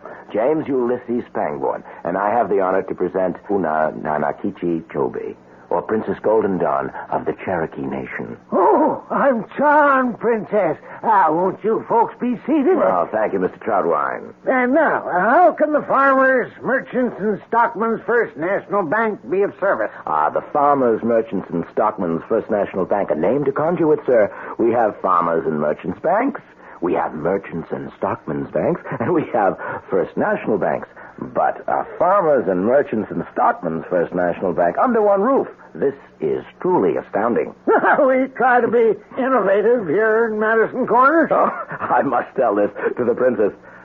Anama heyo, anama o yo yo yo. Hey, yo. She says, unbelievable. Well, sir, now what can I do for you good people? It's remarkable. What is? Your instant, unthinking, automatic response to the situation, Mr. Troutwine. Folks walk into your office and immediately your generosity asserts itself. You seek to give, never to take. I must tell this to the princess. Noyo oma na ko. Hey, yo. She says, a saint, truly a saint. Now, sir, why are we in your office at this point in history? To make a loan. That's the banker. The banker speaking. Sir, the princess and I, we have not come seeking the banker. Perish the thought. We have come here to speak with Julius J. Troutwine, the man, the human being. In what connection, may I ask? A most happy connection, may I answer. We were driving past your bank, a most imposing edifice, I may add. We saw in the window a most imposing gentleman, yourself. And what was it that attracted our attention? Please ask. What? Your head. Your magnificent head. Now, sir, what your shining, bald dome. Your completely naked pate. What is the meaning of this? And the princess looked into your eyes, and immediately, because she is a priestess, as well as a princess, she said to me, what did you say to me, princess? Hey, yo. Which means, how sad and how tragic is the look on that man's face. Sir, I must ask you and the lady to leave this office. And the princess said to me, we must help this man. I shall call the guard and have you removed. Yes, do that. And what shall you prove? That once again, ignorance has prevailed. Fear has been victorious. And Colonel Daggerblade will still have you on the hip. What do you know about Colonel Daggerblade? A fair question. Sir, I am a stranger in your gem of a town, but I see that there are two banks. Yours, the Farmers, Merchants, and Stockmen's First National, and the City, County, and State Federal. Colonel Menelaus Daggerblade, president. Am I correct? What are you driving at? Yes. Colonel Daggerblade has a head of long, luxurious white hair, sweeping back from the widow's peak and cascading, if I may use that term, almost to his shoulders. Now, do I describe the man? I don't see what this is all about. Well, why do you lie to yourself? Colonel Daggerblade is the pebble in your shoe, the bone in your throat. I'll have you know the Colonel is my friend. And Cain was Abel's brother. And that white hair will one day close your bank and drive you out of business. That's a lie. That white hair gives him the look of everyone's kindly old grandfather, or what everyone wanted his kindly old grandfather to look like. Is that not true, Princess? Hey, yo. Yes. You see, your shiny, bald, and gleaming skull... Enough. A bald, fat man does not inspire confidence. Daggerblade weighs 20 pounds more than I do. Yes, but he has long, luxurious white hair, the hair of a prophet out of the Old Testament. And I'm bald. I've been bald half my life. Did you ever hear of a bald-headed Indian? What would I know about Indians? You ever seen a picture of a bald-headed Indian? I mean, you take Sitting Bull and Geronimo and all that crowd, well? Well, I can't say that I have. Well, now we're getting someplace. Where? Well, why? I mean, how do they manage to keep their hair? Why, I don't know. Well, hair's very important to an Indian. That's why they would scalp their enemies. Do you understand? No. It's a fact that whatever you got in quantity automatically gets to multiply itself. I mean, that's the law of mathematics. It's known as the self-perpetuation of the quantitative quantum theory. Now, look how it works in your bank. On the window, it says you pay 2% interest, doesn't it? Yeah, and there isn't a bank in the county that pays more. Therefore, if I was to leave $100 in your bank at the end of the year, I'd have $102, wouldn't I? Correct. Now, what happened? Money went to money. That's all, and hair goes to hair. And it's this truth that has been captured by the Princess Golden Dawn here, who's also the High Priestess. Yes, sir, it is captured and liquefied and placed into this bottle. Show him the bottle, Princess. Aja Matona. Hey, yo. And for $50, it is yours. One morning, Julius Troutwine, one glorious, triumphant morning, you shall have a shock of glorious golden hair. Would you rather have raven black or flaming red? Now, see here, you... white. Say the charm for white, Princess. Hey, yo. White it shall be. And now, as you please, $50. Now, hold on now. What guarantee? What guarantee? What guarantee? None. I mean, do you hear? None. Princess, pick up the bottle. Nama to Jani. Hey, yo.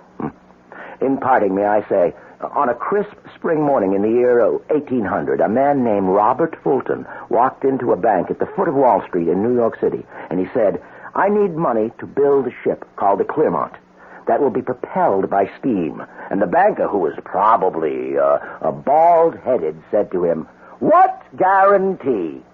Come, Princess. Hey, yo. Say goodbye to this bald-headed man of limited faith and tiny vision. Hey, yo. Yes. Good day to you, sir. Yeah, hold on. Not so fast. If this stuff is as good as you say it is, why don't we get together and put it on the market? Put it on the market? We can make a fortune. Oh, impossible. Why? Well, this is the elixir.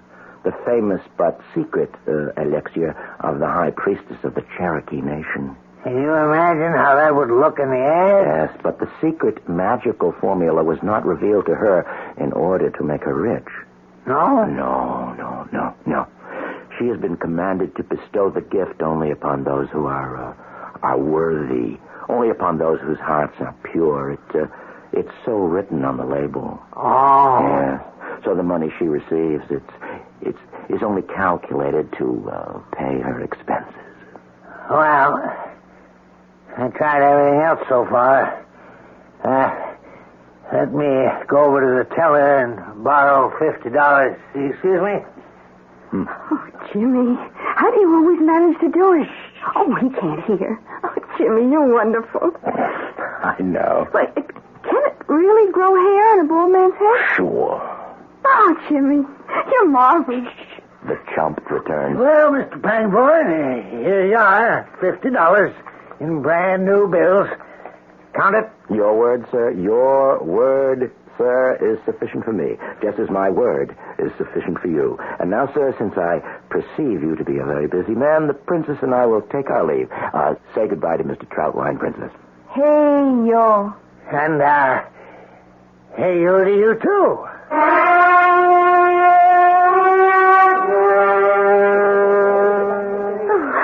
What can we order, Jimmy? The works, Millie, the works. Oh, but this is a very expensive restaurant. I tell you what I'm going to have and see if you're in the mood for the same thing.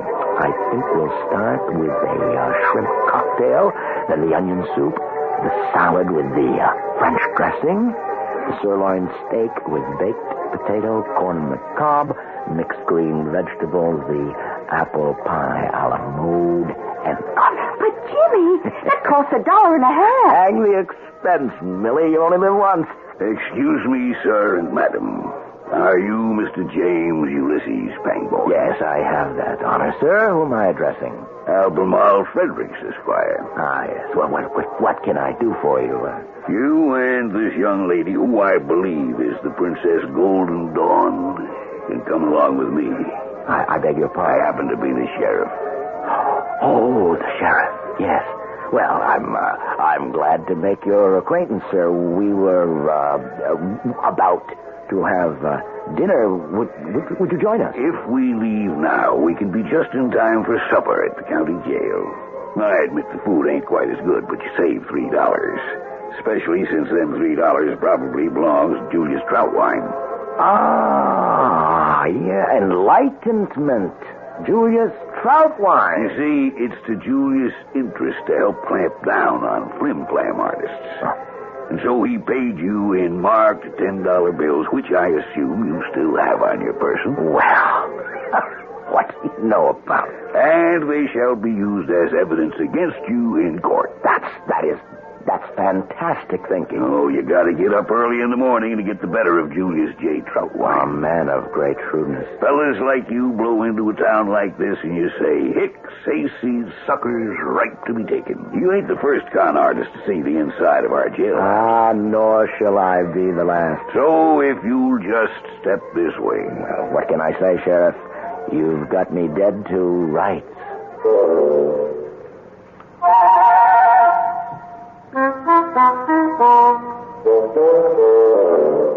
Indeed, what can he say?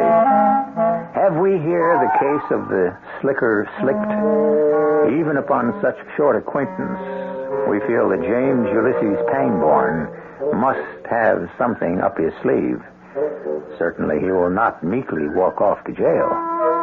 Wasn't there a glint in his eye, a tone in his voice as he spoke to the sheriff? Well, he'd better have something by the time we return for Act 2 in just a few moments.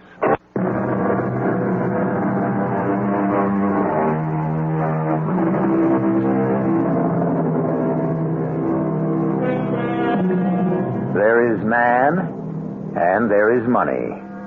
And there are any number of schemes aimed toward separating a man from his money. Some are legal, and some are not. And sometimes the line between legal and illegal is rather wavery and hazy and indistinct, to say the least.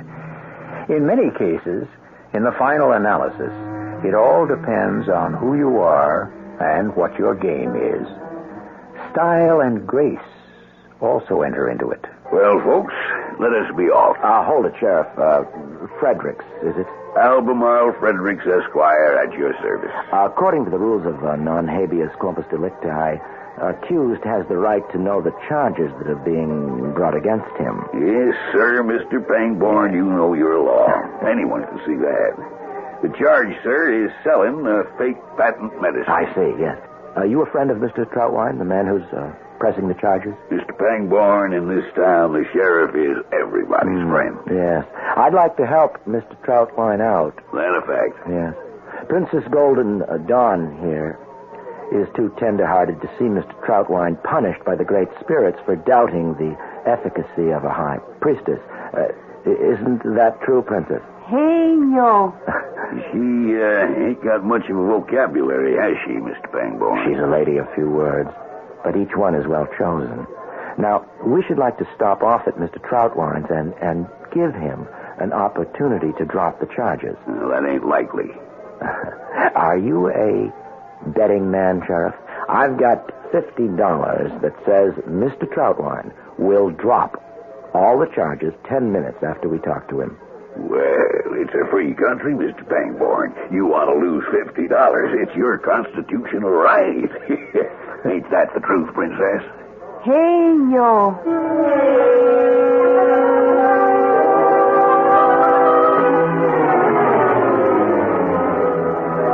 Sorry to disturb you, Julius. I'm sure you're just setting down to supper. Why are you doing it, then? Why aren't these two in jail? Because Mr. Pangborn here seems to believe you'll want to drop the charges. Drop the charges, Sheriff? I fear for that young man's sanity. Surely we shouldn't discuss it on the porch. Won't you invite us in? Now, see here. Thank you for your hospitality. Why, oh, my, what elegant taste. This is obviously the home of a man of great refinement. Now, look here. You won't flim-flam me, you and that phony Indian princess of yours. Oh, my. Do you know what he just said, Princess? Pana Atopa. Hey, yo! Oh, hold the lightning, Princess. The man speaks only out of ignorance. Well, sir, if I were a vindictive individual, I'd let that arrest stand. Would you? Yes, sir. And then I'd see you destroyed in court. Don't you dare to threaten me, you faker. You ain't going to destroy nobody. Of course not. You'll succeed in destroying yourself. Now then, allow me, if you will, to set the scene. Sheriff, do I have to? My dinner's waiting. What's that? Ah, yes, pot roast. Red cabbage. Yes, thank you, Mr. Troutline. We will join you. Oh, no, you won't. I'm particular who I break bread with. So am I, Mr. Troutline. So am I. Oh, Mr. Troutline, let me ask you something. Are you a betting man? Certainly not. I will bet you $100 that before the evening is over, you will invite me and the lovely princess here to join you for supper. Is it a bet? It certainly is. You a witness, Sheriff? He made the bet. I'm a witness. All right, then. Pay me. You lose. I have no intention of inviting you to supper. Oh, but the evening isn't over yet. Oh, yes, it is. Sheriff, march these people out of here this minute and lodge them in the jail. And those are my last words on the subject. Colonel Daggerblade, of the long flowing white locks. He will try not to laugh the loudest. What are you trying to say? Oh, I'm sorry. I was just setting the scene. The courtroom will be crowded, and the judge will ask, with what is the defendant charged? And the answer will be, selling a phony patent medicine. And the judge will ask, may the court examine the evidence? And he will read the label, which reads, the ancient magical Indian essence of hair. Yeah, and I'll say it was represented as a remedy to grow hair. True. True. And what is your complaint? Well, it's an obvious fake. Why? Because it hasn't grown any hair. It can't grow hair. There's no such thing as a hair grower. Then why did you buy it? To send a confidence man to jail. How do we know you didn't buy it? Because you really did believe it would grow hair. I can prove I bought it so I could send one of your ilk to jail. How? Those $5 $10 bills I gave you. Sheriff, make him produce those bills. You got those bills, Mr. Pangborn? These bills, Sheriff? Those are the bills. Those crisp and brand new $10 bills. I marked each and every one of them with the letter J. I'm afraid there must be some mistake, Sheriff. Do you notice any markings on these bills? Yeah? I wrote the letter J right after the serial number here. Well, I'm afraid there ain't nothing written on here, Julius. Arrest him. Arrest him for destroying evidence. What evidence, Mr. Troutline? Well, he done something to him. He must have done something. Well, now that we have set the scene, we shall carry it to its climax. Do you follow this, Princess? I'm talking about Lona to Peyota. Hey, yo. Yes. Everyone in that courtroom can hardly keep from bursting out laughing. I mean, they look at that gleaming bald skull, and they'll remember how you'll do anything to grow hair. And they'll be reminded of it constantly by the presence in the court of your dear companion and friendly competitor, Colonel Daggerblade. Sheriff, upon second consideration... With his long, luxuriant white locks, which he shall keep brushing out of his eyes from time to time. I'll drop the charges. You can't drop those charges. I got a $50 bass. Well, I brought him up. I got a right to drop him. You can't drop the charges. I've been arrested. I've got a right to a trial. You can't make me prosecute if I don't want to. But I have been damaged. Sir, I was sitting in the finest restaurant in town with this lovely young lady, the Princess Golden Dawn. The sheriff comes marching in and escorts us out in front of 50 witnesses. I mean, how does that look? I mean, what does that do to our reputations? Oh, well, I can sue you for damages. And this entire matter will now have to be opened up and dragged through the courts. I admit I made a mistake. He's got you over a barrel, Julius. But to show you I'm not a vindictive man, I'm willing to forget the whole thing. Oh, that's very generous of you, Mr. Pangborn. The princess and I did miss our supper, though. That pot roast. Oh, smells mighty good. Why don't you and the princess have supper here with me? Pay me my $100. You just lost a bet. Why, you... Say thank you to the gentleman, Princess. Hey, yo. Yeah.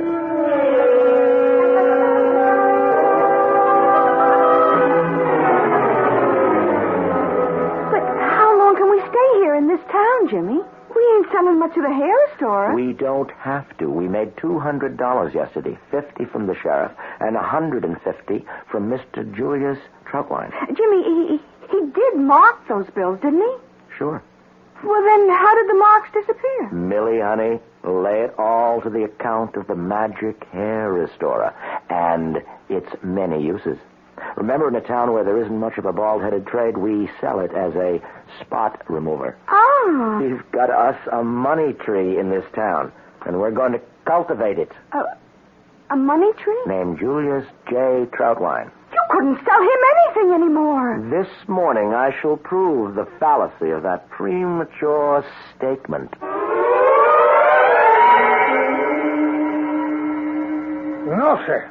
If you do not leave the premises at once... No, Mr. Troutwine. No? We're not wanted, Princess. Say goodbye to Mr. Troutwine. Hey, yo. Yes. Good day, sir.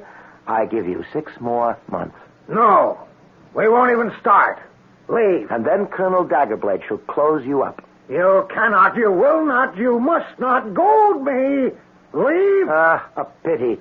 And I've just found a way to checkmate Colonel Daggerblade. I'm not listening, do you understand? I'm not listening. Yes, finally. The foolproof method. Leave. Yes, let Daggerblade glory in his flowing white locks. You may have a bare head, but you will have, the Midas Touch. Leave. Very well. Since you refuse the Midas Touch, I know I can sell it to Colonel Daggerblade. Then, of course, he shall be invincible. Come, Princess. Good day to you, sir. Good day and good riddance. You shall never see 1 more cent of my money. Good day. Good day again. Princess? Wait. What is the Midas Touch? The Midas Touch. Obviously a shady scheme to cheat you out of your hard-earned money. Yeah, I know that. But what is it? You are aware of this ancient king, Midas? Everything he touched turned to gold. Seems to me I did read about him. Yes, the touch. The Midas Touch. It can be achieved. Are you standing there and saying that you can sell a man the power to touch something and it'll turn to gold? In a word, yes. Well, if that don't beat all. All right, go ahead. Demonstrate. Touch this desk. And if it turns to gold, I'll pay you whatever you ask. I don't have that power. Aha. And then how can you sell it? Do you know what is meant by the Midas Touch? Well, you just said it. You touch a thing, it turns to gold. Now, don't back off. Here is this morning's copy of the Madison Corners Tribune. It is turned to the financial page. Is that true? Well, any fool can see that. On this page, we see the names of stocks. True? What are you driving at? What's the basic trouble with this page? Trouble? Mm-hmm. I don't see any trouble. What trouble are you talking about? This page represents what these stocks closed at yesterday. Does that information do you any good? Sure. It lets me know how the stocks perform. All right, now pay attention, Mr. Troutwine. This paper is dated Tuesday, October 23rd, 1929, is it not? Well, any fool can see that. Yes, but suppose it were dated October 24th. Well, how could it be dated October 24th? Just suppose. That'd be tomorrow. Obviously. And suppose it were there on your desk, But that paper won't come out till tomorrow. I know, of course, listen. But just suppose, you could see the stock market page. But it hasn't even been printed yet. True. Because it hasn't happened yet. Obviously. So how can it be on my desk? If you could see tomorrow's closing prices, today, this morning, and you could buy or sell accordingly. You're crazy. That would be, though, the Midas Touch, wouldn't it? Yes. Yes. Well, it's for sale. The Midas Touch, it's for sale. Would you like to have it?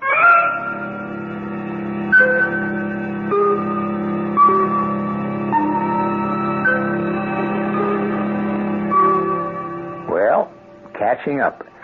The last time Jim Pangborn sold Julius Troutwine a commodity, it was a remedy designed to grow hair on a bald head. Jim operates on the theory that if you can sell them once, you can sell them twice. But the Midas Touch, doesn't that call for some tangible proof? Certainly, and we are now headed for the place where the acid test is always applied.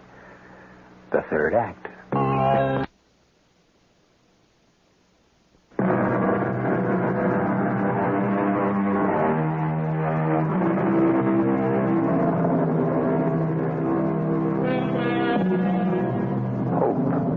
How it springs eternal in the human breast.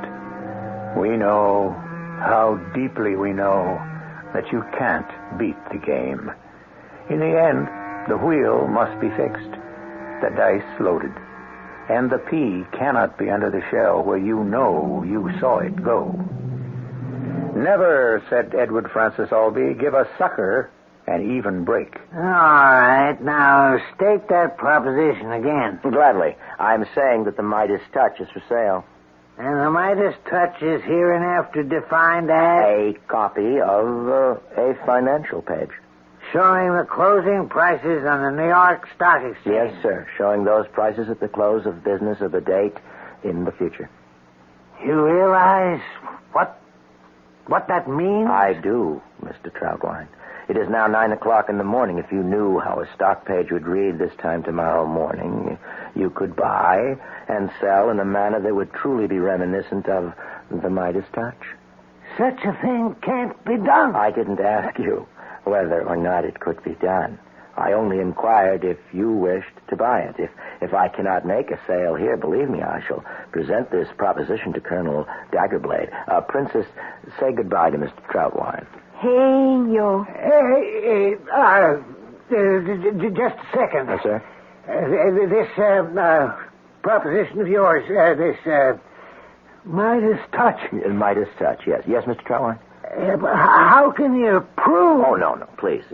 You are too, shall we say, nervous to become our client. Princess, we have knocked upon the wrong door. We had expected a knight errant. We have encountered a clerk. Good day, sir. Well, I'm just asking. I have a legitimate right to ask. You have no legitimate rights. Yours is but to give. Are you asking me to accept this all on faith? We are in danger, Princess. Well, I just want to know how it's going to work. I know where there is a printing press. A press that the princess has blessed. $1,000 is all it costs, and you acquire the Midas Touch. 1,000? Yes, and you know something? You can make millions. Hold the phone. Yes, indeed. I have a question that cuts right into the very heart of this entire enterprise. And that question is, if I'm telling the truth, why do not I use the Midas Touch and become rich as Croesus myself? Yes, indeed. The answer is I can't do it. Why not? You shall hear this answer from the lips of the princess herself. Princess, ta ma de yo homa. Hey, yo. What'd she say? She says that she is but the instrument of the gods, the spirits, the tutelary deities, as it were. So? She has taken the vow of poverty. Her knowledge and her powers, they must never be used to enrich herself or those who assist her. Well, then, why do you charge me $1,000? Expenses, sir. $1,000 seems pretty high to me. Have you priced blue rabbits lately? What has... The gods require gifts, and they insist on, well, as I was saying only last week, one of the gods wanted a blue rabbit. There ain't no such animal. You try telling that to one of the gods. The answer was seek and find. We finally did locate one. Fellow over in Madras, India, just happened to have a Blue Rabbit. What with telephone calls, shipping charges, and whatnot, the final cost came to $875.48. For a Blue Rabbit? The rabbit himself cost only 19 cents. $1,000? Payable in advance. In advance? Those, Mr. Troutwine, are the usual terms. In advance? The Midas Touch. Yeah. All right. Now when... How? The princess and I must repair to the magical printing press, and then the princess shall speak to the gods, and they shall, in their inscrutable way, see that this page, rolls off the press. Today's the 23rd. Yes, do you wish to have tomorrow's page? Mike, it's been acting a little strange. Now, tell you what I want. Why don't you let me see the financial page for October 30th? October 30th. That'll let me know how she closed on the 29th. You consider it done. Be back here with your information tomorrow, and now I believe you owe the princess $1,000. Does that cover our sacred requirements, princess? Hey, yo.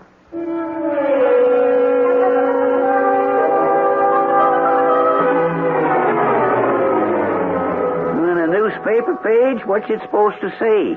I'll leave that to you, Inkwell. It's the financial page, the stock market closing prices. What for? Well, you see, Inkwell, I came here because you have a magic press. That's true, isn't it? Put it down as gospel. Well, your magic press can foresee and therefore print the prices for the 29th day of October in this year of 1929. Isn't that true? True, as we're all standing here. Now, what do you want the page to say? What kind of figures? It doesn't matter. I'll just turn it loose then. Have fun. Excuse me, folks. I gotta sit tight. Is the press really going to forecast? Millie, you stay here. I'll take the page back to Mr. Troutwine. Oh, do you have to? I'm not a crook. I'm going to leave the money with you. No sense having it on me and tempting fate. You just hold on to it. Yes, Jimmy. Well, what do you think? Inkwell, it's magnificent. Yeah. I guess it's my masterpiece. Oh, Jimmy, you did it. Look what it says. October 30th, 1929. Yesterday's closing prices. Then the press does exist. The magical press. Oh, Jimmy. You, feeling all right, Millie? You have to excuse her, Inkwell. She's a very impressionable young lady. Oh, there are the prices, black on white. Who'd have believed it could be done? Millie, wait here till I get back. Well, Mr. Troutwine, surprised to see me? No, sir. I knew you'd return. Being a banker teaches a man how to evaluate character. And here's your financial page. And I have kept my part of the bargain. Yes, you have. You really have. What's this? What's that? These prices. The market, according to this, the market has... Well, day after tomorrow, the market will collapse. Is that a fact? Well, here, this stock, down 60 points from today. But it's impossible. This will be the worst panic in the history of the world. Well, maybe... They'll all go broke, Daggerblade especially. Mr. But I'll make a fortune. Mr. Troutwine... Miss Raven, get my broker. He's to go short. Go short on everything. You heard me.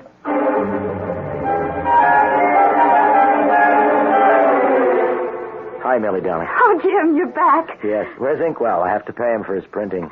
Oh, it's okay. I already done it. Oh, what did you give him? $1,000. What? I bought the printing press. Oh, Jimmy. You bought? Because it's magic. It printed the page. It must be magic. Oh, poor Inkwell. I worked a swindle on him. He didn't know it was a magic press. Millie, no. Did I do something wrong, Jimmy? I thought you'd be proud. There's no such thing as a magic press. There isn't? And the $1,000 you... Oh, never mind. Oh, it was a hustle. Oh, Jimmy, honey. You see, the trouble is, when you start talking to a sucker and you paint that beautiful picture, well, I become a sucker, too. I believe it. Yes, forget it. I believed it.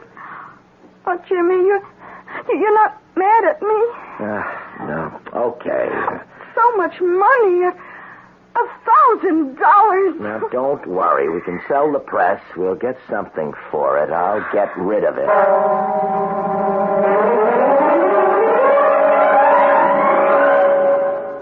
But, Mr. Flint, it's in excellent working order. It's 50 years old. It works by hand. But I'm a chump. You're looking at America's #1 sucker. I got a heart. It's made of mush. Here's $10. $10. You know why? I got a brother-in-law. He's got a metal refinery. I'll drop it off there on my way home, and he can melt it down for scrap. $10. Now, okay. Here's 15. Let's close the deal. Oh,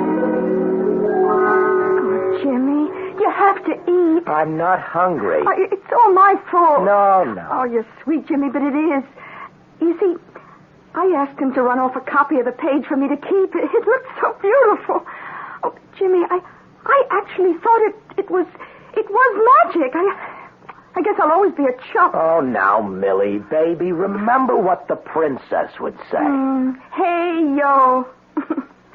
Okay, hon. Let's make things livelier, huh? Turn on the radio. We'll listen to music. How lovely. Let's dance. Ladies and gentlemen, we interrupt our music to bring you a special news advisory. Today, the 29th of October, 1929, was a day of unprecedented disaster in the stock market. Ladies and gentlemen, the bottom has literally fallen out of it. What?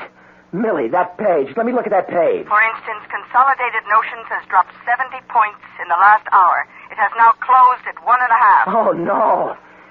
Here, on this page. Look, it Consolidated 1.5. Amalgamated Chemicals down to 3. Amalgamated Chemicals, 3, right. Keystone is now $1 a share. It is. Millie, shut that off.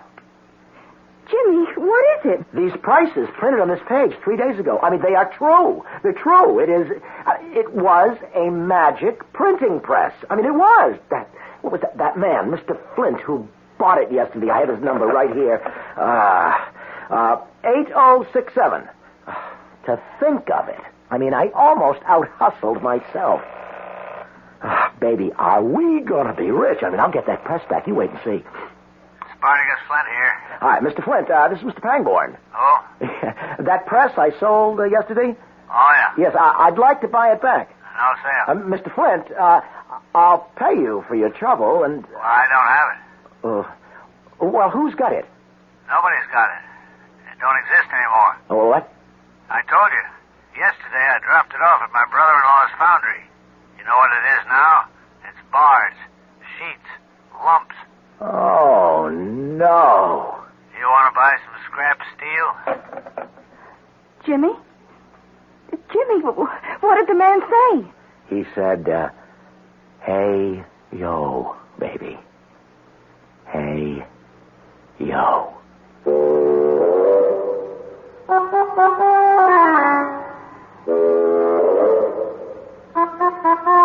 Well, yes. Hey-yo. A word that can mean anything or everything. And what does it all prove? The biggest sucker is usually the smartest operator. Don't the psychiatrists tell us there is a bond between the cheaters and the cheated, and that role reversal often takes place? Well, even if psychiatrists don't tell us that, it certainly sounds reasonable. I'll be back soon with something else just as reasonable.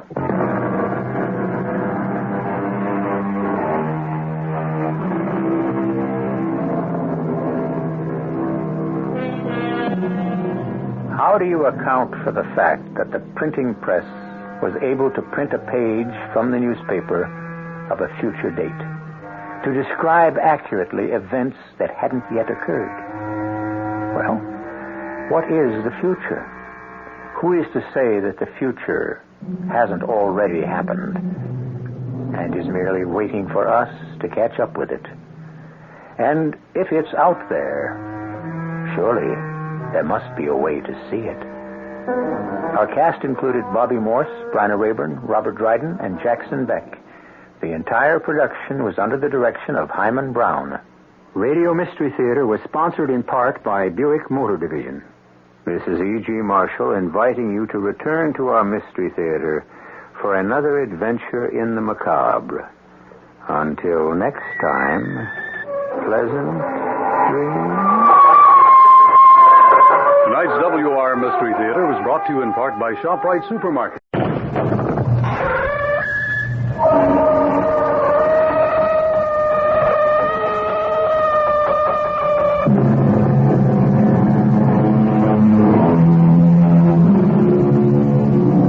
Come in. Welcome. I'm E.G. Marshall. The scientists tell us that to every action, there's an equal and opposite reaction. Or, on a practical basis, each time you take a step forward, there are those who try to push you a step back. Or even, on a more practical note, each time the police come up with a new and better way to catch a thief, the criminals create a new and better way to escape. Are we, as a late and great philosopher once suggested, on a treadmill to oblivion? Our mystery drama, Private Stock, was written especially for the Mystery Theater by Sam Dan and stars Ian Martin. It is sponsored in part by Anheuser-Busch Incorporated, Brewers of Budweiser, and Buick Motor Division. I'll be back shortly with Act One.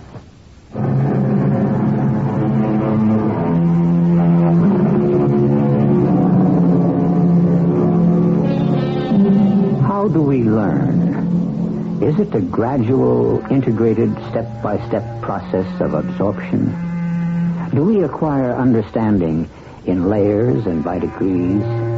Or is it all revealed in one fantastic flash of insight, in a single searing stab of recognition? Well, all this is by the way of laying down the groundwork of our tale. And now that we have that out of the way, how about a little action?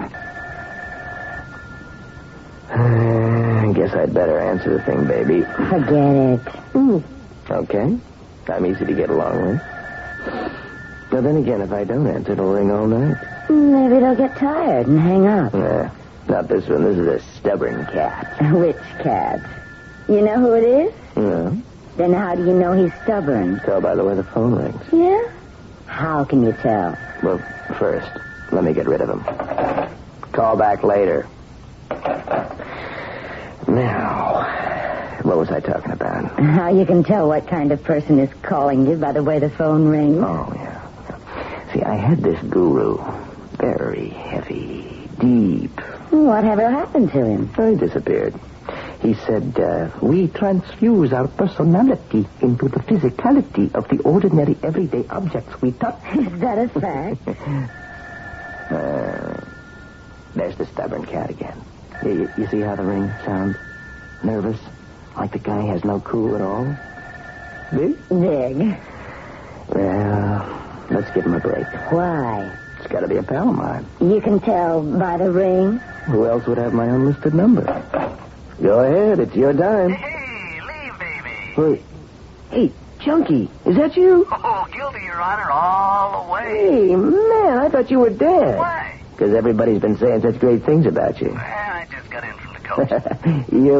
You'll play the date? Hey, you know what I forgot to do? Line up something for tonight. Ooh, old age is creeping up on you, son. Oh, I thought I'd call my buddy here to see if you could find me some action, dig? You dialed the right number. Hey, you think I can get well? I got just the medicine to turn that little trick. Absolutely. Hey, where do I go? Go, man. Service is our middle motto. You stay, we deliver.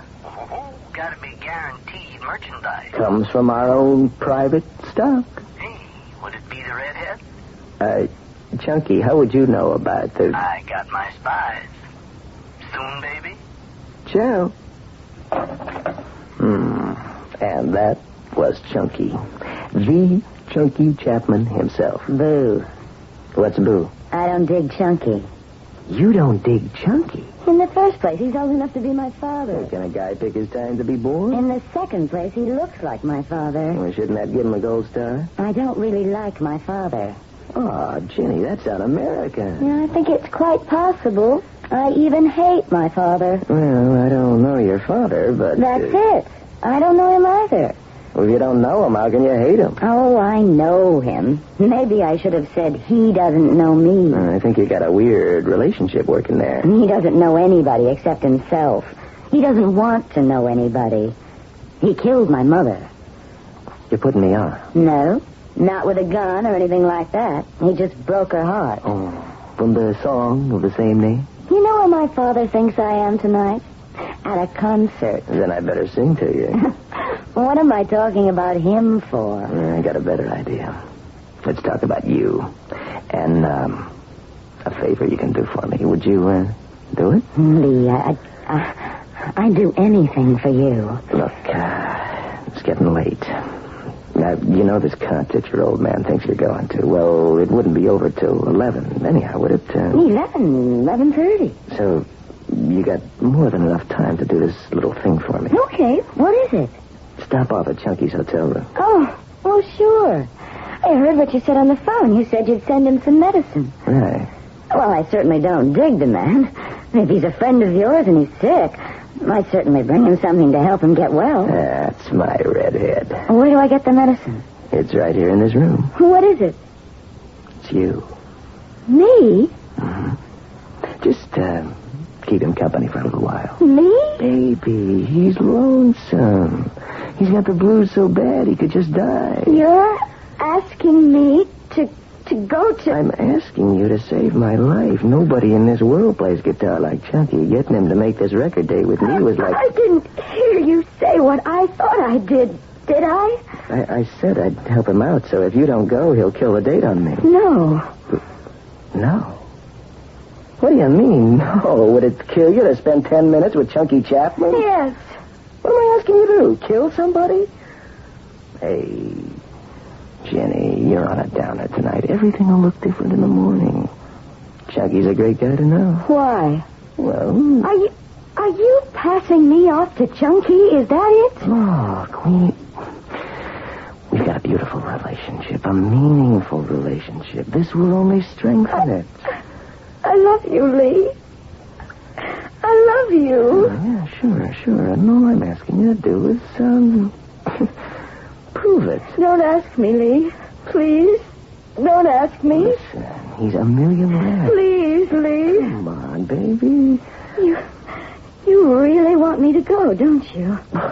I told you, you'll be saving my life. I don't think it's worth saving. Really can't mean anything to you.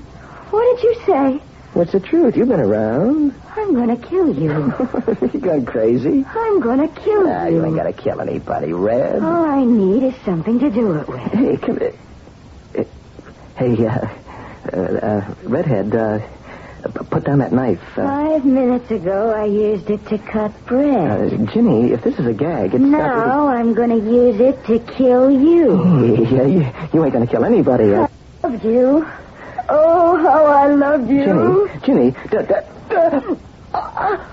I said I was going to kill you. Ginny, look what you did. I'm bleeding. I'm going to kill you. Don't, please don't. I'm going to kill you. Kill you. Somebody help me. What did I do? Redhead, what did I do?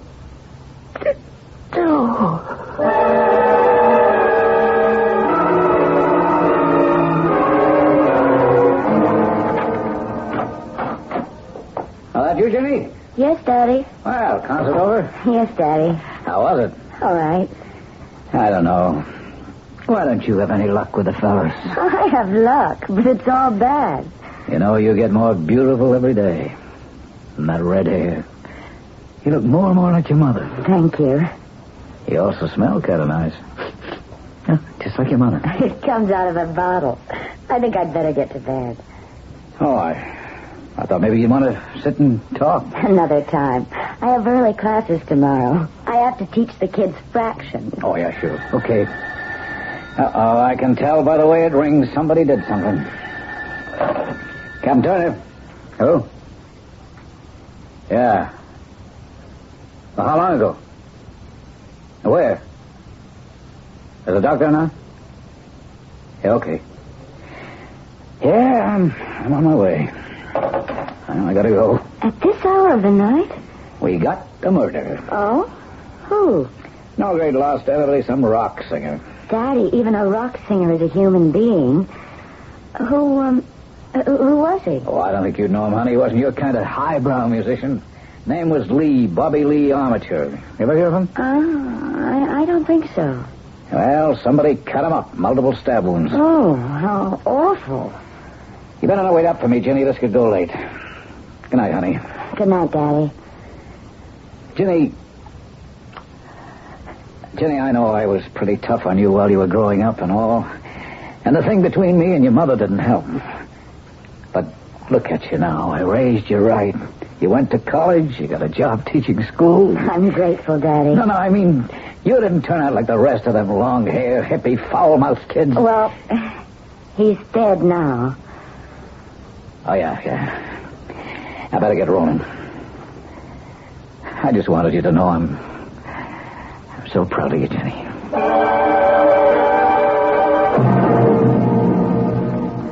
What's your name? Chunky Chapman. What do you do? What do I do? What do you do? I am a captain of homicide detectives, and I understand you're the one who found the body. Is that right? Oh, absolutely. That's your story, so let's not have any lip.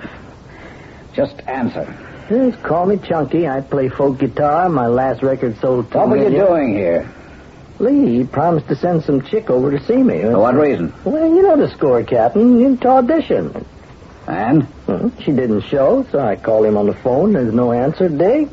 And I figure I'd better make the scene. Look, you look like an American-born boy to me. Would you talk English? Well, I get here and I ring the bell. Nothing. I can't figure it.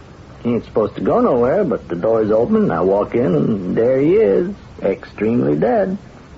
And that's all you know? Yeah. Figure I better buzz the fuzz. That's how the room looked when you walked in? Check. You touched nothing? Hey, man, I took in too many of those detective flicks. You know, you walk in where a cat's just been cooled, and you don't disturb nothing. Yeah. And it was 10:30. Yeah, and I checked the watch, because I knew you'd ask. Okay, you can take off. You mean you don't want nothing else out of me? Just let us know where we can get our hands on you. Hey, that sounds like fun. Millhouse, see this citizen gets a ride home. Good night, Captain. Okay, what happened, Doc? Yes, you can see multiple stab wounds. I'd call it a crime of passion. Crime of passion? You doing my work in addition to your own, Doc? Nothing was touched or taken. Diamond ring was still on his fingers. Money's in his wallet. Tom, what you see here is anger. Anger, at least 10 wounds. Why so many? Somebody must have hated Mr. Bobby Lee Armature. Where's the weapon, the knife? What'd the killer do with it? I guess he took it with him. No, I'd say she took it with her. A woman? Why? Is this one of those famous Tom Turner flashes of insight? There was a woman in this room. How do you know? How do I know? I can smell it. Smell what? The perfume. Perfume? Can't you smell it? It's very faint, but... Well, now that you mention it, maybe I do. I'd never have noticed. It's kind of familiar, too. Familiar? How? I don't know, Doc, but... I just have the feeling I ought to recognize it. Tom, hey, what are you staring at? Tom, are you okay?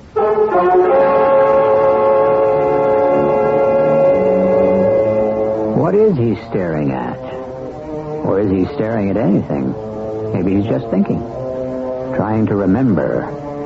Remember where he has encountered a certain perfume before. Well, if you've been paying attention, you can probably guess. And comes Act 2, you'll check your answer.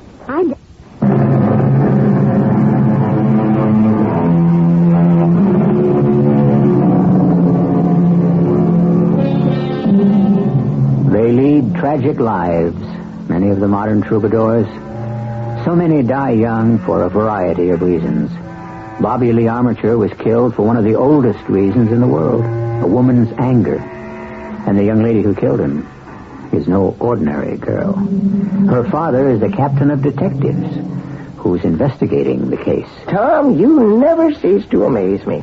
Hard-boiled, two-fisted Tom Turner, who always gets his man, is now a connoisseur of perfume, of all things. There was a woman in this room with him. A woman who wears this kind of perfume. Well, it's a clue. And I should recognize that perfume. I should. Why? I can't tell you, but... Doc, I'll bet my life on it. I know that perfume.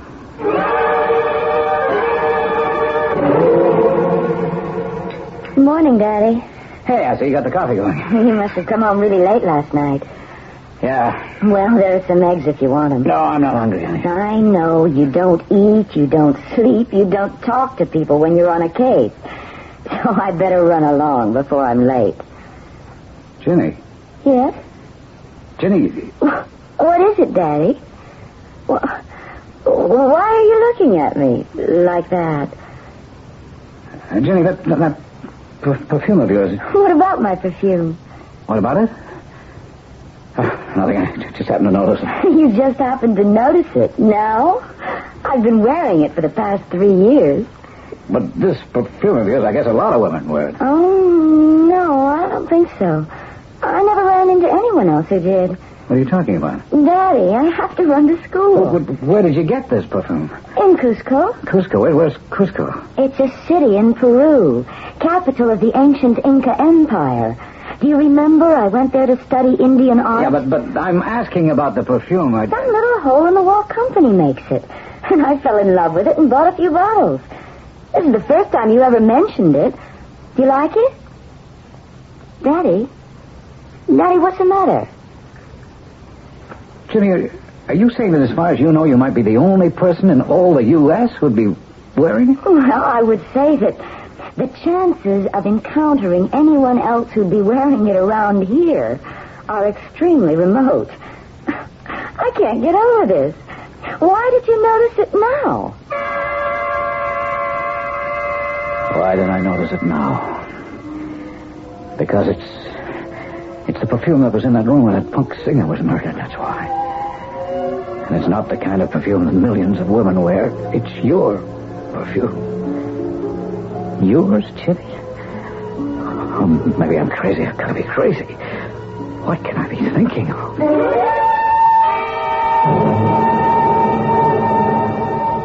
Sorry to bust in on you this late, Doc. Yeah, sit down, Tom. Have a drink? No, I better not. Look, Doc, I got to talk to someone. Talk away. We've known each other how long? 30 years, huh? I have to ask you a very personal question. Doc, I don't know what to do. About what?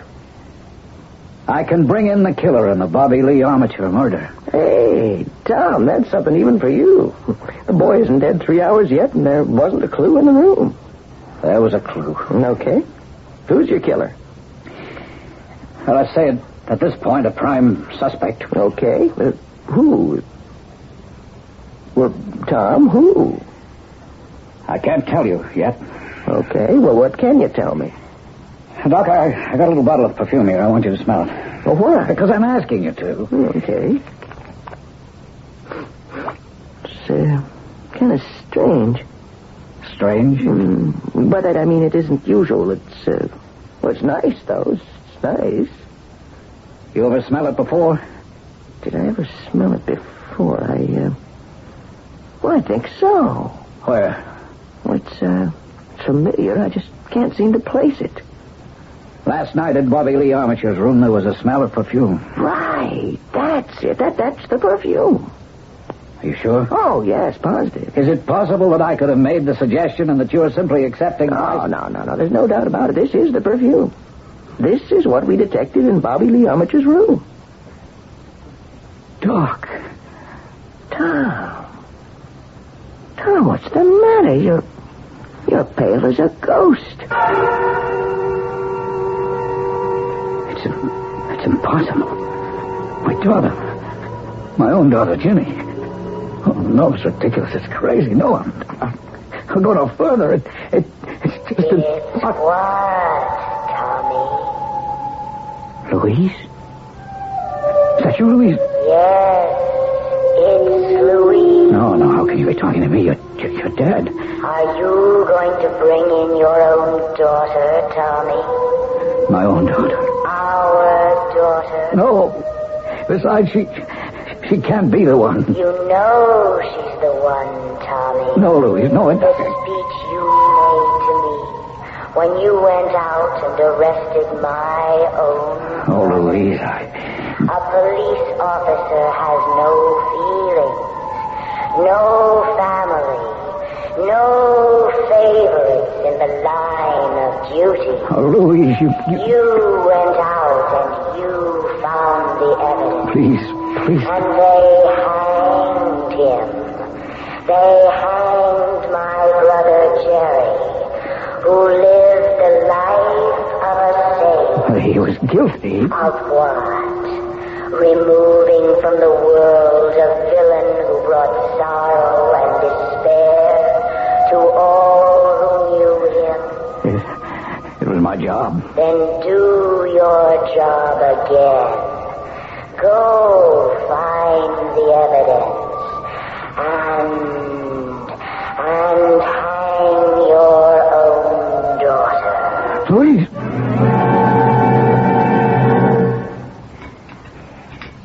You better eat some breakfast, Daddy. Jenny, where were you the other night? I told you, Dad. I went to this concert. I mean, did you go with anybody? No. Why do you ask? I was just sort of hoping you'd had a date. Daddy, when I find an interesting boy... I'm not pushing, honey. I just asked. I noticed your sweater hanging in the bathroom. I washed it. There's still a stain on the sleeve. Oh? I must have been careless. That's a bloodstain, Jenny. You better send it to the cleaners. They know what to do. You'll only ruin it. All right. I'll do that. How did you happen to get blood on your sweater? Oh, I stopped off at the supermarket on my way home the other night, and they were having a sale on steaks, and I picked up this package. It was so badly wrapped that the blood must have... Oh, well, that's how it happened. I was so angry, I just stalked out of there without buying anything. It's such a pretty sweater, too. Drop it off at the cleaners. I will. How are you doing on the murder? Huh? Oh, that's coming along, I guess. Good. Well, I better be off, or I'll be late for my first class. The perfume and now blood on the sweater. Isn't that enough to make her a suspect? No, it could all be coincidence. Would it be coincidence if she were someone else's daughter? Louise, Now, if she were a stranger to you, what you do would be to show her picture to possible witnesses and make it a color picture that will show her red hair. I can't do it, Louise. Then resign from the department. Oh, I can't quit. Then do the job the city pays you for. Well, I keep telling you over and over again, he was supposed to send me a check. Oh. Well, he never said. All right, give me some names. I don't have any names. Look, Captain, chicks come in two groups, you dig? Now, like you walk out the stage door and there are the groupies at 2 and 3 deep. Now, you just take the one you want. You didn't even ask for her name. There'll have to be some names. And then there's the private stock. Yeah? Yeah. Now, this is first class. See, nobody knows about the private stock. Not the writers, not the columnists, nobody, because this is stuff that's too good to be made public. A guy keeps it for himself and his best friends, and that's what I was going to get. And you don't know who this girl was? Now I will never know. I want you to look at this picture. Yeah, sure. Hey, this has got to be the private stock. What do you think? Heck, yeah, that's the one he was going to send over before he died. How do you know? He said, the redhead. Well, how do you know it's this redhead? Because I seen him with her once. You've seen him with this girl? Yeah, we're driving by in a car, and I just caught a glimpse of that red hair. You're positive? Oh, I never forget a face, especially if it's a chick. Hey, what can I do for you, Captain? No, I want to talk to you about Bobby Lee Armature. Well, what can I tell you? He did all his broadcasts from your station here, didn't he? Yeah, when he was in town, yeah. I want you to look at this picture. Yeah? She look familiar? Listen, I'll tell you something. He was constantly surrounded by all kinds of women. But this one I remember. Now, you want to know why? Yes? The hair. That red hair. The red hair. What do you want me to do, Louise? Bring her in. On what charge? Suspicion of murder. No, I don't have enough. You brought my brother in on less. It stood up in court. So will this. What? Smell of perfume? It's gone from the room by now. Witnesses. What witnesses? They think they saw a girl with red hair. You know what a defense attorney could do with that? The knife. What knife? The knife that killed him. Where is it? Oh, we looked for it. Did you? The killer must have taken it with her and then, thrown it away. We searched every sewer, every garbage bin, every... Then she didn't throw it away. She still has it. Did you search our house? Louise, she's your own daughter.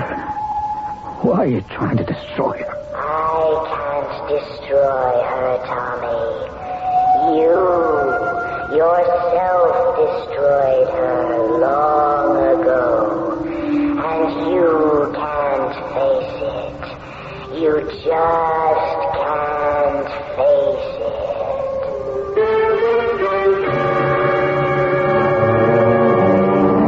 Well, you can see where he is. He has two women in his life. One is living, the other is dead. And both are beginning to give him more trouble than he can handle. The solution to this problem, however, does exist. And it will be handled in Act 3.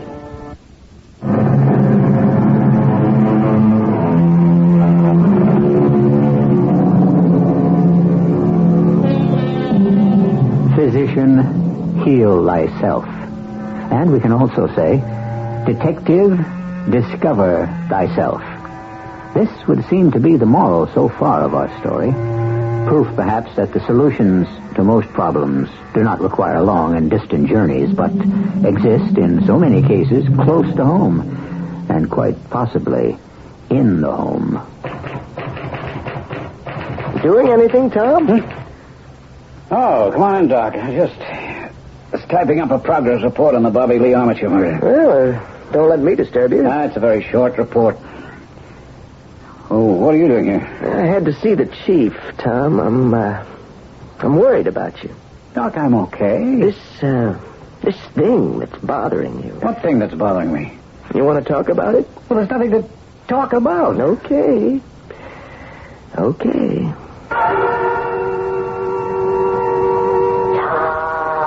Oh, no, Louise, what do you want? Why do you keep coming back? They're beginning to notice. What do you want? There's one thing that will give you the proof you need. What? The knife. We looked for the knife. You know where the knife is. It can only be in the house. In her room. Oh, I can't search her room. You don't want to find the knife. Well, Because you don't want to believe what she's become. Oh, she's... You want her to be the little girl who says, Daddy dear, the proper little school teacher. All right, that's enough. But you know what she's become, don't you? Private Stock. No, I won't listen. Daddy, I didn't expect you home for dinner tonight. Well, I've got to take a night off sometime. You look so tired. I wish I'd known before. You see, I promised to go to an art exhibit. Oh, that's okay, Jenny. He's a friend of the head of the art department at the school. Everybody will be there. Okay, go ahead. I won't be late. It's okay. Good night, Daddy dear. I followed her. She left the house. She got into a car. Drove a few blocks. She stopped. Went into a phone booth. Then she came out and she headed downtown. She stopped finally at what we call Disco Row. A strip of joints along the waterfront, clip joints mostly. But the real in places, if that kind of thing appeals to her. She went inside. I followed her. She couldn't see me. The joint was so packed and so noisy, but I could see her. And then I saw him. He was sitting at a table surrounded by all the parasites that hang around these people. He motioned for all of them to take off the minute he saw her. She sat down. I made my way over to the booth, just behind them. And I listened.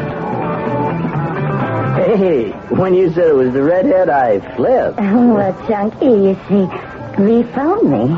He said, I want you to go over and meet Chunky. I almost flipped, too. Why didn't you show? I don't have a head. He gave me the address, and you know, I forgot it. The Imperial Hotel? How could you forget? I could even forget my own name. What is your name, huh? You know something? Huh? I just forgot. Well, I'll call you Redhead. And you're Chunky Chapman. Hey, that's something. That ain't bad. Hey, what do you do, Redhead? I run around with Chunky Chipmunk. I mean, Chunky Chapman. Hey, you're some redhead. Yeah. Hey, it's a noisy joint, isn't it? Yeah, I know a place where it's quiet. What are we waiting for?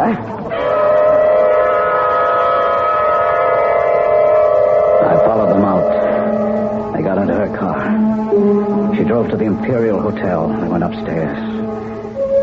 My daughter. My little girl.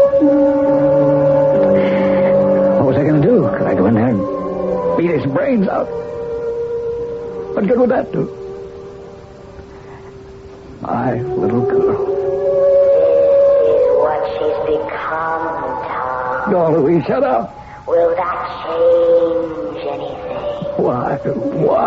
You know why. Because of you, her uncle was hanged. Don't say that. This is what she's become. One day, she'll make sure you find out. That day may be here sooner than you think. What day? What day are you talking about? The day she'll let the whole world know who Detective Captain Tom Turner's daughter really is. Stop her. How can I stop her? The knife. Find the knife.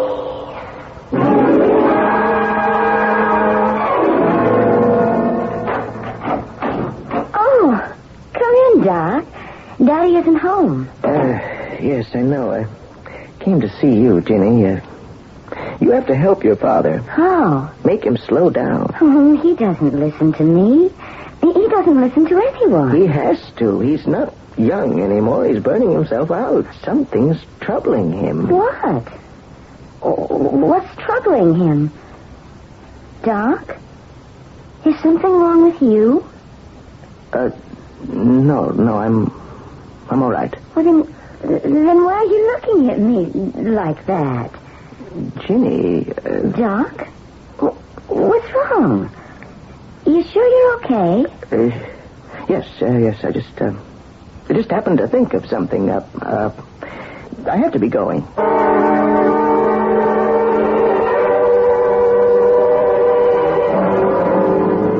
Hi, Tom. Oh, I don't. I thought I'd drop by, take you to lunch. No, I'm not hungry. You see the ball game last night? No. Well, how are things? Doc, you're trying to tell me something, aren't you? Yeah. Oh, so? Well, I don't know how. All right, then skip it. I can't. Tom, it's Ginny, isn't it? Ginny was the girl in the room. Ginny killed him. Yeah. How'd you know? The same way you did. You caught it first. If it wasn't for you, I'd never have noticed it. The perfume. Yeah. I don't know what to do. Let's go home. Trace her with it. I can't. Then I will.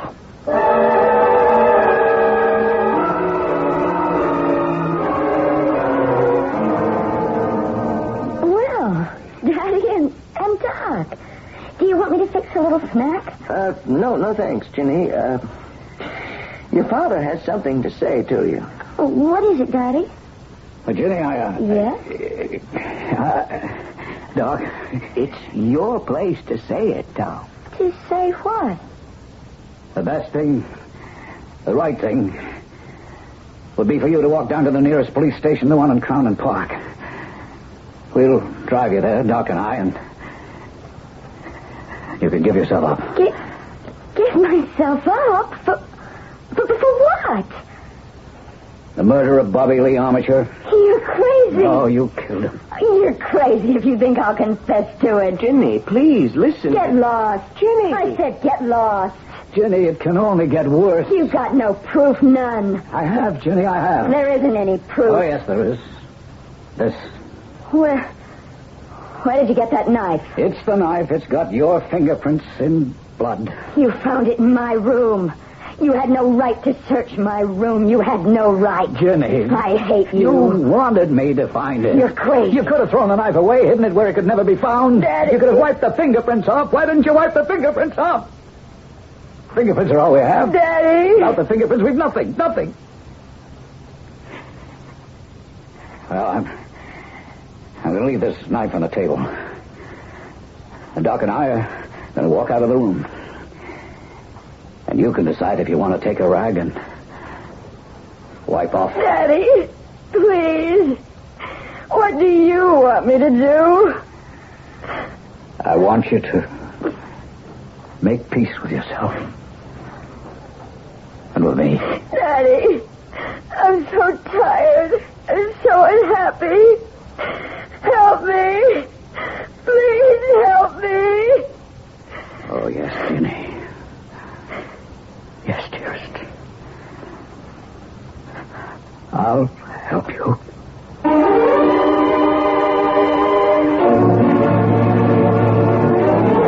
And he did, in the only way he could.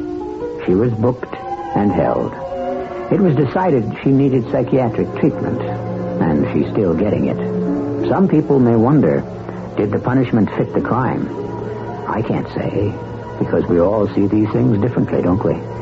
But we can all agree on my returning in just a few moments.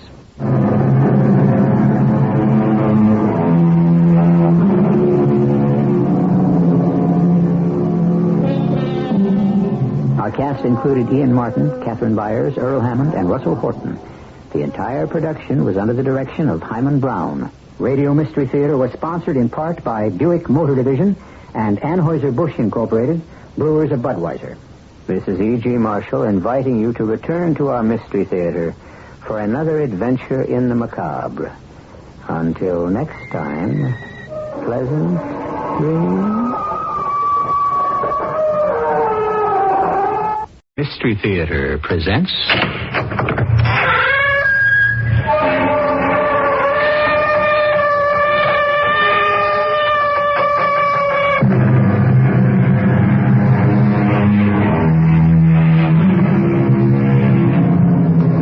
Come in.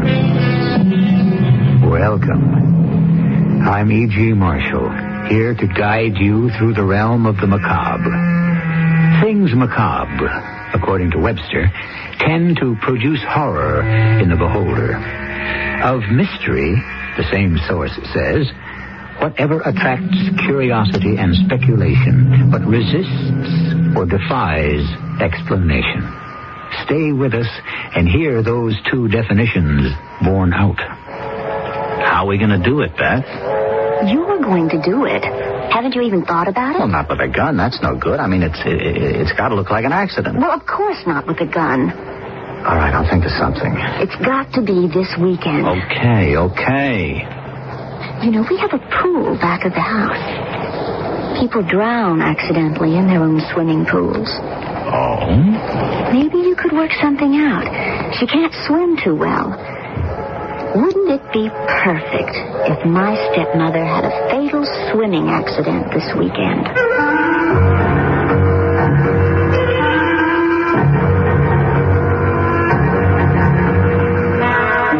Our mystery drama, Pool of Fear, was written especially for the Mystery Theater by Field and Farrington and stars Morgan Fairchild and William Redfield.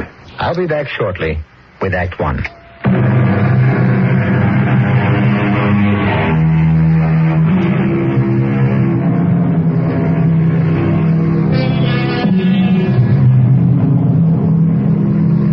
Murder is one of the most prevalent, one of the most heinous, and certainly the most final of all criminal acts. Killing in a moment of blinding passion is dreadful enough, but far worse is the murder done with cold calculation, carefully planned and maliciously carried out when it succeeds. Murder in the first degree. Well, baby, I hope you like this nice, dark back road for the same reason I like it. Don't get ambitious, Matt. You can pull over anywhere along here. A pleasure. I need the freedom to talk without being overheard. Well, we could have talked back in the restaurant if that was all you wanted. What I have to say is better not said in a crowded restaurant. Okay. If talking's all you want, so talk. First, Matt, I want to tell you that I know all about your past. My past? 1 suspended sentence, 1 2-year term, both for armed robbery. Oh. How'd you find out? That's not important. So how come you're willing to go out with me, a fancy rich girl like you and an ex-con? Oh, let's say I was attracted to you because of your record, not in spite of it. Have you ever killed anybody, Matt? You don't have to worry about telling me. I won't repeat it. No, I never did. Why are you so interested, Beth? How would you like to make $10,000? You know the answer to that. I'm just about flat broke. I'm going out to Bromley to visit my father and stepmother over the weekend. I'll pay you $10,000 to come out with me and pretend to be my fiancé. Well, that's a pretty pleasant duty. What's the catch? Well, there is one little thing. Sometime during the weekend, I want you to kill my stepmother. Oh, Millie, I meant to ask you. Are you planning to be at home tomorrow afternoon? I can be, surely. What's happening tomorrow afternoon? Well, I arranged to have Kent Bennett bring his boy over around 2 and clean out the pool. You know how Beth loves to swim, and I thought I'd like to have the pool in tip-top shape. No trouble. I'll be here. You're very pleased Beth's coming for the weekend, aren't you, Lee? Yes, I am. It's only the second time she's been out since she took the apartment in New York. I expect she'd come more often, except for me. Now, don't start out with that attitude, Millie. Please. I want you and Beth to be friends. I'm afraid that's a tall order. Not if you try. Well, I'll do my best. But I'm afraid it's a lost cause. Now, if you start out thinking that way, of course it isn't going to work. I think she resents me because I'm trying to take her mother's place. I suppose that enters into it. But she'll get used to the idea in time. Darling, she's had almost 3 years now. Were she and her mother so very close? Very close, yes. Beth just about idolized Natalie. Were they at all alike, Lee? In some ways. Natalie had that same drive Beth has. She was more tolerant than Beth, though. Of other people, I mean. They didn't look at all alike. You know, I've never even seen a picture of Natalie. I got rid of them all shortly after she died. I didn't like the way Beth mooned over her mother's pictures. It was getting morbid. Well, I'll do my best to make Beth like me, or at least tolerate me. I have a feeling it's going to be better this time. You know, she called and asked if she could come out, all on her own. She's never done that before. I just have a feeling it's going to work out well. I hope so. Just promise me you'll do your part. That's all I ask. Of course I will. But I don't know. Sometimes that girl almost frightens me, Lee.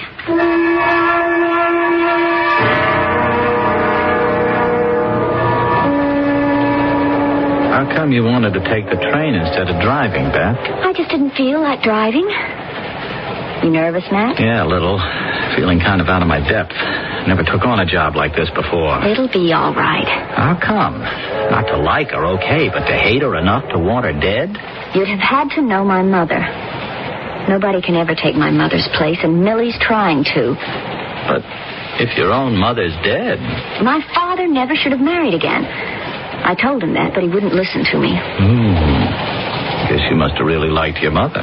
She was the finest woman that ever lived. Oh, everyone loved her. She was always doing things for people, never got tired. Well, still, I can't see that that's any And that reason. other woman has no business trying to take her place. Using her things, married to her husband. I just won't have it anymore. I can't bear to think of another woman in my mother's home with my father. Okay, whatever you say. She's tried to turn my father against me. Oh, she's all sweetness and light when I'm around. But she's done her best to take my father away from me. I know she's done that. All right, okay. How are we going to do it? Well, you're going to do it.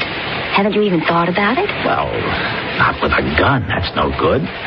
I mean, it's got to look like an accident. Of course not with a gun. I thought maybe, hold a pillow over her face. That wouldn't leave any marks. They might think it was a heart attack or something. She sleeps with my father. What's he going to be doing while you smother his wife? Well, she must take afternoon naps sometimes, doesn't she? Not with me there, she won't. Just catch her giving my father and me that much time alone together. Oh, I see. All right. I'll think of something. If a good chance doesn't turn up this time, I could come back and try it another time. No, I've waited long enough. It's got to be this weekend. Okay. We have a pool back of the house. Lots of people drown accidentally. Oh? Maybe you could work something out. Maybe. I don't know. A swimming pool sounds pretty much out in the open now. The shrubbery screens the pool off from the neighbors. I think I like that idea. She can't swim very well. Yes. I wouldn't be surprised if my stepmother had a fatal swimming accident this weekend.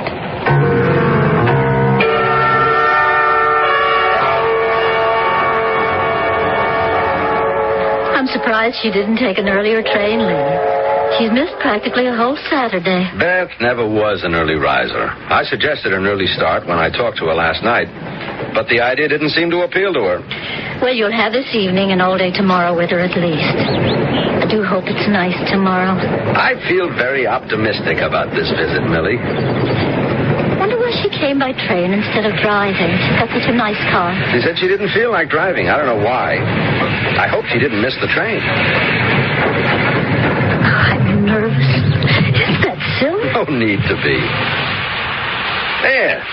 Isn't that Beth getting off? That looks like her. Who's that with her? She's got someone with her. Doesn't look like anybody I know. Are you sure he's with Beth? Yeah, he helped her off the train. Well, she might have brought a friend. Wouldn't be unlike her just to forget to mention it. Ah, they're together, all right. Over here, Beth. Thanks for meeting us. I forgot to ask you to. How are you, Daddy? Oh, let me present my fiancé, Matt Brewster. How do you do? Did I forget to tell you I was bringing him with me? Your fiancé? Well, we thought we'd surprise you. Matt, this is my father, and this is my stepmother. How do you do? Hello, Beth. Well, I'm very pleased to meet you both. Beth has told me so much about you, I almost feel as if I know both of you already. I'm glad to meet you, son. A little surprised, I confess. Should I have told you in advance about Matt and me, Daddy? I thought it would be more fun to surprise you. Beth, you're looking very well. Thank you. Well, come along, everybody. The car's in the parking lot just over here. It's very nice to see you again, Beth. Oh, yes. It's going to be a very special weekend.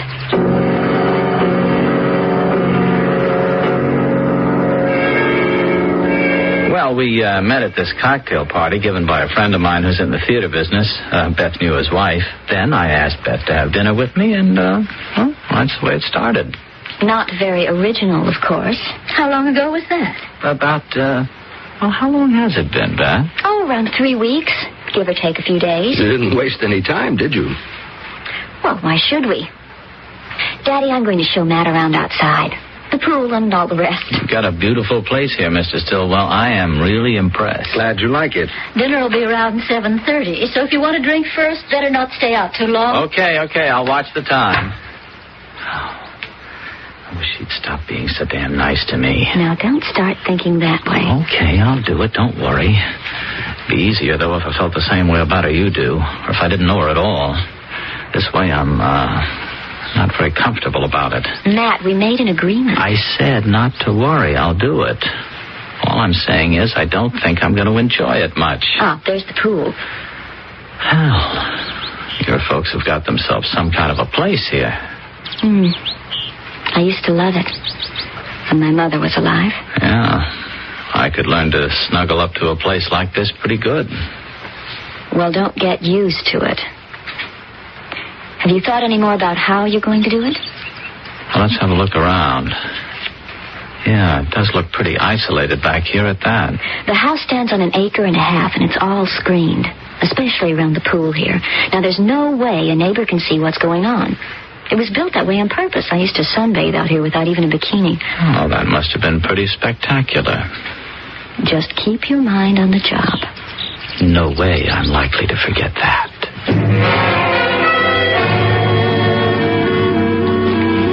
They make a nice-looking couple, at least. I just wish I knew him better. That's the only thing. I wish she knew him better. It isn't long enough for anyone to judge, just 3 weeks. I'm sure she can take care of herself. Do you think you and she are hitting it off any better than in the past?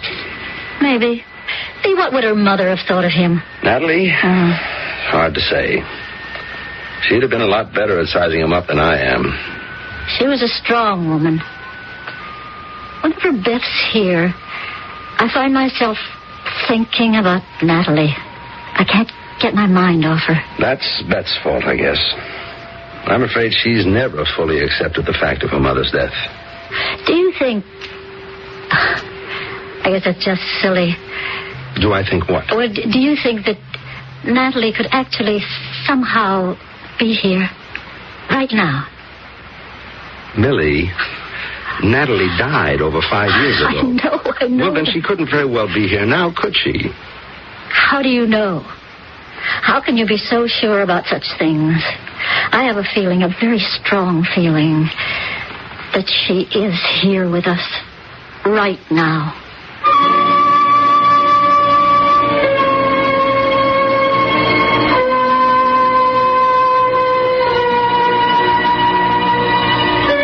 Is it possible that, given great strength of character in life, a person might find a way to exert at least his or her influence after death? There is, of course, no sure answer to that question. It is one of those mysteries which attract speculation but defy explanation. We can, however, continue our speculation when I return shortly with Act 2.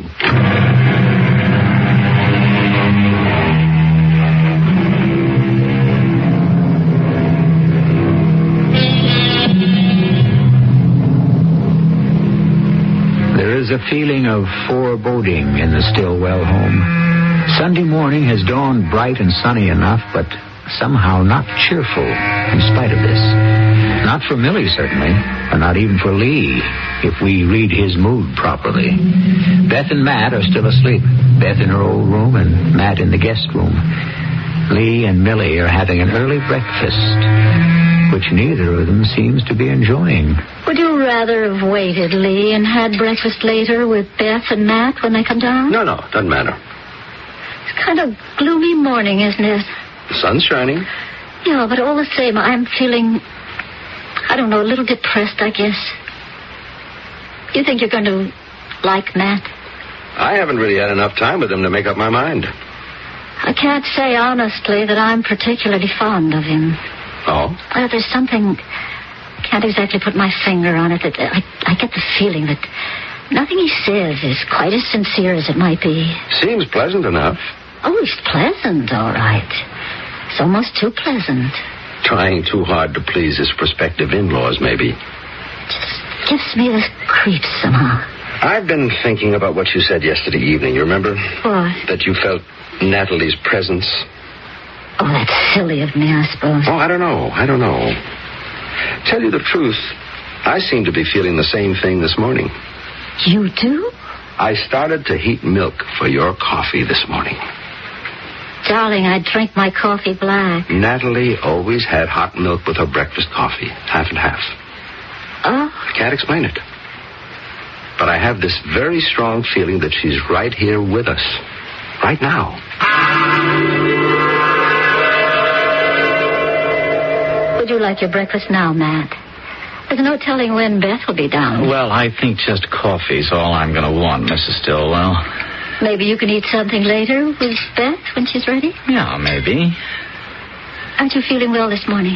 Not very. I didn't sleep much, to tell you the truth. Nervous bridegroom. Oh, don't make him a bridegroom quite yet. We haven't even set the date. Good morning, Beth. I hope you slept better than Matt says he did. Oh, I always sleep well. Clear conscience. What would you like for breakfast? I can't sell Matt anything but a cup of coffee. Oh, that'll do for me, too. I'm not much of a breakfast person. But we'll have a big lunch. There's plenty of freshly perked coffee in the kitchen. Shall I bring it to you in here? I get it. We'll take it outside if that's all right with you, Matt. Oh, then sure, fine. And if you change your mind and decide to have something more substantial, just let me know. You look awful, Matt. Didn't you sleep? Yeah, I had a bad night. Didn't get to sleep until after 4 o'clock. Let's go outside where we can talk. Okay.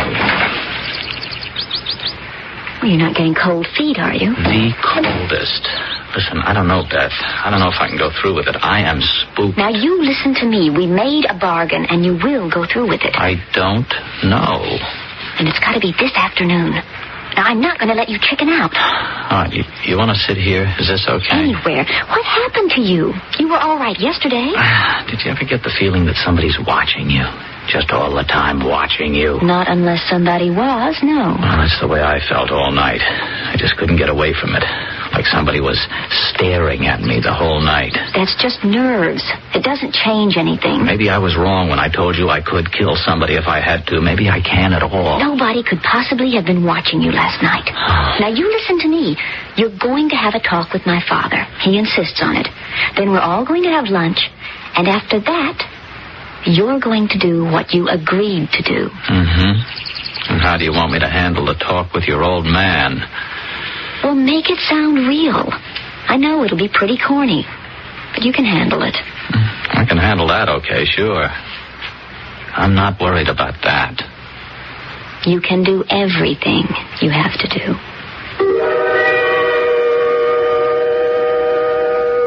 Well, young man, if Beth can spare you for a few minutes, maybe we can have that little talk. Yes, sir. Oh, I can spare him. Matt, you look as if you're being dragged into a torture chamber. Just into the study. Come along.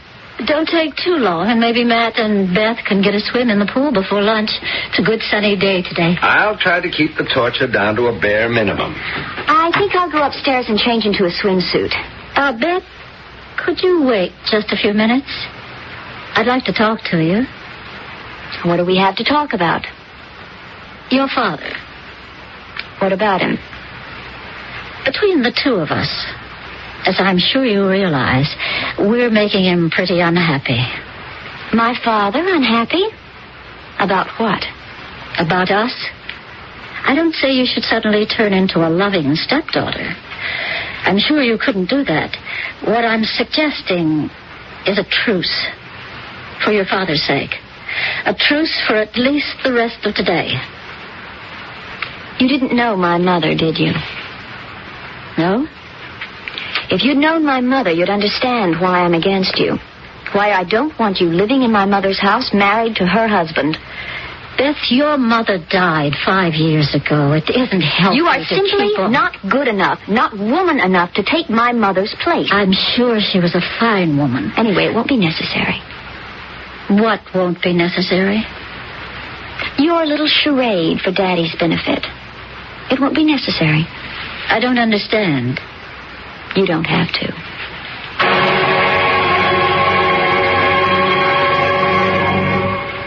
Relax, Matt. I'm not really an ogre. No, sir, no. I know you're not. I'm just kind of jumpy today. That it is an ordeal, I guess, meeting your future in-laws for the first time.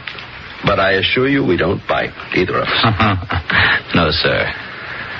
Well, now, what do you do for a living, Matt? I don't even know that.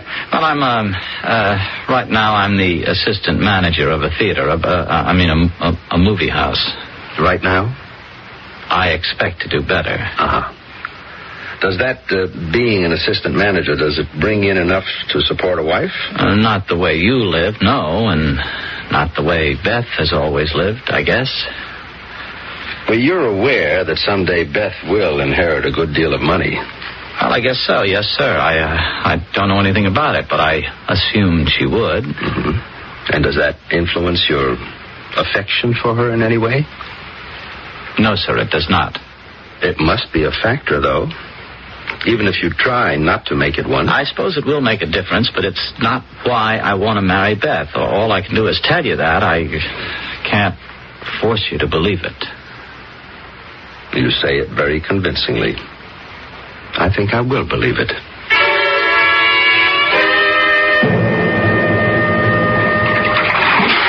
Hey, you swim like a pro. Well, I got my lifesaver certification when I was 18. I worked at it, too. At Jones Beach one season. Was that before or after your armed robbery career? Before. A lifesaver doesn't get much work during the winter in this part of the country. I was broke. Did you ever save anyone while you were working at Jones Beach? Yeah, a couple of guys. Well, then. You see, you've paid in advance for what you're going to do this afternoon. Oh, you are so damn cold about it. Anyway, I'm not a bit sure I'm going to do it. Now, Matt, we've been through that once. I haven't decided. Listen, do you feel like somebody's watching you right now? Of course not. Well, I do. And if somebody can watch me here in the pool now, why can't he do it later on this afternoon? Look, you're just imagining it, Matt. Nobody's watching you. I got this very creepy feeling. I wish... What? You wish what? Oh, I just wish it didn't have to be this way. It does, Matt. We made a deal. You know, when I was in there with your father earlier, it's a funny thing. I got kind of carried away. Carried away? Sort of forgot about the whole thing being a hoax, you know? I would have told him anything. I was the president of a bank or a rich kid or anything, but instead I kept telling him the truth. Maybe I exaggerated some about my prospects, but that's just what a guy would do if it was for real. Your prospects aren't bad. You're about to inherit $10,000. And what I'm about to do, if I do it, is earn $10,000 the hard way. Well, I'm not going to let you chicken out, Matt. You know, I couldn't help wishing it was true when I was in the study there with your father. That we were going to be married? For real? Yeah. Stupid of me. Yes, Matt. Very stupid. Did you have your talk with Beth? A very short talk. How'd it go? Poorly. Oh, I'm sorry to hear that. I'm just not good enough to take her mother's place. That's the whole trouble. And it isn't just me. It would be the same with anybody you'd married. Maybe it's a good thing she's getting married. Take her mind off this preoccupation with her mother. It just might be the best thing that's happened to Beth in a long time. How did your talk with Matt go? Oh, I asked him all the old-fashioned questions, and he gave me all the old-fashioned answers. You know, there's still something about him I just don't know, Lee. There's some kind of off-center. Does that make any sense? Not very much. No, I suppose not. Natalie doesn't like him. Natalie doesn't like him? Don't you still feel that she's here with us? I have a peculiar feeling, yes. Uh-huh. But she doesn't like Matt? She doesn't. Are you going to tell me that you've been in touch with her? No, not exactly, but I know how she feels. How could you, Millie? Somehow I do know. And she feels much more strongly about him than I do, Lee. I believe she knows something about him that I don't know.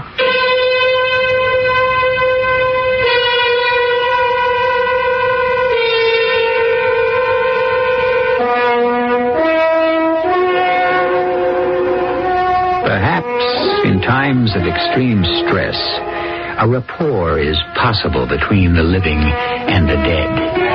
Fantastic? Well, there is no very boldly drawn line between fact and fancy that I know of.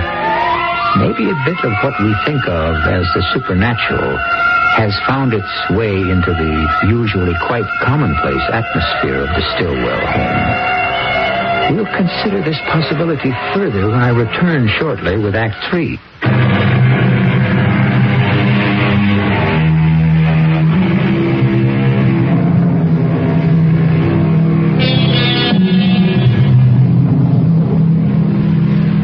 Although water is not man's natural element, he has for centuries taken more pleasure in swimming than perhaps any other sport. Is it the element of danger involved that so spices the pastime? There's always the threat of drowning, but it keeps few people out of deep water. Millie Stillwell, however, would be specially well advised to stay out of the Stillwell pool this afternoon, for the threat to her has become very real. Okay, now here's the way we'll do it. After lunch, I'll tell my father I want to talk to him about, I don't know, I think it's something. The financial arrangements after we're married. You know, something like that. I told him I wasn't marrying you for your money. Well, he's always given me an allowance. Anyway, the study is the best place for him while you're dealing with my stepmother.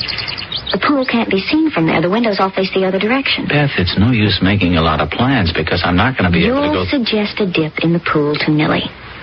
You don't like to swim alone. Look, she wouldn't go in the pool with me. Of course she will. She's trying to be a good hostess.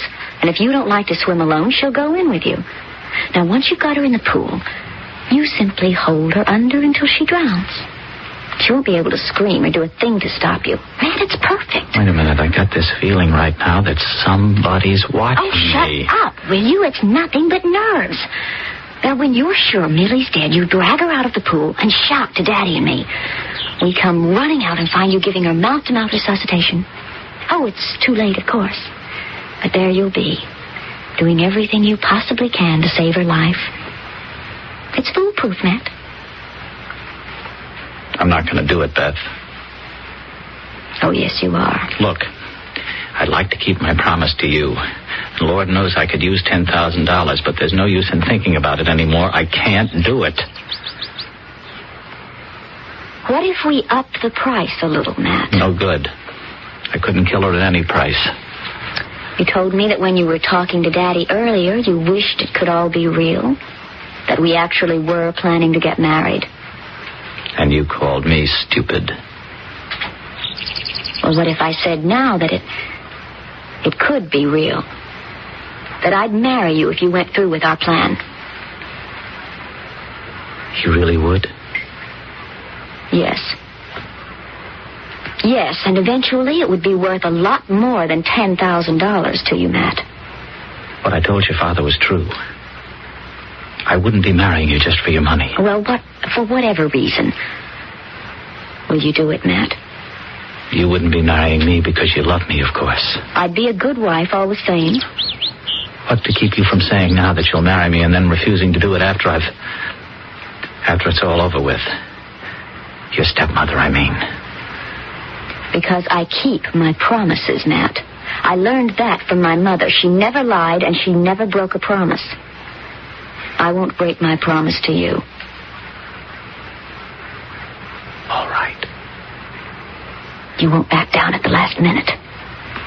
Not if it means marrying you. No.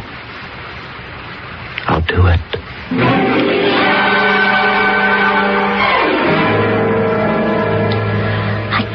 Get over this feeling that something dreadful's going to happen, Lee. It's that kind of day, I guess. I'm feeling pretty spooked myself. And you were looking forward to such a nice weekend with Beth. It hasn't turned out quite that well, has it? You still have the feeling that Natalie's with us. It's fantastic. A while ago, I looked out toward the pool, and I could have sworn that Natalie was sitting in one of the chairs. Oh, no. Just for a second. The chair was in the shade of the old oak, and of course it was just a trick of the shadows, along with my mind. But for a couple of seconds I could have sworn that Natalie was sitting there. Isn't it about time for lunch? Yes, it is. I think I'll serve it out by the pool. That way Beth and Matt won't have to change.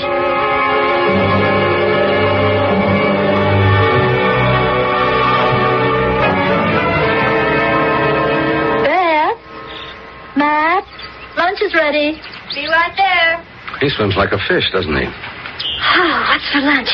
I'm starved all of a sudden. Just cold cuts, nothing very fancy. I hope it's going to be enough. Oh, we're pretty wet. Should we change? No. That's why I brought lunch out here, so you wouldn't have to. Daddy, after lunch, can we have a good old-fashioned father-to-daughter talk? Sure thing. What about? In the study, like old times, okay? Fine. And I'll tell you what about when the time comes. Oh, looks as if we're going to be left on our own, Mrs. Stillwell. Like to come for a swim with me? Oh, no, I don't think so, thanks. I'm not much of a swimmer, actually. I almost never go into the pool. Well, Matt hates to swim alone. Don't you, Matt? Yes, I don't know exactly why. It just doesn't seem to be as much fun alone. So couldn't you go in with him, just to keep him company? Well, I suppose I could, sure. Just to be there. But don't expect me to do any fancy swimming. Oh, well, maybe Matt could give you a lesson. He used to be a lifesaver, you know. He's very good. Well, if he wants to try, I guess. But I'm warning you right now. I'm hopeless. Well, let Matt give you a lesson. He'll surprise you. Sit down, Beth. It's been a long time since you and I had one of our heart-to-heart talks here in the study. Yes, I guess Mother must have still been alive the last time we had one. Oh, surely not. She's been gone over 5 years now, Beth. Some ways it seems like forever. In some ways, I guess it's just like yesterday. Oh, Daddy, I remember her so well. Every little thing about her. And now you can overdo that sort of thing, you know. Remembering Mother? I don't see how. Dwelling on it so much. Your mother was a wonderful woman. Nobody knows that better than I do, but she's gone now, Beth. You and I have to go on living. You with Millie. Oh, I wish you could be a little more tolerant of Millie, Beth. She's trying to take my mother's place. Well, that's what she's supposed to do. With me, and with you, if you'd let her. Well, I won't. You can do as you please, I suppose. But I will never accept Millie. Never.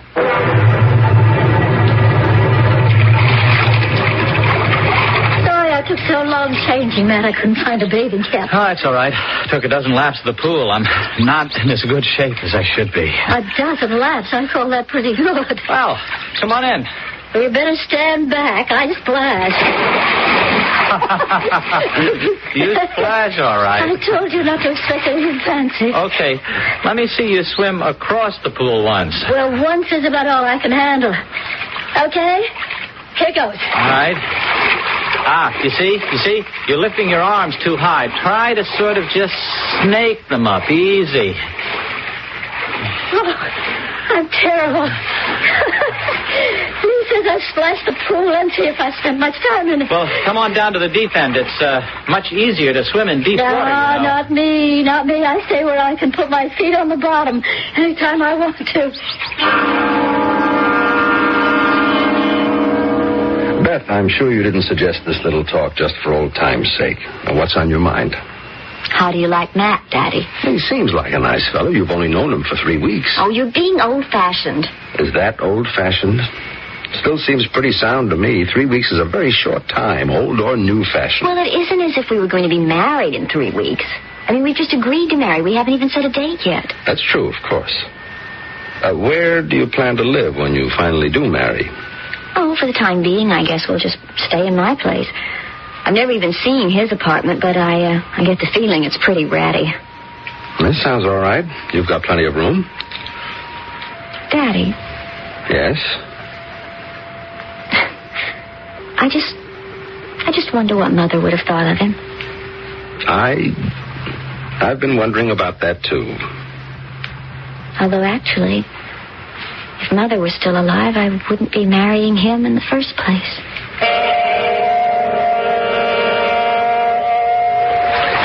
I really don't want a lesson, Matt.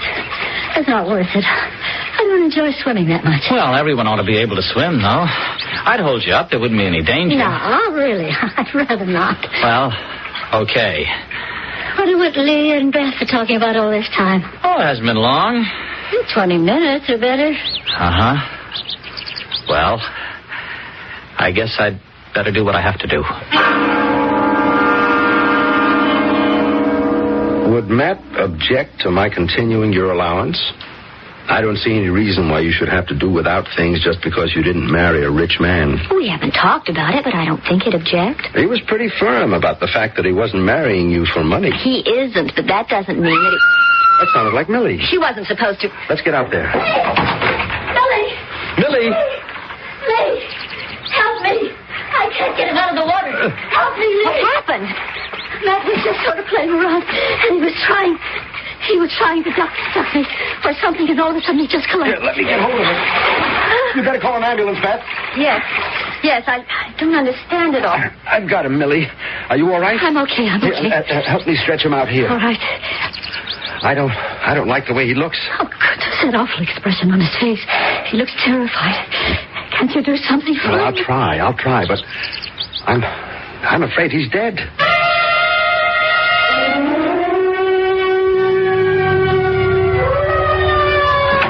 Here, stop here. This is the place. Around back, by the pool. Show me, please. He was in the pool, Doctor. I think he must have had a cramp or something. All right. Just let me have a look at him. Will he be all right? It doesn't look good to me, Beth. I'm afraid... I don't understand it. What went wrong? Just what I told you, Beth. He was just playing, the way people do in the water. I think he was going to duck me. And then all of a sudden he got this awful look on his face. And he just went under. Like he'd had a stroke or something. He bungled it. What? He didn't struggle or anything like that. I think he was unconscious already. I tried to hold his head out of the water, but he was so heavy. Should have known he couldn't do it. Do what, Beth? I don't know what I'm saying. Oh, Beth, I'm sorry. I'm afraid there's nothing I can do. This man is dead. Oh. He didn't drown. At least I don't think he did. We'll have to examine him, of course. What did happen? A heart seizure, I suspect. It's just a guess. If it weren't so completely unscientific, I think I'd say he died of fear.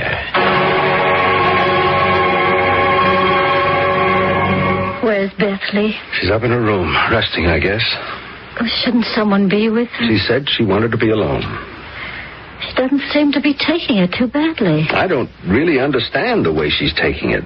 She seems more angry than anything else. Lee, was Natalie tall? Black hair? Very beautiful, but with a small scar just at the corner of her left eye? Yes. How could you know that? I saw her.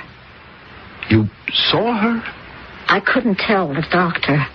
How can you tell a doctor a thing like that? You saw Natalie? Matt was trying to duck me, as I told you, and he looked over my shoulder, and he got this terrified look on his face. And I turned to see what had frightened him so. She was standing there. Natalie? Yes, Lee. It was Natalie who frightened Matt to death.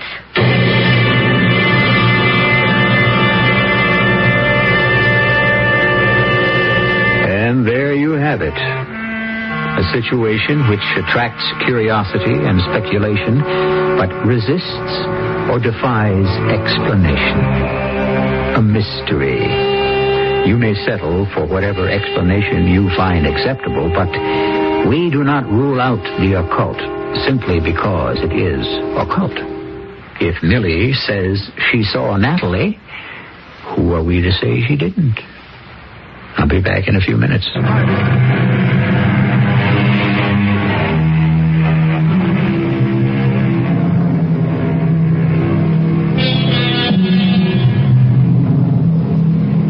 Poetic justice does sometimes happen. And although Beth seems to have gone unpunished for the crime of plotting murder, has she really?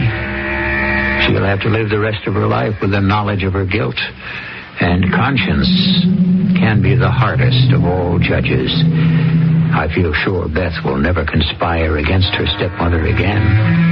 And while she and Millie will never be friends, they will never again be such total enemies. Our cast included Morgan Fairchild, William Redfield, Ann Shepard, and Nat Polen. The entire production was under the direction of Himan Brown. This is E.G. Marshall inviting you to return to our Mystery Theater for another adventure in the macabre. Until next time, pleasant dreams.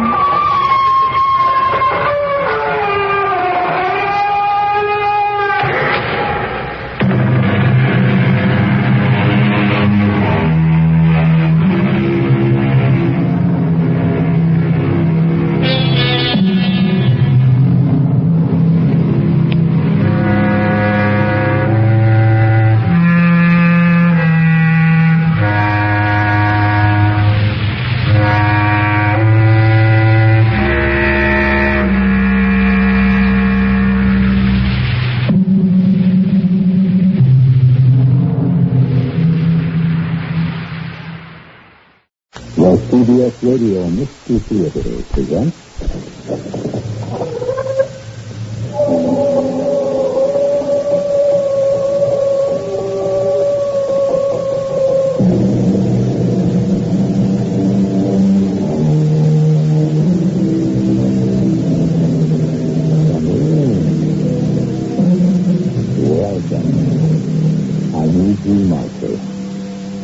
Of all the mathematical plane figures that exist, rhomboid, square, parallelogram, et al., the one that causes the most trouble in the human comedy is the triangle.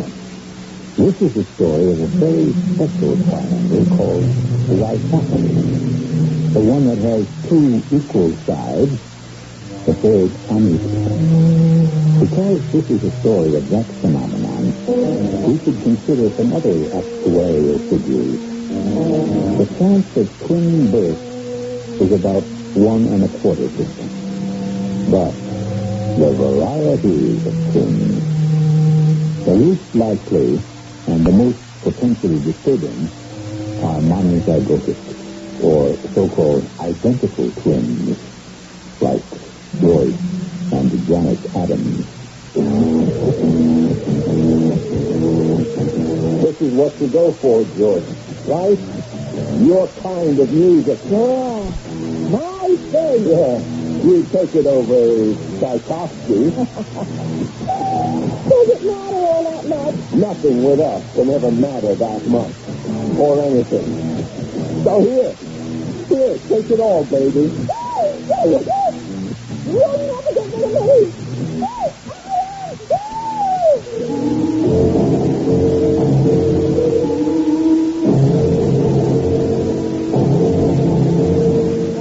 Our mystery drama, The Tortured Twins, is written especially for the Mystery Theater by Ian Martin and stars Marion Selby and Paul Hecht. It is sponsored in part by True Value Hardware Stores and Certainty Fiberglass Attic Insulation. I'll be back shortly with Act One.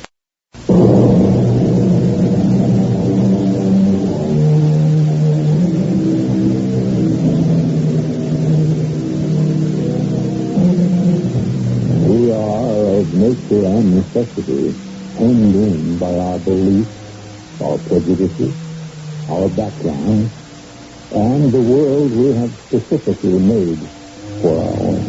But no one is more circumscribed in the life we live than the actor, the performer, the one in the public eye. Like all Homo sapiens within the jungle of life, this particular breed has its own gathering and watering places, and is subject to a rigid pecking order, as, for example, come on, Madam, baby, answer. You just gotta be home. You can't go up to the theater, not without... Come on. This is your wife, Joyce. Joyce, I need Joyce. I made it. They bought me. I did it. Signed, sealed, and delivered. Yeah. What's wrong? Yes. Will it break yet? What about the play? You have a contract. Run of the play. Oh, you know, if I get me out of that somehow. Oh, I mean, Sugar, this is the big one. How soon? That isn't firmed up yet. Firmed up yet.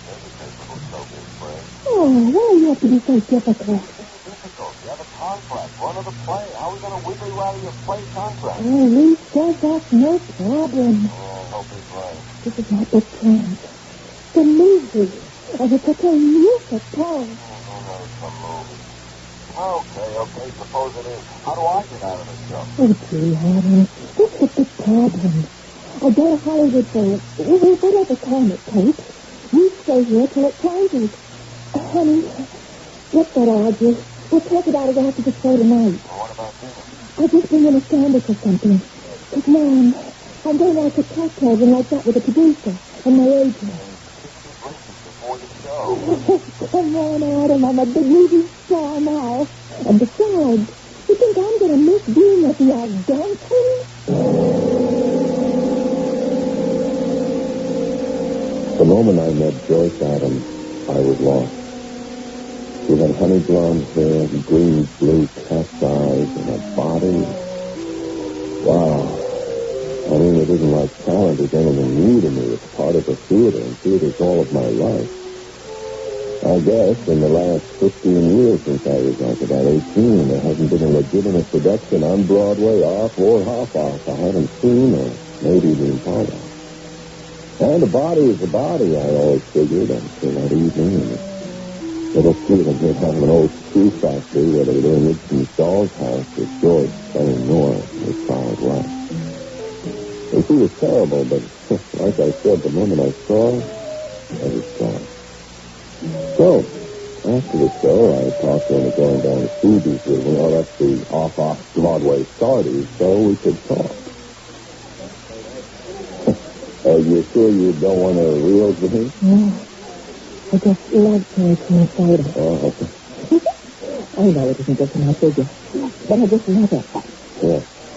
Oh, so far it doesn't seem to have done any damage. You want another? Could I? I don't really know. Yeah, you really better watch out for me. Yeah, you wouldn't take me all that much for creaking soda. But what was this about a party, a real Broadway play? Oh, it's just out in the garage, George. All right to call you that? What'd you say this was? Adam Duncan. You see, right now I'm a nobody. I'm an assistant stage manager and understudy on a production William Lloyd is putting on, Division of Gaul. They're looking for an unknown for the part of the Gaul. Isn't that the one with Judson Hahn who's going to play the Duke? That's right. And you would be just perfect for the part of the Gaul. Looking into those lovely sea-green, wide-open eyes, some alarm bell should have sounded somewhere inside me, telling me that this girl only existed from her eyes down. The attic was empty. But I was too zonked out to believe that, and events moved so fast I didn't have time to think about it. Because she got the part, and sweet as a smash, even if the show didn't get much in reviews. And anyway, who cares? Because the Sunday of the week we opened, Joyce and I were married and had a 24-hour honeymoon at Atlantic City. It was romantic because I always thought it would be. I just never thought it would be so cold as it be. Yeah, honey, it is right. Yeah, but Joyce, look what you're Oh, my adorable wife, you are something else. You're right. Oh, she was one. Let's go back to the hotel. It was the funniest thing. That's just what I had in mind, too.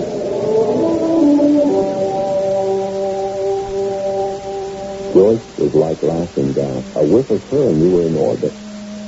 The 24 hours passed on cloud 8, and then we were back in New York and under the influence of another kind of excitement. Phones ringing, agents, offers, all the wild madness of overnight success. Oh, not the play. Joyce. And then suddenly, the plum of the year drops right in her lap. The chance to play the sex symbol in the year's hottest film topic. Honey, they're waiting for us at parties. Let's go. no. Hey, they can wait. We've got to look a few things straight in the face. The agent of the director meeting me, too, as well as Mr. Jenner, the producer. Now, just stop a moment to talk to Mr. Adam Duncan, your stage manager and sometime husband. What do you mean, sometime? Just a manner of speaking. Honey, you can't go signing for a movie while you're still under a theater contract. Oh, they don't need me. Mr. Holmes is star. You can get anybody for me. Sure. That's why your phone is ringing, and you're getting all the offers while this cockamamie play has no advance, and the only thing that keeps the box office alive is word of mouth about you. No, I like doing the same thing over and over again. And this is new. This is a movie. What I always wanted to do. Joyce, you just don't know. It's a jungle out there. They eat up little girls like you and stick them down the drain. The theater's something else. You don't want me to be a star? I don't want you to get the fever. Nothing comes easy in this business. I don't know. I've been pretty lucky so far. Anyway, it's what I want to do. And what kind of money are they talking about? Well, that's up to you, isn't it? Yes or no? I mean, what are you going to live on out there? Can we swing it on our budget? I live with Janice, of course. That's sister. Remember? It isn't exactly the best time to move in with her. I mean, she just lost her husband. Oh, he was a big mistake. Mistake or not, I thought your sister Janice was trying to sell the house. But she hasn't yet. And by the time she gets to buy it, we're going to be rich, and I'm going to be famous. So now can I go to parties? I've never been able to go there ever before and feel really important. So we went to Sardi's, and I was a fifth wheel. But Joyce was in seventh heaven. And everything went off like a storybook, and a star was on the way to being born. She was signed, let out of a contract with the Duke and the doll, and off she went to the Golden Continent. Within 6 weeks, or so she left God, and I caught the first plane for the coast. The moment I hit L.A., I headed straight for Chelsea Drive, right off Coldwater Canyon, near the Beverly Canyon Hotel. That was where Mrs. Westby, Joyce's widowed sister, lived. I rang the bell. The door opened, and there was the woman I loved that I'd been aching for the last month and a half. And I gobbled her up in my arms. Oh, baby, oh, darling.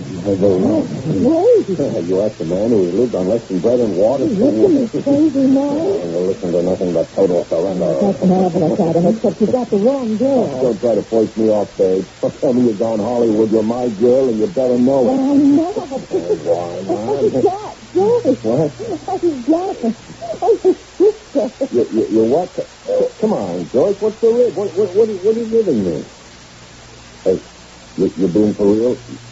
You're Joyce's sister? But I mean, She can't believe it's twins. Yeah, sure. I guess you said twins. I just thought their sister. This is just not possible. What? Well, I mean, people look like each other. But here, it's been a few weeks since I saw Joyce. I think I don't know about it. You're putting me on? Honestly, I'm not. I should have known. Actually, you don't sound anything like each other. Oh, I'm the second fiddle. No, I didn't mean that.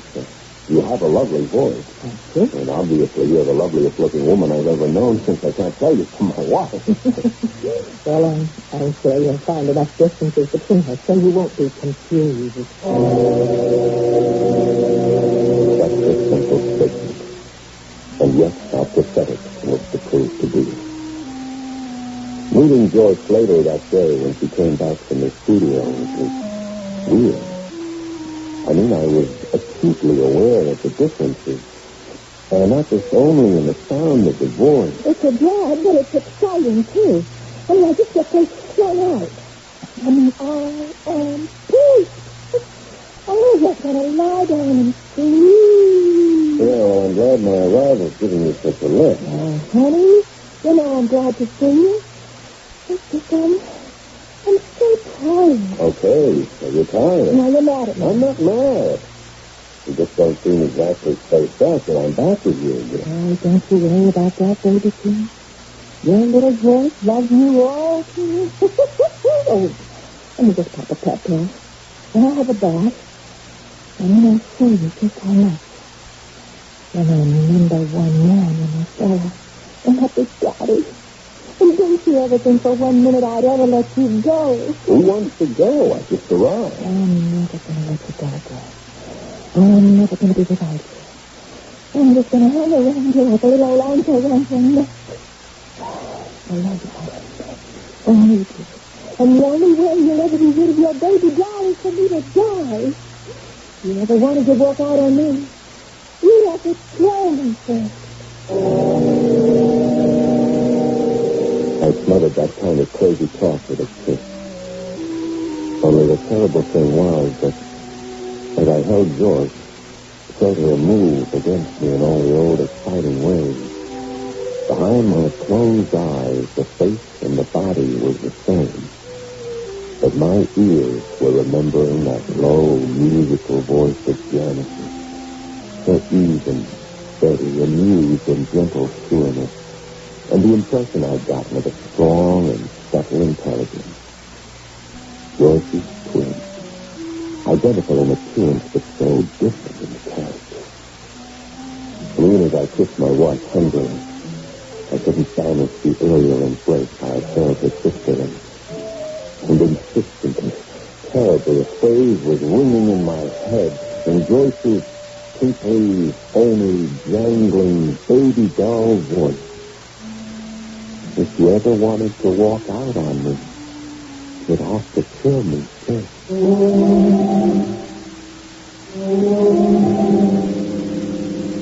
What would it be like, you suppose, to fall in love with a woman and then find that she wasn't the only one of her kind? And if you liked the second image better, could you change partners? Or would the desire to do that lead you to incredible lengths that you could never dream of? I shall return shortly with that, too.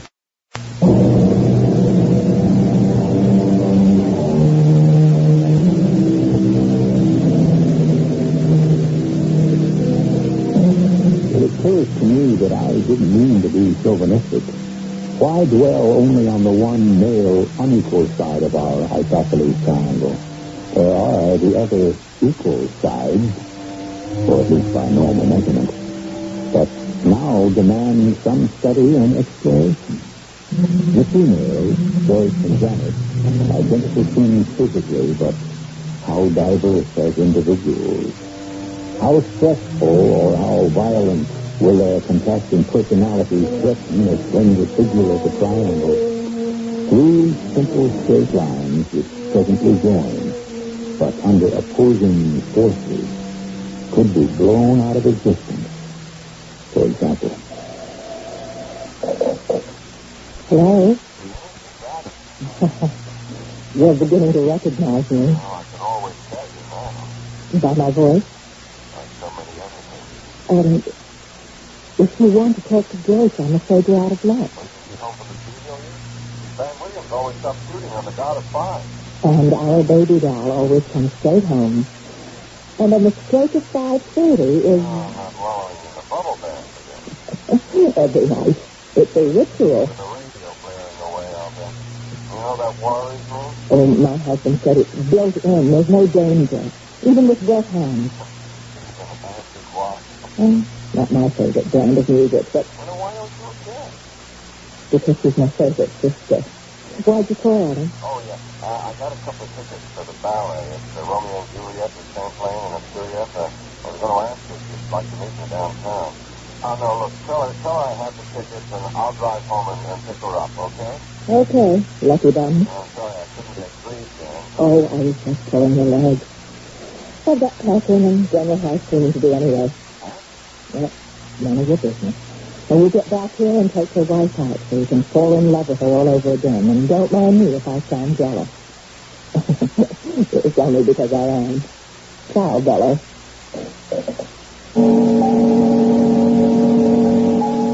I hung up with one word ringing in my ear, churning in my stomach, shaking me. That felt good. Jealous. I told myself it was accidental, just kidding around. I knew better. No matter how deep I tried to bury the truth. 2 weeks living in the same house with both George and Janet had taught me that. 2 weeks. I knew it within 2 minutes after I'd met Johnny. Remember the old ad? Which twin has the toner? Well, I knew which twin should have the atom. But I couldn't admit that to myself. I brushed it out of my mind and went home. Joyce? Joyce, you still in there? Joyce, you gotta turn that damn radio down.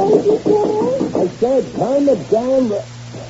I just wanted you to turn the radio off so you could hear me. I can hear you. Are you still in the bathtub? No, honey, I'm just coming out. Hello, Precious. You're late getting home. Yeah. I didn't have anyone to scrub my back. Yeah, he's finding myself a job. Job? Yeah, not much, but a good start with a classic rep. What's that? Oh, it's like off-Broadway in New York. Maybe more like off-off. No money. Yeah, that's where we started. But it's my kind of theater. Oh, Lover, we're in the big time now. Yeah, you are, not me. Oh, I don't see why you have to waste your time with coats and all that jazz. I mean, what's in it for you? Oh, satisfaction, excitement, balm for my immortal soul. And something very special for tonight. The producer can't use them, and he gave them to me. Gave you what? 2 tickets for Romeo and Juliet. Oh, Shakespeare? Come on, baby, I'm tired. Anyway, you made me sit through that play once. I thought it would never end. This isn't the play, it's the ballet with the Tchaikovsky music. Oh, you gotta be kidding. Ballet? That really bores me out of my gourd. It's just Champagne in Australia. Who? Joyce, they're the top dancers in the world. Okay, honey. If it's all that important, why don't you take Jan? We just want some TV. Terry Falls has a special on tonight. I just don't want to mess up. That's squawk, Tommy? He boxes me. I mean, he really lays me out. Oh, I know you don't go for him. You take Jan to the bar. Look, if it was any other woman, I wouldn't let you out of the door. But I know your face is Jan. That was the whole trouble. I wasn't safe with Jan at all. Nor was she very safe with me. I guess that's the only reason she was with me that night. Because on the way home, after turning off Sunset on the cold water, just as we came to Chelsea Drive, she said, Don't turn around. Just keep going. Where? To the next road. Into the address driver. And take the light. Why here? There you are. Okay. Cut the light. We've got to talk about things, depths, and things straight. Particularly after tonight. It was beautiful, wasn't it? Yes. Maybe that's the greatest thing about ballet. No words needed. I guess. It's what we have to talk about. You don't need any words to tell each other that. I don't know.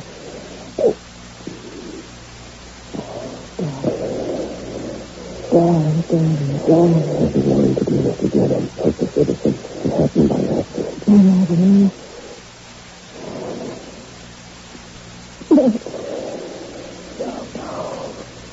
It's the last thing I meant to happen. Or I expected to. It isn't why I brought for you.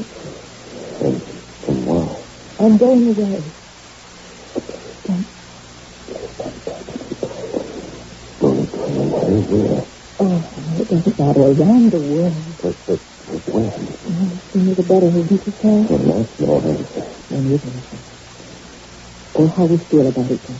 So what is? All right, we sit down with big facts, like 3 rational people. Oh, that's just the trouble. We can't. Why not? Because Joyce and I are not only sisters, we're twins. Identical twins. Having her would be just as more difficult than trying to hurt myself. No, hold it. Please, you, Adam. For what? To teach her how to act so she doesn't go to the studio and fall flat out of a pretty face. That's all she needs me for. No, it isn't. But even if it were, it would be enough. It's what she's wanted all her life. It would kill her if she lost it just when it was in her hands. What? Being a star. She was the second of us to arrive. She was the number 2, or felt that way. And now she's number 1, a career, a husband, and probably a lot of money. Anyway, that doesn't matter. I know. Because so long as she lives, I've promised myself I'd never willingly do anything to hurt her. Nor would I want to. We're 2 people by accident, you see. Actually, we're only 1. I tried, but I knew it was hopeless. No amount of argument would change Janice's mind. So we drove home. She went up to her bed. And after a stiff drink, I went up to mine. And Joyce. Fortunately, as I opened the door, I could hear that Joyce was asleep. I crossed to her bed and looked down on her. Shaft of moonlight lit her face. And I looked in wonder and amazement at the woman I married, who could just as easily have been the woman I now loved. And suddenly, horribly, the memory of some accidental words of Jan sprang up to my mind as if written there in shadow. As long as she lives, I promised myself I'd never do anything, really, to hurt her. I undressed quickly and got into bed. But it was a long time before I could get to sleep. Usually I have to wake and turn off the alarm in the morning. But this morning, Joyce actually got to it first. While she was in the bathroom getting ready for the studio car to pick her up, I lay in a half daze. When's the time be? I'm late. I thought you had the day off. Oh, I did, and then there was something the matter with one of the wheels that filmed yesterday. We got a reshoot. Oh, you want me to get you some breakfast? I haven't time to get on the set. Oh, how was last night? I was heaven. You should have been there. Oh, not me. That ballet scene made me tired. So how did you and John get along? Oh, you know how I get along with your sister. I love her. My twin sister. Don't have to be told that. Tough enough to tell you apart. Yeah, that's kind of like why I brought the subject up. See, we're strange. Awful strange, Adam. People like me and John. There's special vibes, and no ordinary person could know just how special. That's bad. Yeah. Most of the times it's good. I wouldn't want them ever to be bad. Because sometimes I get screwy ideas. I know I'm not all that bright. I try to forget I have them, but I had this dream last night, and I want to tell you something. Is it me? No, just about it. I mean, and I know it was way out, but it made me think. What if you should like Jan better than me? George, I'm your husband. Well, put it another way. If anything happened to me, would you turn to Jan? How can I answer a question like that? You don't have to. I will. I'm going to tell you. Just take your time. Just let me put it this way. If I ever lost you anywhere to anyone, you know something? What? You'd never get anything from it. Because you can't ever get rid of me. Alive or dead, I'm going to haunt you the rest of my life. How's that for the crazy? I love you, Robin Johnson. Keep the home fires burning. The things that people think. It was all clear as glass. Joyce, the clinging vine who would never leave me. Jan, the woman I loved, who would never have anything to do with me as long as Joyce was alive. A simple enough equation. The only escape was for Joyce to die. But how? Would I have the nerve? And how could I get away with it? Who are any of us to criticize? Haven't we all in anger, despair, or frustration uttered threats, sometimes out loud, or perhaps only in the mind, but were not enough to kill someone, or you drive me so crazy I could murder you? But of course, none of us ever did anything about it. Will Adam Duncan? I'll return shortly with Act 2. WBBM Chicago.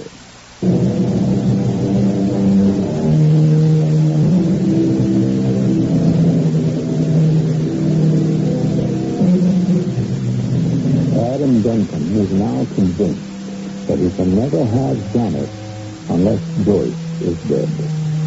And equally convinced that the same is true unless death seems incontrovertibly accidental.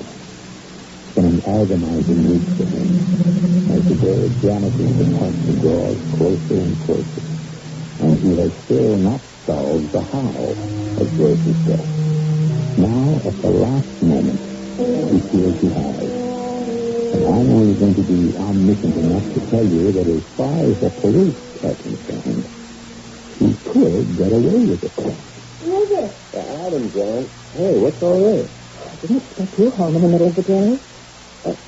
Just stuff I'm getting ready to move out. Oh? When? End of the week. Does Joyce know about this? Of course. Well, he might have told me. I just have to find somewhere else to live. Oh, you know, the house is yours. I can't afford it. Joyce can. Because I can. There wasn't much in my marriage with Jim, but he did leave me more money than I'll ever need, so the house is yours. Well, there's no house I care about. It's who is in it. Well, we've solved that question. You and Jim. And if there shouldn't be a Joyce? And there is no. What can we do, Adam? But leave it at that. Janet really should have settled it. But I wasn't willing to let it go at that. Suddenly I knew how to get away with it. It was just a matter of timing.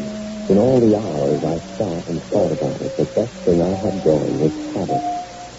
A meticulous director who bent over backwards, never to work into overtime.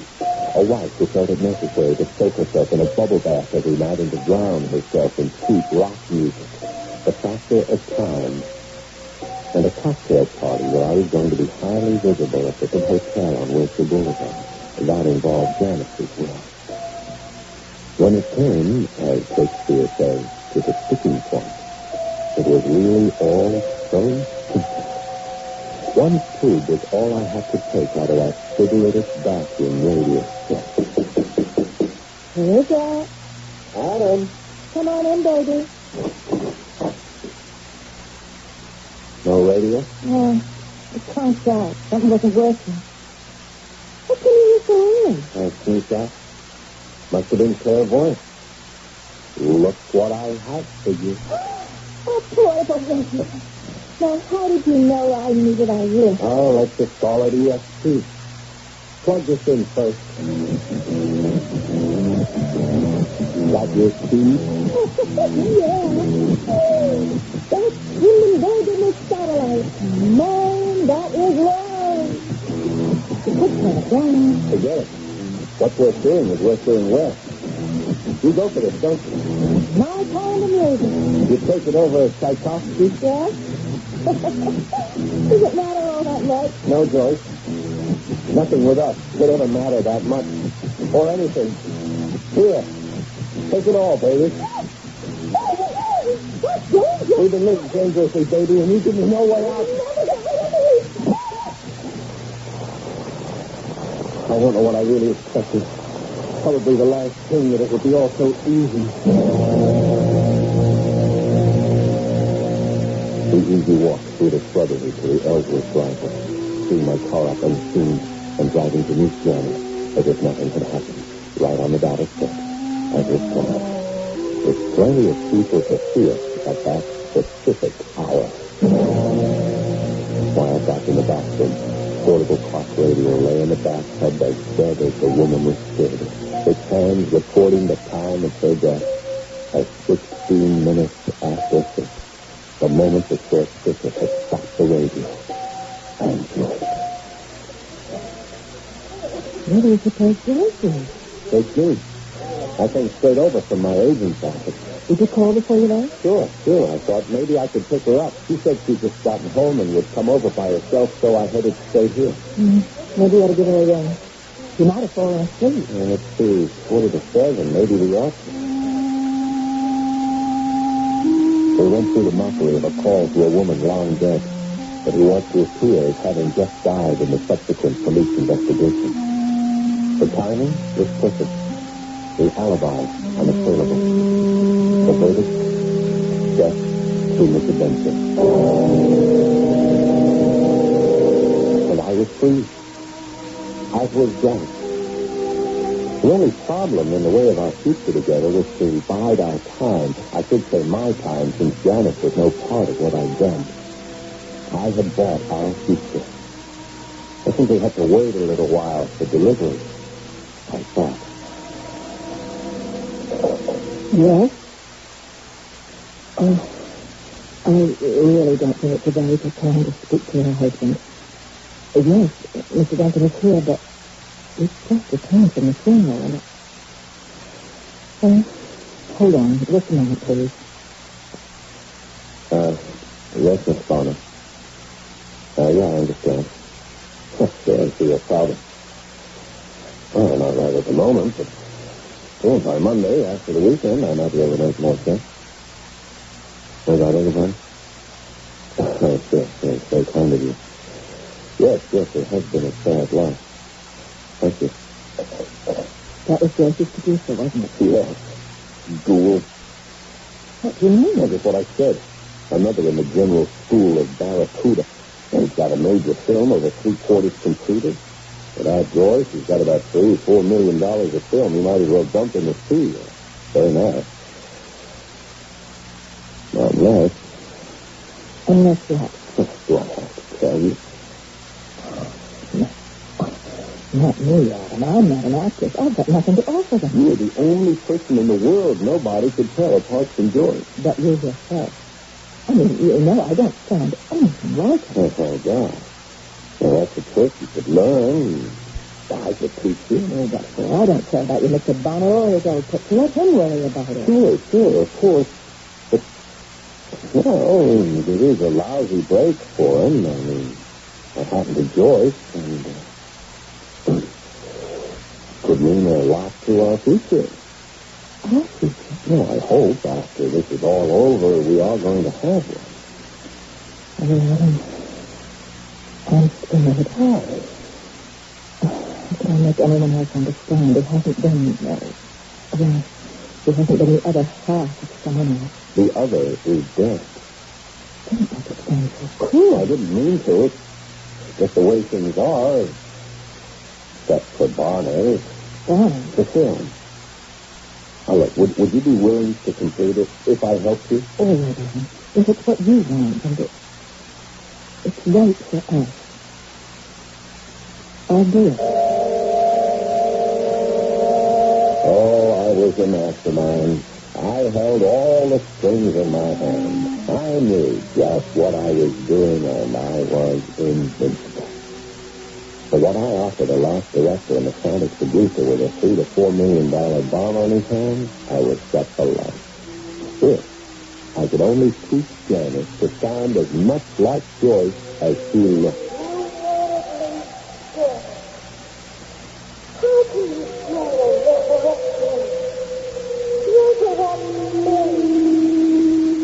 It was a dream. Joyce's voice in my ears. Sure, I had been recalling it. But in memory, not in actual life. As I awoke, I was tense. Joyce, is that you? You're dead.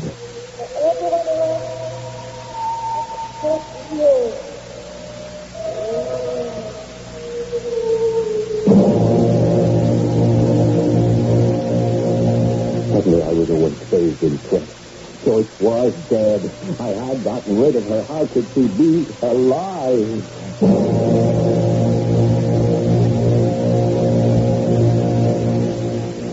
But, darling, I don't want to get startled or anything. I'll look out for you, baby. And all the other things you promised me? It goes with the job, too. A penthouse apartment? Mint? No. Stable? And one of them long cars with a chauffeur? Anything you want, sweetheart, so long as you pay the price. What's the price? You never know that till someone hands you the bill. Hey, Jen, this is great. If I can sound like my kid sister? Yeah. Like in the flesh. Yeah. She wouldn't put it that way. She was dead, you know. Yes, I guess I ought to. But sometimes I wonder if she did.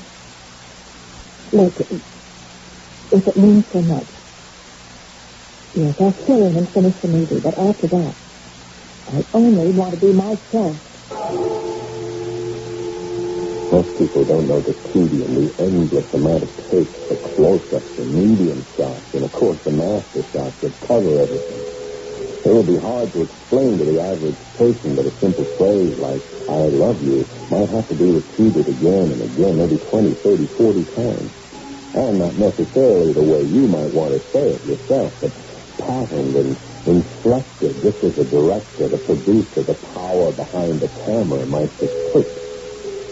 And so, for 6 or 7 endless weeks, Janice submitted herself to the forces which had shaped the twin system.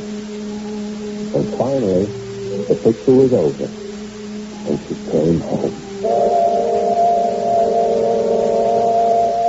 The finish, Adam. Hey, today was the wrap? Yeah. Oh, that's great, Jan. What a relief. You're really all that happy, sweetie pie? Of course. Now you don't have to sound like Joyce anymore. You can be yourself. I can be what? Yourself, Janice. The woman I love. But I am the woman you love. Come on, Janice. Knock it off. You don't have to sound like a silly kid sister of yours. You mean the woman you married? I mean the woman I married the second time. Huh? Come on, honey. What are you doing to me? I married Joyce, which was a mistake, and I married you, which is the best thing I ever did in my life. Oh, you're so sure. I mean, baby. Sweetheart.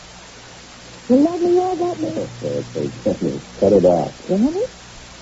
Are you all right? Well, that's the question you could be asking yourself, lover. Which of us did you really marry? And which of us did you kill? What? You never heard of the twins? There's only us two that no one else can understand. Whatever happens to one strikes a nerve chord in the other. You know? Well, what, Dan? Why do you look so careful? I don't know. I don't know what to say. I don't even know who you are. Your wife. I can answer that. I know, but which one? But won't it be interesting for you to try to figure out? I mean, since I have the money, where can you run? No. Whatever you paid into this marriage, I promise you you'll get exactly what you bought. So think of me as I am, big lover. As you made me. Because I'm yours. So just do us part.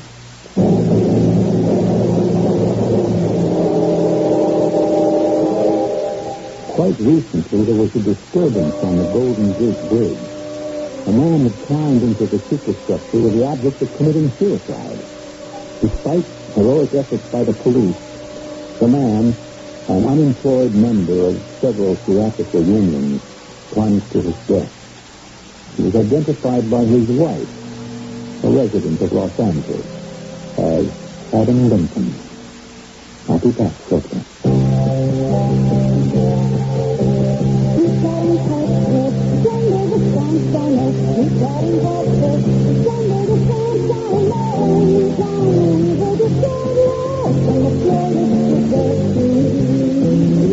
Sanitary evening, scented bouquet of daisies and other sun-bright flowers that will bring sunshine into your days and moments to you.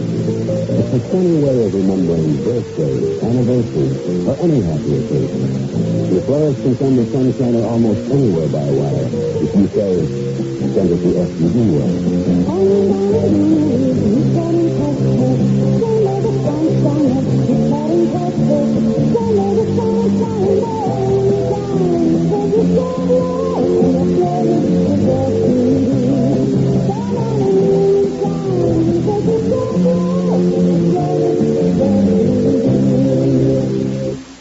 Hemorrhoid sufferers, the truth is here. Truth from leading doctors and hospitals of a medication that helps shrink swelling of hemorrhoidal tissues caused by inflammation. It's doctor-tested, hospital-tested Preparation 8. Hundreds of tests prove that in many cases, Preparation 8 gives prompt temporary relief of occasional pain and itch and helps shrink swollen, inflamed hemorrhoidal tissues. Preparation 8 Ointment or suppository. Use only as directed. Doctor-tested, hospital-tested, Preparation 8. Helps shrink swollen hemorrhoidal tissues. If your attic has less than 6 inches of insulation on the floor, you're being robbed every day without ever knowing it. To stop the under-insulation robbers and possibly save up to 30% on the cost of fuel to heat and cool your home, inspect your attic. Then see your neighborhood Certainteed building materials dealer or insulation contractor. Certainteed fiberglass attic insulation will stop that robber once and for all.